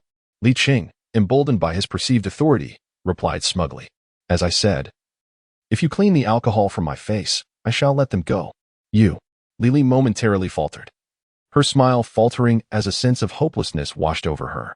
She knew full well that Shen Qingwei would never acquiesce to Li Qing's demands. Yet, in such dire circumstances, if Shen Qingwei refused, escape would seem impossible. Upon reaching this realization, Li Li endeavored to suppress the simmering anger within her, gritting her teeth as she cast a determined glance at Li Cheng, resolute in her willingness to take on the burden for Qingwei. Deeply touched, Shen Qingwei called out to Li Li, shaking her head with a gentle smile, assuring her that there was no need for concern. They would be just fine. What do you mean, just fine? Li Li internally shouted, casting frantic glances at Shen Qingwei, imploring her not to overexert herself. In that moment, her stubbornness would only lead to dire consequences. I have no time to waste on you all, Feng Yi remarked impatiently, observing the group. I run a business here, welcoming patrons from all directions, and I have no desire to make things difficult for you. If you comply with Li Qing's words, I shall let you go. And if I refuse? Lin Yu inquired with a smile. One must consider the master when dealing with a dog, Feng Yi replied, a cold glint flashing in his eyes. Should you defy me, one ear shall remain with each of you. Fine, I understand what must be done. Lin Yu nodded with a smile, and with a swift motion, A surge of energy sliced through Feng Yi's ear. A bloodied ear flew into the air. The onlookers were left in stunned silence, their faces stricken with terror. It took Feng Yi several moments to register the agony radiating from his ear, the intense pain contorting his features. My ear. Feng Yi let out a heart-wrenching scream, instinctively clutching at the site of his injury. Blood dripped steadily from his ear, staining his hand crimson. The atmosphere grew thick with tension, enveloped in a suffocating silence, punctuated only by Feng Yi's anguished cries. The crowd trembled, their faces drained of color. Li Cheng, overwhelmed with fear, collapsed onto the ground, shaking uncontrollably. Each person stared in disbelief at Lin Yu, unable to fathom the sudden escalation of violence. No one had anticipated that Feng Yi's ear would be the casualty, nor had anyone witnessed how Lin Yu had executed the act of severance. It felt as though, in the blink of an eye, Feng Yi's ear had been taken from him. Feng Yi's piercing wail echoed in their ears, instilling a chilling sense of dread. Destroy them, he bellowed, regaining some composure, his face twisted in a grotesque snarl, fury radiating from him. The intense pain warped his features, his eyes now bloodshot, exuding an aura of terror. Upon hearing Feng Yi's furious roar, the thugs in the establishment finally snapped back to reality, rushing forward with clenched fists. A few cowards, fearing for their own safety, hastily retreated into the confines of the rooms, desperate to avoid any repercussions. Get lost. Lin Yu's voice rang out with authority. In an instant, a ferocious aura surged forth, crashing against the advancing thugs. Under the weight of the murderous intent, they halted in their tracks, the chill of fear threatening to freeze them in place. In a daze, they felt as though the Grim Reaper had raised his scythe before them. Consumed by an all-encompassing terror, they dared not even breathe, lest they provoke the very death that loomed before them. Witnessing this scene, Li Li and the others stood in stunned silence once more. The sheer command in Lin Yu's voice was terrifying, rendering even the most formidable thugs powerless before him. Lin Yu cast a cold glance over the group of thugs before his gaze settled on Li Li. Let us not linger here any longer. At that moment, Li Li finally grasped the situation and hurriedly stepped forward, grabbing Lin Yu's arm with urgency.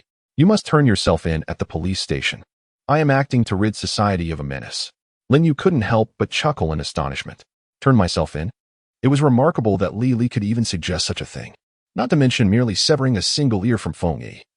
Even if he were to eliminate Feng Yi and all the thugs present, no one would dare to suggest he turn himself in.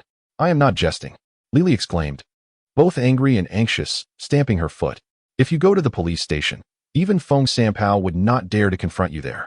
Otherwise, he will surely kill you. Now it made sense. Lin Yu smiled in realization.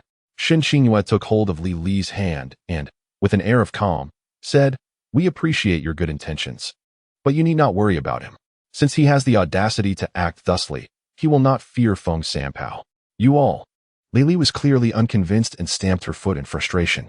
Just then, the earlier crowd began to bid farewell to Li Li. Everyone knew that Lin Yu had severed the ear of Feng Sanpao's son, and Feng Sanpao would undoubtedly seek retribution. Remaining here could very well endanger them all due to Lin Yu's actions. It was best to leave. In the blink of an eye, the once lively group dwindled to just 3 or 4 individuals. Watching the hurried retreat of those around her, Li Li's eyes brimmed with tears of anger. You should be pleased, Lin Yu said calmly. Those who remain now are the true friends worth having.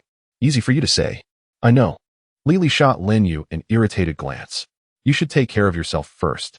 Your own life may not matter to you, but do not involve our Qinghua. She belongs to my family, not yours, Lin Yu declared possessively, casually wrapping his arm around Shen Qingyue's waist. Being held so closely by Lin Yu for the first time left Shen Qingyue feeling somewhat uneasy. She struggled a little, but Lin Yu was unyielding, resigned. Shen Qingyue lightly pinched the back of his hand, accepting her fate as he held her. Enough of this public display of affection. We must extricate ourselves first. Li Li glared at the couple, who were openly indulging in their affection, and hurriedly beckoned the remaining few to leave with her. As they passed by Li Qing, Li Li suddenly halted. Pointing at Li Cheng, she said through gritted teeth, This scoundrel is to blame. Since you have already severed Feng Yi's ear, the trouble has already begun. Do not let this rascal escape unscathed. Upon hearing Li Li's words, Li Cheng trembled in fear, pleading for mercy. Lin Yu merely cast a dispassionate glance at Li Cheng, refraining from taking action. There is no need for me to act, he said with a smile towards Li Li. Feng Sanpao will not let him off the hook. Li Li's eyes brightened at this revelation, and she fell silent. All these troubles originated from Li Cheng. Feng Sanpao would not spare Lin Yu and his companions, and he certainly would not let Li Cheng go unpunished. At the very least, he deserved to lose an ear, so he could keep Feng Yi company. Stepping out of the club, Lin Yu turned to Li Li and said, "I sincerely apologize for ruining your birthday party today. Come with me. I shall take you to a far better place to celebrate. You should prioritize your safety," Li Li thought to herself, exasperated by the carefree demeanor of the two. After severing Feng Sanpao's son's ear, instead of contemplating escape, they were focused on finding a new venue for her birthday? Just follow him. Shen Qinghua, distancing herself from Lin Yu, gently placed her arm around Li Li's shoulders and smiled reassuringly. "He is my fiancé. I have no concerns for his safety, so why should you?" Li Li was momentarily stunned, rendered speechless. "All right, let us hasten." Shen Qinghua urged her toward the vehicle. "If we delay any longer, your birthday will pass by." Helplessly, Li Li allowed Shen Qinghua to pull her into the car. 20 minutes later, Lin Yu led them to a manor on the eastern outskirts of Jianbei. "Where is this place?" As they disembarked, the group looked at Lin Yu with puzzled expressions. Even Shen Qinghua appeared somewhat baffled. "This is a club," Lin Yu smiled. "This should be the finest club in Jianbei. Is that true?" The group was skeptical, regarding Lin Yu with suspicion. From what they knew, the Lansing Club was considered the best in Jianbei. The manor before them indeed looked impressive. Yet the question lingered, is this truly a club? "Of course it is," Lin Yu assured them with a smile. "You'll find out once we enter." With that, he led them inside. Upon reaching the entrance, 8 security personnel clad in camouflage t-shirts lined up to block their path. "This is private property. No trespassing." The burly leader's voice was deep and imposing. "Did you not claim this was a club?" Li Li and Shen Qinghua furrowed their brows, casting a questioning glance at Lin Yu. "It is indeed a club," Lin Yu replied with a smile. "However, it operates on a membership basis. Only members are permitted entry." "Are you a member here?" Shen Qinghua asked in surprise. "No," Lin Yu shook his head. "What?" The group was taken aback, and Li Li shot an irritated look at Lin Yu. He wasn't even a member himself. What was the purpose of bringing them here? To enjoy the cool air? "Mr. Lin." Just as they were at a loss for words, a cheerful voice called out from behind them. Turning around, they saw a middle-aged man hastily approaching, having just exited a vehicle.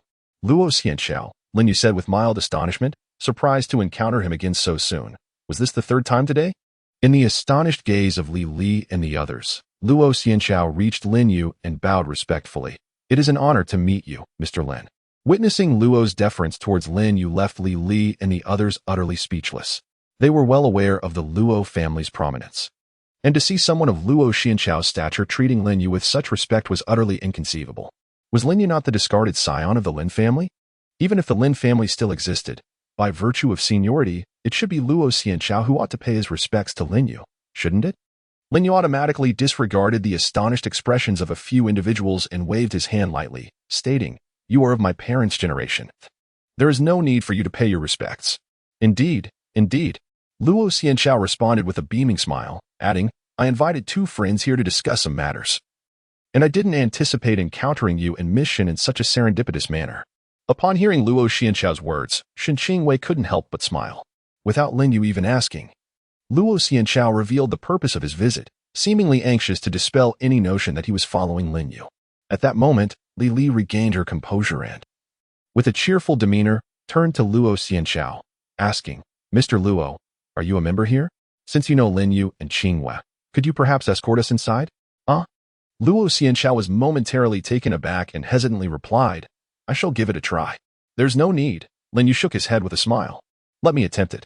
Luo Xianxiao, eager not to miss the opportunity to mend his relationship with Lin Yu, hastily approached the 8 security personnel, stating, "I am Luo Xianxiao, member number 9. I wish to bring a few individuals inside. I kindly ask for your understanding." "No." The burly leader of the security team immediately shook his head without a moment's hesitation, showing no regard for Luo Xianxiao's status. "You must know our regulations here. Only members may enter. Non-members cannot be brought in by anyone." Li Li and her companions felt a chill in their hearts and could only smile wryly. How strict. Even members cannot bring non-members inside. Moreover, this member is none other than the eldest son of the Luo family. The face of Luo Xianxiao turned awkward as he reluctantly suggested, "Then may I apply for them to become members now?" "No," the burly leader shook his head once more. "Our membership requires an application submitted 3 months in advance. There are no exceptions." Those words left Luo Xianxiao momentarily speechless. He turned back, apologetically glancing at Lin Yu and Shen Qinghua. Just then, a thunderous voice rang out. Hearing it, the 8 security personnel immediately turned and bowed in respect. Master Ma, have you all lost your minds, daring to obstruct Mr. Lin? Ma Wu scolded the 8 individuals and quickly approached Lin Yu, nervously stating, Ma Wu pays his respects to Mr. Lin.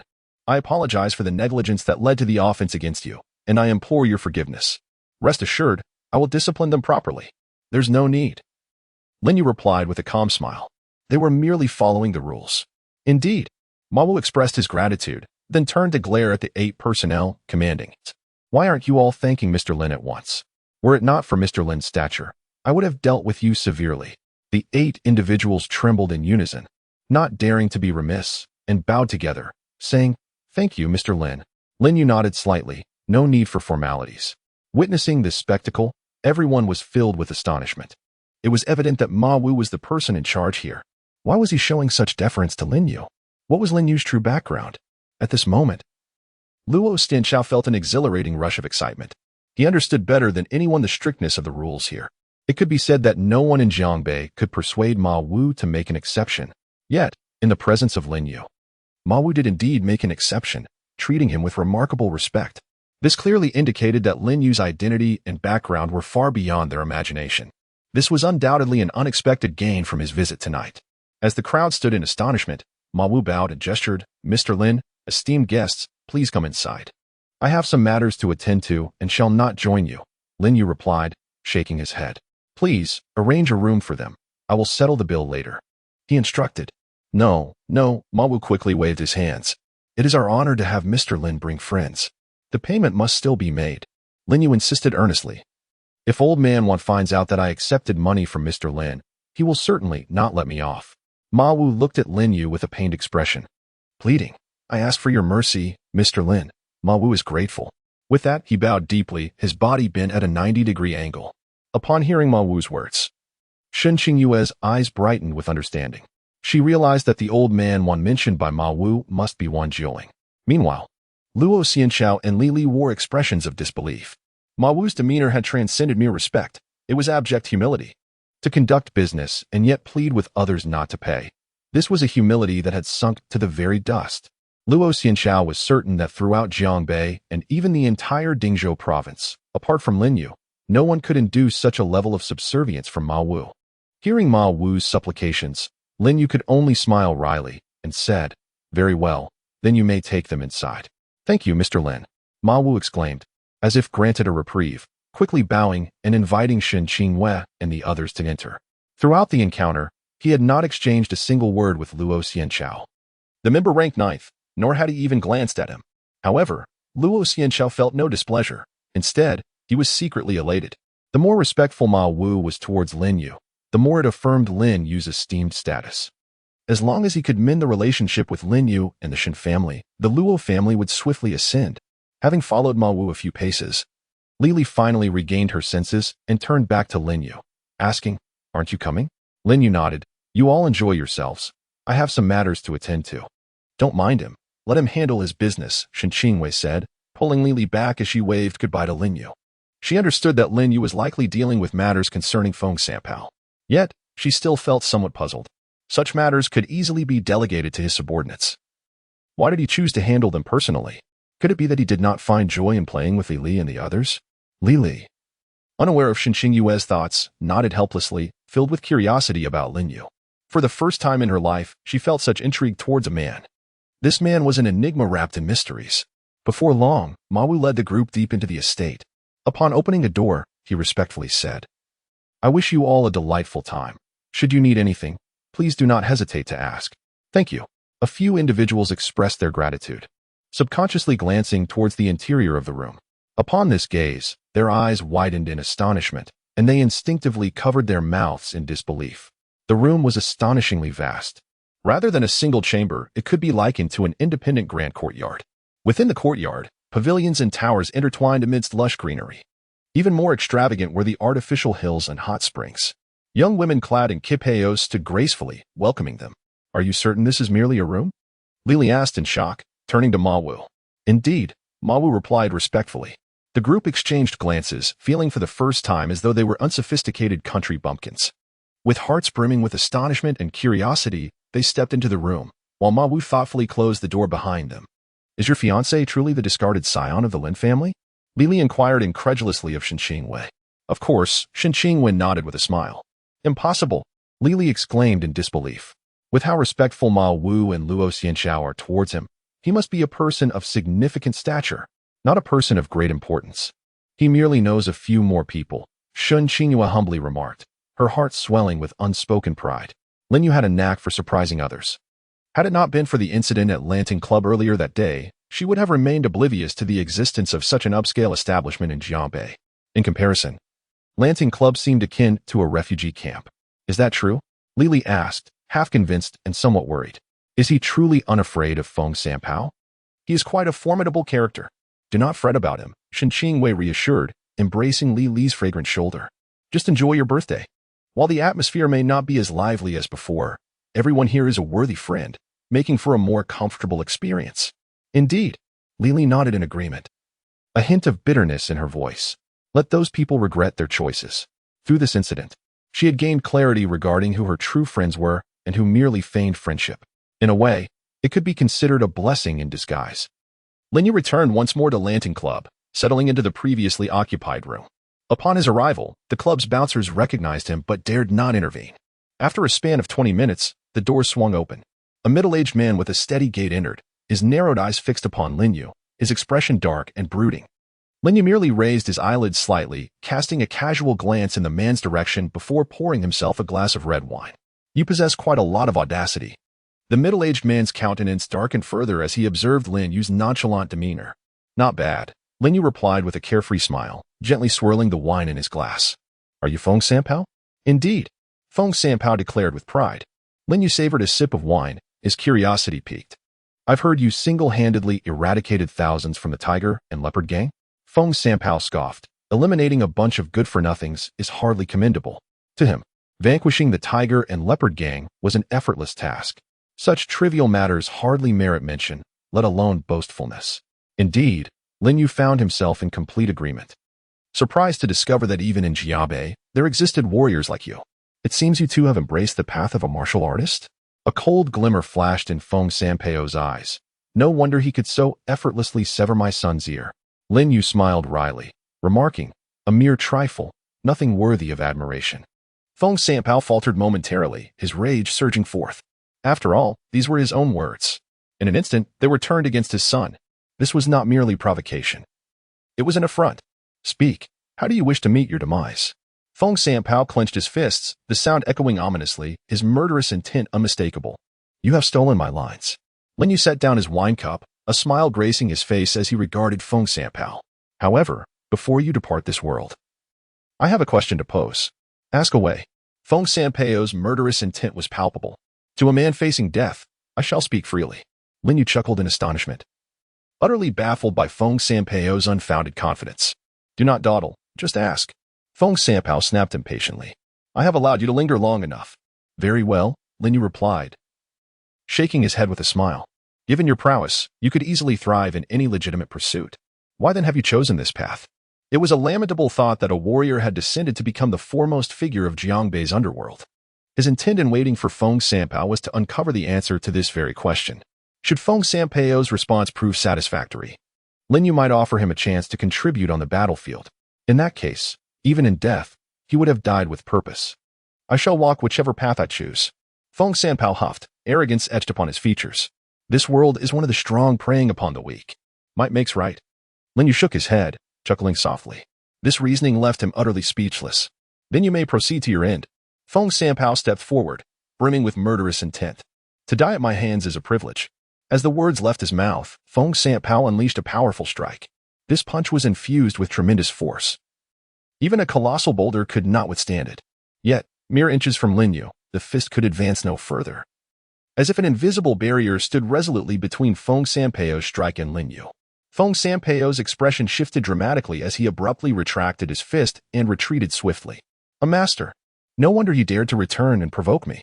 The opponent clearly held me in disdain, possessing absolute confidence in his ability to vanquish me. Cold sweat instantly beaded on Feng Sanpao's forehead. Just as he prepared to flee, Lin Yu appeared before him like a wraith. An unseen wave of energy sent Feng Sanpao stumbling backward. Chilled to the bone, he felt the cold sweat trickling down, gritting his teeth as he implored. You cannot kill me. And why is that? Lin Yu inquired with a smile. Feng Sanpao raised a hand to wipe away the sweat from his brow. His voice low and serious. Are you aware of the Jiang family of Haizhou? Are you a member of the Jiang family? Lin Yu replied with a playful grin. The Jiang family of Haizhou is undoubtedly well known, being one of the 8 ancient martial arts families of Huagua. These venerable clans are replete with prodigious talents. Within this lineage, innate masters abound, and some families maintain close ties with the military, with numerous members having made the ultimate sacrifice for their country. However, as far as he is aware, Haizhou serves as the stronghold of the Jiang family. The audacity of the Jiang family to extend its reach to Dingzhou is, to say the least, excessive. I am merely a pawn in the Jiang family's quest for wealth. Yet, one must be cautious when striking a dog. One must consider its master. Feng Sanpao attempted to suppress the fear swelling within him, his voice trembling yet defiant. If you kill me, the Jiang family will not let you go. Currently, the odds are not in his favor. The only chance for survival lies in invoking the Jiang family's influence. You should inquire of Master Jiang and see if he dares to utter such words in my presence. When you scoff disdainfully, you may perish. With that, Lin Yu's hand came crashing down. At 2 in the morning, having assumed that Shen Qingwei and her companions had exhausted their revelry, Lin Yu returned to escort Shen Qingwei. As he approached, the security personnel hurried over to greet him. Upon entering the room where Shen Qingwei and her friends were gathered, he found them blissfully engrossed in their merriment, showing no signs of departing. Lin Yu indulged them for a while longer until Shen Qingwei prompted them, and reluctantly, they left, still wanting more. As they exited, Ma Wu approached, cradling a gift box. Miss Li, happy birthday. A modest gift. Please accept it. Another birthday present? Li Li exclaimed, surprised, as she accepted the gift box. Upon opening it, a dazzling light burst forth. Inside lay a ruby, the size of an egg, shimmering brilliantly under the illumination. Li Li was astonished, her eyes reflecting both adoration and disbelief. She had presumed it to be a trivial token, akin to the simple birthday gifts typically bestowed at a KTV. Yet, she could hardly fathom the value of such an extravagant gift. It was evident that this ruby was worth a fortune. Suppressing the urge to claim the gemstone for herself, she closed the box and returned it to Ma Wu, stating, "This gift is far too precious. I cannot accept it. Mr. Ma, your kindness is appreciated." She was acutely aware that Ma Wu's lavish gesture stemmed from his association with Lin Yu. He likely believed himself to be a close friend, or perhaps a romantic interest of Lin Yu. In truth, this was her first encounter with Lin Yu that very evening. The magnitude of the gift rendered her unable to accept it. It's nothing of great value, Ma Wu replied, shaking his head. Is that so? Li Li inquired, curiosity piqued. May I ask how much it is worth? Approximately 200 million, Ma Wu casually responded. Li Li and her friends felt their hearts race in unison, nearly swooning at the revelation. A gift worth 200 million is hardly insignificant. At this moment, Li Li was utterly deterred from accepting it. She instinctively recoiled, as though fearing that a mere slip could send the precious gift box tumbling to the ground. As she declined to accept, Ma Wu cautiously glanced at Lin Yu. Since she was unwilling to take it, you should keep it for yourself. Lin Yu smiled and suggested, a membership card for them will suffice. Ma Wu nodded and bowed, saying, I have instructed that henceforth, they shall be our esteemed guests and will not require a membership card. That will suffice. With Ma Wu's arrangements in place, Lin Yu chose not to elaborate further and led the group outside. Behind them, Ma Wu and all the staff bid farewell. We bid farewell to Mr. Lin. Farewell to all. A synchronized voice echoed as they approached the vehicle. Is that the one family's estate? Shen Qingwei inquired curiously on their way home. It can be considered so, Lin Yu replied casually. Shen Qingwei pouted and playfully reproached. What do you mean by can be considered? Either it is or it isn't. Ma Wu's father is the steward of the Wan family, so the Ma family is indeed a branch of the Wans, Lin Yu explained with a smile. Oh, I see. Shen Qingwei exclaimed in realization, marveling. With such generosity from Ma Wu, I wondered just how affluent the Wan family truly is. She was beginning to grasp what true wealth entailed. Just based on his connection with Li Li, Ma Wu could casually offer a gift worth 200 million. Speaking of it as if it were inconsequential, as though a gift of 200 million were no different from one worth 200. Lin Yu smiled faintly and remarked, for families like the Wans, money is of little consequence. Their true essence lies in their extensive lineage. Even a mere branch of their family could effortlessly overshadow the so-called prominent families in Jianbei. Once wealth reaches a certain threshold, it loses its significance. The foremost aristocratic families compete based on their heritage. Thus, when elite families clash, the ramifications can be far-reaching. If the conflict escalates too intensely, its impact can nearly rival that of an economic crisis. Listening to Lin Yu's words, Shen Qingwei couldn't help but be taken aback. Yet a glimmer of understanding flickered in her eyes. If the Luo family does not seek to claim the title of Jiangbei's foremost family, are you considering having Mawu suppress the Ming family? Lin Yu nodded with a light chuckle. However, it seems that may not be necessary after all. As they conversed amiably, they returned home, where the family had already retired for the night. Stepping out of the vehicle, Shen Qingwei said, "Come to my room." "Are you certain?" Lin Yu raised an eyebrow, a playful glint in his gaze. "What are you thinking?" Shen Qingyue's cheeks flushed slightly as she retorted. "I merely wish to see if your scars have improved." "They have healed somewhat," Lin Yu replied, lifting his shirt to reveal the results of the scar cream under the dim light. Shen Qingyue leaned closer, examining them intently. Compared to before, Lin Yu's scars had indeed improved, though they still appeared quite alarming. "I'll apply it again when we return to my room," Shen Qingyue said, her face flushed. "Let's leave it for tomorrow." Lin Yu shook his head. "It's getting late. You should rest early." "I'm not the least bit tired at the moment." Shen Qingyue shook her head, tugging Lin Yu towards her room. Upon entering, as per her usual practice, she instructed him to remove his upper clothing and proceeded to apply the scar cream on his skin with deliberate slowness, gently massaging it in. As she continued, Shen Qingyue suddenly inquired, "Is Feng Sanpao dead?" "Yes," Lin Yu replied with an air of indifference. "What about Feng Yi?" Shen Qingyue pressed on. "I did not harm him." Lin Yu turned to face her. "If you believe Feng Yi should perish, he shall not see the light of another day." To him, whether Feng Yi lived or died was inconsequential. However, for the time being, Feng Yi still served a purpose, and his life could be spared for now. Yet, if Shen Qingyue desired his demise, he would gladly fulfill her wish. After all, a person like Feng Yi was a menace even in life. "No, I was merely asking out of curiosity." Shen Qingyue shook her head vigorously. "I was just suddenly concerned, fearing that Feng Yi might seek revenge on you, and instead target Lili, who is my dearest friend. I do not wish for her to be embroiled in our troubles." "You need not worry," Lin Yu responded confidently with a smile. "He will not have the opportunity. Then I shall rest easy." Shen Qingyue sighed in relief, refraining from further questions. Since Lin Yu had expressed such certainty, she trusted that everything was under his control. She possessed unwavering faith in him. With her worries alleviated, Shen Qingyue devoted herself entirely to applying the scar cream. After ensuring an even distribution, she gently massaged it into his skin to aid absorption. By the time she completed the application on his upper body, half an hour had elapsed. "You can finish the remaining areas yourself." Shen Qingyue handed the scar cream to Lin Yu. To assist him further would require him to remove his trousers, a proposition she could not voice. Lin Yu understood her implication and, donning his shirt, teased, "How about you lend me a hand with that? Your massages are quite enjoyable, and I doubt I possess your skill."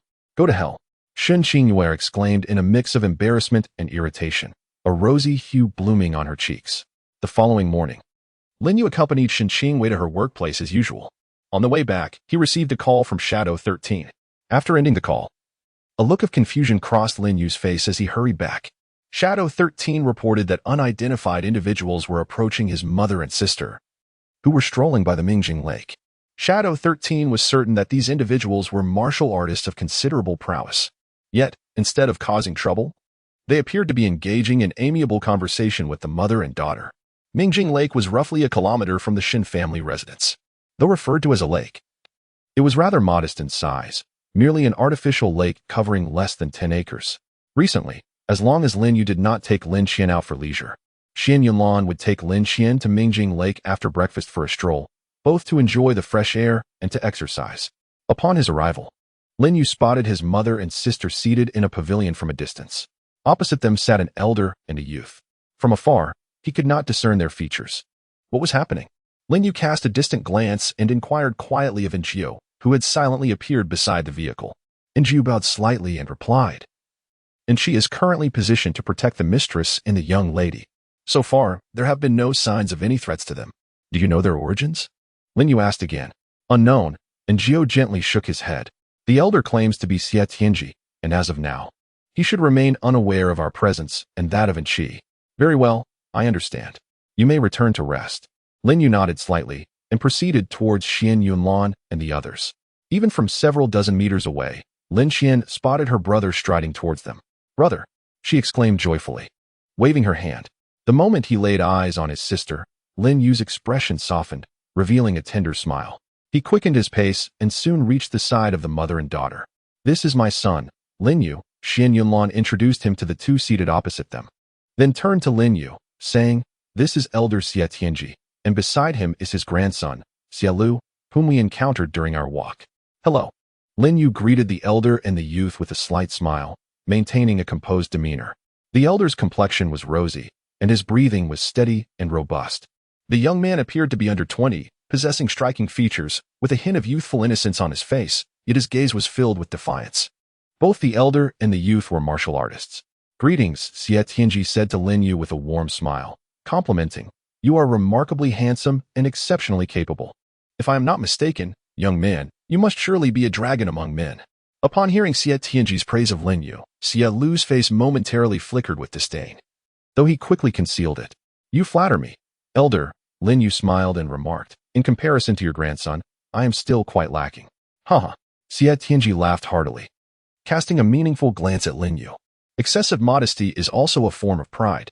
Grandfather, are you implying that I am inferior to him?" Xie Lu said, his gaze towards Lin Yu filled with provocation.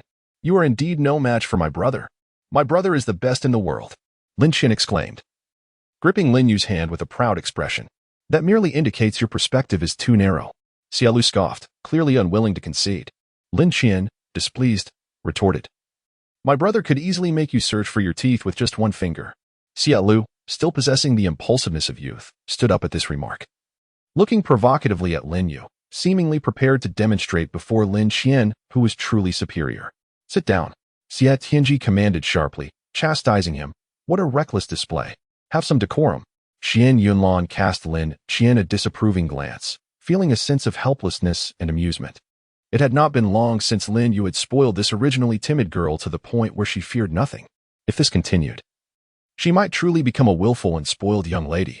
After being reprimanded by Xie Tianji, Xie Lu reluctantly sat down, his expression still defiant. And from a blind spot to Xie Tianji, he discreetly raised his middle finger at Lin Yu.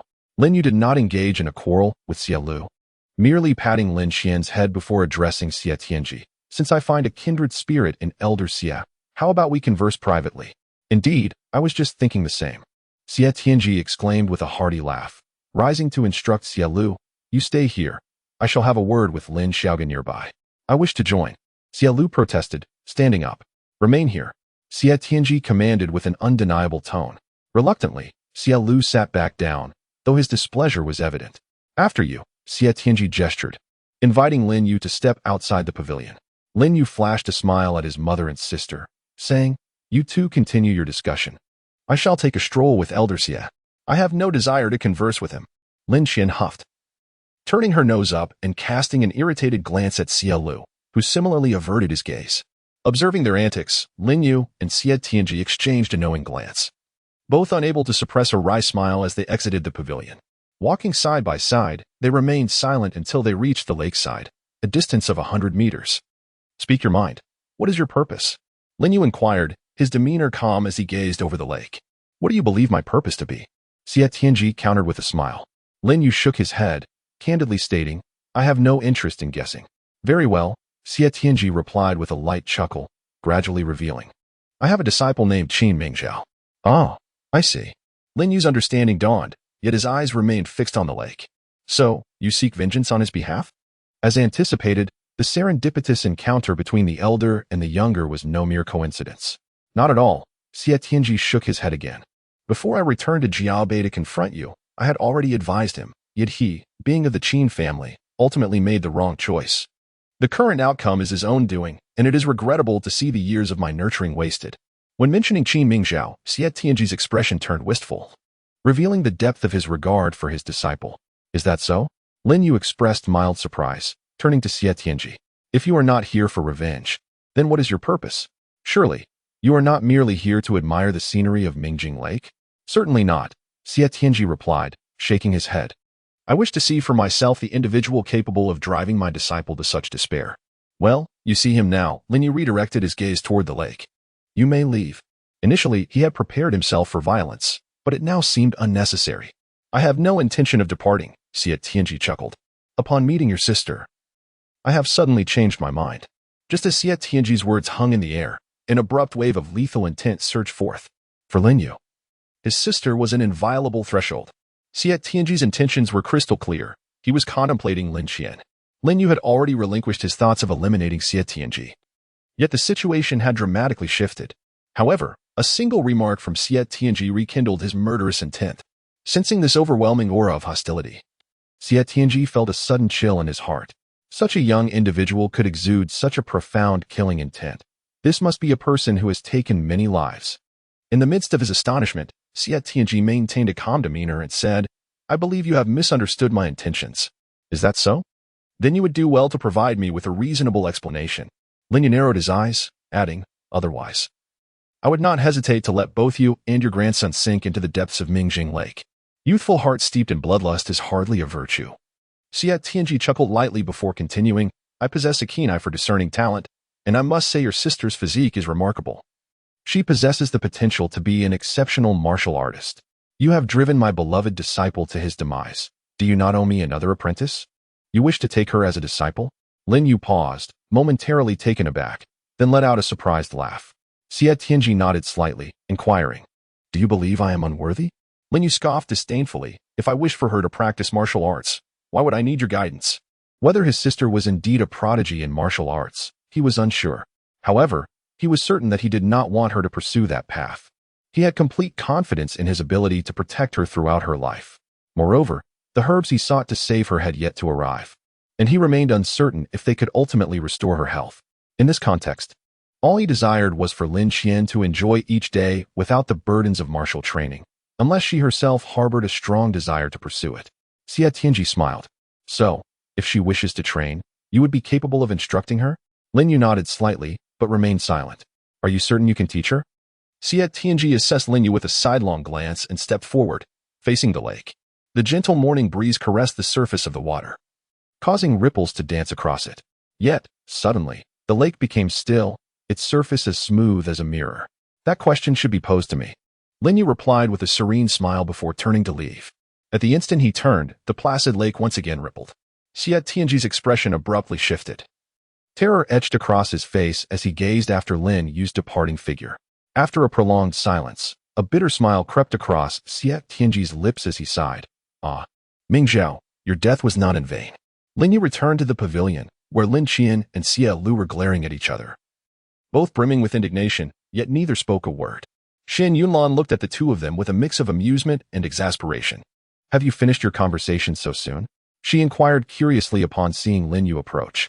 Weren't you two getting along splendidly? You barely spoke for 10 minutes. And now it's over? Indeed, Lin Yu nodded with a smile. How did it go? Shen Yunlan pressed further. Quite well, Lin Yu replied, maintaining his smile. You two have strolled enough for now, haven't you? Perhaps we should head back, or I could take you somewhere else for a bit of fun. There is little to do here aside from enjoying the scenery. Upon hearing her brother mention going out to play, Lin Qian's face immediately lit up with joy. However, before she could rejoice, Shen Yunlan shook her head and said, we are all a bit weary. Let us return and rest for a while. If we continue to indulge this girl, she will surely be spoiled. Lin Yu might lavish her with unrestrained affection, but as her mother, it was her duty to maintain a sense of moderation. The smile on Lin Qian's face vanished instantly as she pouted at her mother. Nevertheless, she was sensible enough not to demand an outing. Very well, let us return, Lin Yu agreed, discreetly winking at his sister. Noticing her brother's gaze, Lin Qian understood that he would quietly take her out to play later, and her smile returned. After bidding farewell to Xie Tianji and the others, Shen Yunlan followed Lin Yu as they departed. At that moment, Xie Lu called out to Lin Yu, dare you accept a challenge from me? With a provocative demeanor, he sought to demonstrate his prowess to Lin Qian. Silence. Xie Tianji barked, casting a fierce glare at Xie Lu. He then bowed respectfully to Lin Yu, saying, Lulu is young and brash, and I apologize for any offense. I humbly ask for your forgiveness on his behalf. Youthful exuberance is no concern. But do not indulge him too much, Lin Yu replied with a calm smile as he led his mother and sister away. Watching the trio depart, Xie Lu wore a defiant expression, proudly lifting his chin to face his grandfather. Xie Tianji glared at his grandson. Do you think highly of yourself? Not at all. Xie Lu replied stiffly. Although he verbally denied it, the proud tilt of his head betrayed him. at not even 20 years old. He had already reached the pinnacle of innate cultivation, poised to enter the realm of spirit refinement at any moment. While he would not dare claim to be the best among his peers, he certainly considered himself a prodigy worthy of pride. You are still far from it. Xie Tianji's gaze burned intensely as he watched Lin Yu's figure gradually fade. Compared to him, you are nothing. Xie Tianji's words were harsh, prompting Xie Lu's displeasure. You are merely bolstering someone else's reputation while diminishing mine. Diminishing your reputation? What reputation do you possess to be diminished? Xie Tianji scoffed. Do you truly believe you can compare with me? Xie Lu was momentarily taken aback, muttering begrudgingly. Is there any comparability in our strengths? You are already 83 years old. He had only turned 20 last month. How could an elder like him dare to compare strength with a young man like himself? Of course, he only dared to voice these thoughts internally, never to utter them before Xie Tianji. There is indeed a basis for comparison, Xie Tianji remarked, turning his gaze toward the direction where Lin Yu had disappeared. He is not much younger than you, yet his strength far surpasses mine. What? Xie Lu exclaimed, shaking his head vigorously. Impossible. You have already reached the realm of returning to the source. How could someone so young surpass you in strength? The notion that Lin Yu could already be a master of the returning to the source realm, possibly on the brink of entering the void transformation realm, was simply inconceivable. Such a young master of the returning to the source realm was unheard of. There is nothing impossible about it. I have already tested his strength myself. Xie Tianji sighed heavily. He was indeed a true prodigy. In his presence, no one dared to consider themselves a genius. Impossible, Xie Lu insisted. I haven't seen you two spar. You must be deceiving me. Genuine power does not necessitate direct confrontation. Xie Tianji gently shook his head. When I stand there, the lake's surface is as smooth as a mirror, yet with the slightest movement, the entire lake comes alive. Luer, do you understand what this signifies? Xie Lu's mouth fell agape in disbelief. In comparison to him, you are still leagues away. Xie Tianji spoke earnestly. In your lifetime, merely being able to glimpse his back is already commendable. Xie Lu was left speechless, unable to articulate his thoughts for a long while. Returning to the Shen family to rest for a while, Lin Yu quietly took Lin Qian out while Xin Yunlan was distracted. However, over the past few days, he had already taken his mother and sister to all the sightseeing spots in Jiabei. Although he had taken Lin Qian out, he was uncertain where to take her next. Even Lin Qian herself did not know where she wanted to go. She simply desired to play outside, not wanting to stay at home. In that case, I shall drive aimlessly, and you can suggest where to go, Lin Yu said affectionately. Just tell me when you see a place you'd like to visit. All right. Lin Qian nodded enthusiastically, her gaze fixed on the scenery outside the car window. As they drove, they encountered bustling markets as well as tranquil alleyways. However, Lin Qian had already visited many places and found little interest in them. Before they knew it, half an hour had passed. Just as Lin Yu pondered whether to take her somewhere outside of Jiangbei, Lin Qian suddenly called out to him. He immediately stopped the car. Following her gaze, a school came into view. Jiangbei Academy of Arts. A university? Lin Yu exclaimed in surprise. He had no idea that Jiangbei even had a university. At least, when he was forced to leave Jiangbei, there had been none. It was nearing noon, and the school entrance was bustling with young men and women, many of whom were couples. Watching her peers, Lin Qian seemed entranced. Do you want to go in there and play? Lin Yu smiled, gently patting her shoulder.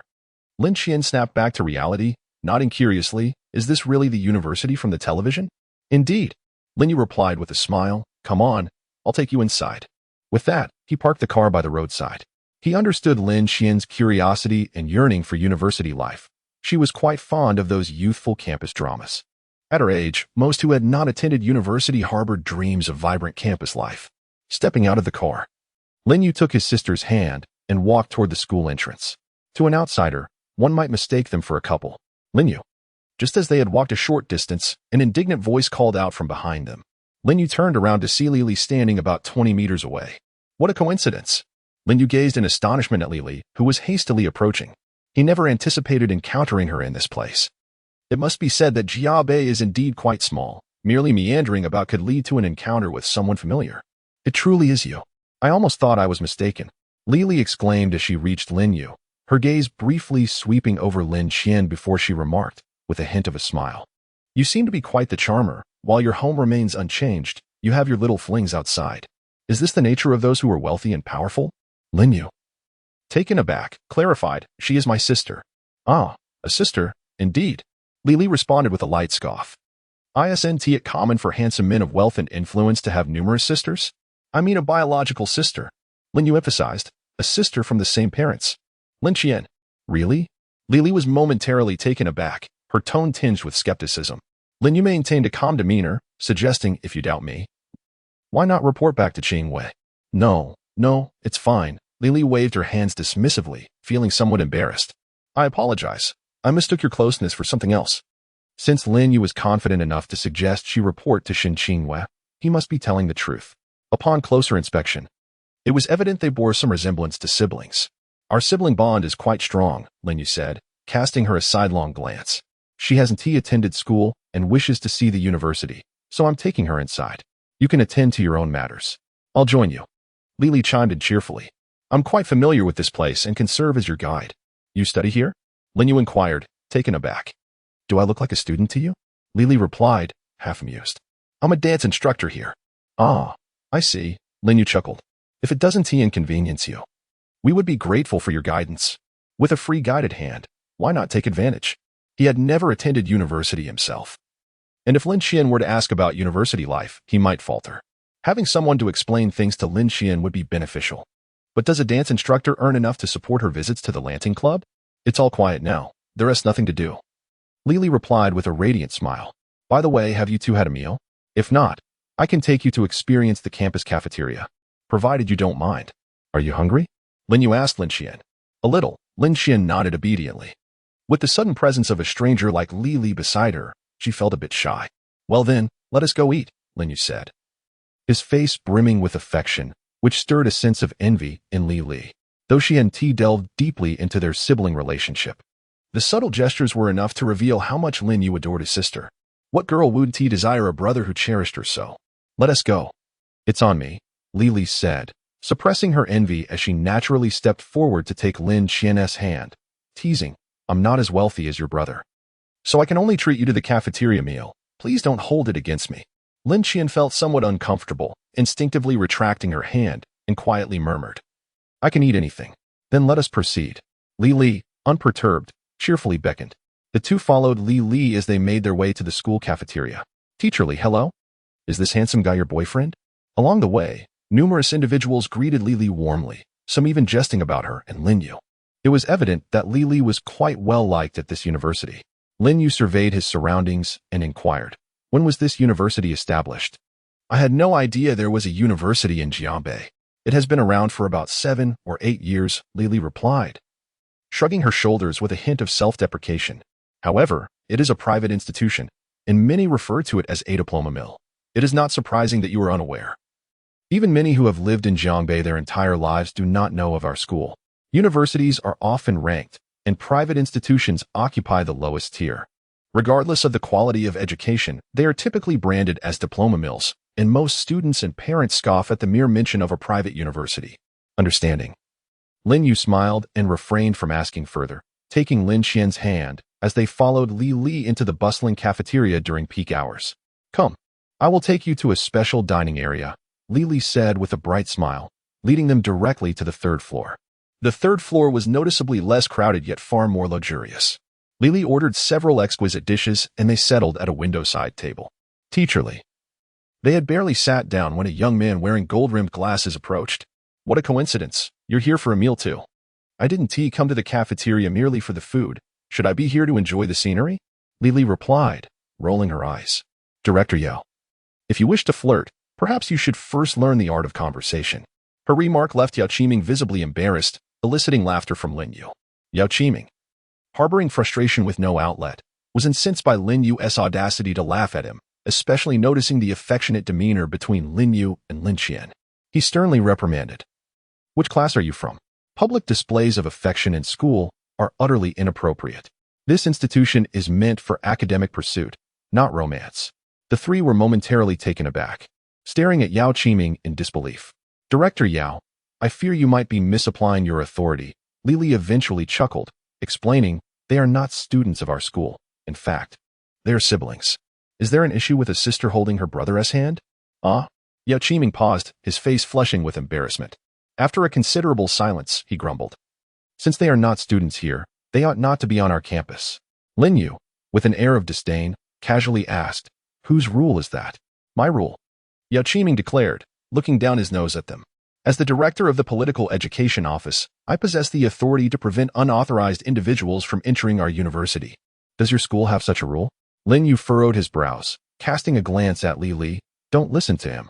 Li Li replied with a smile. There has never been such a rule. Can I establish one now? Yao Qiming scoffed impatiently, calling out to Lin Yu and the others, leave immediately, or I will summon the security to expel you. Upon hearing this, Li Li's expression darkened. Yao Qiming, do not overstep your bounds. Let me remind you, they are not people you can afford to offend. Leave at once and do not disturb our meal. If you don't go, I won't hold back. With that, Li Li picked up her cup of tea, poised to throw it at Yao Qiming.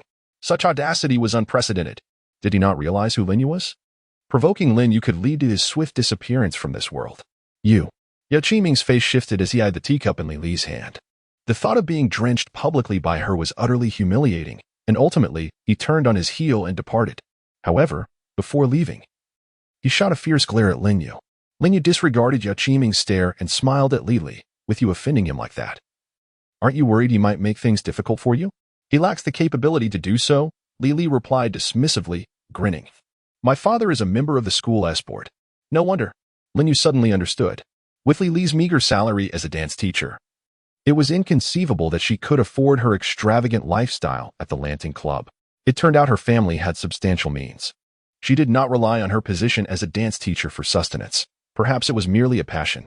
With Yao Qiming's interference gone, they could finally enjoy their meal in peace. The food at the small canteen was quite satisfactory, and both Lin Yu and Lin Qian were pleased. After their meal, Li Li took them on a tour around the campus. The school was filled with vibrant young men and women. On the basketball court, boys of all heights were energetically sweating it out. By the artificial lake, couples in love were either cuddling or playfully teasing one another. In the library, some were diligently studying and taking notes, while others were napping. Regardless of the activity, it all represented a facet of university life. As Lin Qian observed these youthful individuals, she gradually displayed a look of envy. Brother, can I attend school with them? Suddenly, Lin Qian looked up, her face filled with plea as she gazed at Lin Yu. Huh? Lin Yu was taken aback. You really want to go to school? He knew that during her 15 years of confinement, their mother had taught Lin Qian a fair amount, so she was not illiterate, but her education level was akin to that of a junior high school graduate at best. This was a university, albeit a private one. It was still a university. Attending here might pose some challenges for her.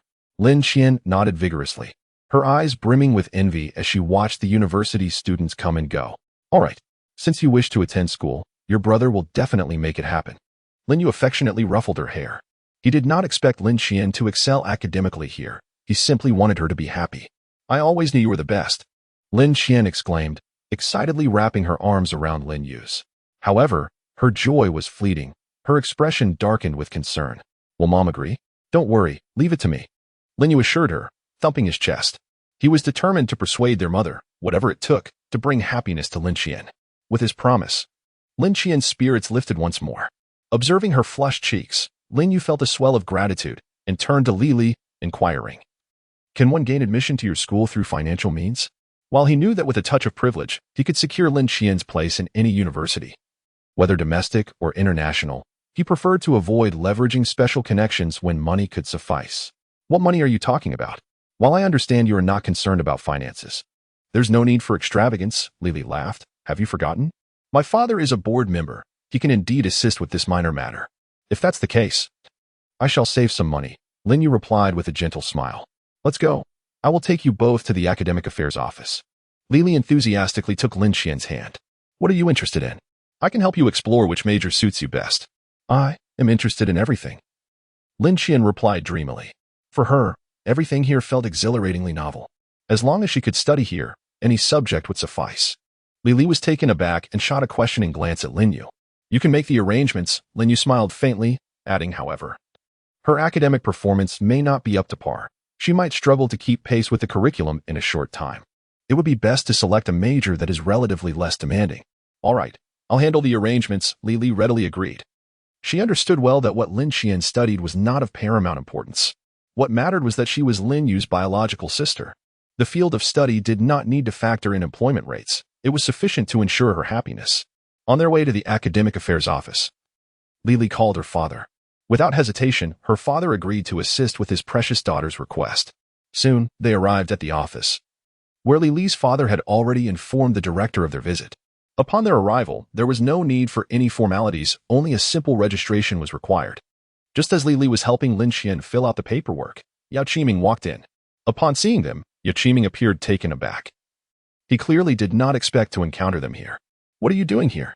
He coldly questioned Lin Yu, then turned to Li Li with a stern expression. "Teacher Li, this is the Academic Affairs Office, a place of learning. How can you bring in outsiders so casually?" "They are not outsiders." Li Li lifted her gaze, looking disdainfully at Yao Qiming. "Lin Qian is now a freshman at our university." "What?" Yao Qiming's expression shifted, his voice rising angrily. "Who approved this?" "My father approved it." "Do you have a problem with that?" Li Li retorted with a scoff, her disdain for Yao Qiming deepening. As Li Li met Yao Qiming's gaze, a surge of anger welled within him. After a moment of silence, he suddenly sneered, "It matters not if your father agrees. As long as my father disapproves, she shall never gain admission." "Yao Qiming." Li Li raised her voice sharply, her face cold as she fixed him with an icy stare. "I warn you, do not act mad here. I have told you, they are not individuals you can provoke. Leave at once, or you shall find yourself weeping later." She was utterly baffled by Yao Qiming's inexplicable behavior today. Despite her prior warnings, he insisted on antagonizing the Lin siblings. The most perplexing part was that they had not even wronged him. Did he truly believe his father, a mere school board member, was of such significance? Li Li was acutely aware that with a single word from Lin Yu, not only the Yao family, but the entire school could face bankruptcy.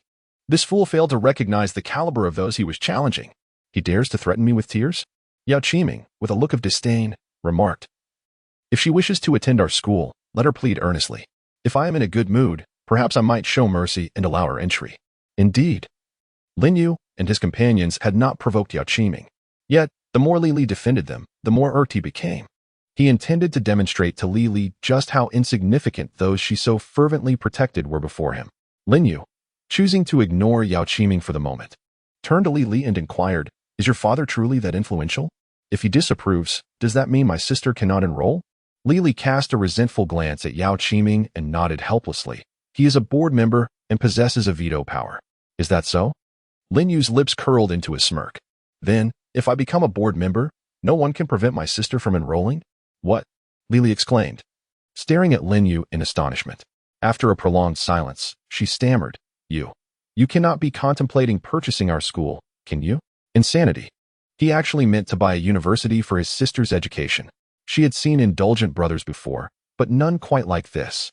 Yao Qiming was equally taken aback by Lin Yu's words. After a lengthy pause, he regained his composure, looking at Lin Yu with contempt, and burst into laughter. "Dare you inflate your boast even further? With your capabilities, you think to become a board member? Perhaps you should take a good look in the mirror. I shall make even grander claims, and I fear you may not be able to handle it," Lin Yu replied with a calm smile. "Handle it?" Yao Qiming scoffed. "If you wish to become a board member, I shall kneel and bow to you." "Very well. Remember your words." Lin Yu smiled as he took out his phone and dialed a number, concluding a deal to purchase Jiangbei Art Institute within 3 minutes. With a simple command, he hung up the phone. Observing Lin Yu's self-assured demeanor, Yao Qiming laughed even harder. 3 minutes? I'll give you 3 days. If you manage to acquire our school, not only will I kneel before you, but I shall even call you father. The school shares rested in his father's hands. Their family was not lacking in funds, and the institution was thriving. As long as his father was not foolish, selling the school shares was out of the question. Without his father's approval, even if the entire board agreed to sell, it would be futile. "I have no need for a son like you." Lin Yu scoffed disdainfully. "If it exceeds 3 minutes, consider it my defeat." "Such audacity." Yao Qiming sneered. "Allowing you to flaunt for a few minutes. Soon, I shall grind your face into the ground." Yao Qiming had already lost interest in squabbling with Lin Yu. Engaging in debate with someone so full of hot air was beneath him. The moment the inflated bravado was punctured would be when he faced utter humiliation. Just as Yao Qiming envisioned the scene of humiliating Lin Yu, his phone rang abruptly. Simultaneously, Li Li's phone also chimed. Both paused momentarily and nearly answered their calls in unison. "Are you at school?" came the voice of Yao Qiming's father through the line. "Yes," Yao Qiming replied, then burst into laughter. "Dad, let me tell you a joke. There's a lunatic beside me claiming he wants to buy our school. Huh?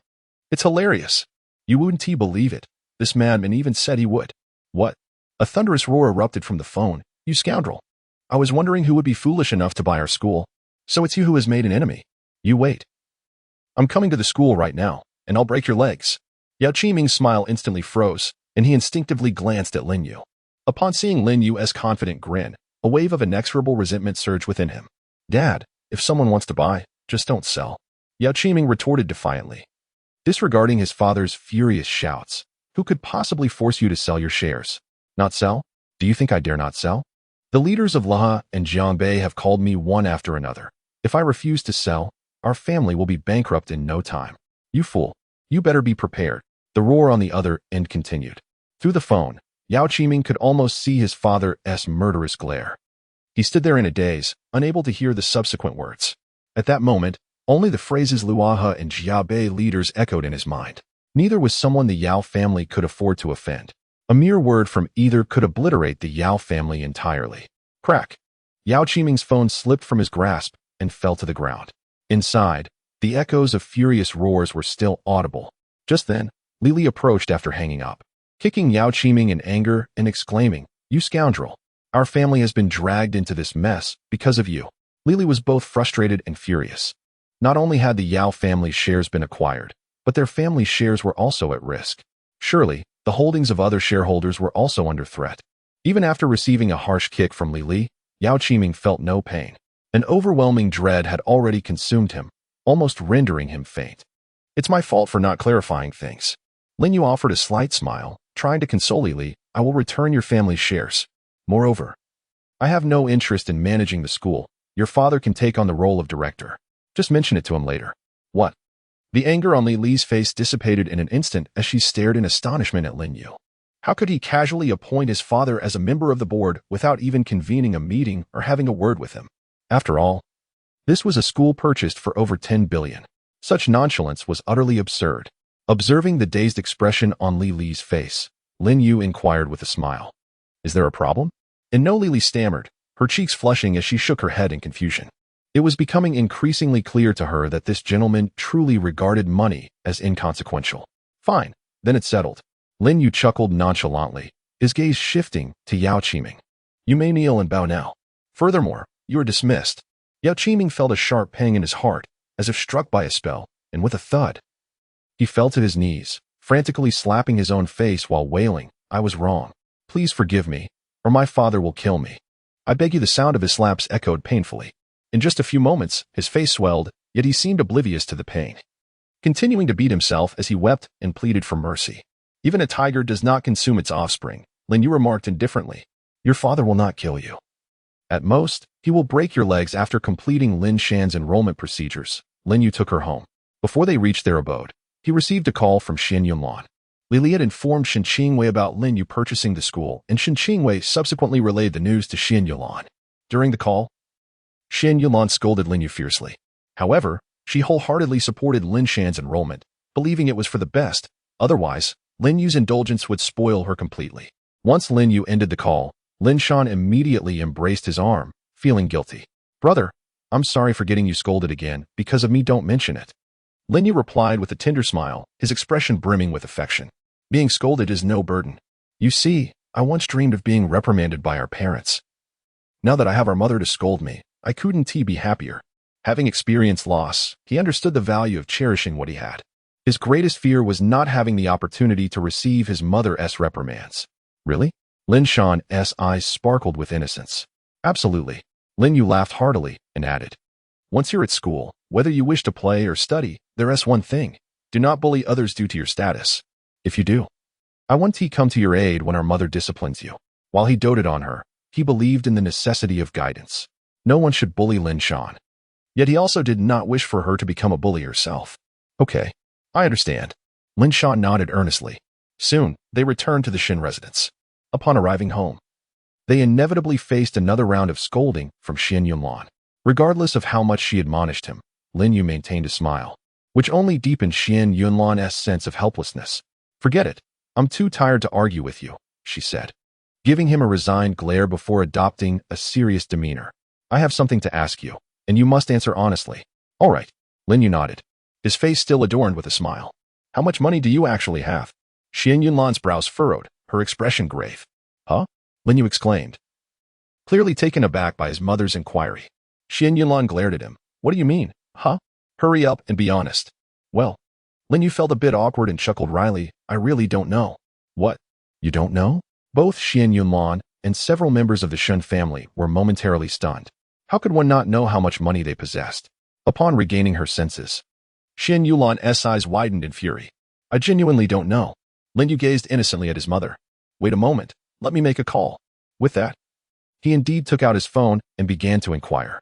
Half a minute later, Lin Yu hung up and replied honestly, approximately over 800 billion. Gasp. Over 800 billion. The crowd collectively inhaled sharply, staring blankly at Lin Yu. They were aware of his wealth, but never could they have fathomed he was so immensely affluent. He was undoubtedly a world-class magnate. The Luo and Wan families paled in comparison. Yet they remained unaware that this figure only represented the funds in Lin Yu's account, excluding the substantial assets held in the Northern Frontier Wolf Army's fund. As the members of the Shen family felt their heads spinning in disbelief, Shen Yunlan was on the verge of being driven to madness. I ask you, where did you acquire such an immense fortune? Shen Yunlan's face was icy as she glared at Lin Yu, trembling as she spoke. Don't tell me this is from your salary or something. Even if you were the king of heaven, you wouldn't earn such a salary. Previously, when Lin Yu lent money to the Shen family, she hadn't considered this matter. It was only today, upon learning that Lin Yu had purchased a private university to facilitate Lin Qian's education, that the thought struck her. Even if Lin Yu were the sovereign of Mubei, he could never amass such wealth solely from his salary. This was over 800 billion, not 800 million. Mom, you wouldn't think your son's money was earned through corruption, would you? Lin Yu suddenly grasped his mother's implication, asking with an exasperated smile. Shen Yunlan's eyes reddened as she gritted her teeth. Besides that, what other means could yield such a fortune? She understood her son held a position of influence. Yet she fervently hoped he was not corrupt. Money obtained through corruption, no matter how much, is tainted. You are truly wronging me. Lin Yu smiled innocently.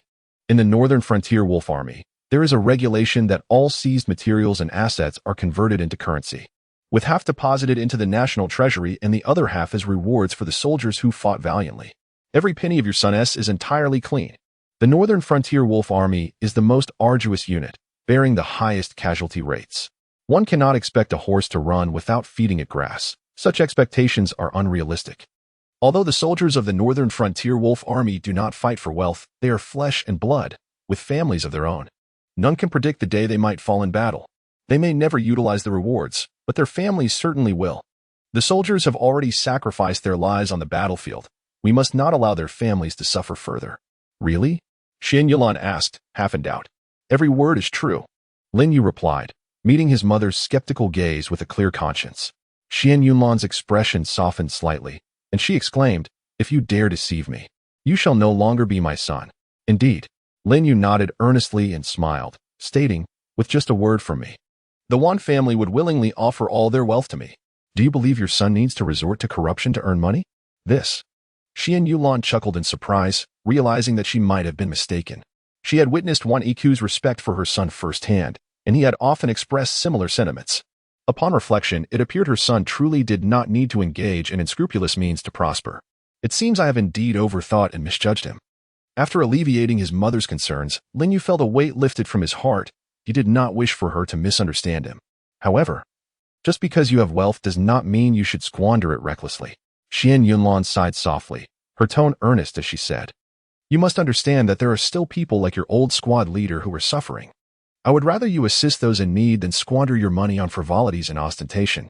Rest assured, I will not allow those who fight for our country to endure hardship. Lin Yu's expression turned serious. Upon learning about the old squad leader's situation, he had already initiated a thorough investigation. No one like the old squad leader would suffer. At that moment, Shen Qingwei called Lin Yu. The Yao family, hesitant to approach you directly, asked me to convey their apologies to you over the phone, accompanied by a resigned chuckle. Inform them that I am too busy to meet with them and have no need for their apologies. Lin Yu coldly declined. Very well, I shall return their call. The following morning, Lin Yu and Shen Yunlan took Lin Qian to school. Initially, Lin Yu was reluctant to have Lin Qian stay on campus, but Shen Yunlan disagreed. After much persuasion, she finally consented to allow Lin Qian to return home every weekend. Although Shen Yunlan too was reluctant to part with her daughter, she believed it was essential for Lin Qian to begin learning independence, and more importantly, not to allow Lin Yu to indulge her excessively. After ensuring Lin Qian made her bed in the dormitory, Xian Yulan forcibly led Lin Yu away. Before leaving, she repeatedly warned Lin Qian not to act willfully or bully others. Upon learning that Lin Yu and his mother had brought Lin Qian to school, Li Yuanzhong, recently promoted to a board member, hurriedly set down the phone and rushed out of his office. Just as he opened the door, he collided with Gao Ming. "Mr. Gao, what brings you here?" Li Yuanzhong exclaimed with delight, excitedly shaking Gao Ming's hand. "Are you here to inspect our work?" "Not quite." Gao Ming shook his head. "I have a personal matter to discuss with you." "A personal matter?" Li Yuanzhong cast a puzzled glance at him and politely remarked, "If you have personal matters, just give me a call and I shall visit you. There is no need for you to go out of your way." He genuinely could not fathom what personal business someone of Gao Ming's stature would require of him. "Let us discuss this in your office." Gao Ming smiled and gestured towards the room inside. Li Yuanzhong slapped his forehead, apologizing profusely while enthusiastically ushering Gao Ming into the office. After inviting Gao Ming to take a seat, he prepared to brew tea for him, but was promptly halted by Gao Ming. "Director Li, you are far too courteous." Gao Ming waved his hand and smiled. "I have come today to inquire whether my daughter might transfer to your esteemed institution." Li Yuanzhong was taken aback, staring incredulously at Gao Ming. How could he possibly want to transfer his daughter to their institution, which was often looked down upon? If that is not feasible, then so be it, Gao Ming added, a hint of disappointment in his voice. "Yes, of course." Li Yuanzhong quickly regained his composure, speaking with urgency. "It is an honor for us that your daughter wishes to join our school. We would welcome her at any time." No. Gao Ming hastily waved his hands, his expression turning serious. "This must adhere to your rules and regulations. If it is possible, then splendid. But if not, then it cannot be. Otherwise, I would be abusing my privileges." Li Yuanzhong was once again taken aback, and after a prolonged silence, he managed a wry smile and asked, "May I inquire which university your daughter is currently attending?" "Huaqing University," Gao Ming replied. Li Yuanzhong's heart sank, staring blankly at Gao Ming. This was absurd. Huaqing University was among the most prestigious institutions in the country. How could he possibly want to transfer his daughter to this mediocre university in Jiangbei? It was akin to rejecting gold for mere bricks. Noticing Li Yuanzhong's prolonged silence, Gao Ming nervously asked, "Is that acceptable?" "Yes, absolutely," Li Yuanzhong exclaimed with excitement. "Your daughter can certainly be classified as a talent, and she fully meets the criteria." "Splendid." Gao Ming was equally thrilled. "I shall call her immediately to return to Jiangbei and complete the transfer procedures." With that, he took out his phone and stepped aside to call his daughter. At that moment, a knock resounded from outside. "Come in." As the door opened, an elderly man with a head of silver hair entered. "Excuse me, are you Director Li?" "I am." "And you are?" Li Yuanzhong inquired, perplexed. "I am Ma Qixing, the steward of the Luo family," the elderly man replied politely. "My master has sent me to inquire whether a few of our younger members, still in university, could transfer to your esteemed institution." "The Luo family." Li Yuanzhong trembled, instinctively rising to his feet, his face a mask of astonishment. This was madness. Truly madness. First, Gao Ming, and now the Luo family, both wishing to transfer their kin to their humble university. When had their once derided institution become so desirable? Before Li Yuanzhong could gather his thoughts, his phone rang suddenly, displaying an unknown number. Li Yuanzhong cast an apologetic glance at Ma Qixing, inviting him to take a seat before answering the phone. "Hello, Chairman Li. This is Kong Lian from the Education Center. I would like to transfer my grandson to your esteemed institution." Before he could finish, another call came in. Li Yuanzhong promptly agreed, uttering an apology, and quickly took the next call. Yet again, it was someone seeking to transfer a descendant to their school. Li Yuanzhong felt an overwhelming shock. Before he could respond, another call interrupted him. It was the same request once more. Li Yuanzhong was now numb with astonishment. Yet he consented again. How could he refuse? Each caller had a more illustrious background than the last, and their wealth was equally impressive. After a flurry of calls, it was not until noon that Li Yuanzhong finally had a moment to breathe. He slumped onto the office sofa, gasping for air, struggling to suppress his astonishment. He dialed his daughter's number. "Dear, just who is your friend?" Even Li Yuanzhong, despite his naivete, now understood. These individuals were not interested in the university itself. They were solely focused on his daughter's friend. It was simply because this university had been acquired by her acquaintance. The news of the Jiangbei Art Institute's change of ownership was not widely known. In fact, the majority of the Jiangbei populace remained oblivious. The transfer of a second-rate private university was hardly a remarkable occurrence. Nevertheless, some astute individuals were aware of the situation. This news also reached the Jiang family in Haizhou. Jiang Yu, the eldest grandson of the Jiang family, though merely 23 years old, was already being groomed for significant responsibilities within the family. Feng Sanpao was one of Jiang Yu's subordinates, more accurately, a mere pawn in his service. Jiang Yu had never even met Feng Sanpao. The liaison with Feng was handled by Tian Ying, who, as Jiang Yu's strategist and a skilled operative, enjoyed his full trust. Given Lin Yu's evident affection for his sister, Jiang Yu decided to target her first. He lightly tapped the table, a smile gracing his lips as he said, "My family's dog is not something just anyone can slay." Despite the smile on his face, his eyes glimmered with a cold ferocity. "Young Master Yu is astute." Tian Ying bowed slightly, stating, "I shall dispatch someone immediately." "No. You shall handle it personally," Jiang Yu replied, shaking his head. "Remember, I want him alive. Do not let his sister perish. I wish for Lin Yu to come before me, groveling like a dog." "Eh?" A flicker of surprise crossed Tian Ying's face, but it quickly transformed into understanding. "Young Master Yu does not intend to raise another dog in Jiabei, does he?" he inquired with a smile. Jiang Yu nodded slightly, "A more ferocious dog. The fate of the previous one is inconsequential." "Young Master Yu is indeed far-sighted," Tian Ying admitted, feeling somewhat inferior. He offered a flattering remark before cautioning, however, "The fiercer the dog, the harder it is to tame. We are still unfamiliar with Lin Yu, should we not?" "No need," Jiang Yu interrupted him, a smile still on his face. "The more unruly the dog, the more entertaining it is to train." Upon receiving news from the Shadow 13, Lin Yu promptly made his way to the Jiangbei Art Academy. On the rooftop of the dormitory building, he encountered Dark 9. On the ground lay two lifeless bodies. Tian Ying had been rendered crippled, curled up on the ground like a deceased dog. Lin Yu cast a casual glance at Tian Ying before inquiring of Dark 9 whether Lin Qian had been frightened. "Miss knows nothing," Dark 9 replied respectfully. "Good." Lin Yu nodded slightly, his gaze returning to Tian Ying. "You arrived later than I anticipated." He had initially believed that the Jiang family would target Shen Qingwei. To his surprise, they had chosen to go after Lin Qian instead. However, to him, it mattered not. Both were individuals he vowed to protect with his life. The Jiang family's aggression towards either would be tantamount to courting death. "Who exactly are you?" Tian Ying lifted his pale face, fear mingling with resentment. He had thought this task would be straightforward, never imagining it would become a matter of life and death. No one had foreseen that such a formidable expert would be guarding Lin Qian. Just as they prepared to strike, they inexplicably lost consciousness. When they awoke, the two men he had brought with him were dead, and he himself had been rendered crippled by the impassive Dark 9. Before Lin Yu's arrival, Dark 9 had not uttered a single word to him. Regardless of his threats, Dark 9 remained silent.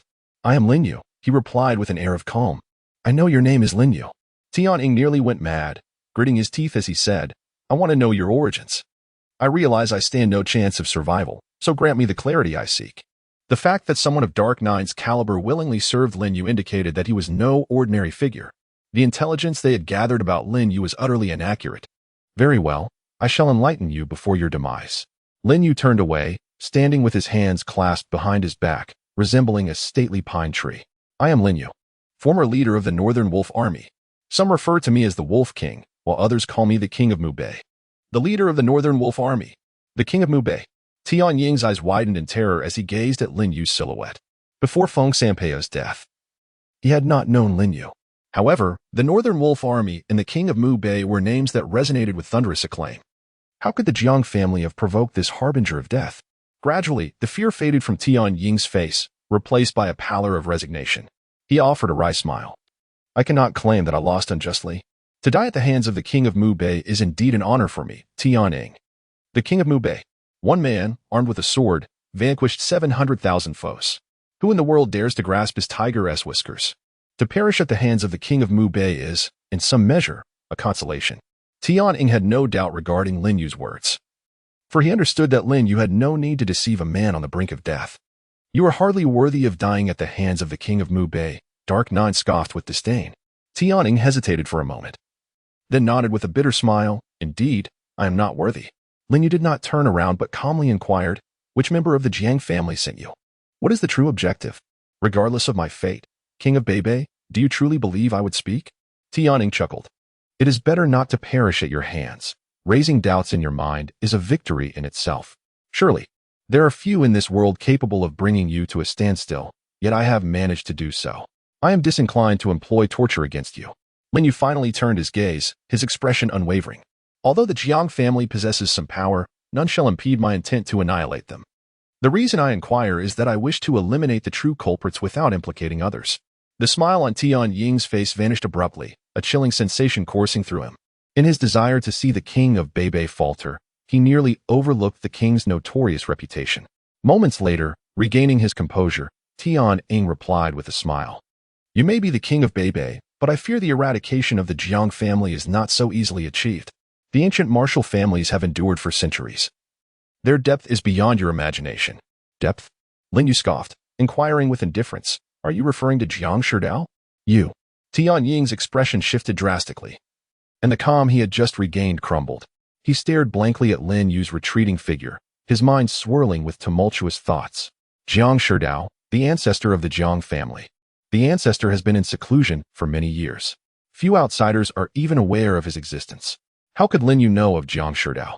After a prolonged silence, Tian Ying struggled to swallow, slowly asking, Do you know the ancestor? Lin Yu nodded, stating, Last year, I had the opportunity to meet him. Impossible. Tian Ying exclaimed, The ancestor has been in seclusion. You could not have met him. Lin Yu smiled faintly, retorting, Whether he has emerged from seclusion is not something you can ascertain. Tian Ying was once again rendered speechless. Indeed, he was merely a subordinate of Jiang Yu. Perhaps even Jiang Yu himself is unaware of whether the ancestor has emerged. How could he know? The fact that the king of Beibei is aware of Jiang Shidao's existence is ample proof he has encountered the ancestor. To acknowledge the ancestor's existence yet still dare to proclaim the destruction of the Jiang family indicates his unwavering confidence in his own strength. Alas, in such circumstances, failing to divulge the whereabouts of young master you may spell disaster for the entire Jiang family. Ultimately, I cannot let the king of Beibei falter. Should I perish today? I shall be utterly forgotten by him by tomorrow. It seems I cannot linger in his thoughts for even a few days. Tian Ying forced a bitter smile. No longer daring to withhold the truth, he candidly responded to Lin Yu's earlier question. Jiang Yu, what audacity! An overwhelming killing intent surged from Jiao. How dare mere Jiang Yu presume to enlist the king of Beibei for his own purposes? Such folly! Tian Ying smiled wryly. If young master you were aware of your identity as the king of Beibei, he would surely lack such audacity. You still defend Jiang Yu at this juncture. You are indeed loyal. Lin Yu regarded Tian Ying with rare appreciation, lamenting, Alas, you have aligned yourself with the wrong person and committed a grave error. If Tian Ying had not intended to harm Lin Qian, even if he had approached him directly, out of loyalty, he might have been granted a chance for redemption. Unfortunately, he has touched upon his most sensitive spot. He must perish. Anyone who dares to threaten Lin Qian must meet the same fate. Indeed. Tian Ying let out a heavy sigh, lamenting that his regret came too late. Let him embark on his journey and grant him a proper burial. Lin Yu turned away, not casting another glance at Tian Ying. Thank you, King Mu Bei. A smile graced Tian Ying's lips. To have the king of Mu Bei request a grand burial for him, his existence in this world was not in vain. And Jiao raised his hand. A flash of cold light flickered, and Tian Ying breathed his last, his face still adorned with a smile. Handle it discreetly, so as not to incite panic among the students. Lin Yu instructed succinctly before departing. Understood. And Jiao bowed in acknowledgement, watching Lin Yu leave. Once outside the school, Lin Yu dialed Shen Qinghue's number. I'm heading to Haizhou. On the flight to Haizhou, Lin Yu occasionally glanced at Shen Qinghue. Although she was not a martial artist and had her eyes closed, her feminine intuition allowed her to sense Lin Yu's subtle movements. If you wish to look, do so openly, rather than like a thief. Shen Qinghue opened her bright eyes, beaming at Lin Yu. Being covertly observed by a man typically isn't a pleasant experience. However, when the one stealing glances is Lin Yu, her feelings transformed entirely. I'm not peeking. Lin Yu stroked his chin, his deep gaze seemingly penetrating Shen Qinghue's soul. Are you truly going to Haizhou for business? Of course, Shen Qinghue smiled sweetly, then teasingly added, Do you think I'm worried about you gallivanting outside, necessitating constant surveillance? Lin Yu shook his head with a smile. It's not that. I merely suspect that my mother sent you along. He had informed Shen Qinghue of his trip to Haizhou, and now that they were at the airport, she suddenly called him. According to her, she was going to Haizhou for business. Yet, Lin Yu felt otherwise. If she were indeed going for business, she should have mentioned her plans upon hearing his. I genuinely am going for business. Shen Qingwei smiled softly, then suddenly shifted her tone, however. And Shen did call me later. Originally, I was supposed to go to Haizhou next week, but after speaking with her, I moved it up. Just as I thought. Lin Yu chuckled helplessly, his curiosity piqued. What did my mother say to you? What else could she say? Shen Qingwei giggled softly, lowering her voice. You sensed that your sudden trip to Haizhou would bring trouble, fearing you might kill someone on a whim. I mentioned to her yesterday that I would be going to Haizhou next week, and she asked if I could move it forward and accompany you, lest you, in a fit of anger, take someone else's life. Speaking of this, Shen Qingwei's smile grew even brighter. In this world, it seems only Aunt Shen, as a mother, could be so worried about Lin Yu. Regardless of Lin Yu's esteemed status or formidable strength, perhaps in the eyes of Xin Yulan, the maternal figure, he will always remain that child who never quite matures. A mother's worries for her child extend across vast distances, and this is no exception. It's no wonder. Lin Yu smiled with sudden clarity, feeling an overwhelming warmth within. With the understanding of the situation's intricacies, he no longer dwelled on the matter. After engaging in conversation with Shen Qingwei for a while, they both closed their eyes to rest. Over an hour later, the plane landed at Haizhou Airport. Haizhou is a crucial stronghold for national defense in the southwest, serving as the economic and administrative center of the region. Most importantly, it is the territory of Ningguan. Upon exiting the airport, Lin Yu swiftly grasped Shen Qingwei's hand, akin to a thief, and hurriedly boarded a taxi, heading straight for the hotel. What are you doing? Shen Qingwei inquired, puzzled by Lin Yu's demeanor. You seem quite fearful. Is there anything Lin Yu fears? Shen Qingwei genuinely could not comprehend. It's a headache. Lin Yu whispered in response, urging her not to inquire further and promising to explain upon reaching the hotel, if not absolutely necessary. He wished to avoid alarming that chaotic force, Ningguan. Should that scoundrel learn of his arrival in Haizhou, he would undoubtedly seek him out. After spending ample time with such a whirlwind, Lin Yu genuinely feared being driven to an early demise by frustration. Listening to Lin Yu, Shen Qingwei's curiosity only intensified.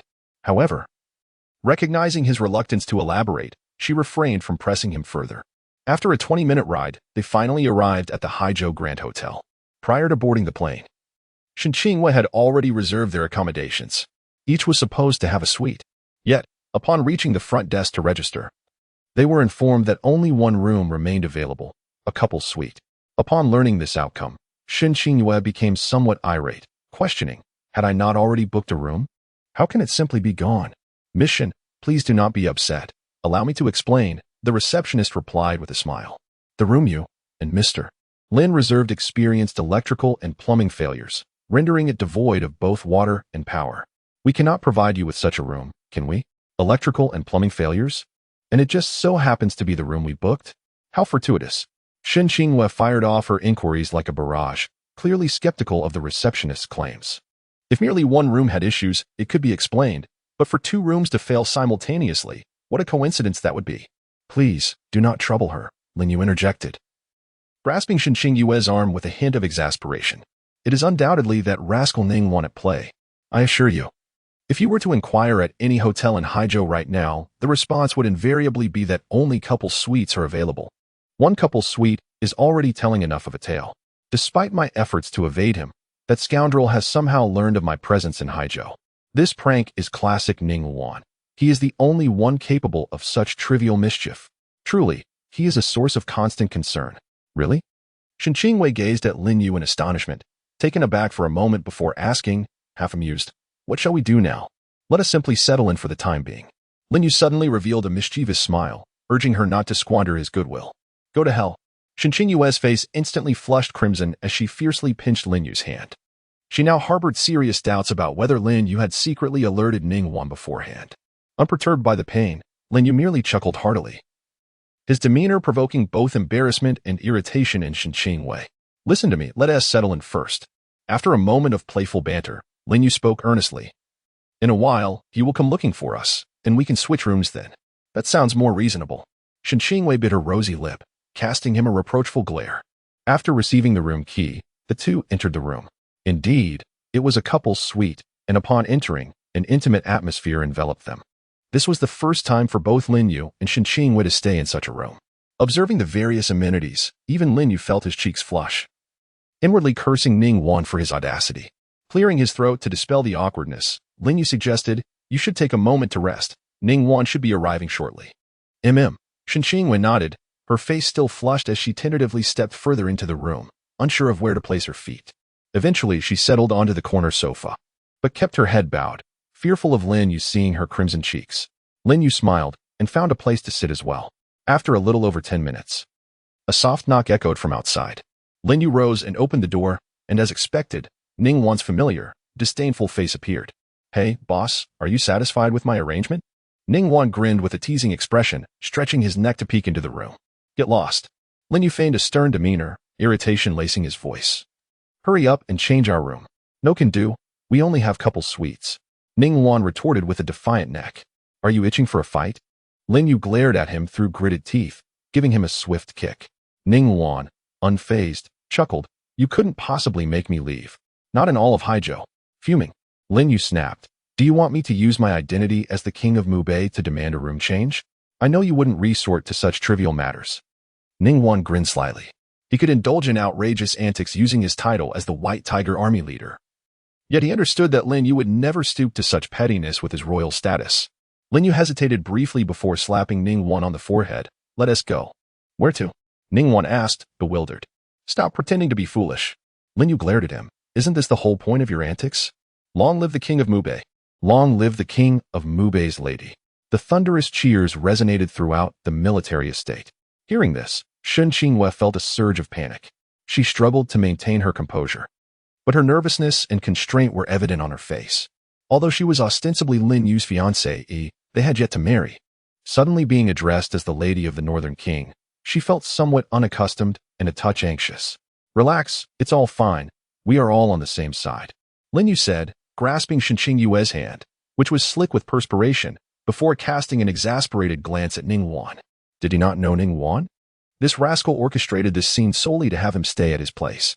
Well, since this scoundrel was already aware of his arrival in Haizhou, he might as well stay there.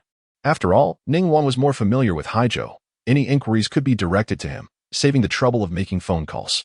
Meeting Lin Yu's gaze, Ning Wan merely chuckled without uttering a word. Observing this, Lin Yu remarked meaningfully, your military governor's residence seems somewhat desolate. Desolate? Ning Wan exclaimed, looking at Lin Yu in bewilderment. His residence always housed at least 100 people. Is it truly desolate? Perhaps a tad, Lin Yu conceded with a slight nod. Then turned to Shen Qingwei, saying, do keep an eye out for suitable friends or employees around you. It would be nice to introduce him to a girlfriend someday. He is no longer a child. A girlfriend? Ning Wan's heart jolted, and he gazed at Lin Yu with a comical expression of distress. He realized this was Lin Yu's form of retribution. Observing Ning Wan's predicament, Shen Qingyue couldn't help but smile, her mood lightening considerably as she gently nodded. Ning Wan, noticing her response, quickly put on a sheepish grin, saying, Boss, I wouldn't dare trouble you with such trivial matters. Besides, Lao Shui and the others aren't settled down yet. I'm in no rush. Ning Wan's thoughts were simple. If he were to suffer, he would drag Shui Wanwei, Luo Chanfeng, and Bai Miaoshou down with him. Indeed. Lin Yu paused, contemplating for a moment, then addressed Shen Qingwei. In that case, why not find girlfriends for Luo Chanfeng and the others as well? Absolutely. Shen Qingyue stifled a laugh, maintaining a facade of seriousness. Ning Wan looked at her with a pained expression, desperately trying to signal her. However, she feigned ignorance, secretly amused. Who would have imagined that Ning Wan, the fearless commander of the White Tiger Army, would be apprehensive about her introducing him to a girlfriend? If this were to be revealed, it would surely be hard for anyone to believe. As they bantered, they entered the house and sat down. Boss, what brings you to Haizhou this time? Ning Wan inquired curiously as soon as they were seated. Nothing much, just handling a few minor matters. Lin Yu replied with a slight smile, choosing not to elaborate. Minor matters? Does a mere triviality warrant your personal attention? Ning Wan pondered in confusion. Upon noticing Shen Qingwei seated beside him, Ning Wan quickly understood. The Northern King simply did not wish for Shen Qingwei to know what he was truly up to. Hence his vague response. Realizing this, Ning Wan refrained from further inquiries and engaged in casual conversation with him. Upon learning that Shen Qingwei was in Haizhou for business, Ning Wan suddenly shouted in anger, Someone, go fetch Fan Guanxing for me. Wait. Lin Yu raised his hand to halt him, asking sternly, What are you doing? Bringing Fan Guanxing here to discuss business with Miss Shen. Ning Wan casually remarked. Miss Shen is doing business with him out of courtesy. How dare he ask his sister-in-law to approach him? He truly knows no bounds. Upon hearing Ning Wan's words, Both Lin Yu and Shen Qingwei were left with expressions of disbelief. This scoundrel was utterly insufferable. Lin Yu gestured for the white tiger guard at the entrance to withdraw, and then barked at Ning Luan, "Sit down." Oh, Ning Luan obediently complied. "Let me make this clear. I will not interfere in her business affairs, and you are forbidden to meddle as well." Lin Yu glared at Ning Luan, emphasizing that the business realm was not to be confused with the battlefield. One could not apply the same tactics to both arenas. Ning Luan sniffed, retorting, "Isn't it said that business is akin to warfare?" Lin Yu momentarily faltered, nearly choked by this rascal's audacity. Observing Lin Yu's reaction, Shen Qingwei finally understood why he had appeared so furtive upon leaving the airport. He must have been afraid of Ning Luan discovering his arrival in Haizhou.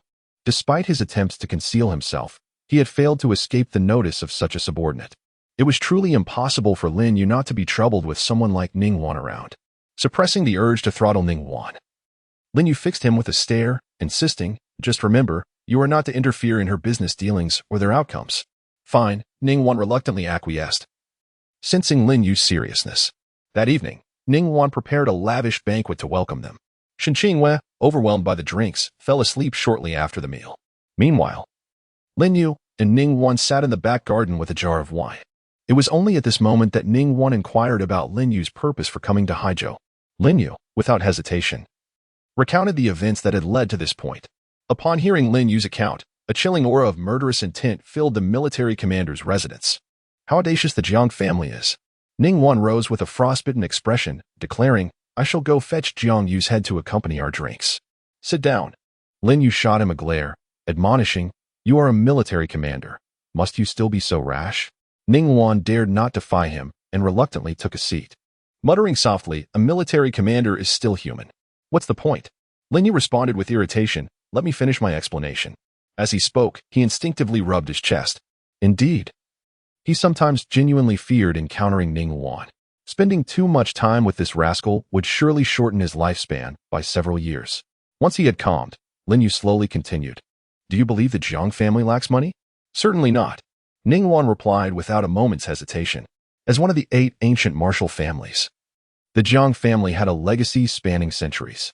Setting aside their own power, the wealth accumulated over generations was sufficient for them to squander for several lifetimes. Lin Yu took a sip of wine, eyeing Ning Luan with a hint of challenge. If the Jiang family is not short on funds, why are they supporting Feng Sanpao and Jiabei to amass wealth? Ning Luan furrowed his brow, quickly piecing it together, and replied solemnly, "They must have ulterior motives." "Precisely." Lin Yu nodded slightly. "Jiang Yu must die, but the Jiang family's plot must also be thoroughly investigated. The Jiang family, a prominent clan of ancient martial arts, has been amassing wealth in an unusually conspicuous manner. If the members of the Jiang family were merely indulging in hedonism with their riches, it would be one thing. However, if their intentions diverge from this, a thorough investigation is warranted. The unusual activities of ancient martial arts families warrant vigilance." Ning Luan comprehended Lin Yu's intent and promptly stated, "I shall summon people to investigate immediately." "Indeed," Lin Yu nodded slightly. "First, ascertain the whereabouts of Jiang Yu. I intend to meet him." "Understood." Feng Lu, a den of indulgence. A gilded paradise for the affluent, yet a place that devours the unwary. Many succumb to its allure, ultimately facing ruin. The proprietor, known as Feng Mingyang, possesses an innate charm and beauty that is simply unparalleled. Any patron who has laid eyes upon her cannot help but be captivated. Over the years, countless suitors have coveted her beauty, yet none have succeeded in winning her affection. It is often whispered that Feng Mingyang has formidable backing. Once, a powerful figure from Haizhou, skeptical of her allure, attempted to overpower her, only to be left severely injured. The following day, he took his own life. From that moment on, no one dared to lay a hand on Feng Mingyang. Upon arriving at Feng Lu, Lin Yu, though unacquainted with Feng Mingyang, immediately recognized her amidst the crowd of beauties. She was simply extraordinary. Her figure was captivating, and her mature, seductive charm was a lethal allure to nearly every man present. Even among the throng of enchanting women, Feng Mingyang stood out like a crane among chickens. "Sir, are you alone?" As Lin Yu openly admired Feng Mingyang, a tall, provocatively dressed woman approached with a playful laugh. She was accustomed to such attention. It was odd for patrons of Feng Lu not to gaze upon Feng Mingyang. Indeed, Lin Yu nodded with a smile, his gaze remaining fixed on Feng Mingyang. The woman was unperturbed and continued, "What would you like to indulge in?" Feel free to express any desires. We shall accommodate you. Let us drink. Please arrange for a quiet room. Lin Yu finally diverted his gaze from Feng Meinyang. Drink? The woman looked at Lin Yu in surprise, a teasing smile gracing her lips. Are you certain you haven't omitted something? It is not unusual to come here for a drink, nor to drink alone. What is peculiar is not seeking companionship. Lin Yu smiled, intrigued, and inquired, what do you think I should say? It seems this is your first visit to our establishment. The woman purred with a smile, drawing closer. Drinking alone, do you not find it dull? How about I join you for a few drinks? Her voice was soft and inviting, laden with temptation. You have made a valid point, Lin Yu replied with a subtle smile. Now, please lead me to a room. Certainly. The woman beamed, attempting to link her arm with Lin Yu's, only to be gently rebuffed. She appeared slightly displeased, but swiftly regained her charming demeanor. Soon, the woman led Lin Yu into the room. Unlike the suggestive name of the Phoenix Tower, this room exuded elegance, imbued with a touch of antiquity. Were this chamber not situated within the Phoenix Tower, most would likely assume it belonged to a scholar. What would you like to drink? The woman inquired warmly upon entering.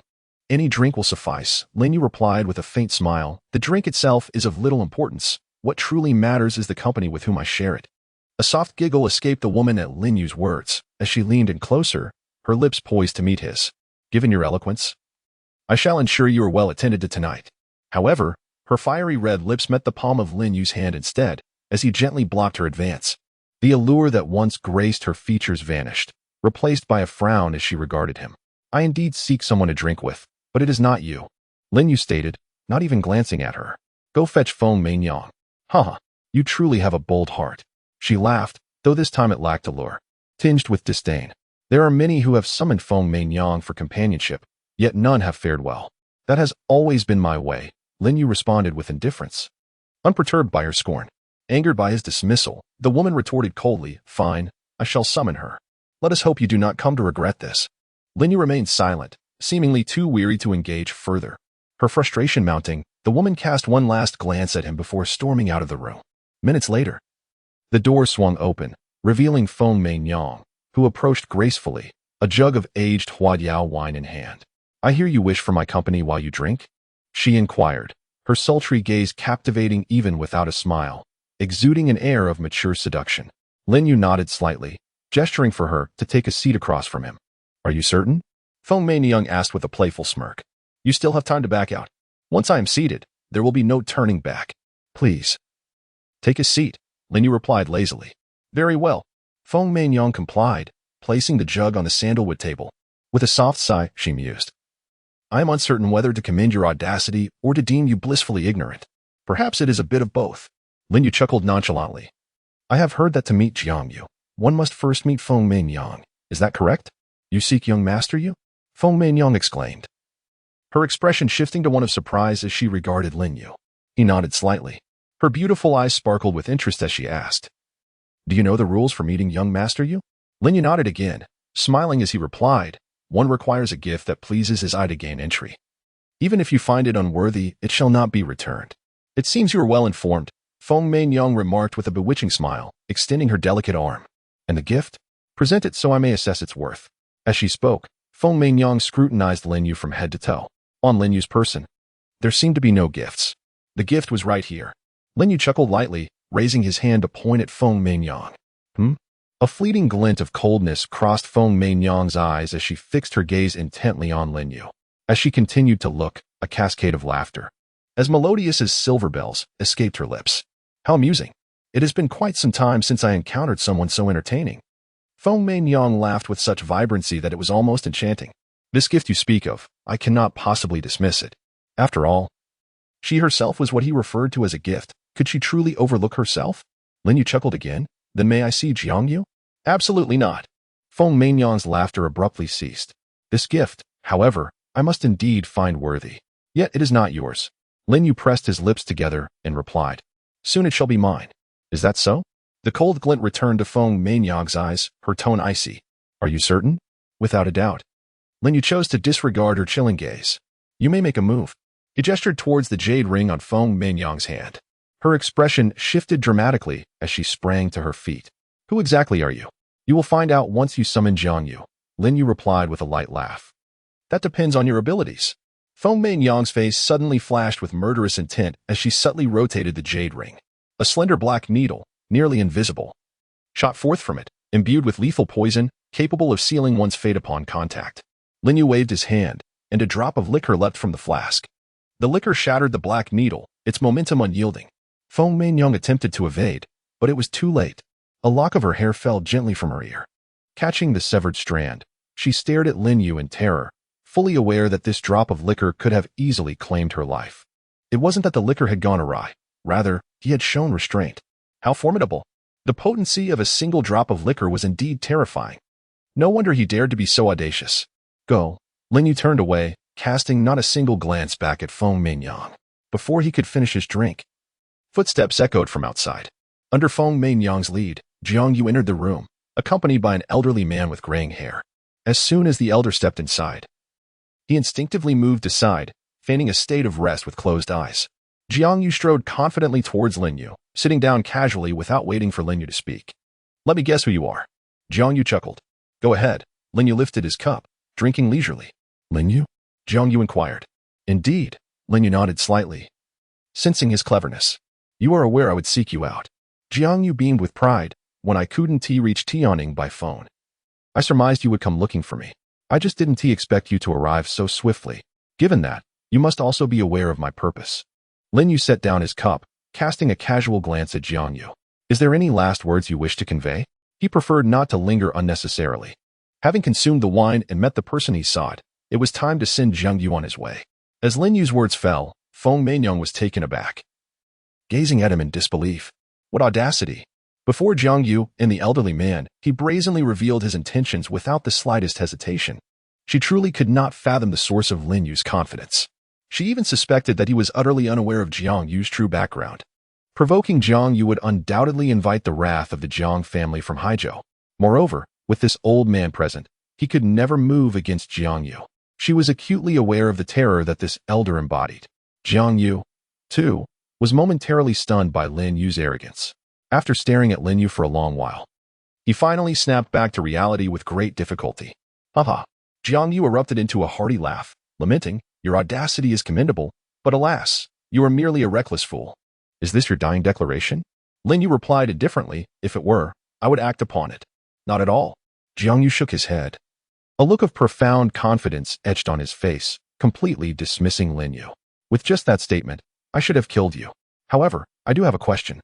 I wonder if you could enlighten me? Feel free to ask. Lin Yu gestured with his hand. For one on the brink of death.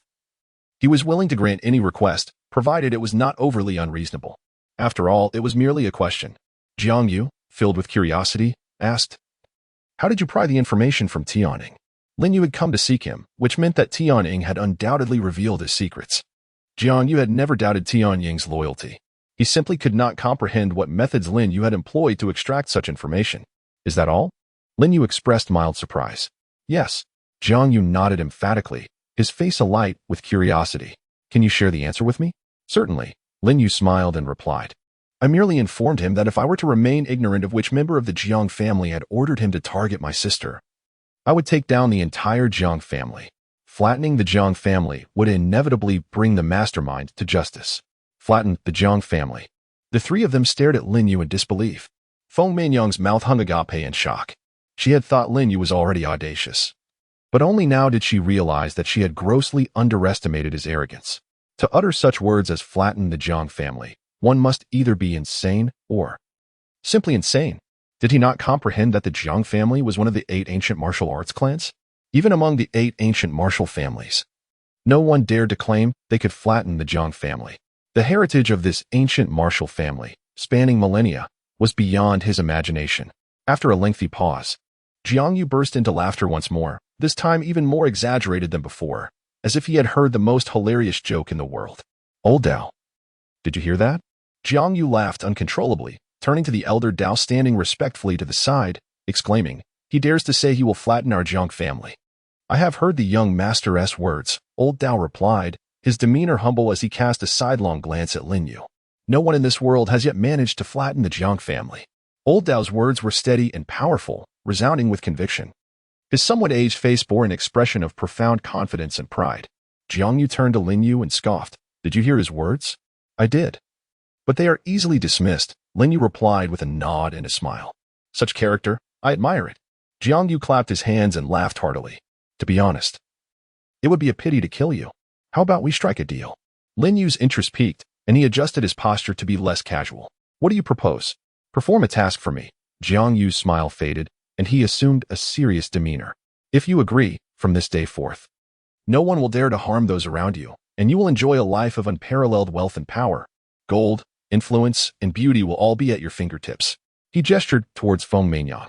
Seeing Jiang Yu about to offer her as a gift, Feng Meinyang's expression faltered, a mix of panic and a bittersweet smile crossing her face. To others, she might seem an unattainable goddess, but in the eyes of these true elites, she was merely a gift to be given away at will.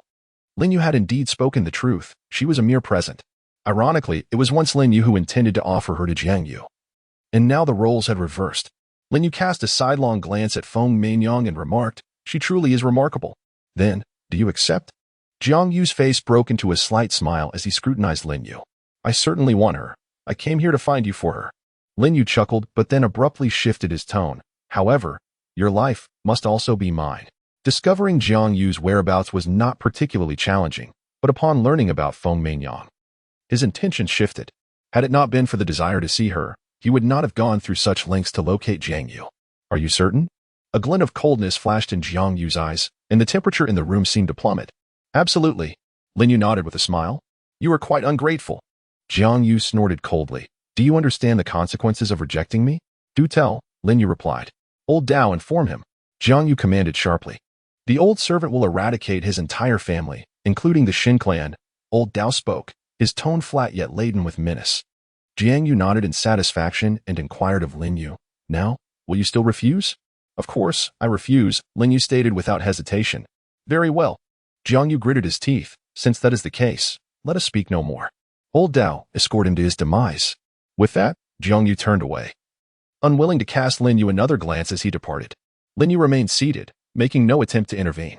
However, Old Dao stood immobile, seemingly oblivious to Jiang Yu's command. "Old Dao, act." Jiang Yu's anger flared as he bellowed.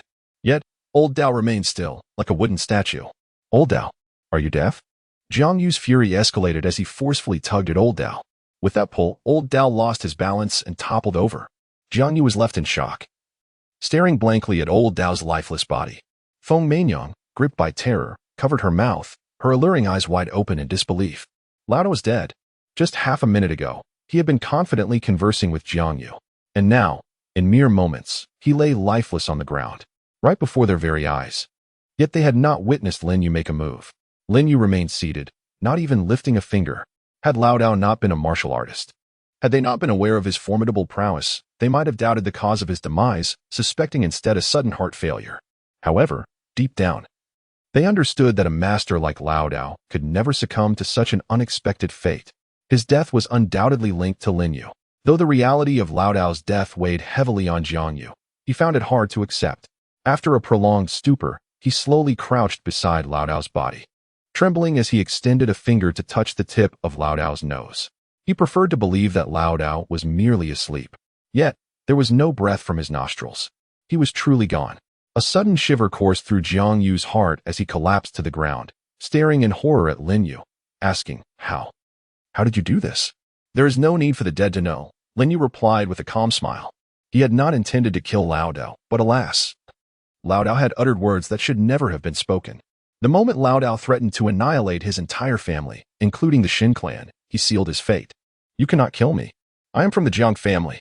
Jiang Yu stammered, panic-stricken. "If I die, no one will save you or the Shen family. Is that so?" Lin Yu's lips curled upwards slightly as he pondered. Moments later, he rose and remarked, "In that case, I shall allow you to live a little longer." Jiang Yu felt a flicker of hope. After all, he still feared the might of the Jiang family.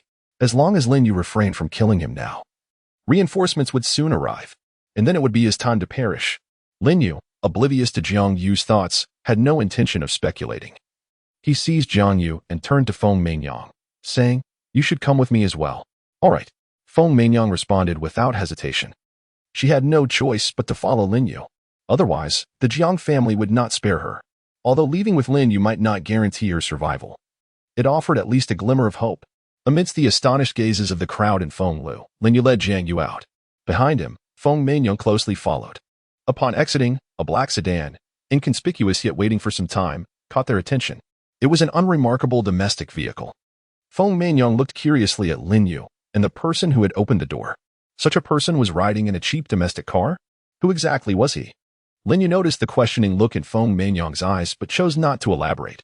He pushed Jiang Yu into the car, took a seat himself, and gestured to the passenger seat, instructing the still-dazed Feng Manyang, "You sit in front." As if awakening from a dream, Feng Manyang hurriedly opened the front door and got in. After closing the door for Lin Yu, the white tiger guard promptly started the vehicle and drove away. At the entrance of Feng Lu, countless people rushed out, but they could only catch a glimpse of the rapidly disappearing taillights. "Where are you taking me?" Jiang Yu endeavored to suppress the fear swelling within him and inquired in a low voice about the Baihu army's main estate. Lin Yu did not hold back. "You." Jiang Yu's complexion suddenly shifted. "Are you one of Baihu Juanju's people? I see it now. At last, it makes sense. You are affiliated with Ning, one of the Baihu army. No wonder you dare to be so audacious. Is the Baihu army preparing to strike against the Jiang family?"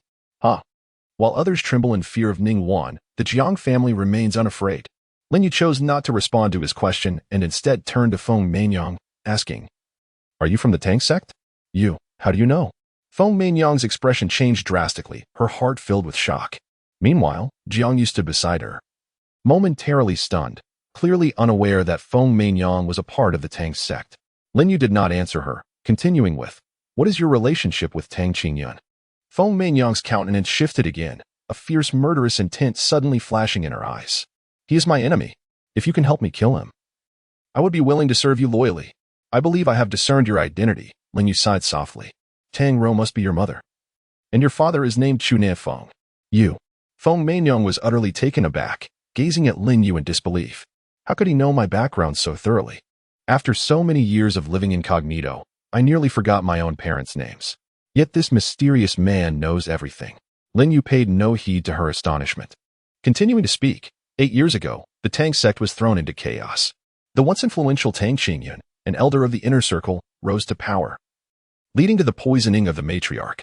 The eldest daughter of the Tang family, Tang Rou, and her family were hunted down in their desperate attempt to protect their daughter. Tang Rou and her husband perished under the Tang sect's unique hidden weapon, leaving only their daughter missing. You tell me, should I call you Tang Xuewu or Feng Manyang? Lin Yu recounted the past with eloquence. Feng Manyang's experiences resonated closely with his own. However, when the Lin family faced their calamity, he was merely 7 years old. At the time of the Tang sect's upheaval, Tang Xuewu was already 22, the same age as he was now. Feng Manyang's eyes glistened with unshed tears as she stared blankly at Lin Yu. He knew too much. It felt as if there were no secrets left between them. After what felt like an eternity, Feng Manyang turned away to wipe the tears from her eyes. "Tang Xuewu is dead. You may call me Feng Manyang." "Very well. Names are but mere aliases," Lin Yu replied nonchalantly, smiling gently. He then asked, "During your years with Jiang Yu, has he ever compelled you to do things against your will?" "There have been countless instances. I am unsure of which aspect you refer to." With her identity now fully revealed, Feng Manyang held nothing back. Coughing lightly, Lin Yu found himself at a loss for how to delicately broach the subject he wished to inquire about. Observing Lin Yu's somewhat awkward demeanor, Feng Manyang suddenly understood and smiled wryly. "Do not worry.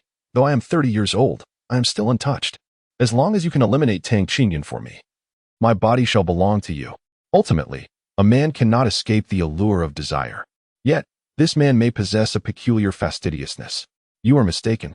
Lin Yu shook his head with a smile, saying, "I merely inquired to ascertain whether it would be prudent to grant Jiang Yu a swift reprieve."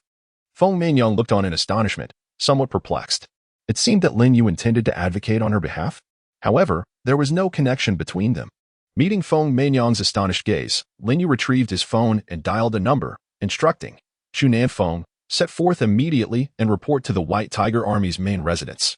In the interim, all matters shall be overseen by Hong Ongua." Upon hanging up, tears streamed down Feng Manyang's face like a torrent unleashed from a broken dam. "My father, is he still alive?" Feng Manyang was utterly stunned, unable to stem her tears. Lin Yu nodded with a gentle smile, stating that, barring unforeseen circumstances, she should be able to see him before dawn. In Haizhou, the Jiang family was illuminated despite the late hour. At this moment, the entire Jiang household seethed with indignation. Only the venerable patriarch, Jiang Yinian, remained as steadfast as a mountain, his expression tranquil, betraying no hint of joy or anger. Moments ago, the family had received word that Old Knife had perished and Jiang Yu had been taken captive. The body of Old Knife was already en route to the Jiang residence. "Father, could you please say something?" Jiang Haichao looked anxiously at his father, for Yuer was your most cherished grandson, now that he had been taken. His life hanging in the balance, how could you remain so unfazed? Jiang Yu was the sole son of Jiang Haichao. With his life uncertain, how could he not be frantic? Jiang Yinian cast a sidelong glance at his eldest son, calmly inquiring, "How old are you this year?" Jiang Haichao faltered slightly, bewildered by his father's sudden question. After a moment's hesitation, he answered in a low voice, 53. "Indeed, 53. Jiang Yinian sighed deeply, his expression shifting abruptly as he sternly admonished, "At 50, one knows their destiny. You are already 53, yet at the slightest adversity, you lose your composure. Have you spent over 50 years merely to be swallowed by a dog's belly?" Witnessing the patriarch's anger, the members of the Jiang family fell silent, bowing their heads in submission. Jiang Haichao's face flushed. He opened his mouth but ultimately refrained from speaking. A collection of inept individuals. Jiang Yinian cast a cold gaze over the assembly, his face etched with disappointment. Use your pig-like brains to ponder. If they intended to kill you, would they need to go to such lengths to abduct him? Jiang Yinian's ire intensified as he spoke, wishing he could deliver a slap to each of them. As Jiang Yinian's words resonated, the others began to comprehend. No wonder the patriarch remained unshaken. He had seen through it all. Indeed, if they could slay Old Knife, eliminating Jiang Yu would be child's play. The very act of taking Jiang Yu signified a desire to spare his life. Jiang Haichao quickly grasped this, the weight on his heart lifting. After a moment's thought, he cautiously inquired, "What is their true intention in capturing you? You ask me, but who shall I inquire of?" Jiang Yinian, visibly irritated, scolded, "Instead of wasting time here, you might as well investigate the license plate number of the vehicle that took you away." The more he looked at his eldest son, the more his anger grew. At over 50 years of age, he still lacked common sense. The only commendable trait was his robust physique. Among the current generation of the Jiang family, he was indeed the most formidable. A classic example of brawn over brains. With such a mindset, how could Jiang Yinian entrust the family to him? To manage a clan, one must possess not only strength, but also wisdom. Jiang Haichao chastised, felt no anger, and quickly called for a search. While awaiting news, the body of old Dao was returned first. Jiang Yinian finally rose from his seat, swiftly approaching old Dao's corpse for a meticulous examination. Soon, he discerned the cause of old Dao's demise. Indeed, a master. A glimmer of astonishment crossed Jiang Yinian's face as he murmured, "He didn't even touch old Dao's body. He shattered his heart solely with his true energy. This person's strength is undoubtedly on par with mine." "What?" The crowd gasped, exchanging bewildered glances. Jiang Haichao exclaimed in disbelief. The informant said the person who took Yuer was quite young, appearing to be merely in their 20s. How could they be so powerful? So young? Jiang Yinian, astonished, stroked his long beard, frowning. "Haijo, I doubt there exists such a young master." "Certainly not," Jiang Haichao asserted confidently. "Indeed there is." At that moment, Jiang Yinian's second son spoke up suddenly, "And we all know." "Know what?" The crowd looked at him in confusion. Jiang Yinian paused, then suddenly realized, exclaiming, "Ah, indeed there is." "Who?" The audience gazed at the two in puzzlement. "Do we even know them?" They had never heard of such a young master. "The leader of the White Tiger Army, Ning Wan." The father and son spoke almost in unison, their expressions grave. "Ning Wan?" The crowd's faces changed. Ning Wan's name was renowned far and wide. However, even within the Jiang family, no one had ever encountered Ning Wan. They only knew he was quite young, yet infamous for his ruthlessness, a man who could kill without a second thought. Given his youth and formidable prowess, it was undeniable that it must be Ning Wan. "What could Ning Wan want with you?" "This. What shall we do?" Upon recalling Ning Wan's notorious reputation, Jiang Yu's mother became frantic, tears welling in her eyes. Jiang Haichao was equally agitated, his heart in turmoil. If it were anyone else who had taken Jiang Yu, even with mere suspicion, he would rush forth without hesitation to demand the return. But now, the adversary was Ning Wan, the leader of the White Tiger Army. No matter how foolish or impulsive he might be, he would rather not provoke Ning Wan unless absolutely necessary. The Jiang family was strong, but Ning Wan was even stronger. "Calm down." Observing the distraught expressions of Jiang Haichao and his wife, Jiang Yinian's displeasure resurfaced. "I suspect you may have inadvertently offended Ning Wan. Since Ning Wan has not killed him, it signifies that there is still room for negotiation. Upon hearing the elder's analysis, the Jiang Haichao couple's eyes lit up with newfound hope. I shall prepare a generous gift and make my way to the military governor's residence. However, Jiang Haichao remained concerned for his son's safety and hastily rose to leave. Stop, Jiang Inian admonished him, her voice laced with anger. Everything we have now is merely speculation. We cannot yet ascertain that Ning Wan has indeed taken Yuer. If you go there and are dismissed with a single word, what then? Jiang Haichao faltered momentarily, rendered speechless. If Ning Wan denied it, could he possibly bite him? Father, your considerations are indeed thorough. The elder's reasoning was sound. Brother, let us wait. We should first ascertain the truth. In a moment, everyone nodded in agreement. The Jiang couple dared not act rashly any longer, suppressing their worries and patiently awaiting news. As dawn broke with the first light of day, news finally arrived. It has been clarified. That vehicle belongs to the White Tiger Guard. Without a doubt, Ning Wan has taken Jiangyu. Jiang Haichao stood up, this time refraining from making unilateral decisions, and instead turned to the elder, asking, Father, shall I prepare a generous gift and head to the military governor's residence now? You cannot go alone. Jiang Inian slowly rose, adding, if Yuer has inadvertently offended Ning Wan, your apology may lack sufficient weight. He might even perceive our Jiang family as lacking sincerity. What do you mean? Jiang Haichao looked at his father in surprise. Do you intend to accompany me? Jiang Inian nodded slightly and waved his hand. Quickly prepare the gifts. You must personally oversee the arrangements to demonstrate our Jiang family's sincerity. Understood. Jiang Haichao did not dare to delay and hurried off to prepare. At that moment, Jiang Yu's mother suddenly expressed her concern. What if Ning Wan refuses to release Yuer? Her words stunned the Jiang family. Previously, they had not considered such a scenario. Jiang Inian fell silent for a moment, a fierce glint flashing in his eyes. First come gifts, then military might.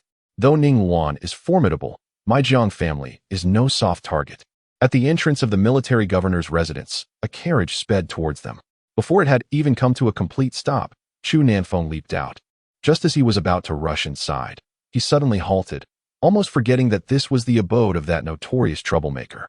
A jolt ran through him, and he called out loudly, I, Chu Nanfeng, commander of the Left Army of the Northern Wolf Brigade, have come to report as ordered. Even though he was on official business, he dared not intrude recklessly into Ning Wan's residence. He was not concerned about Ning Wan harming him. Rather, he feared incurring his displeasure and making himself miserable. Enough of this pretense, come in quickly. A calm voice echoed from within the residence.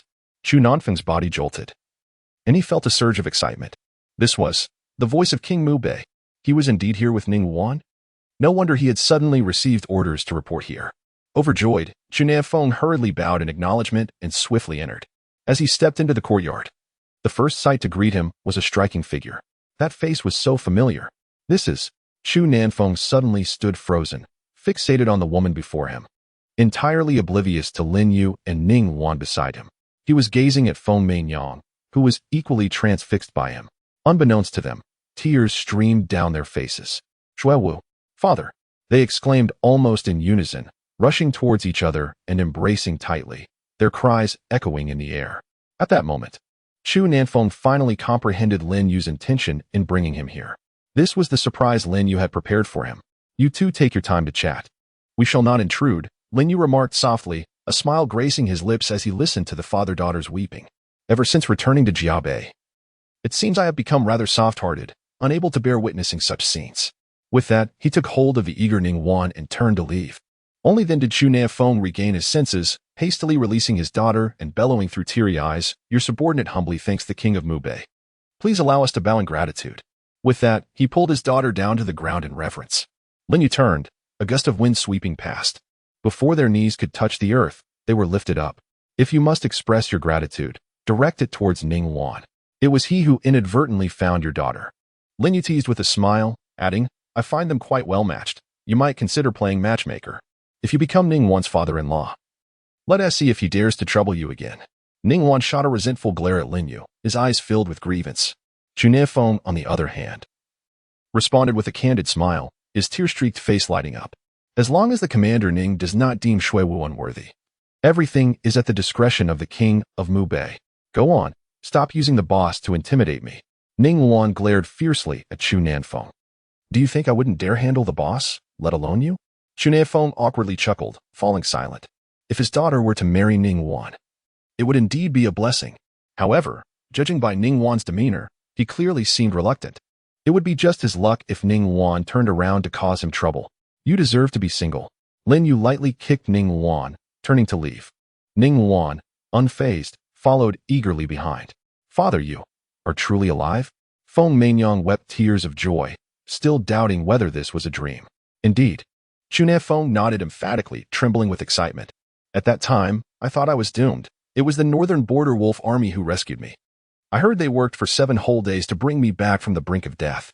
Half an hour later, the White Tiger Guard reported that the Jiang family sought an audience. Who has come? Lin Yu inquired. Jiang Yinian and his eldest son, Jiang Haichao. The White Tiger Guard replied with a bow. Then go and meet them. Lin Yu instructed Ningguan. Since Jiang Shidao had not arrived, he would temporarily remain out of sight. Ningguan nodded, rising to leave, a mischievous grin still on his face. Upon stepping outside, he found Jiang Yinian and his son waiting at the door. Bring them in. Ningguan took a seat in the front courtyard, his expression regaining its cold severity. Noticing that Ningguan had business to attend to, Chu Nanfeng promptly inquired, Commander Ning, shall we take our leave? Tears still glistened on the faces of Chu Nanfeng and Feng Manyang. Their eyes reddened. No need, Ningguan said lightly, waving his hand. Just sit beside me. All right. Chu Nanfeng replied, taking his daughter to sit next to Ningguan. Soon, Jiang Yinian entered with Jiang Haichao, bearing gifts in hand. In the next moment, their gazes fell upon Feng Manyang. The father and son exchanged knowing looks, as if they understood something profound. Ningguan had taken an interest in Feng Manyang. He had captured Jiang Yu merely to please her. Indeed, even heroes find it challenging to navigate the allure of beauty. Before long, Jiang Yinian approached the trio, addressing Chu Nanfeng and Ningguan with feigned ignorance. I am Jiang Yinian of the Jiang family. This is my eldest son, Jiang Haichao. May I inquire who is the esteemed Commander Ning? What do you want from me? Ningguan interjected, his demeanor haughty and dismissive. I have met Commander Ning, Jiang Yinian said, cupping his fist in respect, while Jiang Haichao slightly bowed. The difference in their statuses dictated their manners towards Ningguan. Speak if you have something to say. Otherwise, leave, Ningguan said lazily, barely lifting his eyelids. His attitude incensed the father and son, as members of the Jiang family. They were accustomed to being treated with utmost respect, never before having been so disregarded. Yet, faced with Ningguan, they could not afford to show their ire. Suppressing their anger, Jiang Yinian chuckled awkwardly. Commander Ning, my grandson has previously shown disrespect to your esteemed wife, which is his fault. Now that you have dealt with Lao Dao, it serves as retribution for your wife. I humbly ask you to show leniency. What nonsense is this? Ningguan interrupted, his expression darkening. Are you here to arrange a marriage for me as well, Jiang Yinian? Jiang Yinian was momentarily taken aback, then glanced quizzically at Feng Manyang. Was she not the commander's wife? No, Chu Nanfeng interjected. She is my daughter. A simultaneous shock coursed through Jiang Yinian and Jiang Haichao. Ningguan did not harbor feelings for Feng Manyang. He was merely avenging a friend's daughter. Realizing this, Jiang Yinian hastily turned to Chu Nanfeng, inquiring, How may I address you, esteemed sir? I am Chu Nanfeng, the commander of the Left Army of the Northern Wolf Legion. The Northern Wolf Legion. Upon hearing this, the father and son grasped the situation. It was clear. It was said that the 4 war gods hailed from the Northern Wolf Legion. Now, with the daughter of the Left Army commander being enslaved by Jiang Yu for years, how could Ningguan not seek vengeance for a comrade? Understanding the background, Jiang Yinian quickly apologized. Commander Ning, Commander Chu. Jiang Yu was indeed unaware of Manyang's identity and has caused much offense. I ask for your understanding. I have prepared a modest gift as an apology and hope you will spare my grandson. I thank you both for your consideration. Spare him? Ningguan scoffed. Jiang Yinian's expression shifted slightly before he quickly regained his smile. Commander Ning, ignorance is no crime. Jiang Yu is still a child. Why must you hold a grudge against him? Enough of your nonsense, Ningguan replied impatiently. Jiang Yu must die. Return to your place. Later, I shall send the body to the Jiang family. You. Jiang Haichao's expression changed dramatically as he glared at Ningguan, about to speak, but was restrained by Jiang Yinian. The smile on Jiang Yinian's face abruptly vanished. Master Ning, as long as you spare Jiang Yu's life, we can negotiate any terms. There is nothing to discuss. Ningguan scoffed coldly. Jiang Yu must die. Is there truly no room for negotiation? A fierce glint flashed in Jiang Yinian's eyes, his anger nearly overwhelming. He had not anticipated Ning Wan's unyielding stance. He had already lowered himself sufficiently, yet Ning Wan refused even the slightest chance for discourse, intent solely on Jiang Yu's demise. The concept of courtesy before conflict held no value here. If courtesy fails, then only the sword remains. However, he had no desire to escalate matters to this extent. No, Ning Wan replied without hesitation. Today, I must take Jiang Yu with me. Jiang Yinyan's fury finally erupted, his voice growing icy. If Master Ning does not hand Jiang Yu over, you will leave me no choice but to offend you. Offend? Ning Wan narrowed his eyes, replying coldly, based on that statement, both you and your son shall remain with me. As he spoke, a chilling aura enveloped the military estate. The weaker Feng Manyang felt as if she had plunged into an ice cavern, trembling uncontrollably. Fortunately, her father grasped her hand, offering warmth that alleviated her fear somewhat. Nevertheless, her heart remained turbulent. The White Tiger commander truly lived up to his fearsome reputation. The mere aura he exuded was terrifying beyond measure. If Ning Wan was this formidable, one could scarcely fathom how terrifying the man they revered as a god must be. Feeling Ning Wan's murderous intent, Jiang Yinyan remained undaunted, his expression unwavering. Master Ning, have you truly thought this through? Should it come to blows, you may not be my match. Haha. Ning Wan laughed heartily, his face displaying disdain. If you can withstand 3 of my strikes, I will not only spare you, but I will also let Jiang Yu go. Very well. It is settled. Jiang Yinyan exclaimed joyfully. Make your move. He was confident that while he might not surpass Ning Wan, enduring 3 of his strikes was well within his capability. It would also serve as an opportunity to witness firsthand the prowess of the 4 great military commanders. I will let you strike first, Ning Wan proclaimed, standing firm. Immovable as a mountain, I shall strike first, lest you be unable to withstand even a single blow. Nearby, the White Tiger Guard presented Ning Wan's battle blade. Hiss. Both Jiang Yinyan and his son inhaled sharply, unable to endure even one strike. Such arrogance. Did he truly believe the 4 war gods were invincible? In that case, I must take offense. Before his words had faded, Jiang Yinyan had already leaped back. Since Ning Wan chose to be boastful, he saw no reason to hold back. In an instant, the wind surged and clouds roiled. A violent surge of true energy shot forth like cannon fire, thundering towards Ning Wan. Ning Wan merely smiled dismissively. At the moment the true energy approached, he bellowed fiercely, drawing his blade from its sheath. As the cold light suddenly flared, a blade cleaved through the air toward Mount Hua. In the blink of an eye, the radiant blade dimmed, and the true energy dissipated. Jiang Yinyan's pupils contracted sharply, a tempest of shock raging within his heart. So formidable, striking back with a vengeance. A single, simple move had shattered his offensive. Now it was my turn. Ignoring Jiang Yinyan's astonishment, Ning Wan flipped his battle blade and struck down once more. The blinding light of the blade extended over 3 zhang, carrying an aura of death as it descended.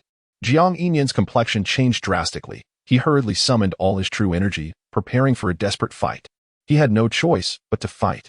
Ning Wan's power surpassed his imagination. Had he known Ning Wan was this formidable, he would never have dared to confront him so openly. Yet, it was too late for regrets now. He could only muster all his strength, even if it meant suffering the fate of shattered meridians, to withstand the 2 subsequent strikes from Ning Wan. Otherwise, both he and his father would meet a dire end. Boom. A resounding crash echoed as the blade descended. The force was akin to Mount Tai pressing down upon him. Despite Jiang Yinyan's desperate struggle, he could not withstand it. Thud. He spat out a spray of blood, his knees sinking into the ground. The terrifying blade light had not yet dissipated. Gritting his teeth, Jiang Yinyan endured, faintly hearing the sound of his meridians breaking. Commander Ning, please show mercy. At that moment, a resounding voice pierced through the air of the military estate. A group of White Tiger Guards prepared to intervene, but an elderly figure had already burst in. Ancestor, Jiang Haichao exclaimed, tears nearly streaming down his face.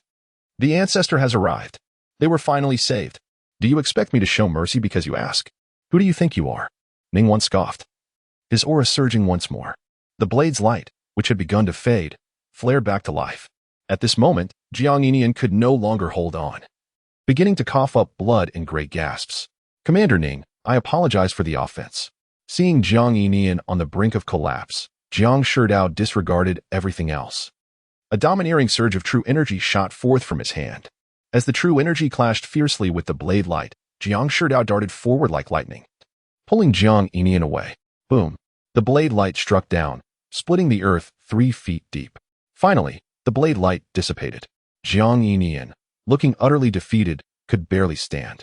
His entire body ached. Despite his utmost effort, he had failed to withstand Ning Wan's strike. Had it not been for his father's timely arrival, he would have surely perished on the spot. In that moment, all of Jiang Yinian's ambitions vanished into thin air. The blow from this battle was nothing short of devastating.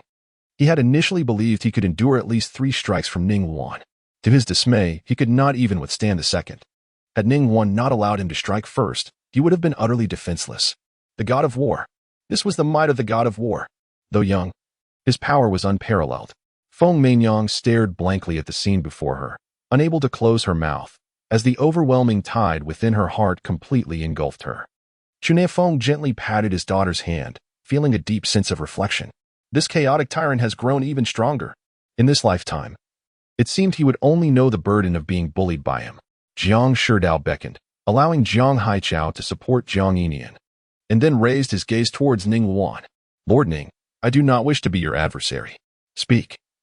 What must be done for you to release Yu and his father? Simple. Answer me one question, and I shall set them free. Ning Wan sheathed his blade and smiled, a glimmer of cunning flashing in his eyes. Please, go ahead, Lord Ning. Ning Wan's penetrating gaze fixed upon Jiang Shidao. The Jiang family has amassed considerable wealth. What is the purpose behind it? Initially, he intended to pursue this inquiry further, yet Lin Yu had advised him against it. As anticipated by Lin Yu, Jiang Yinian ultimately came to demand the return of his kin. Furthermore, he foolishly engaged in combat with him. With Jiang Yinian and his son in his grasp, Jiang Shidao had no choice but to respond to this inquiry. It turned out that Lord Ning orchestrated this entire affair for such a trivial matter. Jiang Shidao laughed heartily. Whether it is trivial or not will be determined once I understand the circumstances. Ning once scoffed lightly, impatiently urging, Speak. There is no need for concern, Lord Ning. The Jiang family's accumulation of wealth is not for nefarious schemes. It is solely for the substantial acquisition of spiritual herbs. Jiang Shidao shook his head with a bitter smile. I have reached the pinnacle of the returning origin realm but have been unable to break through the shackles for a long time. Thus, I resorted to this desperate measure, seeking the power of spiritual herbs to help me cross that final threshold. Spiritual herbs? Ning Wan frowned. Do you take me for a fool? Spiritual herbs are rare treasures. How can one purchase them in abundance? While spiritual herbs greatly benefit the cultivation of martial artists, they are exceedingly scarce. Even inferior-grade herbs are difficult to procure. Whoever possesses spiritual herbs would be too busy hiding them away to sell them in large quantities. Lord Ning need not harbor doubts, Jiang Shidao chuckled. Visit Panlong Valley or Guishu Mountain, and you shall discern the truth of my words. Very well, I shall remember that. Ning Wan dismissed his skepticism with a wave of his hand. Take them away. He feared that Jiang Shidao might deceive him, just as Jiang Shidao had stated. A visit would reveal whether his claims were true or false. Should Jiang Shidao dare to deceive him, he would not hesitate to execute Jiang Yinian before his very eyes. What of Jiang Yu?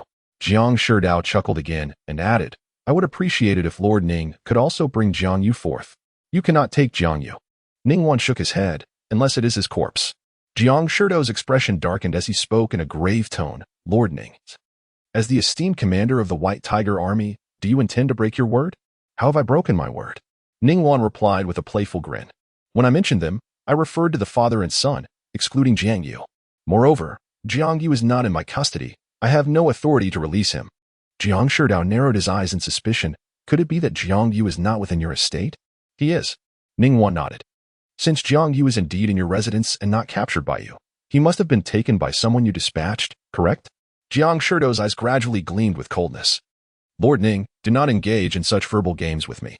Though I do not wish to be your enemy, I cannot allow you to toy with me. To engage in combat? Ning Wan's eyes ignited with fervor as he eagerly declared, Perfect. It has been a while since I truly stretched my muscles. You seem capable enough to provide me with a good workout. Ning Wan was, after all, a battle fanatic. No one dared to confront him directly, rather.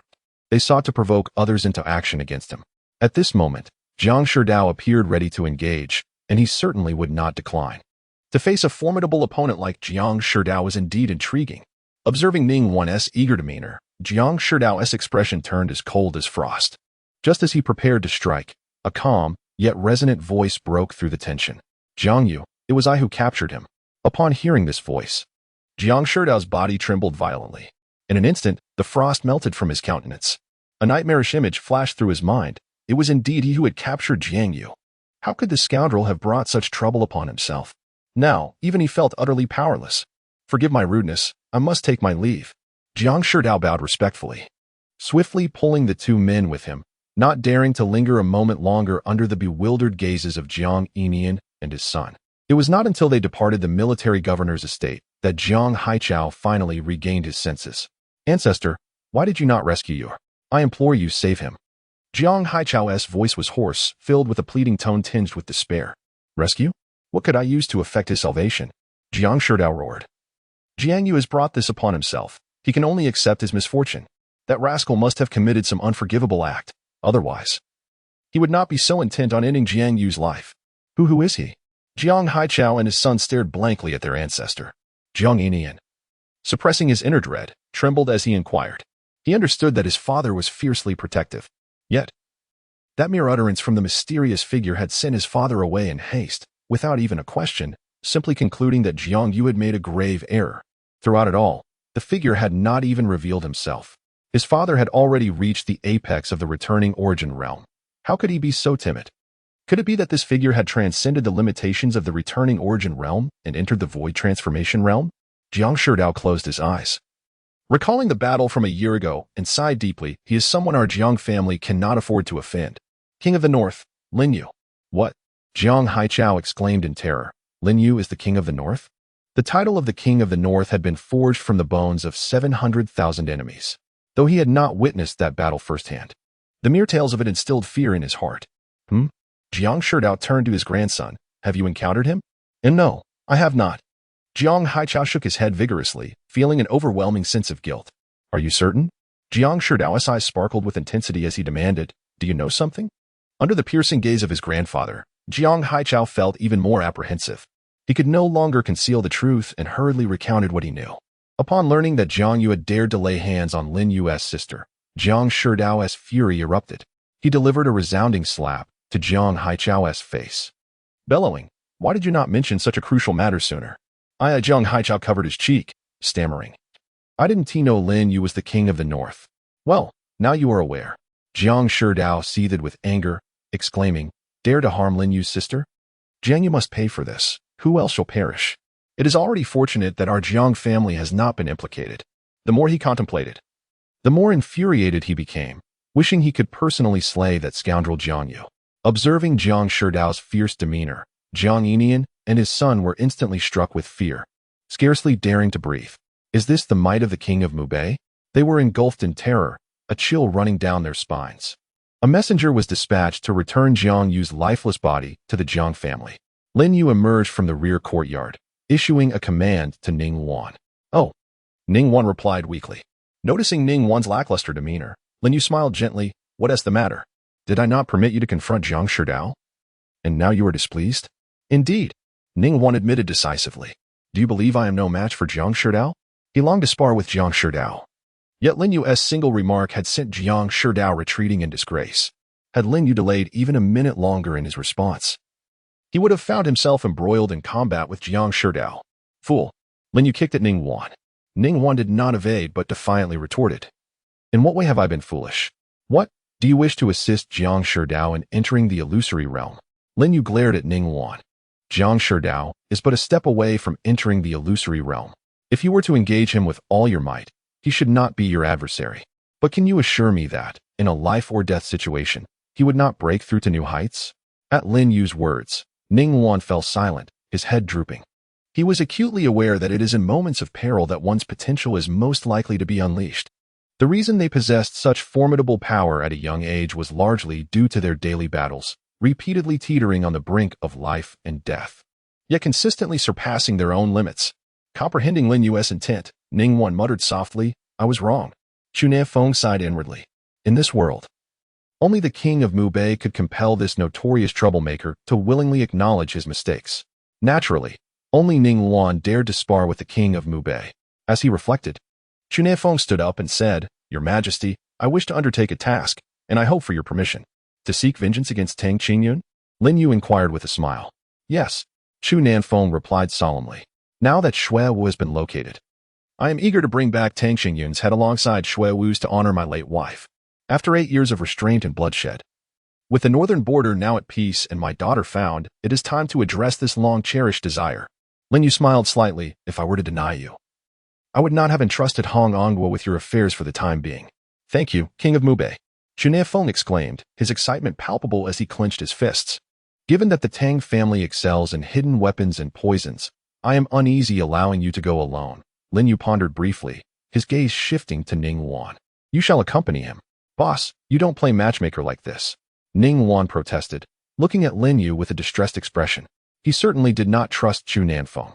Though Chu Nanfeng is the commander of the left army, if he cannot handle Tang Qingyun, what use is he? His insistence on bringing me along is clearly an attempt to create an opportunity for himself and Feng Mingyang. Noticing Ning Wan's reluctance, Chu Nanfeng sighed inwardly and quickly bowed, stating that he possesses absolute confidence in eliminating Tang Qingyun, suggesting that Ning Junju should not be troubled with this matter given his busy schedule. Very well. Lin Yu replied with a resigned smile, casting an annoyed glare at Ning Wan. I can hardly be bothered to discuss this with you. Ning Wan merely shrugged, seemingly unfazed. Meanwhile, Feng Mingyang, having been repeatedly encouraged by Lin Yu yet persistently rejected by Ning Wan, felt a mix of embarrassment and anger. With her fiery temperament, she would have already lashed out at anyone else. With a helpless smile, Chu Feng turned to Feng Mingyang and said, You should remain in Haizhou. I can go alone. No, I will accompany you. Feng Mingyang stepped forward, grasping his arm. Stay behind. Lin Yu shook his head at Feng Mingyang. With your abilities, your presence would only hinder him. Feng Mingyang hesitated, momentarily speechless. She was reluctant to be underestimated by Lin Yu, yet had to concede that her modest capabilities were indeed insignificant in comparison to theirs. Ultimately, she could only agree with reluctance. Seeing her acquiescence, Chu Feng felt relieved and did not linger, taking his leave. As he swiftly disappeared from view, Ning Wan scoffed, Big brother, you did that on purpose, didn't you? I did no such thing. Lin Yu retorted with a laugh. The Tang clan is not as simple as you think. It is better to avoid unnecessary troubles. Lin Yu genuinely wished he could pry open Ning Wan's head to see what thoughts occupied it. How could he fail to appreciate a woman as captivating as Feng Mingyang? Even if he did not fancy her, he need not display such disdain. Very well, as long as you are happy, Ning Wan shrugged, appearing indifferent. Feng Mingyang, feeling vexed, forced a smile and bowed. Prince Mubei, Commander Ning, I thank you both for facilitating this reunion between my father and me. I have matters to attend to, so I shall not impose further. Lin Yu called her back. You should stay here for now. You need not concern yourself with the matters of Feng Tower. I will make the necessary arrangements. I do not understand your meaning, Feng Mingyang said, puzzled. You will understand soon enough, Lin Yu replied vaguely, waving his hand. After a long night, you should rest. Ning Wan, arrange a room for her. Feel free to meddle as you wish. Ning Wan rolled his eyes at Lin Yu before proceeding to have a room prepared for Feng Mingyang. In his view, Lin Yu was determined to keep Feng Mingyang around, orchestrating various schemes to bring them together.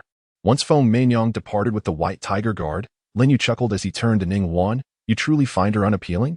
She is not my type, Ning Wan replied, smacking his lips and grinning. You could introduce her to old Shui. He certainly favors her kind. Whether you want her or not, I certainly do. Lin Yu retorted, just don't regret it later. Ning Wan suddenly widened his eyes in astonishment, exclaiming, Boss, are you planning to take a concubine? Lin Yu's face turned green with anger as he kicked Ning Wan. What nonsense are you thinking? Ning Wan endured the kick, grinning mischievously with an unmistakably suggestive glint in his eyes. You will regret this. Lin Yu shot him a glare, asserting that once she awoke, he would assign the best intelligence personnel to administer a rigorous assessment of her. Are you intending to train her as an intelligence officer? Ning Wan's smile instantly froze. What else did you expect? Lin Yu chuckled lightly. This, Ning Wan stammered awkwardly, then boldly leaned forward with a sheepish grin. Boss, am I too late to regret my words? He knew well that Lin Yu had an uncanny ability to assess people accurately. Lin Yu had a brief interaction with Feng Mingyang at the Feng Tower. Since Lin Yu intended to nurture Feng Mingyang in this direction, it indicated her potential in this regard.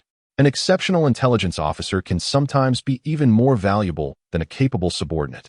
Too late, Lin Yu teased with a sidelong glance. If she passes the assessment, I will have Chu Nanfeng take her to the Northern Territory. Ning Wan lamented, but there are no military engagements in the Northern Territory. Sending her there would be such a waste. My team is in need of intelligence personnel. Why not let her stay with me? Lin Yu suppressed a laugh, his expression turning serious as he replied, You can discuss it with Chu Nanfeng later. If he agrees, I have no objections. If he dares to disagree, I will poach a few of his capable subordinates. Ning Luan smirked.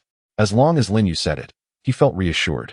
While he was not adept at dealing with Lin Yu, he was quite proficient in handling Chu Nanfeng and his ilk. This rascal, so audacious and reckless. Lin Yu helplessly rubbed his forehead. He initially intended to assist Chu Nanfeng in finding some footing here, yet it turned out that he was outmaneuvered. Now that the words were spoken, it was difficult to retract. Forget it.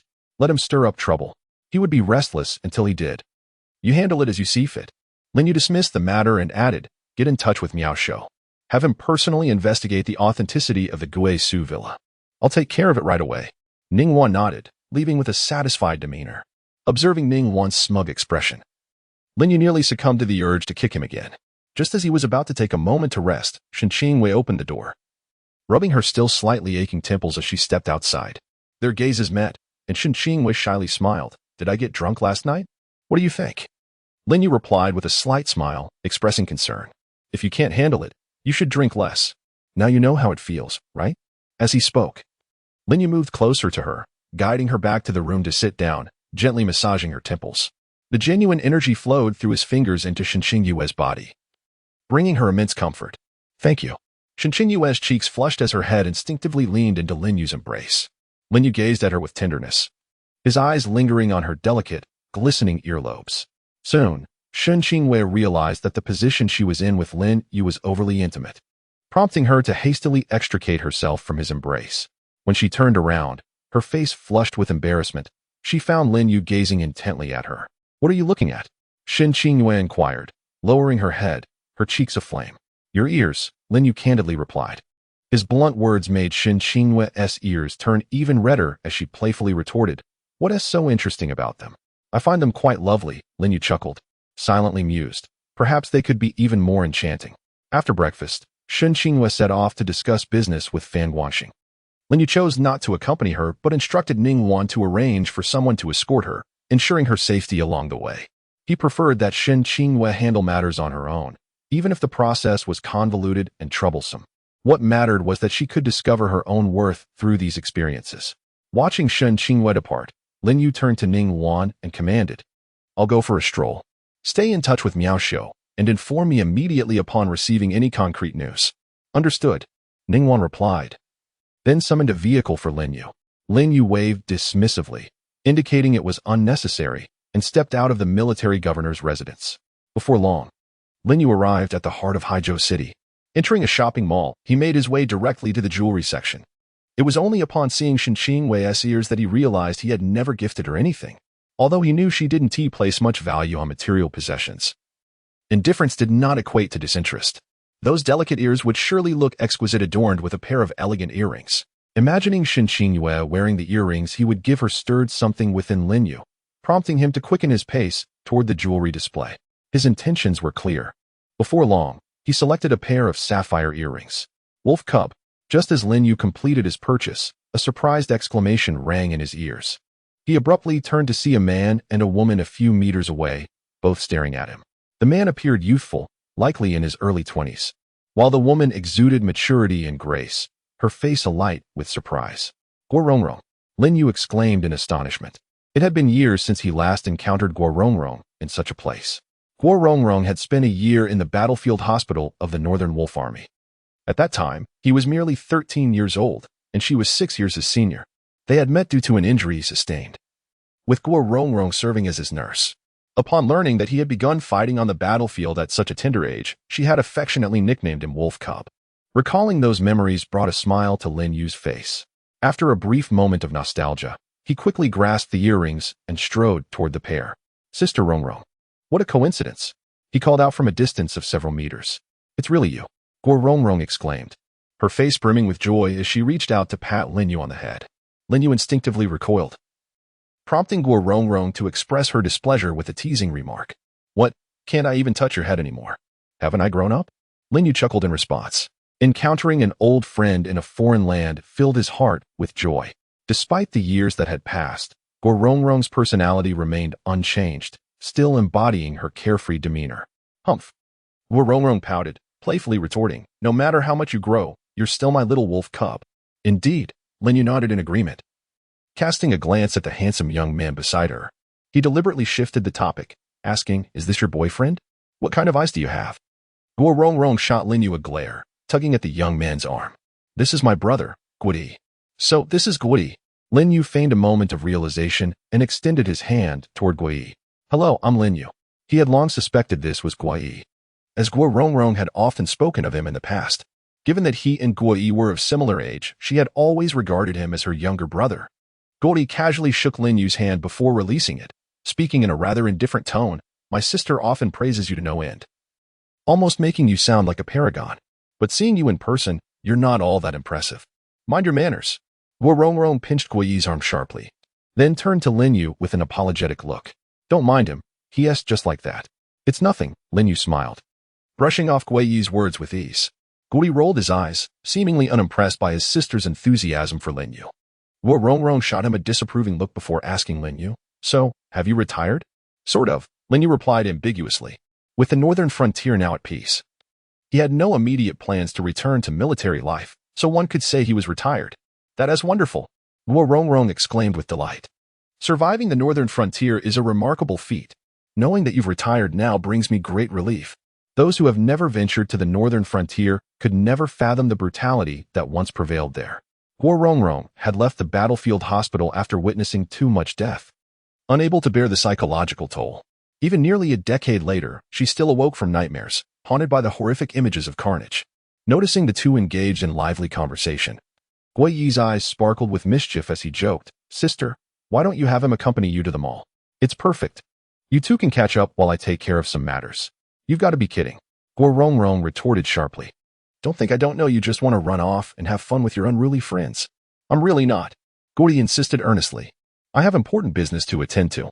"I don't believe you." Guo Rongrong glared at her brother, her tone fierce. "I warn you, have your fun. But don't stir up trouble, or you'll see how I deal with you." "Understood." Guo chuckled, quickly slipping away with a grin. Watching the swiftly disappearing figure of Guo Rongrong couldn't help but shake her head in resignation. This mischievous lad ought to be sent to the northern wilderness for some training.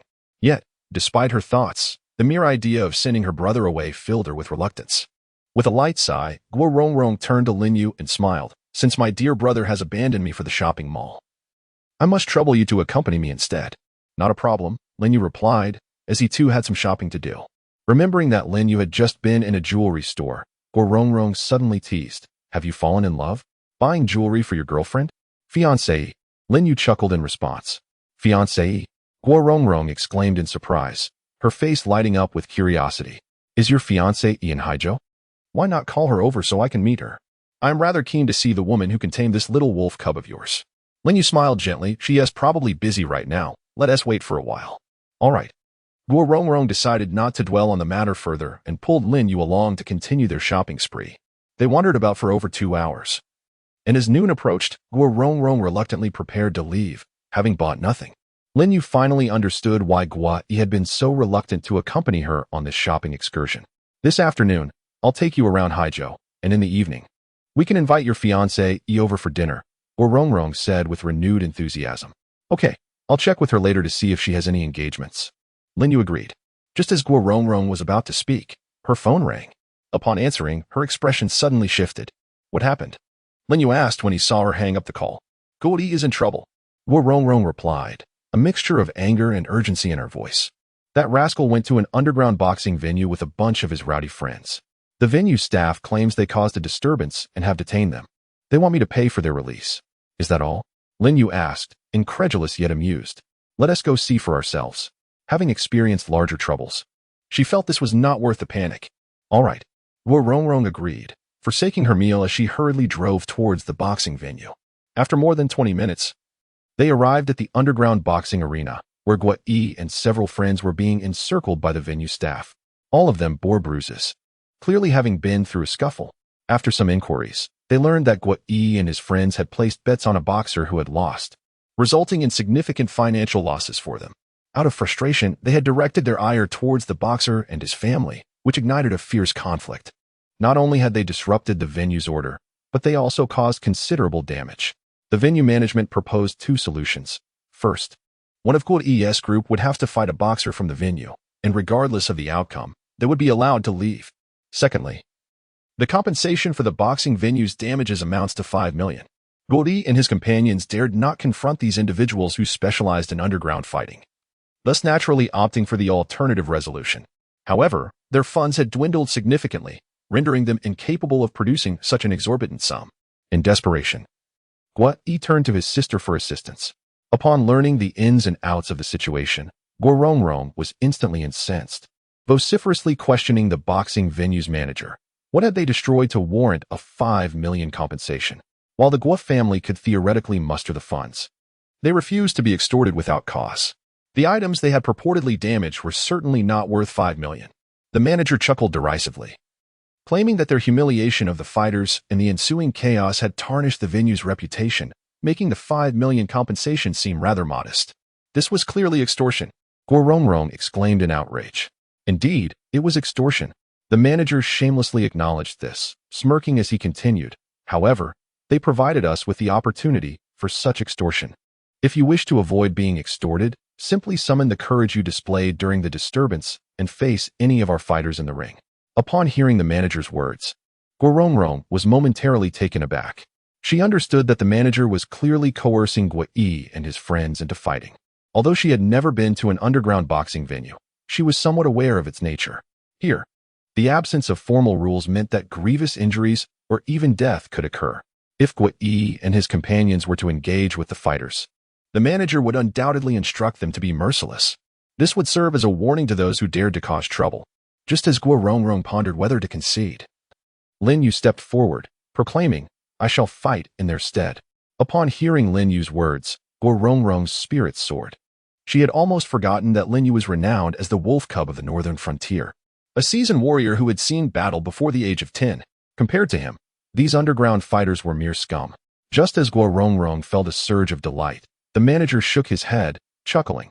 "The troublemakers are they. You can pay to redeem them, but you cannot fight on their behalf. If you insist on fighting for them, you must face all 4 of our fighters."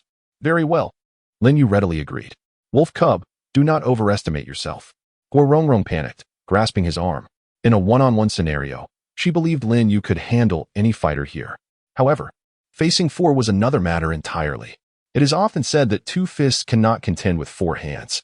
"Do not worry," Lin Yu replied nonchalantly. "If I cannot manage a few fighters, then my years of training have been in vain." "You." Guorongrong hesitated momentarily, then leaned closer to whisper, "Are you confident? If it comes to worst, then." "Absolutely." Lin Yu beamed with a confident and relaxed smile. Observing Lin Yu's unwavering confidence, Guorongrong hesitated once more. After a brief silence, she gently nodded, ultimately choosing to place her trust in him. At merely 13 years of age, Lin Yu exhibited remarkable composure, and now, that sense of steadiness has only deepened. His unwavering confidence suggests a strong conviction of victory. The manager, discerning Lin Yu's self-assurance, pondered momentarily before abruptly altering his stance. "If you wish to fight on their behalf, the choice of opponents will not rest with you, but rather I shall select 4 individuals to face you." Although skeptical of the slender Lin Yu's ability to triumph over 4 fighters, prudence dictated caution. After all, Lin Yu appeared exceedingly confident. "Better safe than sorry. Did you not claim that we could choose our adversaries? Are you truly willing to go back on your word in front of all these witnesses?" Guorongrong retorted angrily. They ascended the stage, their opponents open for selection. The manager cast a sidelong glance at Guo and his companions before turning back to Lin Yu, stating, "I will arrange your opponents." Guorongrong was about to protest further when Lin Yu confidently stepped onto the platform, urging, "Let us not waste any more time. Summon them forth."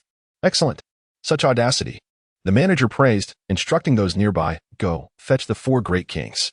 A commotion ensued among the onlookers upon hearing the manager's words. The 4 great kings were the pride of this establishment. It was rumored that they had even been involved in fatal bouts. This individual was certainly courting danger. The crowd murmured, shaking their heads in dismay as they gazed at Lin Yu on the stage. Hearing their whispers, Guorongrong became increasingly agitated. At that moment, Lin Yu glanced down from the platform, offering her a reassuring smile and a comforting gaze. His confidence somewhat alleviated her anxiety, though her ire turned towards Guodi and his companions. "If anything happens to him, I shall make you 4 pay dearly." Facing Guorongrong's furious glare, the 4 men lowered their heads in shame. 3 minutes later, 4 heavily muscled men emerged simultaneously. Comparing their formidable physiques to Lin Yu's, Guo Rongrong's worry resurfaced. Fortunately, Lin Yu cast another comforting look her way, allowing her to regain some composure. As the four great kings ascended the stage, the manager cheerfully addressed Lin Yu. The rules are simple. The contender who cannot rise will be deemed the loser. Agreed. Lin Yu responded with enthusiasm, maintaining a calm demeanor as he regarded the four men. Come forth. In an unexpected move, Lin Yu placed his hands behind his back. This action instantly provoked gasps of astonishment from the gathered crowd. Guo Rongrong felt a mix of anger and urgency, nearly losing her composure to chastise Lin Yu for his arrogance. The four great kings were equally incensed by his display and resolved to teach him a severe lesson, charging towards him with clenched fists. Yet, just as they drew near, Lin Yu suddenly froze. The techniques employed by the four did not resemble those typical of underground fighting. They bore semblance to the stances of traditional martial arts. However, it was evident that their skills were rudimentary and somewhat clumsy. With the four now in close proximity, Lin Yu remained motionless, inciting further gasps from the crowd. Could it be that he was rendered speechless? Just moments ago, when he had his hands behind his back, many had thought him a master. Alas, it seemed he was merely posturing. The spectators continued to shake their heads in disappointment. One can almost envision the scene of Lin Yu being beaten to the point of spitting blood. Guo Rongrong, in a state of desperation, felt tears welling up in her eyes as she cried out, "You little wolf cub, why are you dawdling? Quickly, take cover." Just as her words echoed, the fists of the four assailants struck Lin Yu simultaneously. Guo Rongrong's face turned ashen, nearly losing her balance, and tears streamed down her cheeks. She dared not witness the ensuing spectacle and shut her eyes in anguish. Yet, at that very moment, a cacophony of agonized wails pierced her ears. That was not Lin Yu's voice.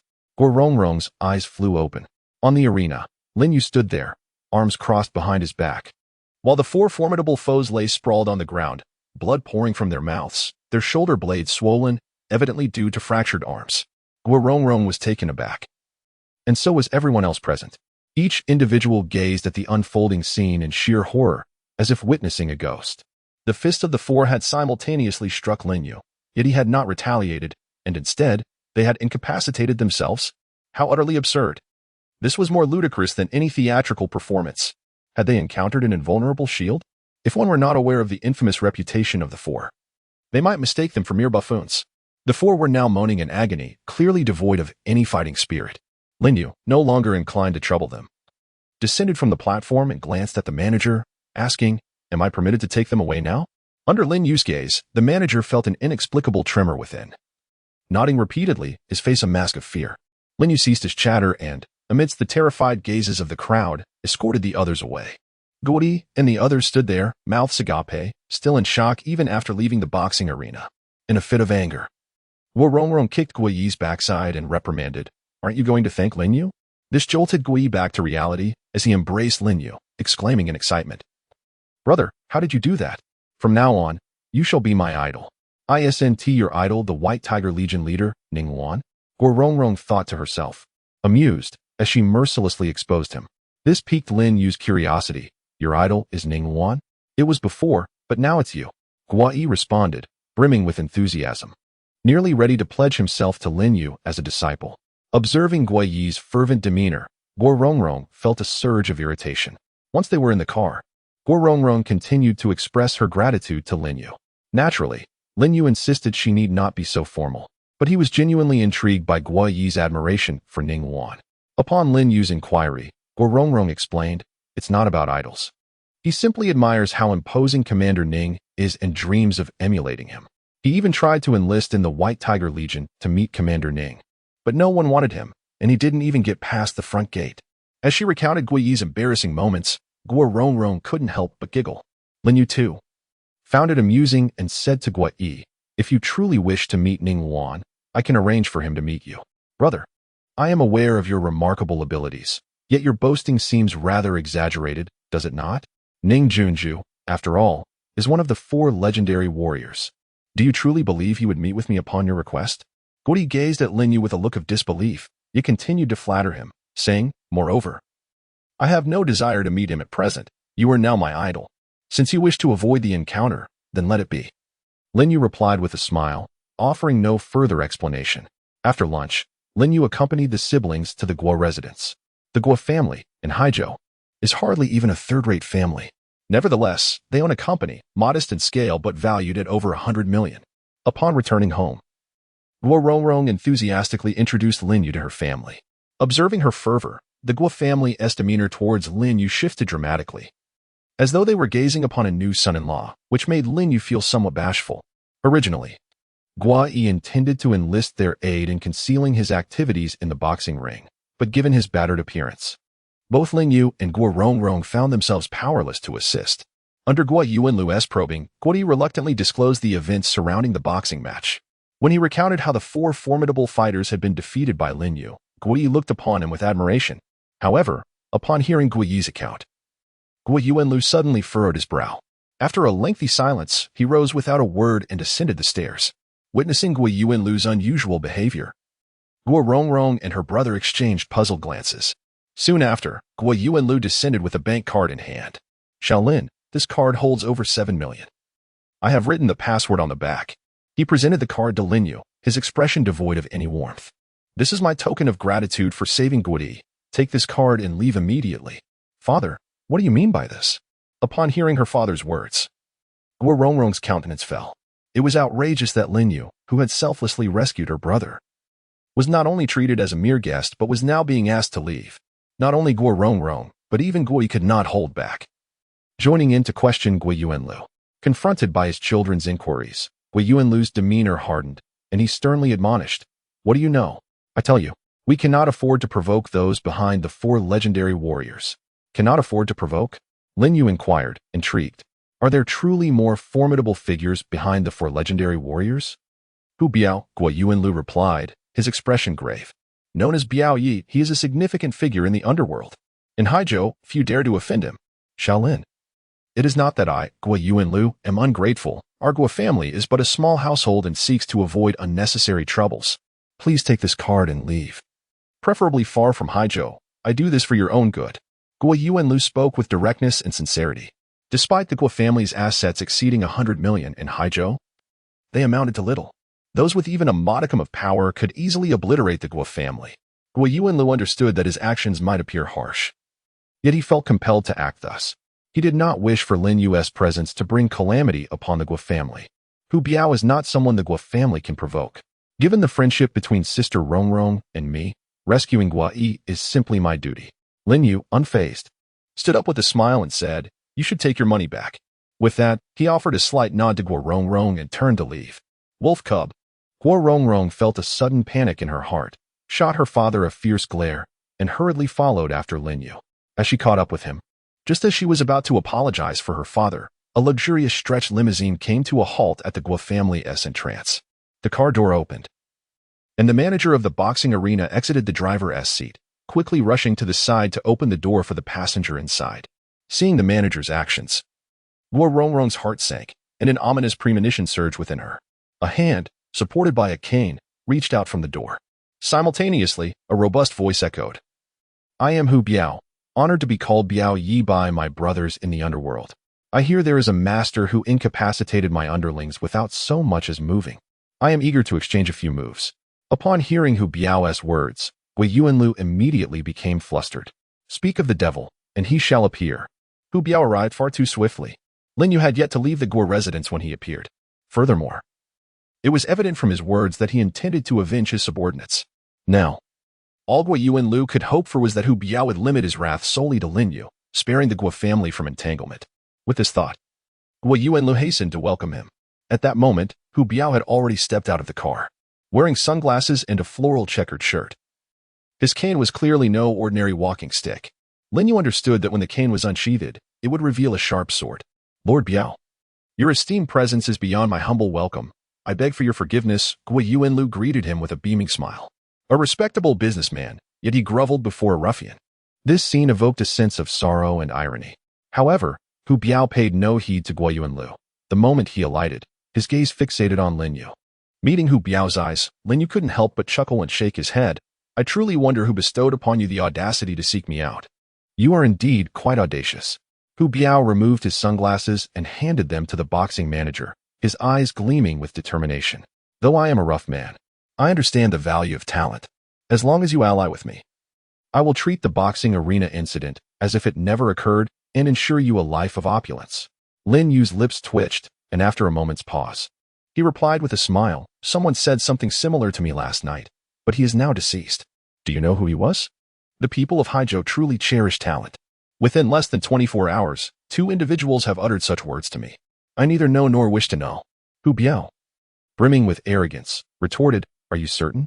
Lin Yu teased in response, spare me the pleasantries. Hu Biao, losing patience, his eyes flashing with menace, demanded, give me a straightforward answer. Don't waste my precious time. Do you believe you are worthy? Lin Yu countered with a smile. Upon hearing Lin Yu's words, Hu Biao's expression instantly darkened. He truly felt unworthy. At that moment, Guo Rongrong's voice suddenly rang out. Guo Yuanlu, witnessing his daughter's audacity to provoke Hu Biao, felt an urgent pang of anxiety, desperately signaling her with his eyes. However, Guo Rongrong appeared oblivious to her father's silent plea and turned to Hu Biao, declaring, even if they have retired, the soldiers of the Northern Wolf Army would never condescend to associate with someone like you. The mention of the Northern Wolf Army left both Hu Biao and the boxing arena manager momentarily stunned. The recent revelation of the significance of their cloaks lingered vividly in their minds, evoking a chill even in recollection. Regaining his composure, Hu Biao scoffed. Do not attempt to intimidate me with the Northern Wolf Army.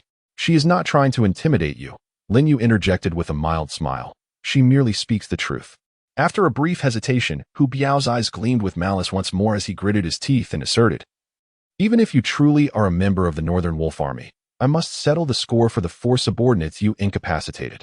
Very well, Lin Yu replied affirmatively, striding directly towards Hu Biao. As Hu Biao prepared to strike, Lin Yu instead opened the car door and took a seat inside. Both Hu Biao and Guo Rongrong were taken aback. What did his agreement signify? Was he demanding Hu Biao to settle the score? Or was he acquiescing to serve Hu Biao? The mere thought of this possibility incited Guo Rongrong's fury as she shouted, you wretch. Do not forget that you are a member of the Northern Wolf Army. She would not permit Lin Yu to serve someone like Hu Biao. That would be a desecration of the Northern Wolf Army. I certainly shan't forget, Lin Yu replied with a gentle smile directed at her before turning to Hu Biao. Aren't you coming in yet?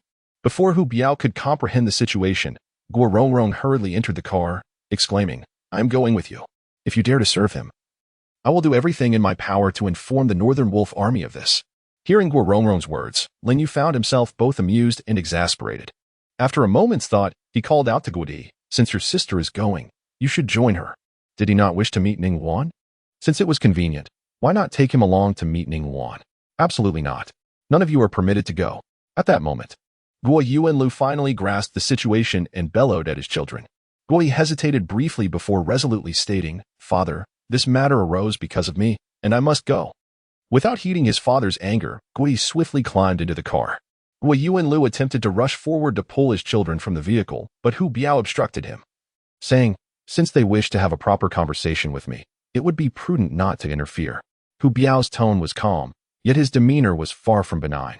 Overcome with fear, Guo Yuanlu hesitated and then gritted his teeth, declaring, I shall go as well. There is no room, Hu Biao coldly denied. Then opened the car door and took his seat. In no time, the vehicle departed from the Guo residence. Watching the car fade into the distance, Guo Yuanlu anxiously stomped his feet, hastily retrieving his phone to make calls, seeking anyone who might be able to mediate with Hu Biao, hoping he would not cause trouble for his 2 children. As the vehicle drove a short distance, Lin Yu abruptly instructed the boxing venue manager, turn left ahead. The manager scoffed, visibly displeased. Do you take me for your chauffeur? You are hardly worthy of that role. Lin Yu smiled and shook his head. I merely requested a ride. The manager was about to retort when Hu Biao raised his hand to silence him and turned to Lin Yu, inquiring, where do you wish to go? The White Tiger Military Governor's Mansion, Lin Yu replied nonchalantly. The words elicited simultaneous astonishment from the occupants of the car. The manager abruptly slammed on the brakes, hastily pulling over, his face a mask of shock as he turned to Lin Yu. Aha! Hu Biao suddenly burst into laughter. Are you seeking reinforcements? Not at all. Lin Yu shook his head. I simply find it inconvenient to hail a taxi. Such boldness. Hu Biao laughed again and instructed the manager, follow his directions. I am curious to see if the people at the White Tiger Military Governor's Mansion will allow him entry. With Hu Biao's command, the manager, not daring to be negligent, promptly restarted the vehicle. Unfazed by Hu Biao's mocking gaze, Lin Yu dialed Ning Wan's number. Find out about a person named Hu Biao. He is reputedly a notable figure in Haizhou. Inform me of your findings and whether he deserves to die. As Lin Yu conversed on the phone, Guo Rongrong and Guo Yi were left dumbfounded once more. Hu Biao, however, appeared unconcerned, merely perceiving Lin Yu as posturing. Lin Yu offered no further explanations, occasionally directing the manager on the route, awaiting the results from Ning Wan. In less than 10 minutes, Ning Wan called back. Upon hearing the news relayed by Ning Wan, Lin Yu's expression brightened with surprise. After ending the call, he looked at Hu Biao and said, "You have inadvertently assisted me in locating someone I have long sought. Ordinarily, I would not have intended to kill you, but your numerous misdeeds warrant your demise." As he spoke, Lin Yu's fingers twitched. Before Hu Biao could comprehend the unfolding events, a sudden bloodied hole appeared in his forehead, and his body slumped against the seat. An eerie silence enveloped the vehicle. Guo Rongrong and her brother were utterly stunned.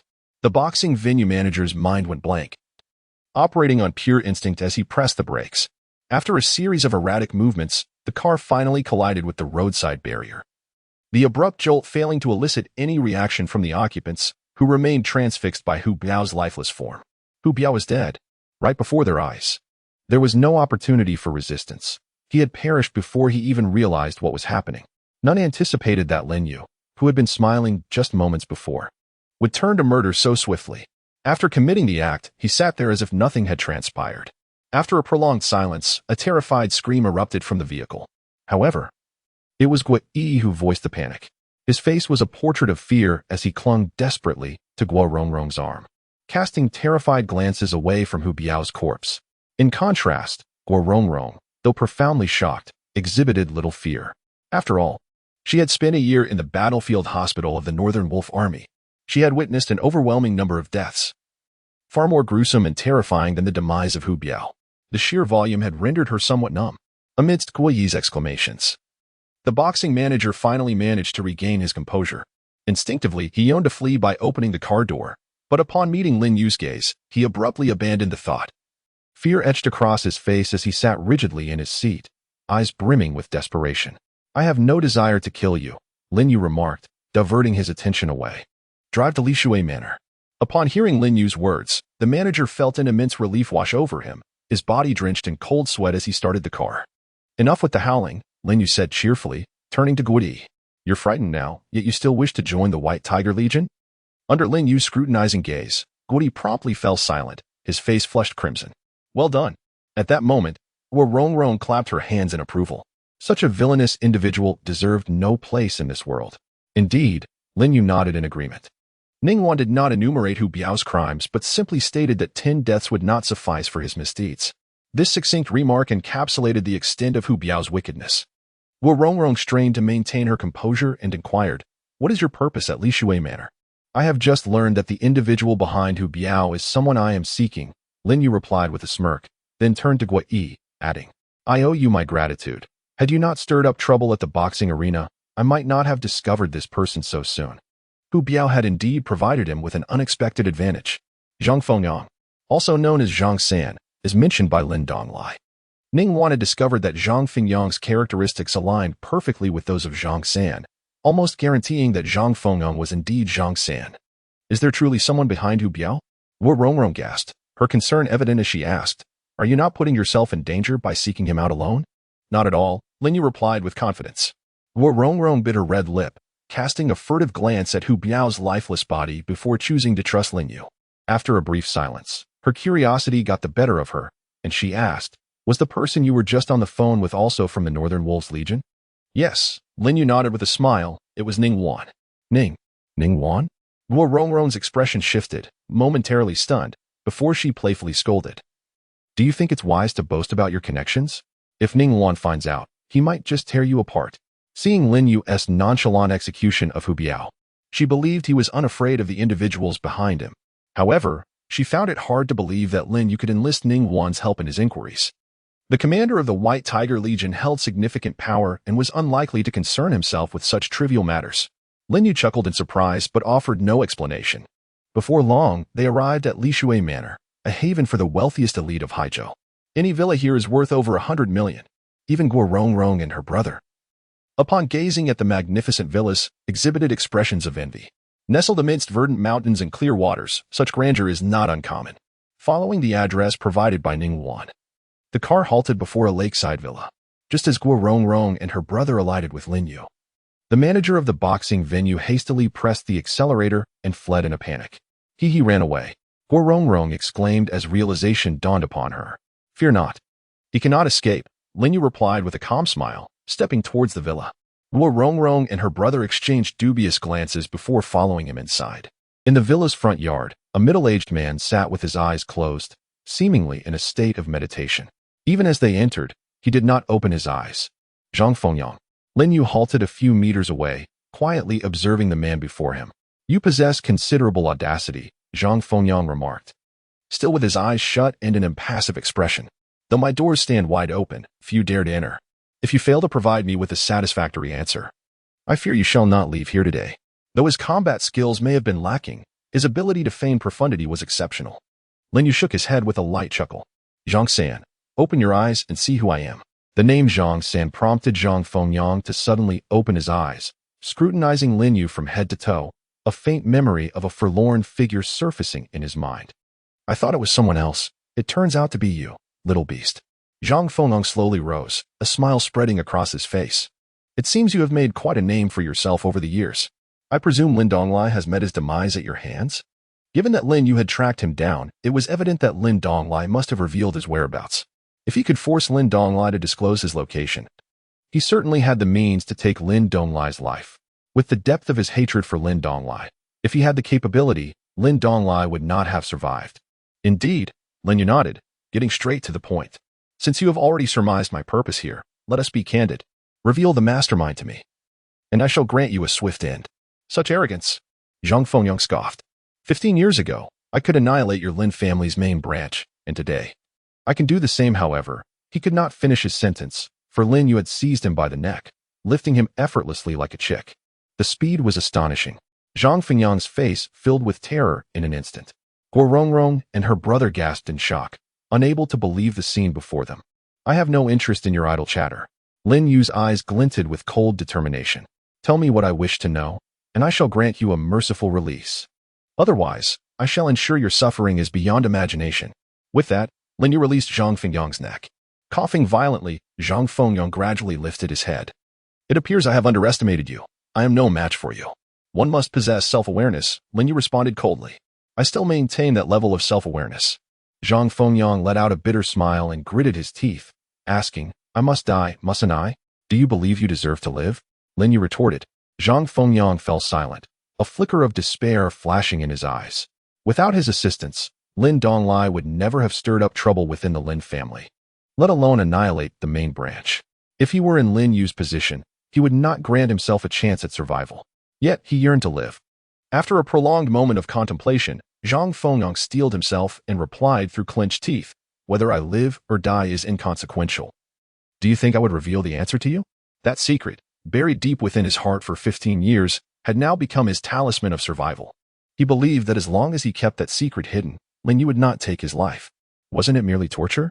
A miserable life was better than a swift death. You will divulge it. At that instant, a resounding voice suddenly echoed from outside the villa. Guo Rongrong and her brother turned abruptly, only to see a young man with white hair stepping inside. Ning Wan had arrived. Upon seeing Ning Wan, Zhang Fengyang's pupils constricted violently. He did not recognize Ning Wan, but he recognized the distinctive cloak of the White Tiger Guard. You have two lovers who bore you a son and a daughter. Ning Wan coldly regarded Zhang Fengyang.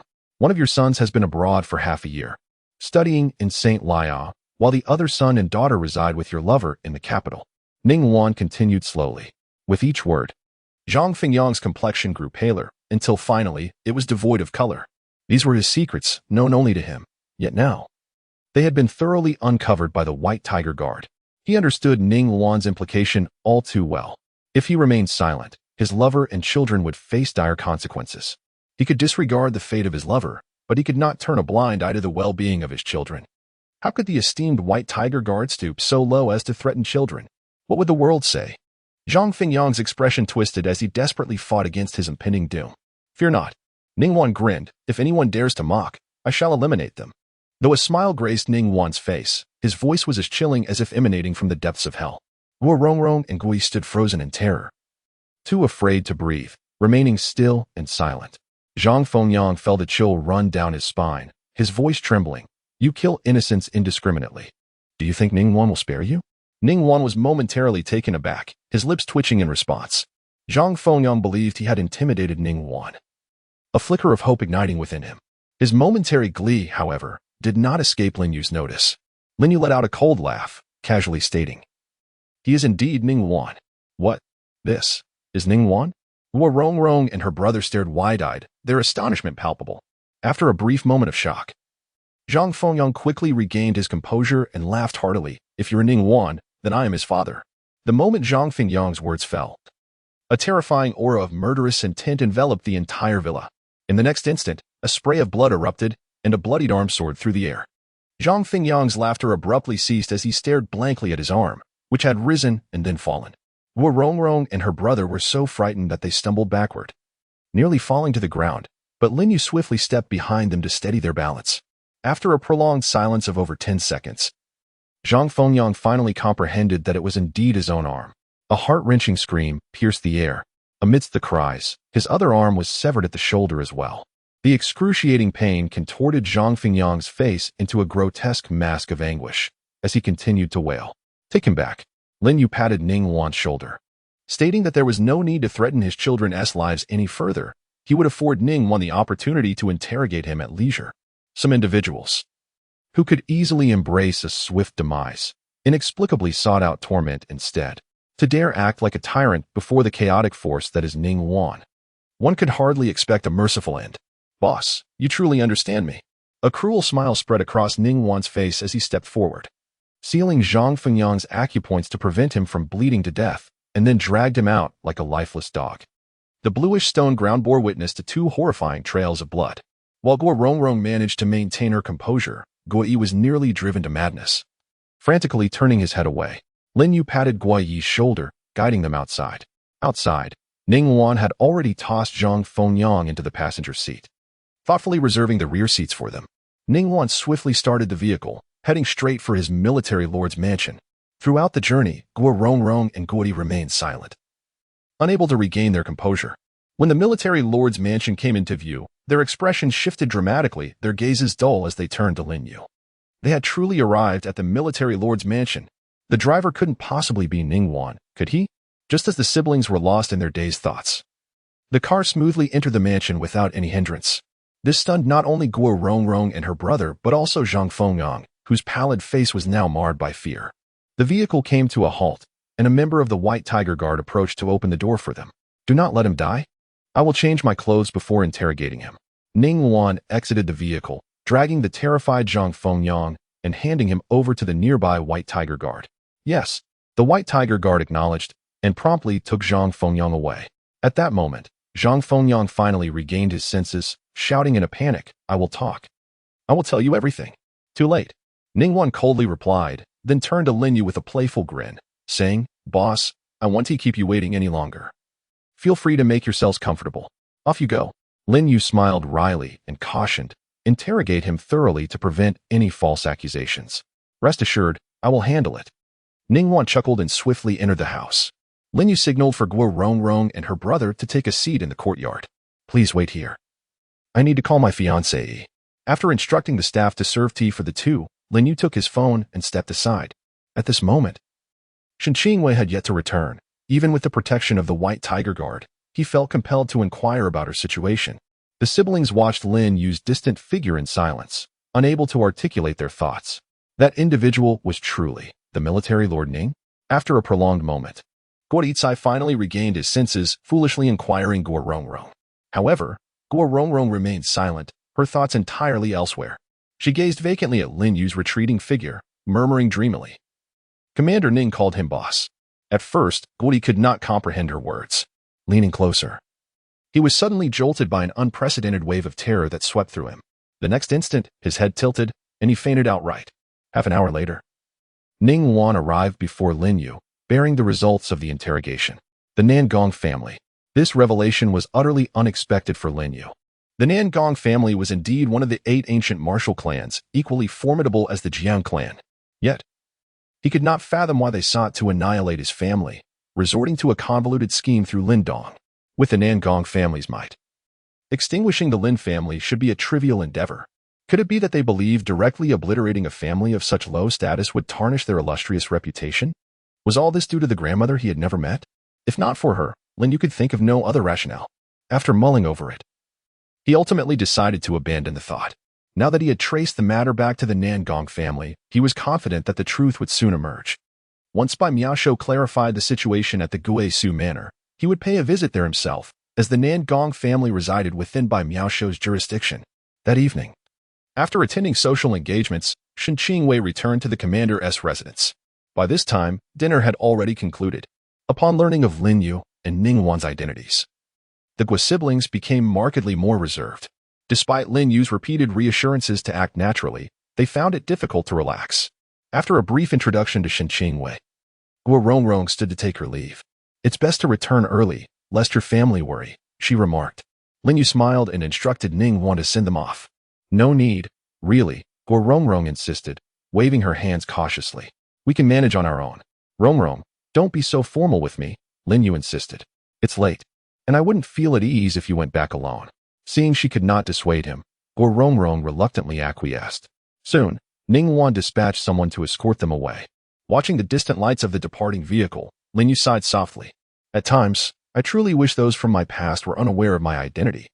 Gua Rongrong was originally quite carefree, and he preferred her unrestrained demeanor in his presence. With her newfound reserve, the dynamic felt altered, if only momentarily. Shen Qingwei smiled gently. Isn't it the same for our family when we first interacted with you? In time, it will certainly improve. Indeed, Lin Yu replied with a relieved smile. Turning to Feng Mingyang beside him. You two, feel free to be at ease around us. I'll give it a try, she responded. Feng Mingyang let out a bitter smile and inquired, what is your true intention in keeping me here? Lin Yu chuckled softly, lifting his gaze to Ning Wan. Please explain everything to her in detail, respecting her personal wishes. Very well, Ning Wan replied, refraining from further interruption as she led Feng Mingyang deeper into the estate. Lin Yu took hold of Shen Qingwei's hand and guided her toward their chamber. As they ascended the stairs, he casually inquired, how did your discussions go today? Quite well, she replied, a satisfied smile gracing her lips. Although the profit margin is somewhat lower, it is still beneficial for the company's long-term growth. That's excellent. Lin Yu responded, choosing not to pry further. She was capable of assessing these matters herself. Should she encounter difficulties and seek his assistance, he would undoubtedly lend his unwavering support. Conversely, if she believed she could handle a situation on her own, regardless of the outcome, he would not intervene. His role was merely to serve as her steadfast pillar, allowing her the freedom to pursue her endeavors. Upon entering the room, Lin Yu suddenly donned a mysterious smile and closed his eyes. What are you up to? Why the secrecy? Shen Qingwei chided him playfully but obediently followed suit. Shutting her own eyes, Lin Yu retrieved a box containing the earrings, opening it to extract one and gently leaning toward her delicate earlobe. As he approached, Shen Qingwei sensed his intention. Is he about to kiss me? This was her first kiss. In that fleeting moment, her heart raced uncontrollably, and her lovely face flushed a deep crimson. Instinctively, she wanted to shy away, yet an unspoken anticipation compelled her to stay still. Both Shen Qingwei and Lin Yu felt the weight of nervousness. After all these years, this was the first time Lin Yu had engaged in such an intimate act for a woman. It should have been a simple task. Yet he had never felt such anxiety even when facing hundreds of thousands of foes. Once he steadied his nerves, Lin Yu carefully adorned her ear with the earring. Just as her heart was in disarray, he gently grasped her earlobe, and she soon felt something slowly piercing through it. She could even sense the tremor in Lin Yu's fingers. After considerable effort, Lin Yu successfully placed the first earring on her ear. At that moment, he realized his palms were clammy with sweat. A hero indeed struggles at the threshold of beauty. The ancients do not deceive me, he mused. A self-deprecating smile crossing his lips, overwhelmed by emotions. Once the first earring was secured, the second was significantly easier to manage.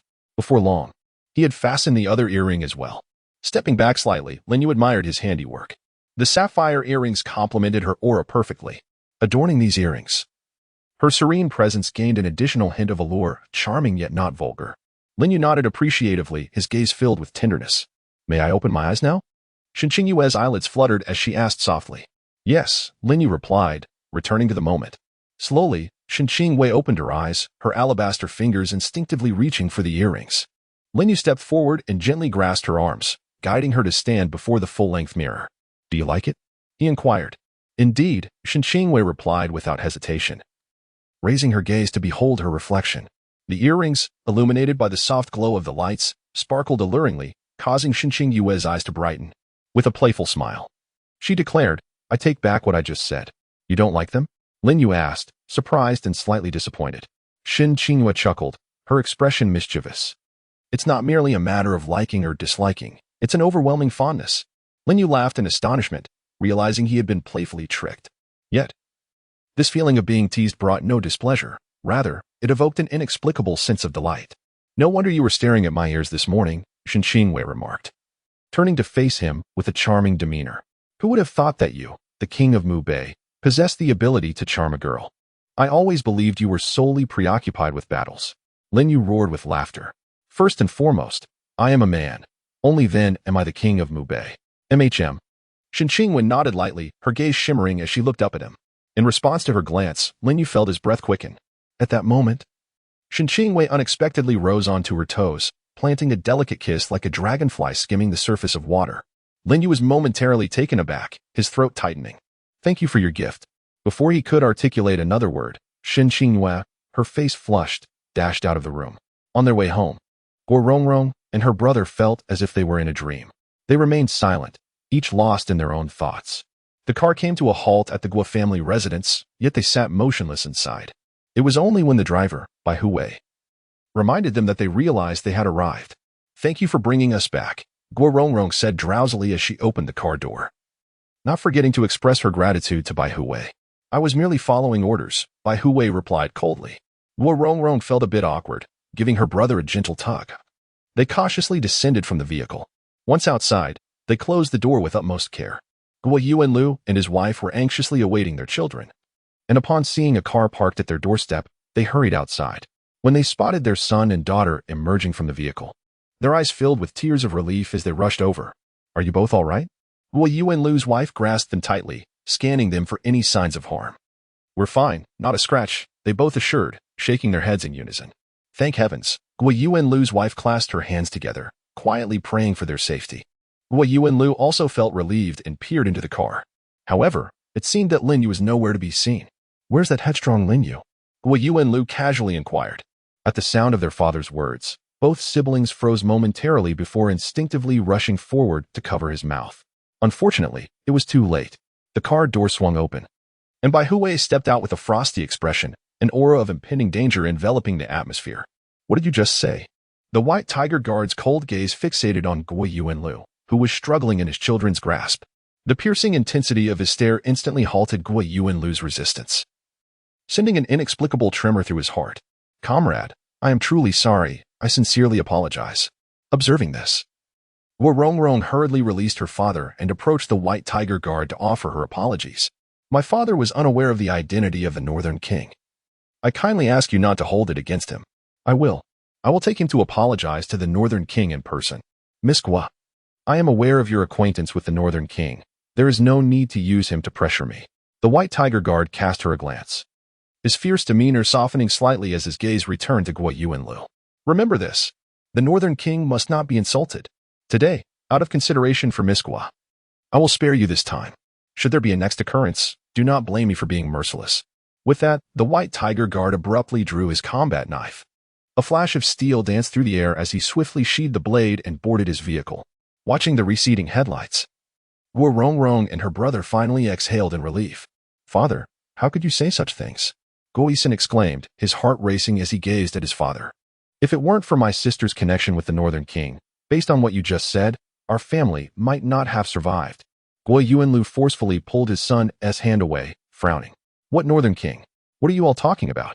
Just as Guo Yisan was about to respond, a cool night breeze swept through. The ornamental trees at the entrance, each the size of a bowl, swayed violently, and before the astonished eyes of the family, one came crashing down, leaving only a meter-high stump behind. The cut was smooth and neat, without a single splinter. Witnessing this scene and recalling the white tiger guard's earlier display of aggression, Guo Yuanlu trembled uncontrollably, beads of cold sweat dripping down his forehead. Thank goodness that blade was directed at those trees. Had it been aimed at them, the consequences were simply unimaginable. Lin Yu is the Northern King. Guo Rongrong sighed deeply, her voice serene. You do not need to know the specifics of the Northern King's position. You only need to understand that even the White Tiger Army's commander must refer to him as boss, while the Northern Wolf Army regards him as their leader. What? Guo Yuanlu exclaimed, staring blankly at his daughter. As he continued to gaze, his head tilted, and he collapsed straight to the ground. In the middle of the night, Ning Wan knocked on Lin Yu's door. Seeing the undeniable smile on Ning Wan's face, Lin Yu knew that Feng Manyang's test results must have been exceptional. Now you realize you found a treasure, right?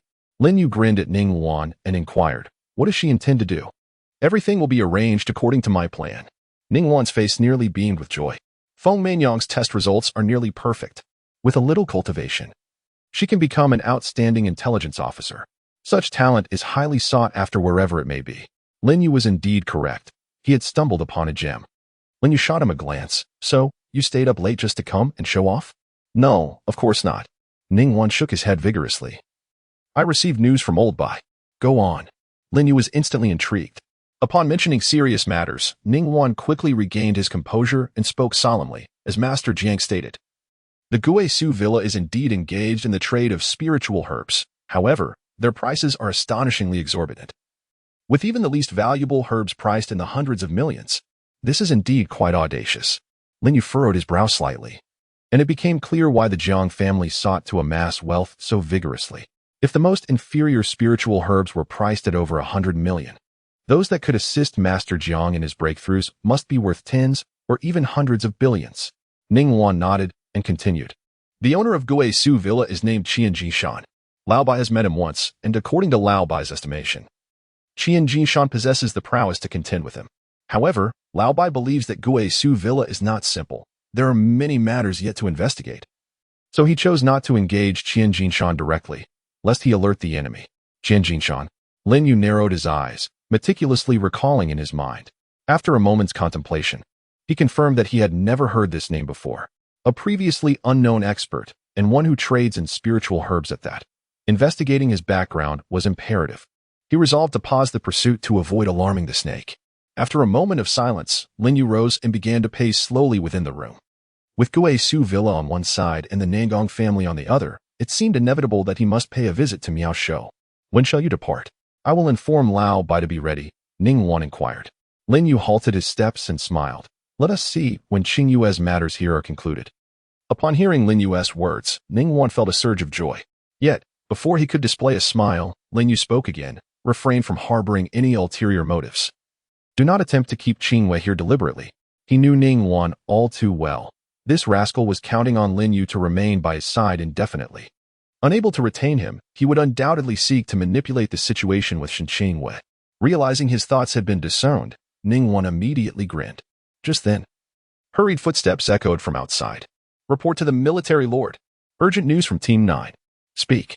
Commander Chu has succumbed to a lethal poison. Leaving behind a final message, someone seeks to harm the military lord. Boom. The news struck like a thunderclap.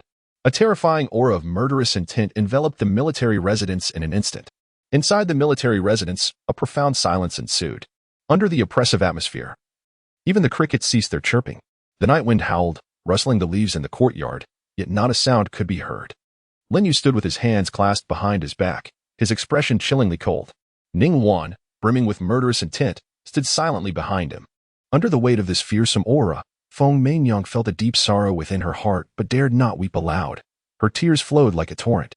In this moment, even Qing Yue refrained from speaking, gently supporting Feng Manyang, offering silent comfort. Rumbling. 20 minutes later, the sound of a helicopter finally shattered the dreadful silence. Soon, the helicopter descended outside the military residence. The cabin doors opened, and 2 White Tiger guards emerged, carrying a stretcher down from the helicopter. Clang. The White Tiger guards within the military residence all drew their combat blades in unison. The lights gleamed off the blades, casting a chilling radiance. The stretcher was lowered before Lin Yu and Ning Wan. On it lay Chunan Feng, his body drenched in blood, one arm tragically missing. The severed limbs still bore darkened traces of blood, and his entire face was a deep shade of bruised blue. Father.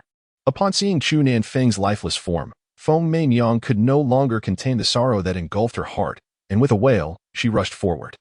Lin Yu's countenance darkened ominously as he slowly crouched beside Chunan Feng's body, reaching out to touch a smudge of blood from the severed arm and bringing it to his nose. Ning Wan, equally silent, mirrored Lin Yu's actions. Qili and Tianxiang. A glimmer of cold fury surged in Lin Yu's eyes. He died for me. Qi Lian Tianxiang, a peerless poison. Most poisons have little effect on martial artists.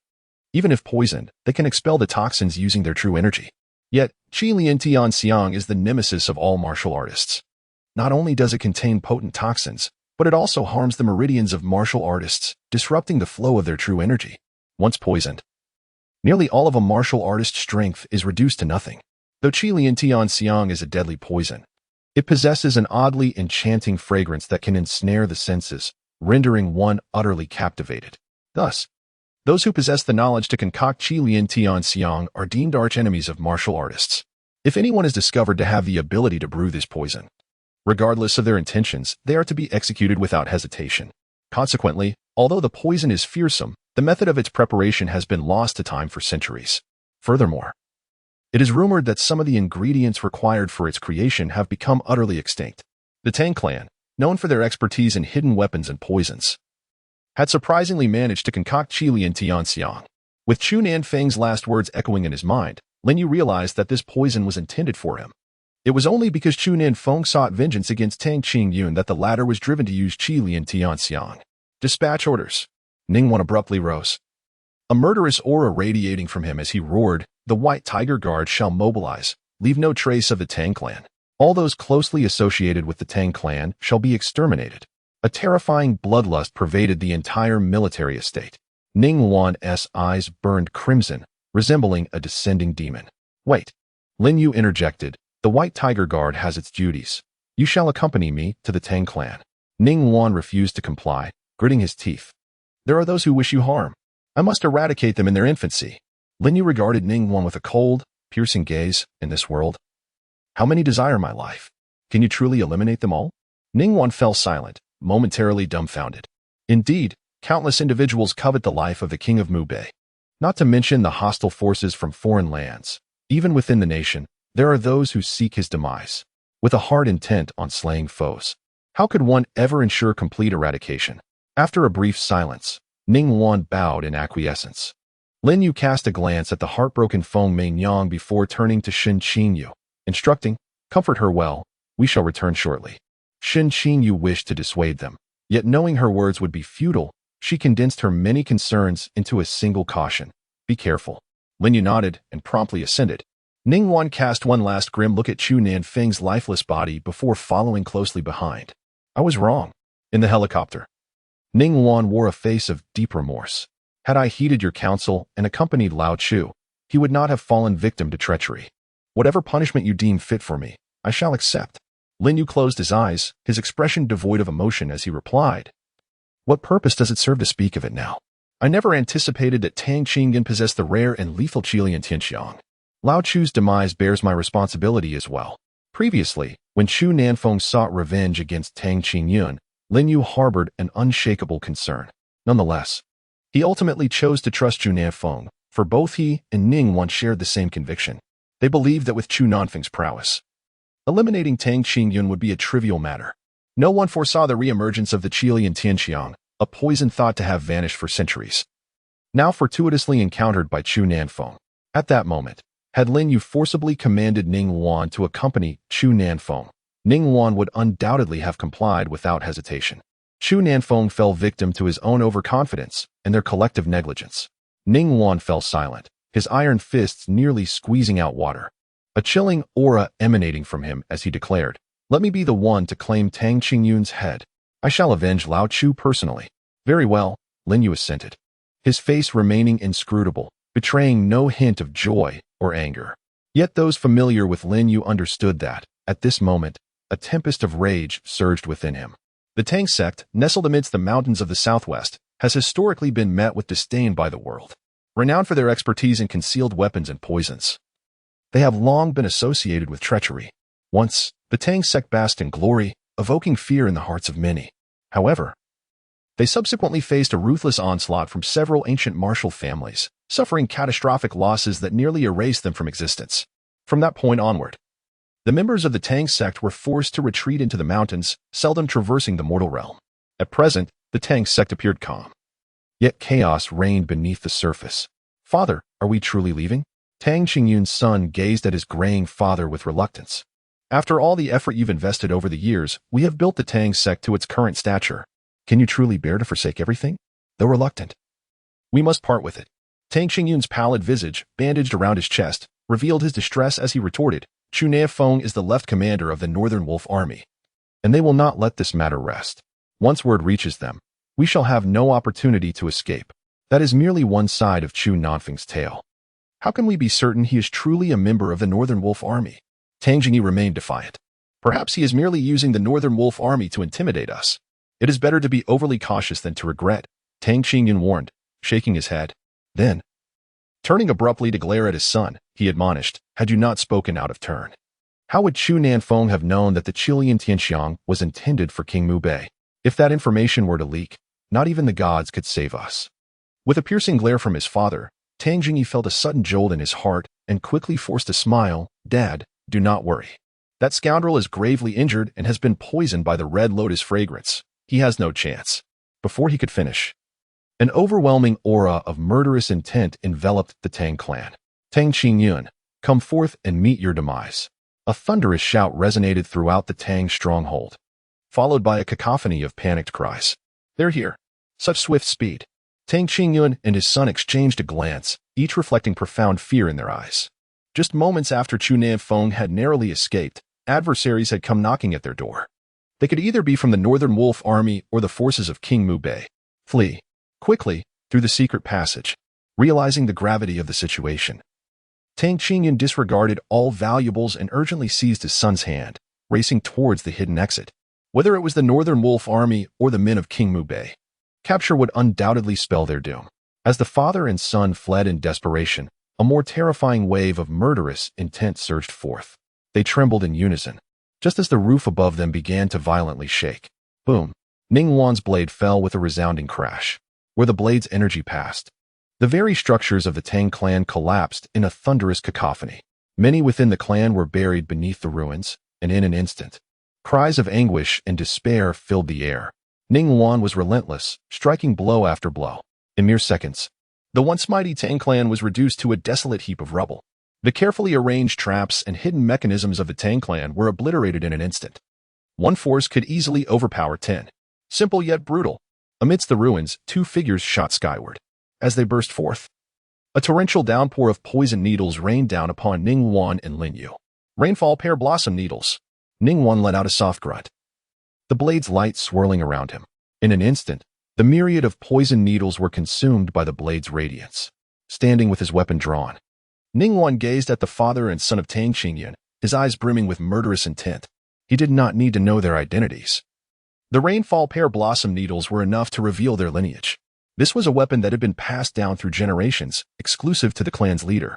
Witnessing that even the rainfall pear blossom needles could not inflict harm upon Ningguan, Tang Qingyun and his son turned ashen with dread. Yet, Tang Qingyun was unwilling to accept death so easily. Suppressing his inner turmoil, he stood amidst the rubble and asked tremulously, "May I inquire who you are? When has my Tang family offended you to warrant such a ruthless pursuit? I am Ningguan. Do you not know the reason for my arrival?" With blade in hand, Ningguan advanced slowly over the debris, each step causing the hearts of the father and son to quiver. Ningguan, the commander of the White Tiger Army. The realization struck them. This harbinger of death had come personally. It seemed that Chu Nianfeng was indeed the left general of the Northern Wolf Army, without a doubt. There was no need to doubt Ningguan's words. The terrifying aura and strength he exuded were the best evidence of his capabilities. "Ning Junju, please hold." Tang Qingyun, his face pale, hastily implored, "Should Chu Nianfeng seek to kill me, should I simply accept my fate? I shall end your life without further ado." Ningguan, with unparalleled dominance, advanced relentlessly, step by step, closing in on Tang Qingyun and his son. Their hearts raced, nearly choking them. In a silent moment, Tang Qingyun extended the tip of his shoe by half an inch. That was his final opportunity. The Crimson Orchid. If Ningguan approached within 3 meters, the Crimson Orchid would be unleashed, and escape would be impossible. Trembling, Tang Qingyun fought desperately for this last chance. This was a private matter between him and Chu Nianfeng, unrelated to Commander Ning. Why must he interfere? Ningguan, Linyu called out, stepping forward with hands clasped behind his back. His gaze fixed on Tang Qingyun and his son, murderous intent evident in his eyes. "You may have killed Chu Nianfeng, but it bears significance to me, does it not? Who are you? Tang Qingyun stammered. Lin Yu. His voice was icy, brimming with murderous intent. Even though I have voluntarily resigned from the title of King of Beibei, I still hold the title of Commander of the Northern Wolf Army. You have slain the commander of my left army. Does it not concern me? You intend to use the Crimson Orchid to harm me. Does it not concern me? Anyone who concocts the Crimson Orchid can be punished, as a warrior. Does it not concern me? I desire your life, and that alone is reason enough. There is no need for relevance. With each word, Lin Yu's voice grew colder. Eventually, it pierced through the hearts of those present, leaving them numb and chilled. His relentless questioning nearly drove Tang Qingyun and his son to the brink of despair. One Ningguan had already brought them to the edge of ruin. Now, even the king of Beibei had arrived in person. The prospect of escape seemed a distant luxury. Tang Jingyi could no longer bear the pressure and collapsed amidst the ruins. Tang Qingyun, his legs unresponsive, struggled to maintain his stance, crying out, King of Beibei, please listen to my plea. I am also a victim of circumstance. Enough of your words. Lin Yu's expression was frosty, dismissing his explanations entirely. You need only tell me for whom the Crimson Orchid was brewed and where the poison for its concoction originated. Tang Qingyun nodded fervently, crying out in a panic. I will tell you everything. I beg for your mercy on my son's life. Lin Yu remained silent, merely uttering a sharp command. Ningguan. Understood. Ningguan leaped forth, the blade slicing through the air. A piercing scream echoed as Tang Jingyi's arms were severed at the shoulders. Blood splattered onto Tang Qingyun's face. Jingyi. Tang Qingyun's eyes widened in anguish, as if pierced by 1,000 arrows. Was this truly the king of Beibei? So tyrannical, denying him even the chance to negotiate. With a swift motion, the blade struck again, raining down like a relentless drizzle. Flesh from Tang Jingyi's legs fell away, revealing bloody bones. A chilling wail reverberated through the valley, instilling fear in all who heard it. Tang Qingyun, utterly devastated, broke down, wailing, Come closer. I will tell you everything. Daring to plot further schemes seemed futile. Ningguan let out a cold snort and struck once more.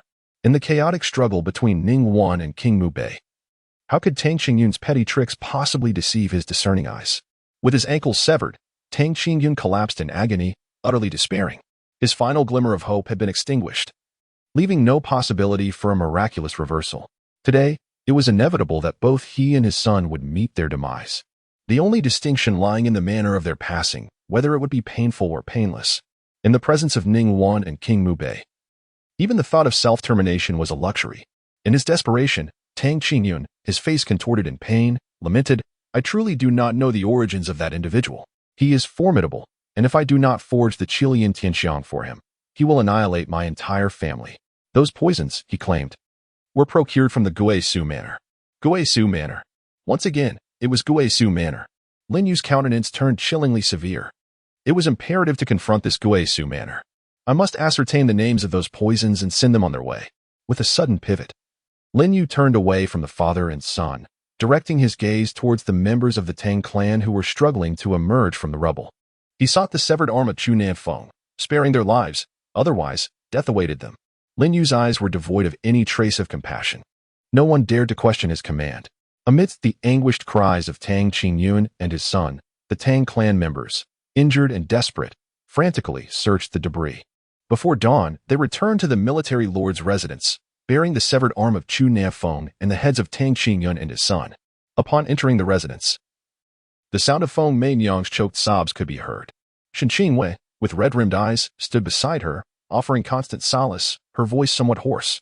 The two entered in silence, placing the severed arm where it belonged on Chu Nanfeng's body. Bring me the needle and thread, Lin Yu commanded. Crouching down with a somber tone, Ningguan gritted his teeth and replied, I shall do it. Bring me the needle and thread. Lin Yu's voice suddenly escalated, his tone growing cold.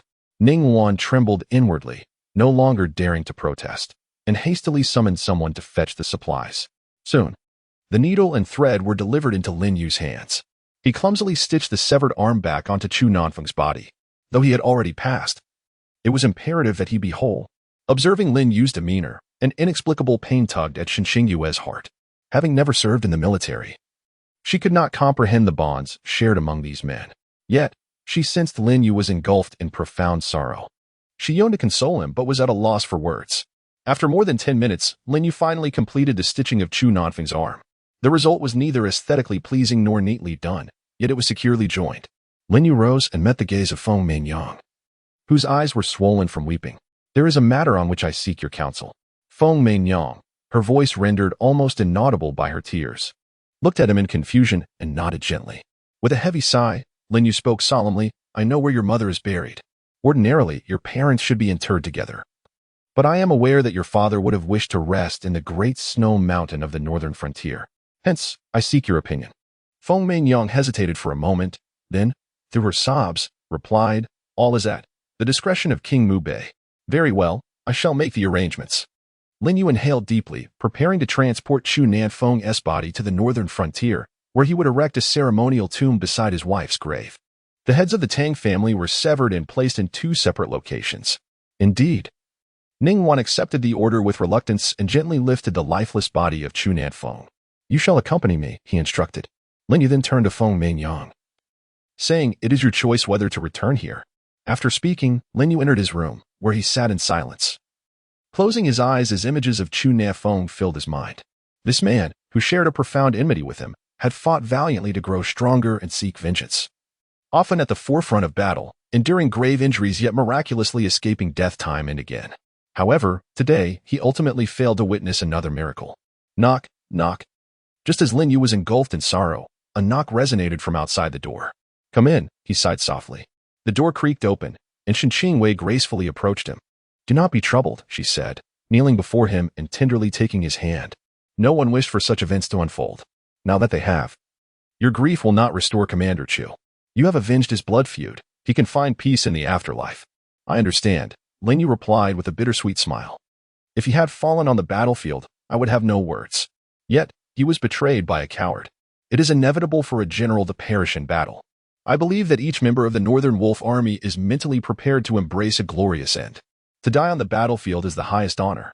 Regrettably, Chu Nanfeng will never experience such exalted recognition. Lin Yu mourned for Chu Nanfeng and felt that his demise was undeserved. Sighing softly, Shen Qingwei found herself at a loss for words. She simply held Lin Yu's hand, offering him solace. Lin Yu gently patted her soft hand and inquired, Did Feng Mingyang accompany you? No, Shen Qingwei shook her head. Why not? Lin Yu asked, perplexed. Her father had passed, and she had promised to follow him to the northern frontier. Why had she chosen not to go? Did she not wish to pay her respects at her father's grave?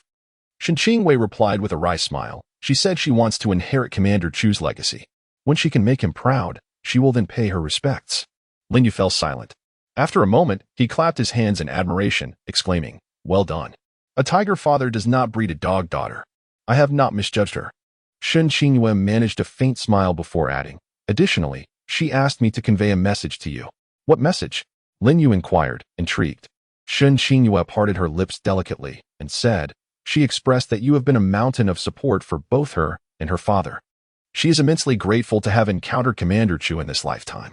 Please do not blame yourself. His death is not your fault. It is simply his fate. Her words left Lin Yu at a loss for response. He shook his head with a bitter smile. Feng Mingyang was indeed a person of great virtue and understanding. He felt a twinge of guilt for not having nurtured her father properly. It seemed he would have to remind Ningguan to ensure Feng Mingyang received the guidance she deserved. If she could not be cultivated under his tutelage, he would take it upon himself to mentor her. The two fell into a contemplative silence once more. After a while, Lin Yu finally spoke up, inquiring, Have you resolved your matters? Shen Qingwei cast a doubtful glance his way, responding, I will sign the contract at noon today. Once that is complete, everything will be settled. Very well, Lin Yu replied solemnly. Once you finish your affairs, return to Jianbei. I have other matters to attend to elsewhere. You. Shen Qingwei paused slightly, her concern evident as she asked, Is it possible that there are others involved in the murder of Commander Chu? With Chu Nanfeng just deceased, his intent to leave for another destination raised suspicions in her mind. She couldn't help but wonder if there were additional conspirators in the plot against Chu Nanfeng, and if he intended to extract vengeance on behalf of the fallen commander. Not so, Lin Yu shook his head with a smile, attempting to reassure her. There is no need for you to worry. I will not undertake any actions without certainty. How can I not be concerned? Shen Qingwei shot him a reproachful glance, saying, You previously spoke so highly of martial artists. Surely Commander Chu cannot be much inferior to you and Ningguan. Was he not also ambushed? Lin Yu found himself momentarily speechless, caught between laughter and exasperation at her words. Could he truly say that Chu Nanfeng was not vastly inferior to both him and Ning Wan? Moreover, the commander's demise was not due to a lack of prowess, but rather his own carelessness. He had never anticipated that Tang Qingyun possessed the rare and deadly red lotus heavenly fragrance. Had he taken even the slightest precaution, he would not have fallen victim to Tang Qingyun's treachery. Rest assured, Lin Yu once again sought to comfort her. Whoever desires my life, I will first claim theirs. A wave of helplessness washed over Shen Qingwei as she sighed. Very well, I know I cannot dissuade you. I only hope you remain vigilant, regardless of your strength. One must always consider before acting. I do not wish to hear news of your misfortune one day. Indeed. Lin Yu nodded gently, drawing her into his embrace. Shen Qingyue's cheeks flushed, and after a token struggle, she leaned softly against him. In the ancient city of Shangyang, despite its name, the essence of antiquity was scarcely visible. Lin Yu exited the airport, whereby Miao Shou had been waiting for quite some time. Under Lin Yu's multiple reminders, Miao Shou had managed to keep a low profile. What is your impression of Qian Wanjin? Lin Yu inquired as he entered the vehicle. Miao Shou replied, on the surface. He appears quite carefree, but in reality, he is undoubtedly a formidable character, a classic case of a wolf in sheep's clothing. Lin Yu rubbed his nose, smiling as he remarked, that assessment is not without merit. Indeed, it is quite warranted. Miao Shou nodded, feeling somewhat ashamed. If not for the information you obtained from the Zhang family, I would have remained oblivious to such a person lurking in Shangyang, let alone the existence of Guishu Mountain Manor. It is a failure on my part. The Qilong Legion governs the 6 eastern provinces, and Shangyang is merely 300 to 400 kilometers from their base. Miao Shou, despite his extensive network, had never even heard of Guishu Mountain Manor prior to this, which only added to his embarrassment. Do not concern yourself. Lin Yu waved his hand dismissively and then asked, what are Qian Wanjin's interests? Money. Miao Shou furrowed her brows and spoke in a solemn tone. As the name suggests, he is most enamored with wealth. The Guishu Manor, resplendent and extravagant, likely surpasses even the opulence of ancient emperors. Humph, such a peculiar penchant. Lin Yu chuckled in surprise. He had encountered many who cherished riches, even witnessing numerous lives lost in the relentless pursuit of wealth. However, the spiritual elixirs sold at Guishu Manor, each valued in the billions, indicated that Qian Wanjin must be exceedingly affluent. To possess such vast riches and still harbor an insatiable love for money was a first for him. What ulterior motives could one have for amassing such fortune? Miao Shou discerned the implication in his words and promptly replied, I have also investigated the whereabouts of his wealth. Yet, as of now, no suspicious activities have surfaced. Your network may be extensive, but not every matter can be unearthed. Lin Yu smiled faintly. Let us first find a place to enjoy a drink. Tomorrow, I shall personally visit Guishu Manor. The last time you ventured to Zhangbei, there were too many matters to attend to, and I failed to treat you to a drink.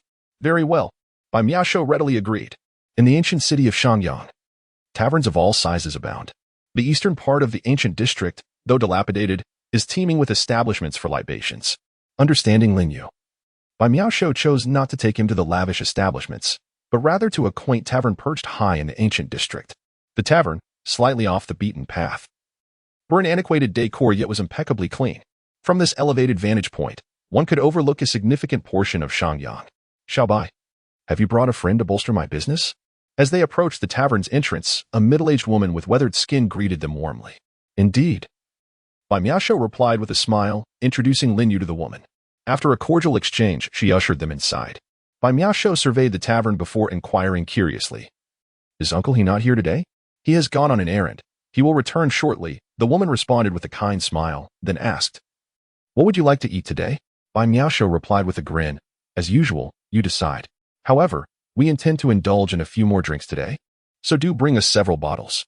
Lin Yu cast a surprised glance at Miao Shou but remained silent.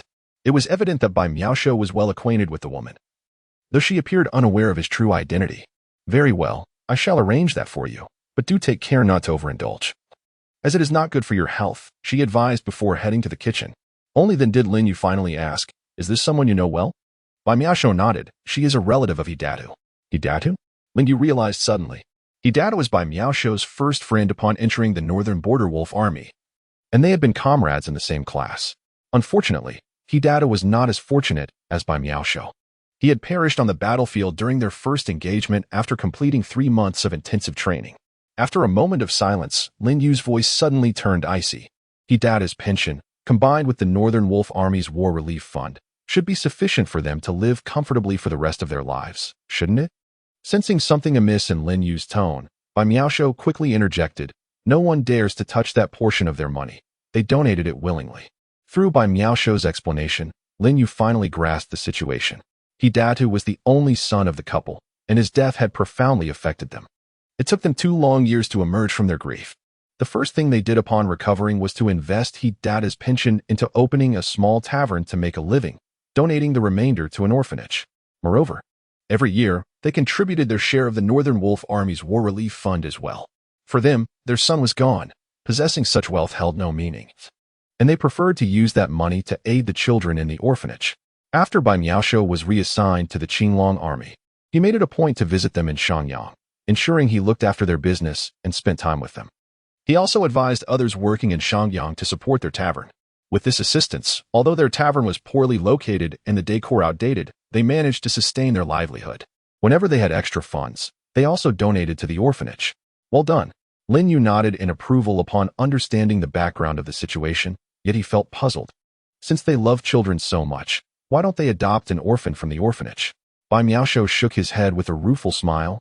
"I asked them once, and they said they are afraid." Afraid? Lin Yu paused slightly, letting out a long sigh. He understood the couple's sentiment. Having endured the pain of losing their son, they were reluctant to experience such heartache again. Thus, despite their fondness for children, they were unwilling to adopt. Many parents who lost their children on the battlefield likely shared similar thoughts. While they spoke, the aunt had prepared 2 side dishes but brought only a bottle of baijiu, saying, "Start with this. If it's not enough, I'll bring more." Both understood the aunt's kindness and nodded in agreement. At that moment, several more customers entered the tavern. And since the aunt was the only one attending to them, she hurried off to tend to the other patrons, leaving little time for conversation. To be honest, the side dishes were merely average in taste. However, neither of them minded as they continued their low-key discussion, sipping their drinks. Just as they were engrossed in conversation, Uncle He slowly walked into the tavern. "Uncle He, you're back." Bai Miaoshu greeted him immediately. "Ah, Xiaobai, you're here." Uncle He managed a forced smile. "You all carry on. I'll join you after I finish my work." Saying this, Uncle He walked further inside, clearly distracted. Before he even reached the kitchen, the aunt quietly inquired after him. Uncle He, looking lost, shook his head and sighed as he stepped into the kitchen.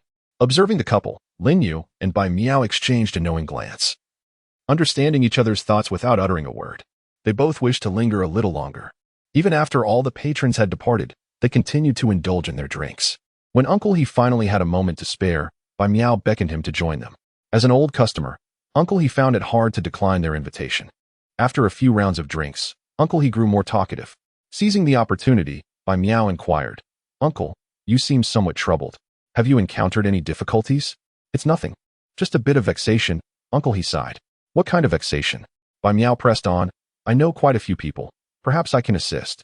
"Well," Uncle He pondered before shaking his head, "it's best if you don't get involved. My wife and I have no children to worry about. You, however." With that, he resumed his solitary drinking. Both Lin Yu and Bai Miao furrowed their brows, clearly sensing that Uncle He was facing a significant issue, likely with some considerable implications. With his reticence, the matter seemed all the more pressing. "Uncle, please, just tell us," Bai Miao urged, gently holding his hand. "Let me see if I can help. If I truly cannot, I won't overextend myself." "Indeed, we are well aware of our capabilities," Lin Yu chimed in, encouraging him. He was not concerned that Uncle He would withhold his troubles. Bai Miao would undoubtedly uncover the truth, even if it took an extra day or 2. Listening to their persuasion, Uncle He hesitated. After a moment of reflection, he finally opened up. "It's about the welfare institution." "The welfare institution?" Both Lin Yu and Bai Miao frowned in unison. Uncle He took a sip of his drink, nodding as he continued, "I suspect the director, Gao, is embezzling funds from the institution." A glint of sharpness flickered in Lin Yu's eyes as he asked, "What led you to this suspicion?" "Last week, when I went to the bank to make a donation, I saw Director Gao entering the Yang Mansion." Uncle He lowered his voice. "I heard from others that the Yang Mansion is a gambling den for the wealthy, where losing hundreds of thousands, even millions, in a single day is quite common." Bai Miao's expression turned icy as she pressed further. "Did you confront Director Gao? Did he deny it? How could you be so naive?" Uncle He shot her a disdainful glance. "I could never confront him directly. Even if I did, he wouldn't admit anything." feeling embarrassed under Uncle He's critical gaze. Bai Miao fell silent. Lin Yu stifled a laugh and inquired, "So what did you do?" "I reported Director Gao to the supervisory office, hoping they would investigate." Uncle He sighed, "But the supervisory office has completely ignored me. I've gone there several times over the past few days, all to no avail. I went too often. And they impatiently informed me that a whistleblower must possess evidence. Without it, they would take no action. But where can I find evidence besides what I have witnessed with my own eyes? We, the common folk, cannot simply intrude upon the Yang mansion to investigate." Uncle He grew increasingly agitated, raising his glass to gulp down a few swigs of liquor. Upon hearing this, the two suddenly understood. It seemed that Uncle He had ventured out today to the oversight agency once more. What a trivial matter. Bai Miaosho, suppressing the glint of coldness in her eyes, placed a reassuring hand on Uncle He's shoulder and declared, "I happen to have a friend within the oversight agency. Allow me to ask him to investigate. If the claims are substantiated, I shall ensure you receive a satisfactory explanation." "Really?"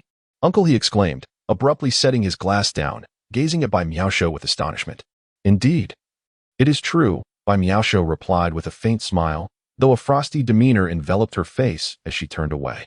When leaving the tavern, Bai Miaosho instructed her subordinates to look into the matter. They had scarcely exited the ancient city when news arrived from her subordinates. Infuriating, Bai Miaosho hung up, her eyes flashing with murderous intent. "Gao Ziyuan, since you dare to feast upon the blood of innocents, I shall take from you the means by which you dine." Her words had already delivered Gao Ziyuan's death sentence. To squander the donations meant for the welfare institution aimed at improving the lives of those children is no different from consuming the flesh of the innocent. Such a person deserves to be eradicated. There can be no tolerance for such wickedness. "And the personnel from the oversight agency," Lin Yu added, "conduct a thorough investigation. Anyone guilty of dereliction or corruption must face severe consequences." "Yes," Bai Miaosho acknowledged, then inquired, "Prince Mu Bei, are you currently occupied?" Lin Yu responded, "If I am busy, it will be a matter for tomorrow." Bai Miaosho lowered her gaze and spoke in a solemn tone. "In that case, let us accompany my subordinates to the Yang mansion.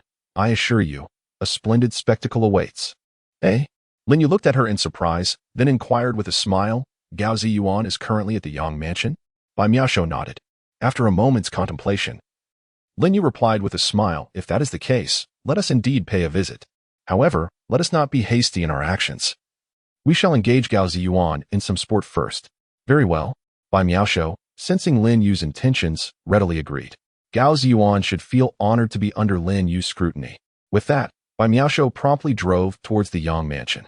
Situated in the new city of Shenyang, they arrived at the Yang mansion in less than 15 minutes. As the vehicle came to a halt, a member of the Qinglong Guard approached. "Greetings, military chief." Wang Su, the leader of the Shangyang Qinglong Guard, spoke as he presented a membership card with both hands, saying, "This is the membership card for the Yang mansion. Please keep it safe, military chief." However, Bai Miaosho declined to accept it, stepping out of the car instead. Wang Su, witnessing this, felt a cold sweat break out on his forehead. Could it be that the military chief was reprimanding him for not having investigated the welfare institution sooner? Lacking in decorum. As Bai Miaosho exited the vehicle, she cast a sharp admonition towards Wang Su, then bent down to open the rear door of the car. Wang Su's heart leaped at the sight. Who could possibly be inside that warranted the war god Bai Miaosho herself to open the door? In the gaze of Wang Su, filled with trepidation, Lin Yu alighted from the vehicle. The moment Wang Su beheld Lin Yu, he was momentarily taken aback. He had anticipated the presence of a powerful figure within the car, only to discover that it was an individual of such tender years, likely even younger than the esteemed Bai Junju. Lost in thought, a sudden realization struck Wang Su. He understood who this person was. Only this individual could compel Bai Junju to willingly open the door for him. In an instant, Wang Su was drenched in sweat. Hastily bowing, "I am Wang Su of the Qinglong Guard, honored to meet the King of Mu Bei. I was unaware of your presence in the vehicle." "I beg your pardon, King Mu Bei?" "Not at all," Lin Yu replied with a serene smile, gesturing for him to rise. "You might take note of the virtues of Bai Junju, but there is no need to emulate his formalities." Wang Su felt utterly embarrassed. In the presence of the illustrious Bai Miaosho, he was caught in a dilemma, acknowledging or not acknowledging. After a prolonged moment, he managed to bow again. "Thank you, King Mu Bei." Unlike the raucous atmosphere typical of ordinary gambling establishments, the Yang mansion exuded tranquility. Upon entering, one was greeted not by a throng of frenzied gamblers, but by a serene expanse of greenery and a vibrant array of blossoming flowers. One might easily mistake it for a park. Under the guidance of a servant, they ventured deeper into the mansion. It was not until this point that they began to discern a medley of sounds, sighs of lament, expletives, and boisterous laughter. These diverse sounds intertwined, resembling a tapestry of life. Wang Su had already gleaned the situation within and proceeded directly to a small room deep within the Bai mansion, where they encountered Gao Ji Yuan, who was engrossed in a game of dice. Remarkably, Gao Ji Yuan was also serving as the banker. This was the distinctive feature of the Yang mansion. The banker was not necessarily affiliated with the establishment, they merely provided the venue and service. Anyone could take on the role of banker, provided they possessed sufficient courage and funds. A smirk played upon Lin Yu's lips. This was fortuitous, as it spared him the trouble of devising a scheme against Gao Ji Yuan. Observing Gao Ji Yuan's intense focus, Lin Yu instructed Bai Miaoshou, "Please exchange for 10 million in chips. I intend to engage him in a proper game." Bai Miaoshou promptly complied. Soon, she returned to Lin Yu's side with 10 million in chips. Lin Yu stepped forward to partake in the game. However, his luck at gambling appeared exceedingly poor, as he faced consecutive losses. In no time, only a meager sum remained of the initial 10 million in chips, while Gao Ji Yuan had inadvertently amassed several million. With a discontented expression, Lin Yu turned to Gao Ji Yuan and provocatively challenged, "Dare to play me one-on-one?" He declared boldly, "When it comes to the gaming table, I have never feared anyone." Gao Ji Yuan's face beamed with pride, his wrinkled visage nearly breaking into a grin. With Lin Yu's dismal luck, he was quite eager for a one-on-one match. Upon receiving Gao Ji Yuan's agreement, Lin Yu felt a surge of satisfaction and instructed Bai Miaoshou once more, "Fetch another 10 million in chips." Without the slightest hesitation, Bai Miaoshou immediately set off to fulfill his request. Soon, Lin Yu's table was brimming with chips. Gazing at the substantial pile, Gao Ji Yuan's eyes sparkled with excitement. If he were to win this entire sum, he would completely recoup his losses. Gao Ji Yuan became increasingly agitated with anticipation and promptly inquired, "How do you wish to play?" "Let us adhere to the local customs," Lin Yu replied nonchalantly. "Will you be the banker or shall I?" Gao Ji Yuan asked again. "You take the lead," Lin Yu answered casually. A surge of delight washed over Gao Ji Yuan as he eagerly grasped the dice cup. Before he even had the chance to shake it, Lin Yu placed all his chips on the leopard. A gasp echoed throughout the room as everyone stared at Lin Yu in astonishment. They had witnessed bravado before, but never to such an extent. Without even rolling the dice, he boldly wagered on the leopard, which paid 36 to 1. If he were to win, Gao Ji Yuan would struggle to produce such a sum. "My young friend, are you attempting to reclaim your losses in one fell swoop?" Gao Ji Yuan adjusted his glasses, chuckling at Lin Yu. "Indeed," Lin Yu acknowledged without hesitation, grinning. "It seems your chips are rather insufficient, don't you think?" Gao Ji Yuan felt a twinge of embarrassment and reluctantly nodded. If Lin Yu were to strike the leopard, his current chips would amount to mere trifles. Even if he were to exhaust his entire fortune, he could not muster that much money. "You possess 10 fingers, Lin Yu stated calmly, fixing his gaze on Gao Ji Yuan. "For each finger, I'll value it at 50 million. If I win and you fall short, you may forfeit your fingers as collateral. What say you?" At that moment, the room erupted in astonishment once more. Such a demand for fingers as stakes seemed almost personal. Gao Ji Yuan was equally taken aback by Lin Yu's audacity. He had never met this man before, and thus had no enmity to speak of, though he was reluctant to wager his fingers. The allure of a million was hard to resist. With the dice cup in his possession, the odds of hitting the leopard were exceedingly slim. His chances of winning stood at a staggering 99%, while Lin Yu's were a mere 1%. After a brief moment of hesitation, Gao Ji Yuan steeled himself and resolutely declared, "All right. If you dare to wager, then so shall I." Such is the mindset of a gambler, who perpetually believes in their own victory, willing to risk everything for a chance to win. "I admire your forthrightness," Lin Yu remarked with a slight smile, encouraging Gao Ji Yuan to roll the dice. Gao Ji Yuan trembled with excitement as he began to shake the dice vigorously. With a thud, he set the cup down, and the dice continued to rattle within. At that moment, Gao Ji Yuan felt an overwhelming tension, not from fear, but from the exhilarating thought that he was on the verge of a complete reversal of fortune. The anticipation was unbearable. Not only Gao Ji Yuan, but the spectators were also on edge. Only Lin Yu and Bai Miaoshou appeared unfazed, as if victory was assured or as if the outcome held no significance for them. As Gao Ji Yuan's palms grew clammy with sweat, the noise from the cup finally ceased, and the dice had settled. "Reveal!" Gao Ji Yuan shouted with exhilaration, lifting the cup. 2, 4, 5. Not a leopard. Haha, I have one, Gao Ziyuan exclaimed, nearly bursting into song with joy. The audience sighed softly, faces etched with disappointment.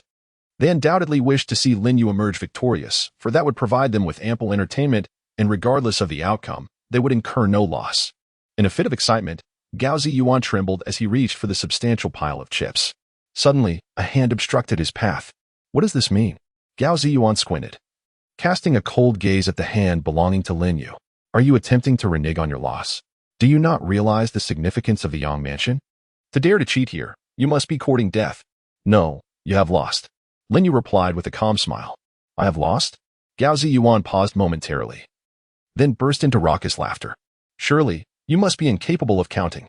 Take a good look and see who has truly lost. The dice are right here, untouched. As he spoke, Gao Ziyuan pointed emphatically at the dice. The numbers remained unchanged. You are seeing things. Lin Yu shook his head and smiled, stating, I clearly see 3 sixes, 3 of a kind. 3 sixes? The crowd was taken aback, staring at Lin Yu in disbelief. This person must be deranged. How could he claim 3 sixes when there isn't even a single 6 present? Even if he cannot count, he should recognize that these 3 dice do not bear the same number. Gao Ziyuan laughed heartily, his expression one of disdain. If you wish to renege, at least employ a more sophisticated method. There are so many witnesses here. Do you think you can mislead them? He was not wrong. Lin Yu was indeed attempting to mislead. Lin Yu could have easily transformed the dice into 3 sixes, but he refrained from doing so. Only by knowing that he had truly won yet being forced to accept a loss could Gao Ziyuan experience profound fury and despair. Lin Yu smiled and turned to Bai Miaoshou, asking, What do you say these are? Haha, who doesn't he know you are in cahoots with him? Gao Ziyuan laughed scornfully. Just because he claims they are 3 sixes, does that make it so? No sooner had he uttered these words than a resounding voice echoed nearby. Then I declare they are 3 sixes, is that acceptable? Upon hearing this voice, the crowd turned to see who had spoken. A middle-aged man with a square face stepped forward. Lord Lu. Greetings, Lord Lu. The crowd greeted him with forced smiles, though their hearts quaked with trepidation. The newcomer was none other than Yang Mansion's master, Yang Jin, known as Lord Lu. In Shangyang, he was a figure of significant stature, reputed to have connections that reached the heavens. Lord Lu has claimed that these 3 dice are indeed sixes? It appears this matter is far from simple. Lin Yu looked up Bai Miaoshou with a puzzled expression, silently inquiring. Bai Miaoshou gently shook his head, indicating that he had not disclosed Yang Jin's identity to him. Lord Lu, are you in league with them? Gao Ziyuan clenched his fists, his face flushed with rage as he glared at Yang Jin. Are you all conspiring to mislead us? If this were to spread, it would tarnish Lord Lu's reputation. No, you're mistaken. Yang Jin shook his head, raising his gaze to Lin Yu and Bai Miaoshou. While I would very much like to join forces with them, I am unworthy. What? Lord Lu deems himself unworthy to ally with them? Moreover, it was the esteemed 6th master who uttered these words before the gathered assembly. Good heavens!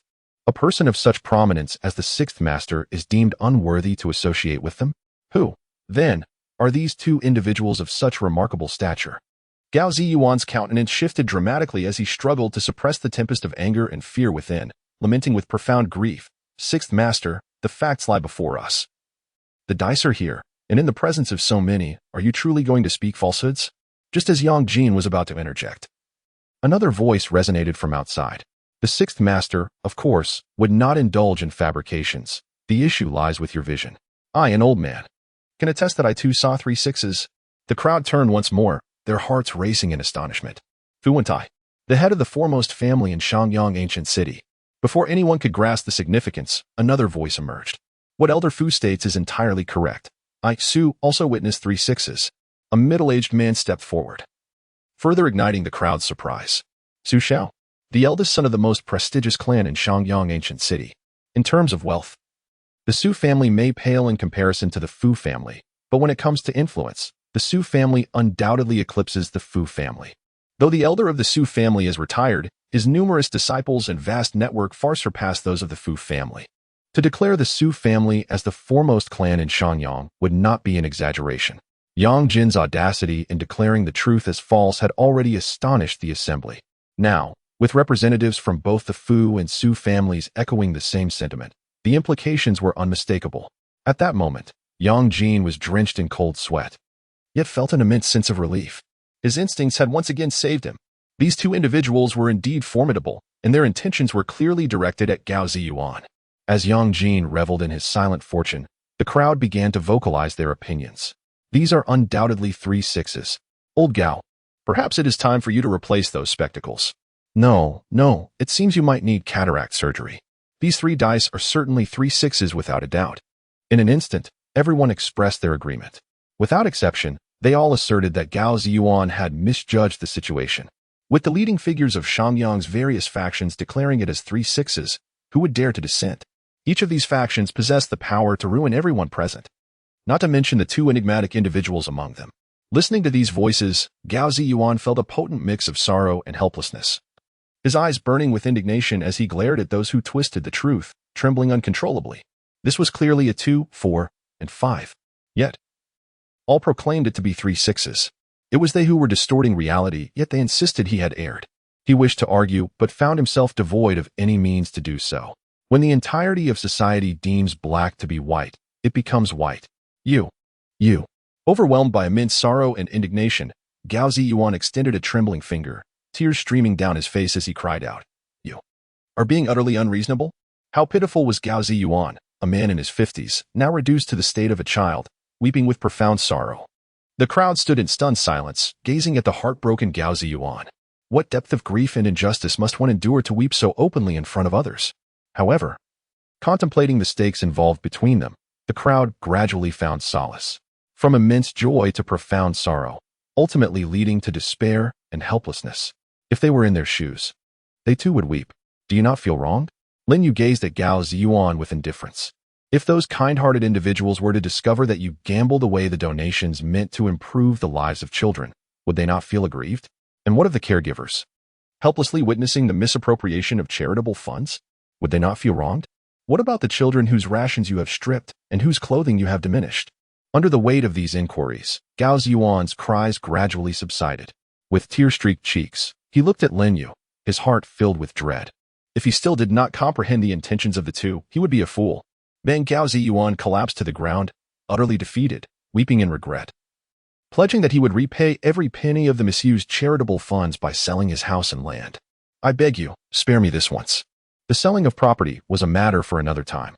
Lin Yu, displaying a cold demeanor, rose to compel him to fulfill the wager. Indeed, Bai Miaoshu stepped forward. Her gaze icy as she addressed Gao Ziyuan. "Let us assume your debt amounts to 10 million, at a ratio of 1 to 36. You still owe 350 million. You may keep 3 fingers." No. Gao Ziyuan, terrified to the core, frantically protested, bowing repeatedly. Bai Miaoshu remained unperturbed, her expression devoid of emotion as she stated, "You have 3 seconds to choose which 3 fingers to keep, or I shall make the choice for you." Gao Ziyuan was utterly panicked. Even upon hearing Bai Miaoshu's words, he lacked the capacity to decide. 3 seconds felt like a fleeting moment. Once the time elapsed, Bai Miaoshu acted without hesitation. She raised her hand. Though she wielded no blade, her heart was resolute. With a swift surge of true energy, 7 of his fingers were severed. Gao Ziyuan screamed in excruciating pain, rolling on the ground, his face contorted in agony, appearing exceedingly grotesque. His left hand retained only his pinky, while his right hand was left with merely his thumb and index finger. Though 3 fingers remained, they were rendered nearly useless. Witnessing this scene, the crowd was filled with dread. Genuine fingers, in broad daylight, before the eyes of many.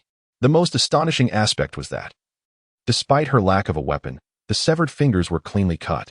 In that moment, many individuals clutched their own fingers tightly, silently vowing never to gamble again. Lin Yu did not cast a glance at Gao Ziyuan, simply instructing Yang Jin, "Convert those chips on the table into cash and donate it to the Welfare Institute." "Certainly. I shall dispatch someone to handle it immediately. Furthermore, I shall personally donate 20 million to the Welfare Institute." Yang Jin replied respectfully. "I, the Fu family, will also pledge 20 million. The Su family shall match that donation of 20 million. Both Fu Wentai and Su Xiao spoke simultaneously, eager to contribute. Once they had spoken, the other attendees dared not remain silent. Though they could not afford such substantial donations, they felt compelled to offer something. In no time, many joined in the pledge, with contributions ranging from hundreds of thousands to tens of thousands. Lin Yu made no effort to deter them and began to walk away. "Gentlemen, we shall converse again another day. Farewell." Bai Miaoshou and Su Xiao exchanged a brief remark before promptly aligning themselves with Lin Yu's pace. "We respectfully bid farewell to both of you," they said, bowing in unison. Upon witnessing this, Yang Jin quickly followed suit. It was only after their figures faded from sight that Yang Jin hurriedly pulled Bai Miaoshou and Su Xiao aside, trembling with curiosity, and inquired, "Who on earth are they?" "I cannot disclose their identities," Su Xiao replied, shaking his head repeatedly. "Neither can I," Bai Miaoshou chuckled, giving Yang Jin a thumbs up. "You possess remarkable insight, sixth master. Had you not spoken before us, the Yang residence would certainly have been compromised." Yang Jin felt a shiver run through him, instinctively wiping the beads of sweat from his forehead. Outside the Yang residence, Wang Su awaited their return, and upon seeing them emerge, he promptly approached. Bai Miaoshou hesitated, his mouth slightly agape, but ultimately chose to remain silent. "Speak your mind," Lin Yu remarked, noticing his indecisiveness. Realizing that his hesitation had not escaped Lin Yu's observation, Bai Miaoshou finally spoke up. "I have a matter that perplexes me, and I hope Lord Mu Bei can enlighten me." "Speak in the car," Lin Yu replied as he entered. Bai Miaoshou followed suit, while Wang Su made his way to the driver's seat. As the vehicle started, Bai Miaoshou immediately inquired, "Why not seal off the Yang residence? This is your territory. If you wish to seal it, you may do so," Lin Yu smiled. Bai Miaoshou shook his head, his gaze intense as he replied, "Your silence indicates that the Yang residence need not be sealed." "You truly understand me," Lin Yu chuckled. "If you were to seal the Yang residence, would it not lead to the Li residence, the Wang residence, or perhaps an even more obscure establishment? Is it preferable to have one that you have thoroughly comprehended?" Bai Miaoshou paused momentarily before responding, "Naturally, the Yang residence." "Then it is settled," Lin Yu said with a smile. "The Yang residence should serve your purpose, rather than be sealed off. Do you comprehend?" Bai Miaoshou was taken aback, reflecting deeply on Lin Yu's words. This was intended to transform the Yang residence into one of his intelligence networks. The individuals frequenting such a place, while not all opulent, certainly possessed some societal standing. Their gatherings would inevitably lead to discussions of various matters. Perhaps the very information they exchanged would be what he required. Realization dawned upon Bai Miaoshou, and he looked at Lin Yu with gratitude. "I was indeed foolish. Thank you, Lord Mu Bei, for your guidance." "You are not foolish. Rather, you were ensnared in a misunderstanding," Lin Yu replied, shaking his head with a smile.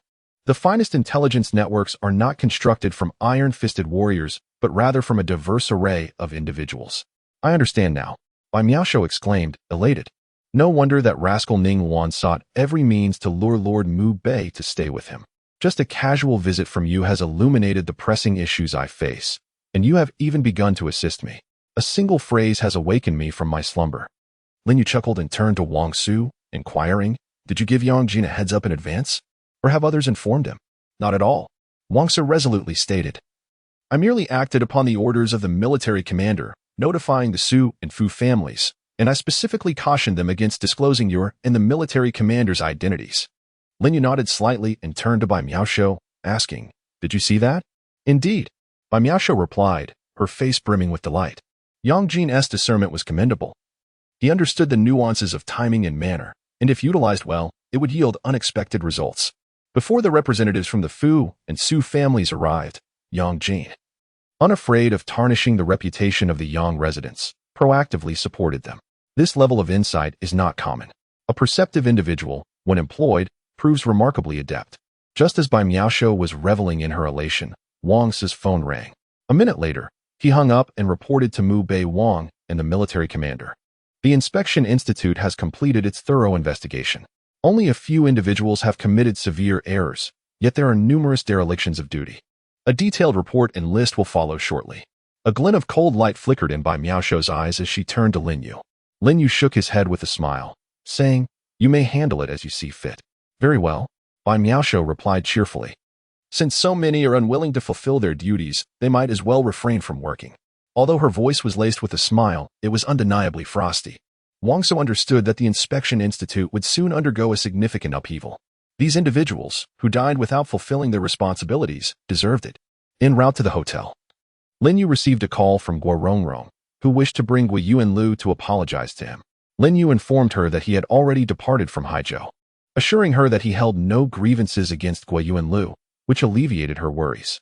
Upon reaching the hotel, Lin Yu exited the vehicle, instructing the driver, "You may leave." Attend to your own affairs. There is no need for you to return tomorrow, as I will go to Guishu Mountain Villa alone. Please allow my subordinate to accompany you. Bai Miaoshu implored. I have been to Guishu Mountain Villa once and am somewhat familiar with it. This would save us from unnecessary complications. Lin Yu shook his head with a smile. You should attend to more pressing matters. Bai Miaoshu stood tall, asserting, the affairs of Mu Bei Wang are the most crucial. Furthermore, having witnessed the significant influence of Guishu Mountain Villa operating under her very nose for so long, she was eager to clarify the situation completely. After a moment of contemplation, Lin Yu conceded, very well, then you may take the car. Come to fetch me tomorrow morning, and we shall proceed to Guishu Mountain Villa together. Bai Miaoshu's heart swelled with pride. The immense power of Guishu Mountain Villa operating so close to her had undoubtedly ignited a fire within her. Without accompanying him to investigate thoroughly, she would hardly find rest. Understood. Upon receiving Lin Yu's consent, Bai Miaoshu was overjoyed. After waving goodbye to the others, Lin Yu entered the hotel alone. Once in his room, Lin Yu dialed Shen Qingyue's number, firstly to inquire if she had returned to Jiabei, and secondly, to assure her of his safety, preventing her from worrying. What began as a simple phone call turned into a lengthy conversation. Half an hour later, they finally concluded their call. Clutching his nearly depleted phone, Lin Yu wore a smile of contentment. At 9 o'clock in the evening, in a quaint tavern located in the ancient city, after waiting for a long time without any customers, Mr. He and his wife realized that no patrons would arrive. Burdened with worries, they decided to close up early. Mr. He went to the kitchen to tackle the dirty and laborious tasks, while his wife cleaned outside. Lost in thought, Mr. He approached his work with a lack of enthusiasm. Mr. He, come out quickly. At that moment, his wife's startled voice rang out. Mr. He, taken aback, grabbed a kitchen knife and rushed outside. Upon seeing her husband storm out brandishing a knife, his wife was both amused and exasperated. I called you to watch the news, not to wield a knife. What? I thought there was a robbery. Mr. He stammered, feeling quite embarrassed. What is so fascinating about the news? It's just the affairs of those big shots. What does it have to do with us common folk? Just look. His wife pointed excitedly at the television mounted on the weathered wall. Instinctively, Mr. He lifted his gaze. And as he saw the news being broadcast, the knife clattered to the floor. The report was none other than the arrest of Gao Ziyuan. Just as that news concluded, the next segment announced the dismissal and prosecution of several officials from the Supervision Office for dereliction of duty. Got his eyes. Got his eyes. Tears streamed down Mr. He's face as he was overwhelmed with emotion. His wife also wept with joy, wiping her tears incessantly. Observing the elated couple, a hidden figure smiled with satisfaction. Kindness deserves to be rewarded. Early in the morning, Lin Yu accompanied Bai Miaoshu to the Guishu Villa. Upon entering the car, Lin Yu noticed a suitcase carelessly left on the passenger seat. What do you have in that suitcase? He inquired with curiosity as the vehicle began to move. A key to Guishu Villa, Bai Miaoshu replied with a smile. A key? Lin Yu asked, puzzled. For gold bricks, Bai Miaoshu explained with a grin. To enter Guishu Villa, one must bring over 100 kilograms of gold as proof of financial capability. That is the rule of the villa. Such a rule. Lin Yu chuckled in disbelief, suddenly recalling something. Feng Lu required a gift that would please Jiang Yu. The customs of Feng Lu and Guishu Villa seemed remarkably similar. With this thought, Lin Yu curiously asked, if one does not purchase any elixirs at Guishu Villa, will the 100 kilograms of gold be refunded? The gold is non-refundable, but the cash can be returned, Bai Miaoshu clarified. Qian Wanjin has a particular fondness for gold. If a guest does not spend at Guishu Villa, they cannot take their gold back, but he will purchase it at international gold prices. If all expenses are paid in gold, discounts may apply. However, all reception and transactions at Guishu Villa are handled by the steward. To meet Qian Wanjin in person, that gold serves as a gift for the introduction, and it is not refunded, even if no purchase is made. Hearing Bai Miaoshu's words, Lin Yu chuckled again in astonishment. Was Jiang Yu's tactic learned from Guishu Villa? Qian Wanjin. Truly, he lives up to his name. Suddenly, he found himself inexplicably eager to visit the Guishu Villa and meet the eccentric Qian Wanjin. Mingjing Lake, situated to the southwest of Shenyang, is the largest natural body of water in the region. Guishu Villa is located on an island at the heart of Mingjing Lake. From a distance, Guishu Villa appeared unremarkable, reminiscent of a leisurely resort. After exchanging 4 gold bricks, they successfully entered the villa. Upon stepping through the entrance, Lin Yu was utterly astounded by the sight before him. He fancied himself well-traveled, yet the spectacle before him left him utterly speechless. Other villas are adorned with flowers, trees, and lush greenery. But the floor at Guishu Villa was all resplendent gold. The lamps, the lamp posts, the tables and chairs within the courtyard, even the path beneath their feet, seemed to shimmer with gold. Everywhere he looked, there was the gleam of gold. The dazzling sight was almost blinding. Regaining his composure from the shock, Lin Yu turned in astonishment to the attendant who had guided them, exclaiming, "Pray tell, are all these truly made of pure gold?" The attendant, accustomed to such inquiries, smiled and replied, "They are merely gilded, though our owner aspires to one day transform them into pure gold." Such aspirations, indeed, they were unconventional. Just the gilding alone must have required considerable amounts of gold. No wonder Qian Wanjin had such an obsession with it. With a sigh of realization, Lin Yu instructed the attendant not to seek out the steward, but to take them directly to meet their master. "Very well, please follow me." The attendant replied with a slight smile, bowing as he led the way. Under the attendant's guidance, Lin Yu and Bai Miaoshu ventured deep into Guishu Villa. The path was adorned with opulence at every turn. Eventually, they halted before a small courtyard.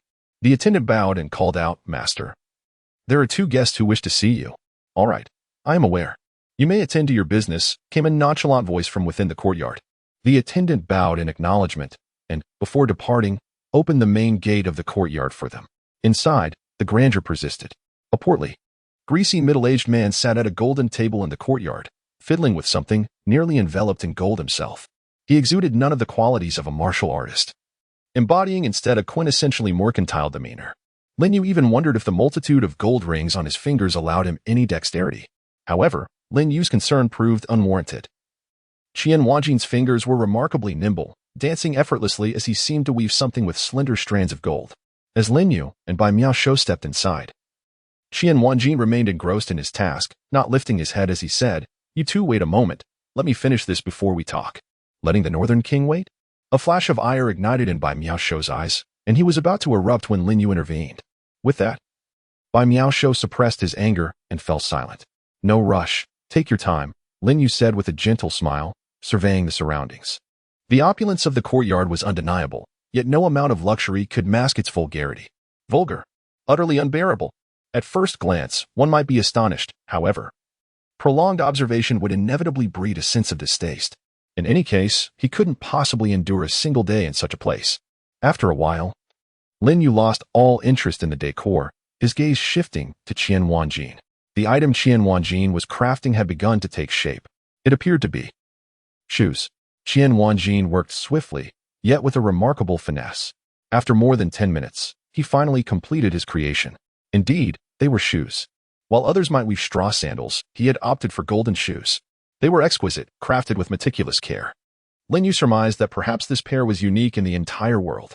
Qian Wanjin placed the golden shoes at his feet to try them on, nodding in satisfaction and boasting, "Beautiful, truly beautiful. A masterpiece worthy of a master."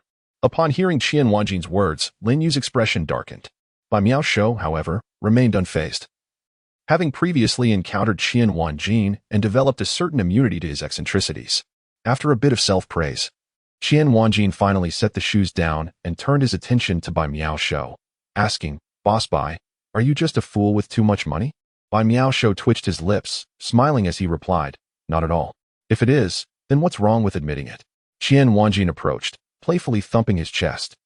"Many say I'm a fool with too much money. Look at me. I lead a rather prosperous life, don't I?" Lin Yu chuckled and inquired, "What makes you think he is a fool with too much money? What should I call you?" Qian Wanjin then asked Lin Yu.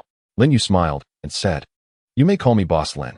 Qian Wanjin laughed, continuing, "Boss Lin, your friend just gifted me 100 kilograms of gold bricks a few days ago.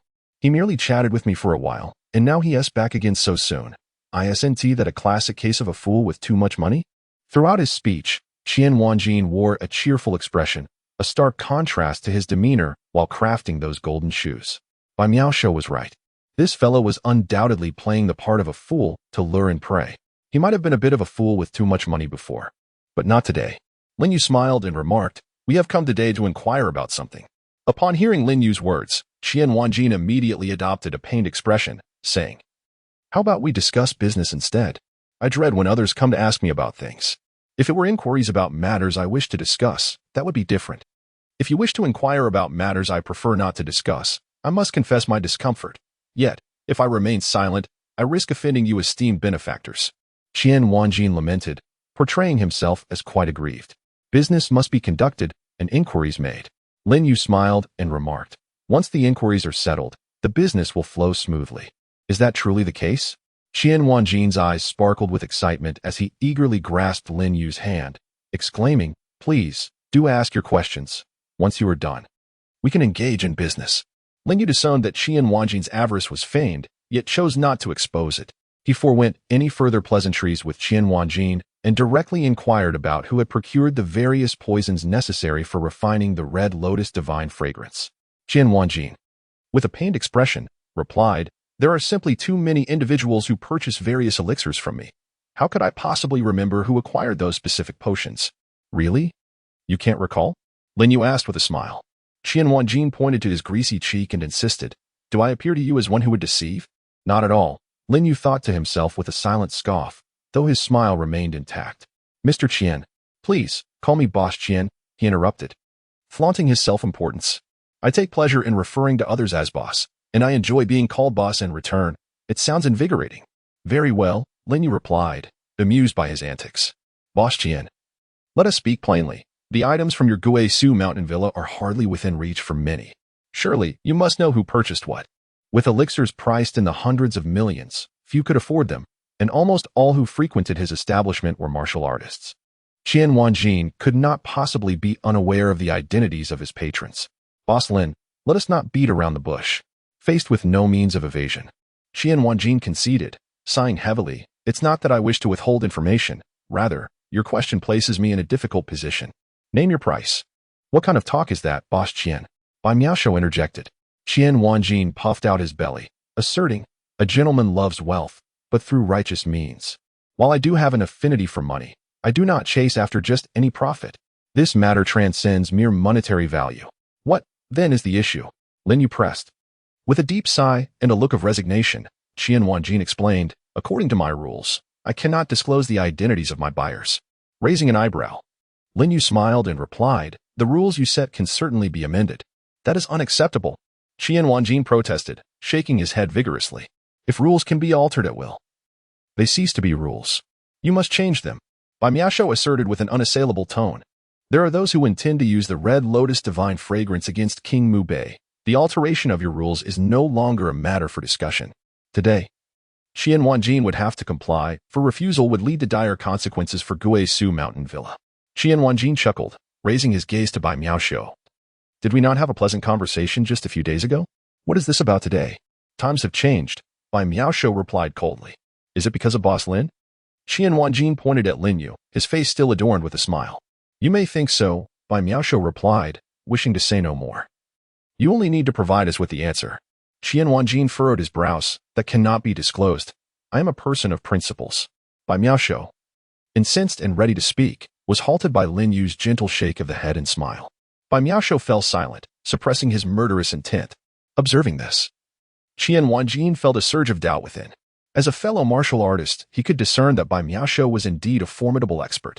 Yet, this expert displayed utmost respect towards Boss Lin. Could it be that Boss Lin was an even more powerful figure? However, from Lin Yu, he sensed not a trace of a martial artist's aura. Standing there, he seemed no different from an ordinary person. Lin Yu's expression remained unfazed, and he smiled. You are correct. If rules can be altered at will, they can no longer be termed as rules. Qian Wanjin's spirits lifted, and he clapped in laughter. Boss Lin truly understands reason. However, Lin Yu suddenly shifted his tone, a smile lingering on his lips. Among martial artists, there exists an unwritten rule. I wonder if Mr. Qian has heard of it? Qian Wanjin, with a casual demeanor, inquired, what rule? Lin Yu turned away, standing with his hands clasped behind him, chuckling. Anyone who concocts the crimson fragrance or assists others in its creation shall be condemned by martial artists across the land. The mention of crimson fragrance caused Qian Wanjin's smile to instantly fade. As a powerful martial artist, he was undoubtedly aware of this unwritten consensus.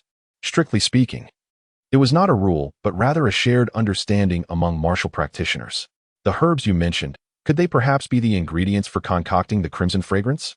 Qian Wanjin asked with a furrowed brow. Indeed. Lin Yu nodded with a smile.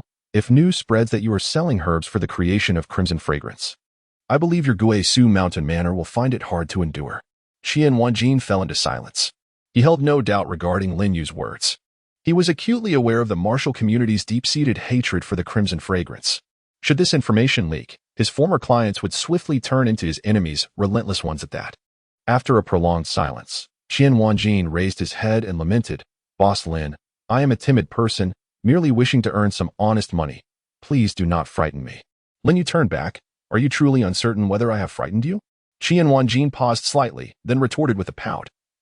"The method for concocting crimson fragrance has been lost for centuries. Who would believe that those herbs are for its creation? If he claimed it were true, 9 out of 10 martial artists would accept it." By Miaoshou, exuding confidence, interjected, "Shall we place a wager?" Everyone knows that King Mu Bei is a man of his word. If King Mu Bei himself states that those herbs are for concocting crimson fragrance, how many martial artists would not believe him? Is he truly that formidable? Qian Wanjin's eyes widened. After a moment's contemplation, he vigorously shook his head. "Forget it. I would rather not gamble on such matters. Winning such a gamble brings me no advantage, while losing could lead to my utter ruin." "Indeed. One must weigh the pros and cons." Lin Yu nodded slightly, casting an appreciative glance at Qian Wanjin, and inquired, "Have you decided to share your thoughts with us?" Qian Wanjin shook his head, a broad smile gracing his features. "I cannot betray the rules I have set for myself. Nor do I wish for anyone to know that I have sold the elixir for refining the red lotus fragrance." "Lin boss, by boss, what do you suggest I do?" "Quite simple," Lin Yu replied with a cheerful demeanor. "If you eliminate us, your dilemma would cease to exist." At the moment Qian Wanjin posed the question, he understood the implications of his words. Murder to silence witnesses is indeed the most straightforward solution. "Lin boss, you were the one who suggested it." Qian Wanjin's grin was radiant, though a hint of helplessness crept in. "I truly do not wish to harm you, deities of wealth, but I must protect my own life." "Understood." Lin Yu maintained his smile, stepping aside voluntarily. He recognized that Bai Miaoshou was undoubtedly eager to confront Qian Wanjin.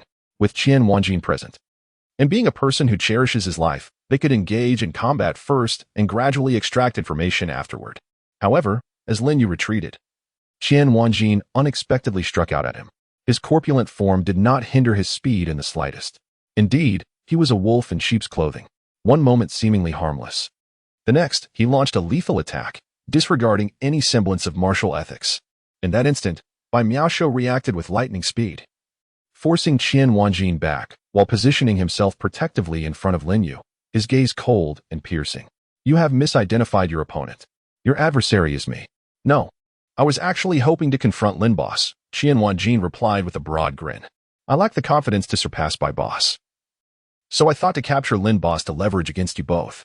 I never anticipated that Bai boss would prove superior." Bai Miaoshou and Lin Yu exchanged incredulous looks, their expressions momentarily contorting in disbelief. While it was understandable that Qian Wanjin harbored such thoughts, his shameless admission was utterly unexpected. After a brief daze, Bai Miaoshou grasped the hilt of his sword, stating firmly, "Since you failed in your attempt, what remains is a matter between the two of us." Hold on. Qian Wanjin waved his hands repeatedly. "You struck first, and I recognized your advantage. Surely, it would be foolish for me to engage you again." At Qian Wanjin's words, Lin Yu couldn't help but chuckle. Setting aside other considerations, Qian Wanjin was undoubtedly an amusing character. If circumstances allowed, he would even consider befriending him. Bai Miaoshou was also somewhat amused by Qian Wanjin's brazen demeanor and cast him an exasperated glance before saying, "Since you acknowledge that you are not my match, then speak quickly. While you may wish to avoid conflict, I am genuinely eager to engage. I genuinely dislike people like you." Qian Wanjin disregarded Bai Miaoshou's threat, rising to head indoors while muttering, "What is the point of incessant fighting and killing? Why not sit down and enjoy a cup of tea instead?" Soon, Qian Wanjin emerged from the house, bearing a teapot and teacups. It was unmistakable that these exquisite items were crafted from pure gold. After inviting the two gentlemen to sit in the courtyard, Qian Wanjin poured them tea. "I can tell you both are important figures. Could you spare me the trouble?" He lamented, his brow furrowed. "Indeed, your plight seems truly dire," both men remarked with a hint of sarcasm. Lin Yu gestured towards the golden shoes on the table and quipped, "I doubt anyone else in the world is as unfortunate as you. Such audacity.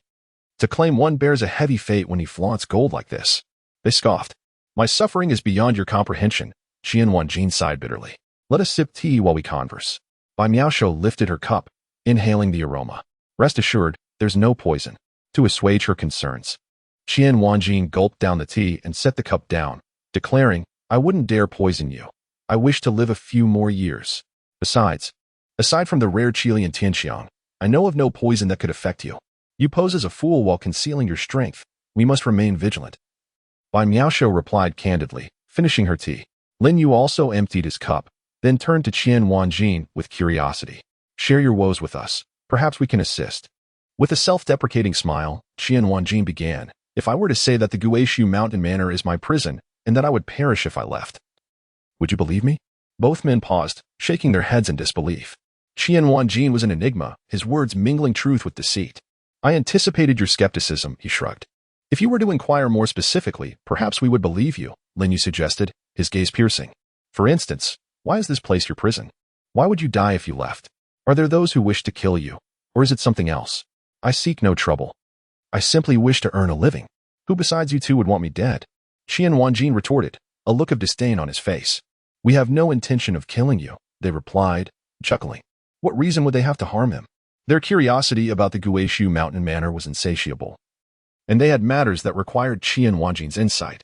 Qian Wanjin shot them an exasperated glance, saying, "If I don't divulge what you wish to know, you would indeed consider taking my life." In that moment, both men fell silent, the truth hanging heavy in the air. Yes, if Qian Wanjin withheld information, they would likely seek his demise. This was an unspoken understanding. "Well then, I find myself at your mercy. To ensure my survival, I shall disregard any semblance of decorum. Here's the deal. Procure for me a ton of gold, and I shall reveal to you what you desire to know." Both individuals recoiled in disbelief, casting incredulous glances at Qian Wanjin. Even at this juncture, he remained fixated on gold? Was his obsession with gold genuine? Or was he merely performing for their amusement? No. Meeting their gazes, Qian Wanjin, suddenly flustered, proclaimed with unwarranted confidence, "Is it not reasonable for me to seek a favor after you have compelled me to break the rules?" "Reasonable? My foot." Bai Miaoshu slammed her palm on the table, seething. "Had you made this request earlier, we might have considered it. But now, we possess not even an ounce of gold. I warn you, our patience is finite. Speak quickly. Who purchased those spiritual herbs? If you continue your prattle, not only will you leave empty-handed, but I shall also ransack this place." Not just Bai Miaoshu. Even Lin Yu found himself at a loss for words, utterly baffled by this eccentricity. Were it not for the assurance that the tea was not poisoned, he might have suspected that Qian Wanjin was deliberately stalling for time, awaiting the onset of their poisoning. Observing Bai Miaoshu's fury, Qian Wanjin's face fell, and he lamented, "This is unfair. You are bullying me." The two were visibly agitated, itching to deliver a sound thrashing. "Speak now." Bai Miaoshu, struggling to suppress her urge to strike him, barked through gritted teeth. A palpable wave of murderous intent enveloped the room, sending a chill down Qian Wanjin's spine. "Let us converse civilly. I will tell you everything." He stammered, abandoning all pretense, his face a mask of forced smiles.